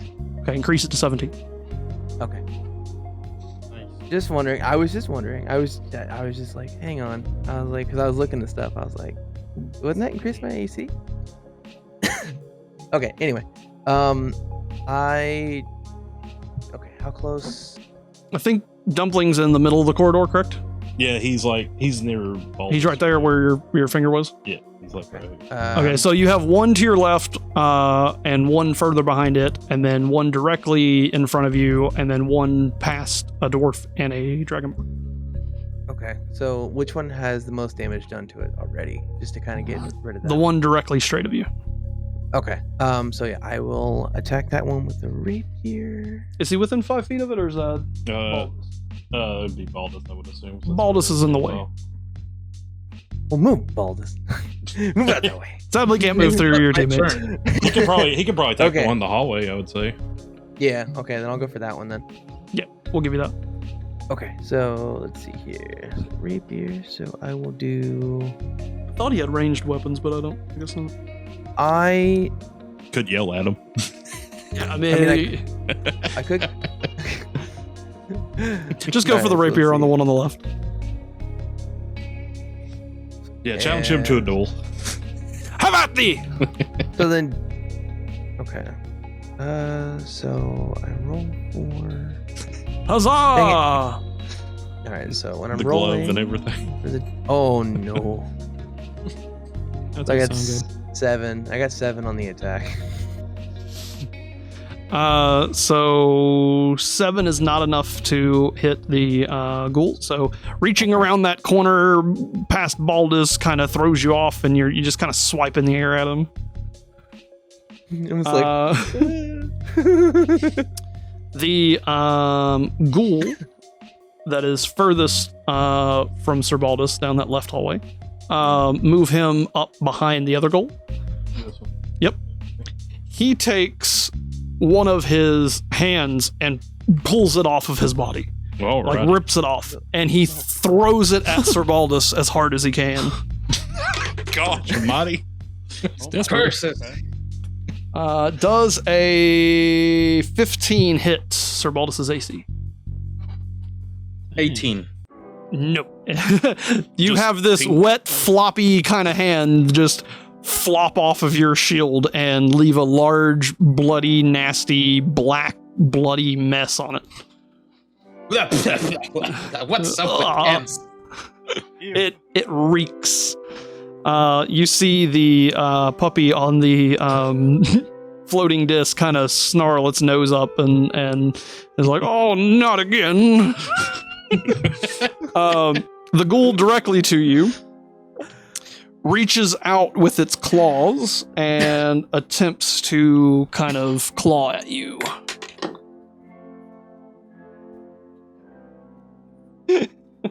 That will definitely not hit. He's just Yeah, like, chainmail. He's just like, rawr.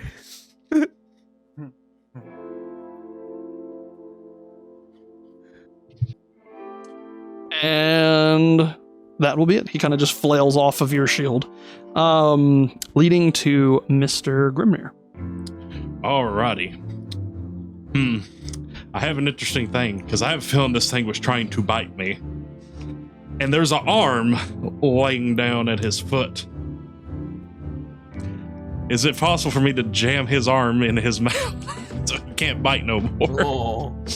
So you will basically that. attempt to pick up the arm and shove it into his mouth, so to speak. I will have you do.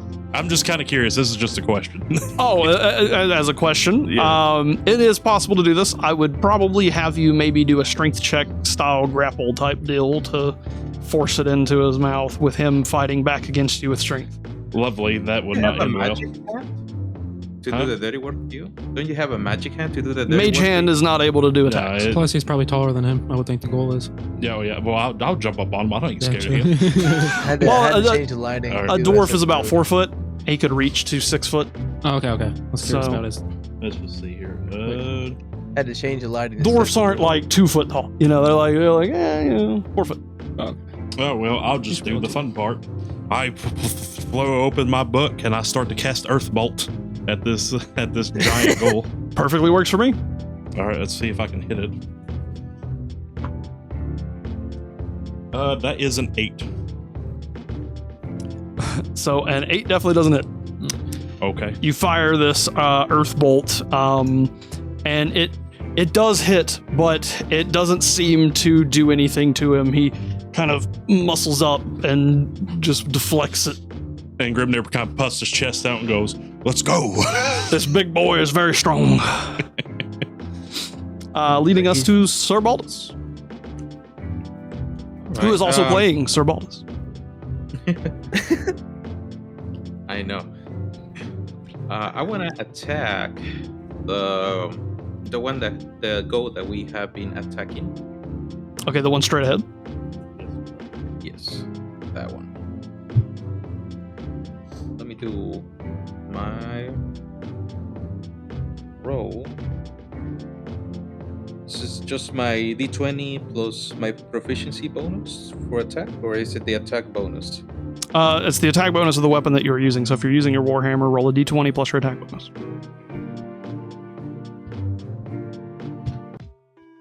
I recommend everybody practicing outside of campaign. All right, that'll be 24. 24 definitely hits. Okay, and Is that a nat 20?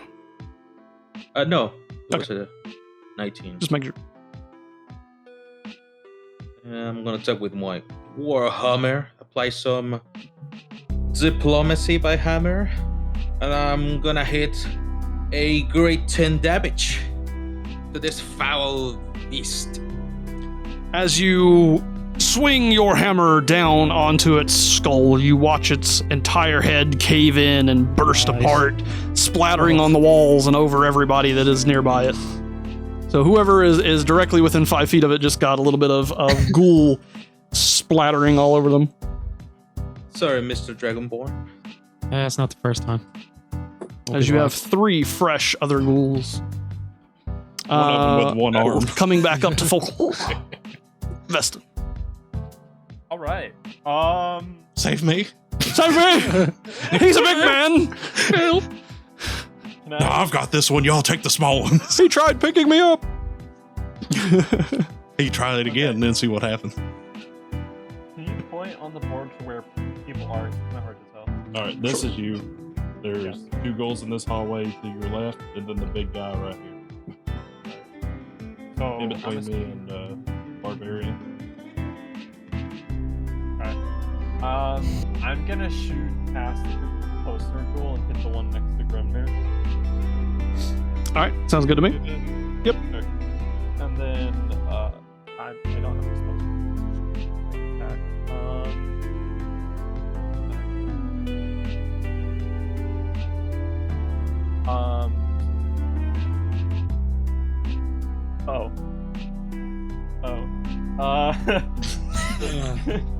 Wow, y'all rolling terrible tonight. Yeah, it's not as bad as me though. I rolled in that one. That's terrible. That's gonna be an 11. An 11 does not hit.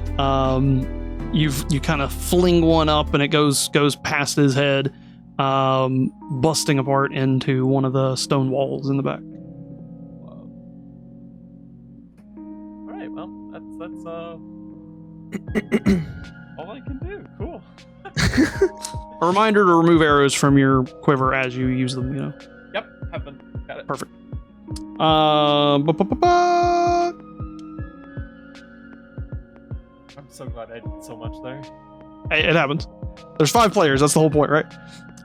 Big Ghoul's turn. Big Ghoul attempts to grapple again. With one arm? No, that was the ghoul behind you. He hit the big one, I thought. Did you hit the big one? Yeah, and it Yeah, knocked hit the big one of one. his arms off. I was happy to actually did damage. Pretty sure. I Oh. think so. No, you said you were going to hit the one. He said he was going to hit the big one. Oh, never mind. Yeah, I'll keep with it. Sure, why not? Big one. Would that be missing an disadvantage arm. then? We will go with a different option there. Okay. This big guy has how much damage did you deal? I think 8. Yeah. Yeah, 8. Yeah, that's right. I'll put it on him. All right, back to big guy, who is going to... He's going to attempt to claw at you. Yeah, oh, okay. Swinging... I mean, it may. He puts all of his effort into this one big attack directly at you with his one good arm. Given his poor sense of eyesight and your short stature, he swings heavily over your head and kind of does this spin and falls prone to the ground, So now losing his balance. All right. We go prone. As he rolled a nat 1. Oh. I hope he's still alive when he gets to my turn. I already know what I'm going to do. Damascus, you have a prone ghoul. Easy. All right. And you are now raging, so you can use both of your battle axes, and they will both have advantage against a prone creature. All right, so go ahead and roll 2 20s. 2 d20s for the first battle axe. Pick the 12. The highest one was 12? Yeah, and then add this 6.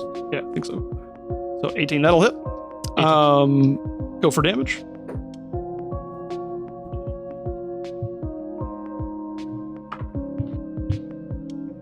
Eight. Plus 4, 8, 9, 10, 11, Plus 12. 2 more for range. 14. 14. Good gosh.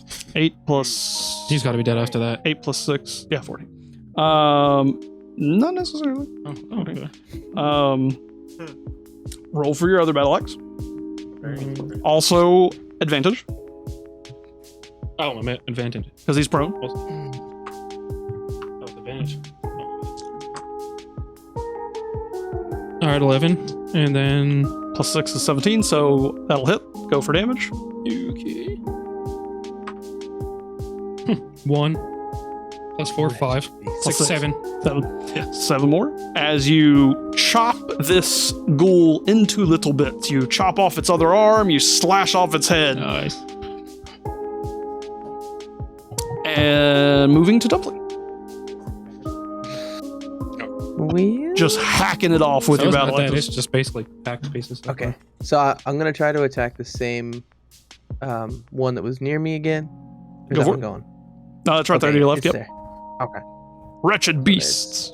Wretched beasts. You're welcome to use your free actions to say such things, so it's more entertaining. You don't have to say them in chat. So I got 9. It's like my attack. 9 total. Yeah. So I got the plus 6 for Oof. for. I know. It is hard reaching around Sir Baldus and his mightiness. What is it? Oh, I can't with TikTok. Oh, yeah, that's right. Sadly enough. You'll see it later. We'll talk about it later. Is it something about... No, it's Okay. nothing serious. Okay, I ain't worried about. Yeah, sadly, you'll miss again doubling. Sorry. The ball is in his broad shoulders. I can't get past him. heading back over to the ghoul behind the other ghoul, you know. He will take and he actually, you know what, that's very funny. This ghoul takes and shoves the other ghoul as hard as he can into Sir Baldus, attempting to cause this ghoul to kind of topple over Sir Baldus. Make me a strength saving throw, Mr. Sir Baldus. Sure.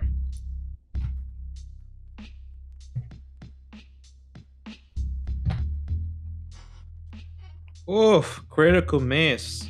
Oh no. And Well, So, this ghoul pushes the other ghoul, and that ghoul kind of lunges kind of onto you, pushing you prone onto the ground, him on top of you. The ghoul on top of you begins to start clawing rapidly at your body, giving advantage for being prone,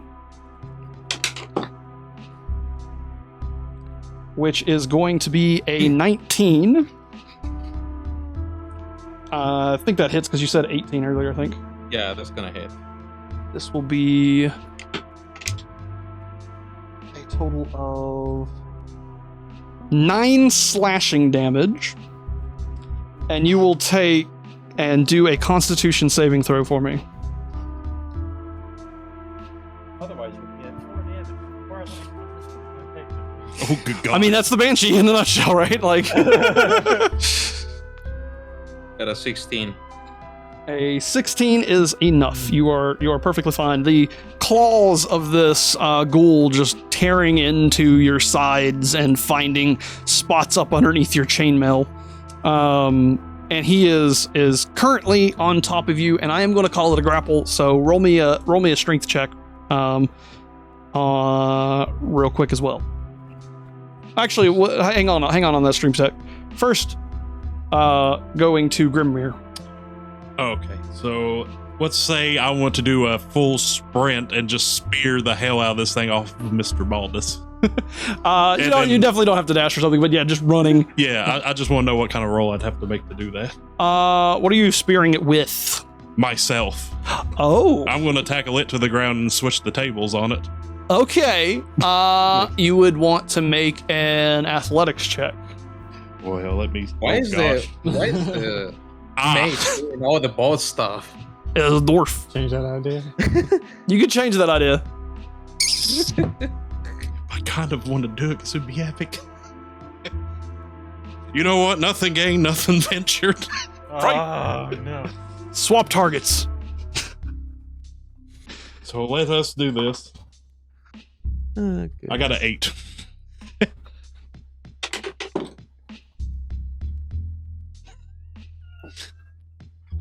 Oh no. How do I handle this? You go flinging yourself into this ghoul. It is like hitting a brick wall. Like, he is completely latched onto Sir Baldus, and you would technically be prone onto the floor at this point. But you've basically kind of just like headbutted into it, and it has no reaction. It is still just like trying to maw at Sir Baldus. You have not deterred it from what it's trying to do. Then poop. All this is happening while in small areas. You do have bonus action spells, and you can use your movement to stand up. It takes half your movement. All The right. only thing I'm thinking about is when Vern Troyer slides I don't down want to and burn my also last dies. spell cast. I could use Silvery Bard to make him re-roll That's that, but fine. I'm not going to. There's no point. You can, as a bonus action, hit him with your staff or a melee weapon of some sort. All right, I'm going to whack him. You do upside not. the You do head. not gain your bonus on it, which I think is good for you because it's like a strength, and it's like a -1 for your strength, so it's actually a good thing. I actually have 0 strength. Oh, cool. You're good then. All right, so I'm just going to try to whack him in the head then with my staff. Yep. Like, get off him. Just- Oh, so yeah, just roll a d20, see if you hit. Oh my gosh. I am rolling so low. That would be a 7. So you see this wizard dwarf try to tackle this ghoul, and then as he stands up, try to give it a little whap on the back of its head, and it does nothing. I am trying. This is not good luck with a boss. Each of you see this spectacle. However you would deem it to your characters. Mr. Sir Baldus. You All tried. It's one of those, I need a cake, you tried. All right, so I'm prone to the ground, right? It would take half of my movement to get up, right? First, you have to fight the strength saving throw. So go ahead and make a strength saving throw because you're currently grappled by the beast. All right, got a 15. I got not a 15. So you're successfully able to kind of push him off of you and prevent the claws from sinking deeper into you. You are both technically prone. It does use your action to get rid of that, but if you have a bonus action or something, go for it. You go ahead. Like, That I use as a bonus. So to get up, that will use my action? Is that what you're trying to say? No, the strength saving throw to get him off of you, the grapple takes your action. Oh, that uses the action. Okay. But you use half your movement speed to stand up if you wanted to. He's still prone though. Yeah, I want to stand up. Oh, technically your staff would have been at advantage, so if you want to roll another one and see if you get it as oh, well. okay. Let's see. Because he's prone. That would be a 11. That is not enough to hit. Okay, fair enough. Same scenario. Go ahead, Sir Baldus, if you have anything else to say. Yeah, just a little note. Since that ghoul launched at me and it passed Pan, wouldn't that trigger a reaction from Pan?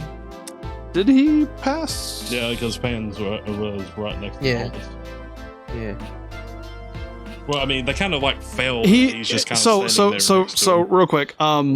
Diagonals of you is counted as part of the space that they're in. He never left a 5-foot radius, so he would have entered that 5-foot corner, tackled you, but he's still within 5 feet. He never left 5 feet of Pan. Gotcha. All right. Thank you for clarifying. But technically, you're both semi on the same tile. Okay. He's kind of like half on your tile, half on that other tile, if you really want to get into it. I see. I would like to get up.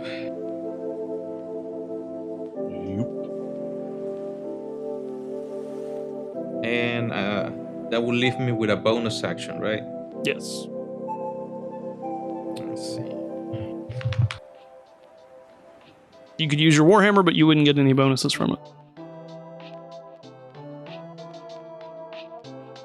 Is there any other moveset that I could use as a bonus action?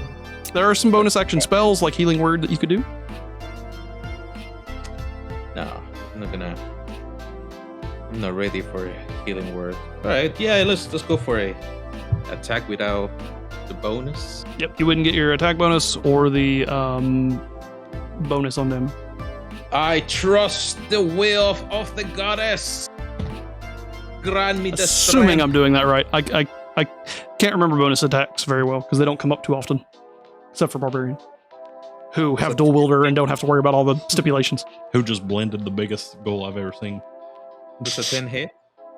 10 does not hit. Okay. Moving on to Focal.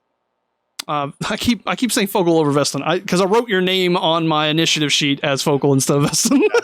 That's fine. All right. I think it's well, prone. Get it. again, I just gonna. Prone, you got advantage. Easy longbow shot. Yeah, I'm gonna longbow the one that's prone on top of Sir Baldus. Go for it. Give advantage on that.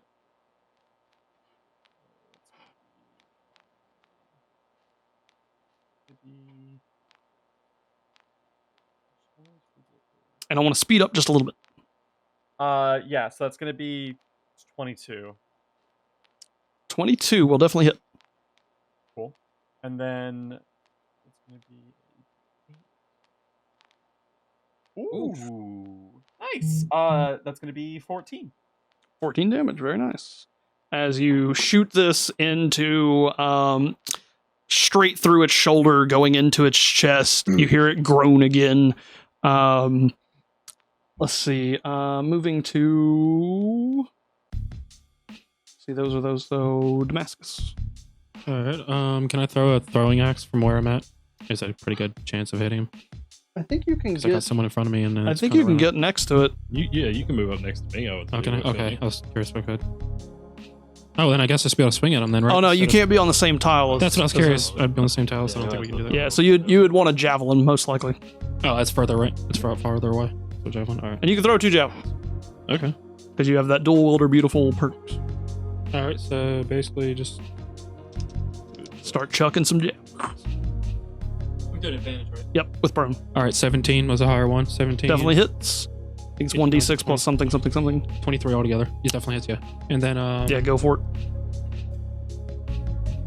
And then 1d6. Yep.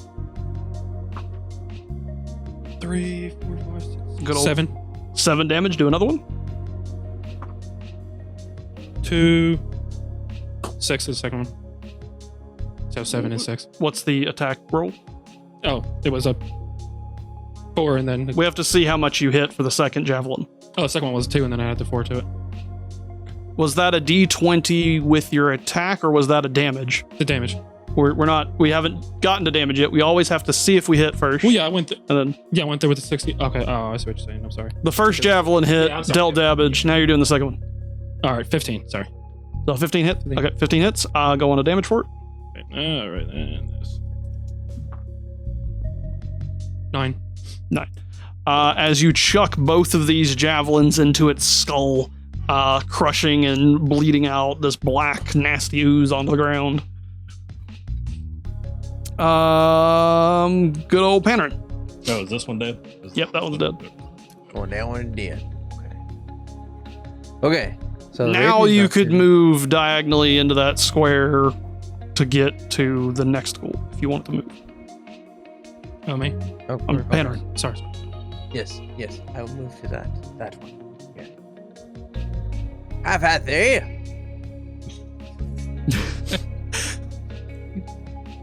Okay, so let's see what happens. Rolling low again. Not in the way this time. Feels good. Let's see here. So that's 9. 9 total. Yeah. Woo. With You the- are having a with the- hard time hitting these goals today, man. Like just something about them, you know? I'm I right thought there to with you. cast a spell and be done with it. Stumbling around. You could use your bardic inspiration to buff it up too. 'Cause didn't you cast it on yourself? Yeah. Yeah, I can use that. Yeah, so I get another D6.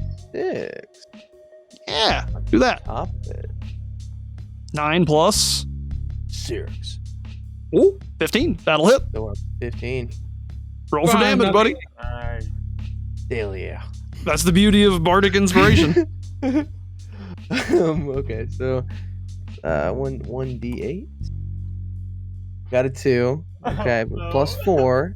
It's okay. I get plus 4, so we're up to 6. So So 6 not damage. terrible. Not bad at all.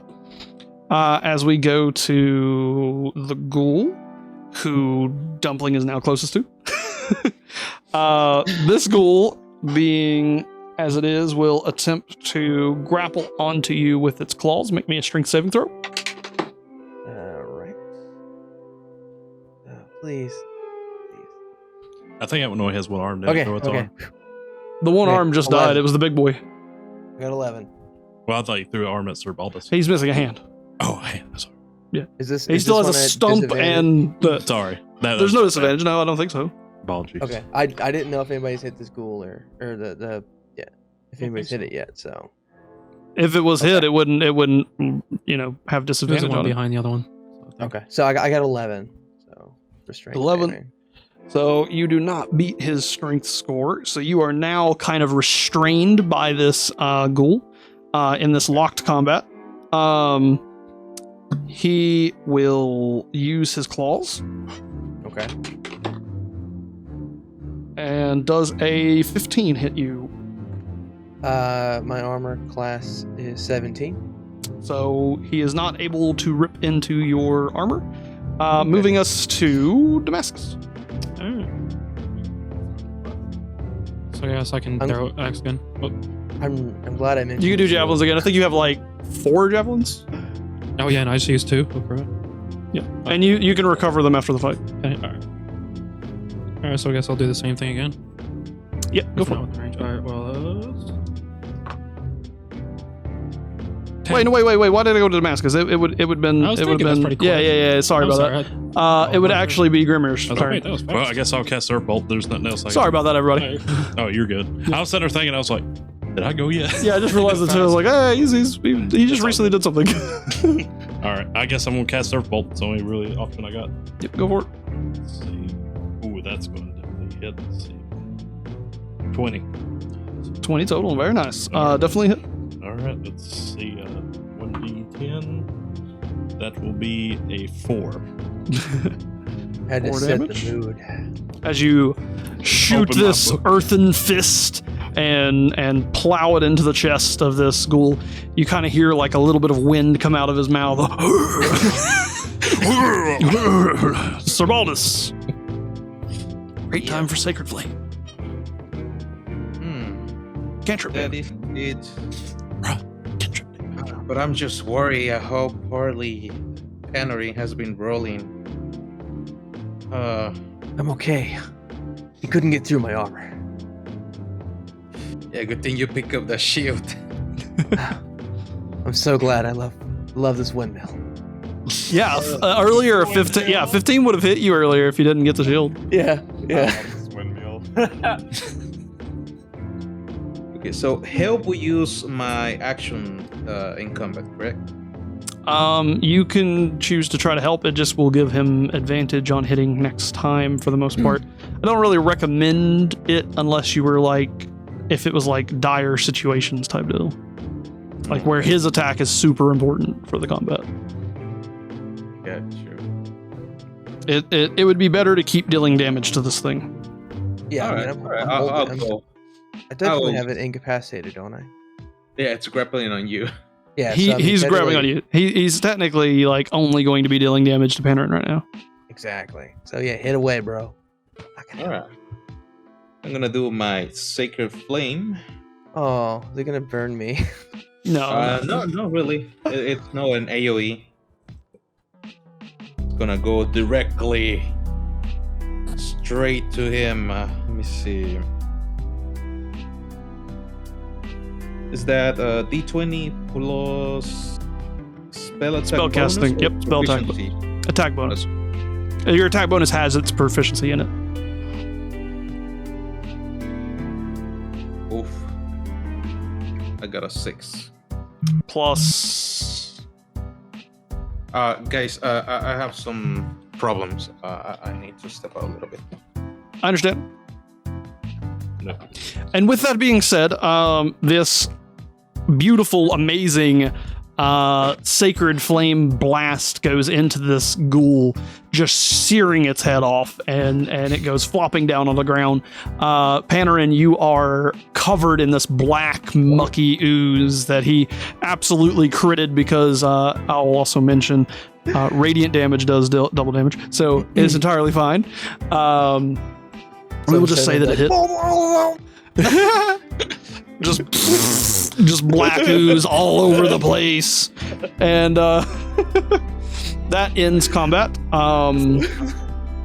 We will just give Sir Baldus just a moment, so to speak. I've been covered in spider guts and ooze and everything. And it is a great moment to ask you guys real quick here. Does anyone have a hard cutoff tonight? What time do you need to leave? Currently, it's 9 p.m. our time. Before 11, like 10:30 the latest. Okay. Anybody else? No, I'm good. So we'll just wait for Sir Baldus to answer that question when he comes back. We will take a small intermission. We'll take a moment here because I don't want to end recordings or go to a BRB screen for YouTube, because I'm doing minimal editing for stuff like this now. But yeah, no. So far, great. I think this has been awesome. Definitely is. Yeah. Y'all have. Covered in all sorts of guts. I'm chilling. I'm clean. Oh, it's Need to find gross. an inn. Great. Need a bath. Need a good bath. Great. I'm glad for the scene where I embarrassed myself. I couldn't have asked for anything better. Who all is thinking- currently covered in guts and I ooze guess I and would weird be, shit? because I've been trying to grapple him. I think he's. Oh, you definitely are. You just had a head explode all over your body. I know Sir Baldus has some because it was like on his shield and splattered with a hand. Who was it that had the spiders crawling all over them and have spider guts all? Baldus and Dumpling. Yeah. So Panarin, you've got spider guts. You got ghoul guts. Like you're a dirty boy. Yeah, boy. We gotta find a inn. Like, And I real would bad. definitely say Damascus is covered because he's just been hacking and just Oh, yeah. spewing. We're all messy. But you like it as a barbarian. You're like, yes! Right at home in battle. Covered Makes in you blood. rage even more. Exactly. When I messed you on your phone, since we're in intermission, when the big goal fell down, if he didn't kill it, I was going to give it the people level. That's funny. And I should mention that to you guys. My phone's being used for TikTok, so I can't see any special messages you guys Yeah, send. I forgot all about that, to be honest. But at this stage, just say stuff unless it's like super private, and we'll talk about it afterwards. I just didn't think it was relevant for me to say pretty Yeah. much there in time. It was just a funny idea. But no, I think this has been great. Doing there, all of us just watching this. Just watching, cowering. He's sitting there like shivering and whimpering at all this like crazy stuff that's going on. Brave. Yeah, right. Yeah, right. He's a puppy. You know what I was actually going to do to the big goal if we couldn't finish him? I was actually going to bring over the wheelbarrow and get Lancelot off and just drop it and make it drop down on top of the big goal so it couldn't get it. Just crazy crap just to be funny. Because just for transparency reasons, there's an accident right now and I need to go to the hospital. Hey, we will stop it here, man, and just let you go take care of your stuff. Yeah, I absolutely. appreciate it. We'll pick it up on the next session. Completely understand, man. Yeah, but You go do what you need to do. Hope everything's okay. yeah, same. Same. I saw him take his headphones off. He probably can't hear us now. Yeah. But yeah, definitely over an emergency. We'll stop right here and pick up on our next session, which is entirely fine. Speaking on a few things, does anybody have any questions about their level ups and stuff like that? For example, those of you with spell casting, you get a bunch of extra stuff. I think it's like one extra prepared spell, one extra spell slot, and then one or two extra spell knowledges based on what your class area says. What's that category on yours? Let me just see your book real fast here. You really want to read the pages I prepared for you, learning spells of first level or higher, as well as it's cut off slightly. Preparing spells area near spellcasting ability, directly above spellcasting ability, and the learning spells of first level and higher. Those are two very important things, which Panarin you really don't have to worry too much about because you get immediately what you get, you know. Okay. Or not Panarin, I'm investing, sorry. Because Ranger just got his stuff. I have all the spells that I know. I just have to prepare the ones I want. Right? Because I don't have the Bard book with me here, so you'll have to read those particular chapters there, Panarin. But everything you need to know about leveling up and what you get from leveling up is in those sheets somewhere, type deal. Just clarification. Sure. Just clarification for my spell stuff. So, how my stuff works is I have two. On my little thing here says spells known to and spell slots 2. That means that I can prepare 2 spells, but once I hit that second level, I know all the first level spells. Correct? Is that wrong? No, I get a second level spell. You're I thought I gonna got 2 want first level spells. I think you don't get any second level spells now. I think it's like what, level 3, 4, something like that. Oh, okay, Yeah. okay. Sorry. I think level 3 you'll reading- get your first spell slot for level 2. Okay, you know 4. Okay, so I'll know 4 level 1 spells. I'm gonna end the TikTok live just so that I can look stuff up on my phone too. In fact, I'll just end the entire live. We'll just go from there and Yeah. we'll stay in VC and talk to each other for a minute. Yeah. This one? Dude, that was awesome. I've Thank you guys for watching. Stay tuned for more. Hopefully you guys have enjoyed this video. Thank you to McNuggets for the follow. Thank you to everybody that's been watching. Thank you to everybody that is on the TikTok live. Peace.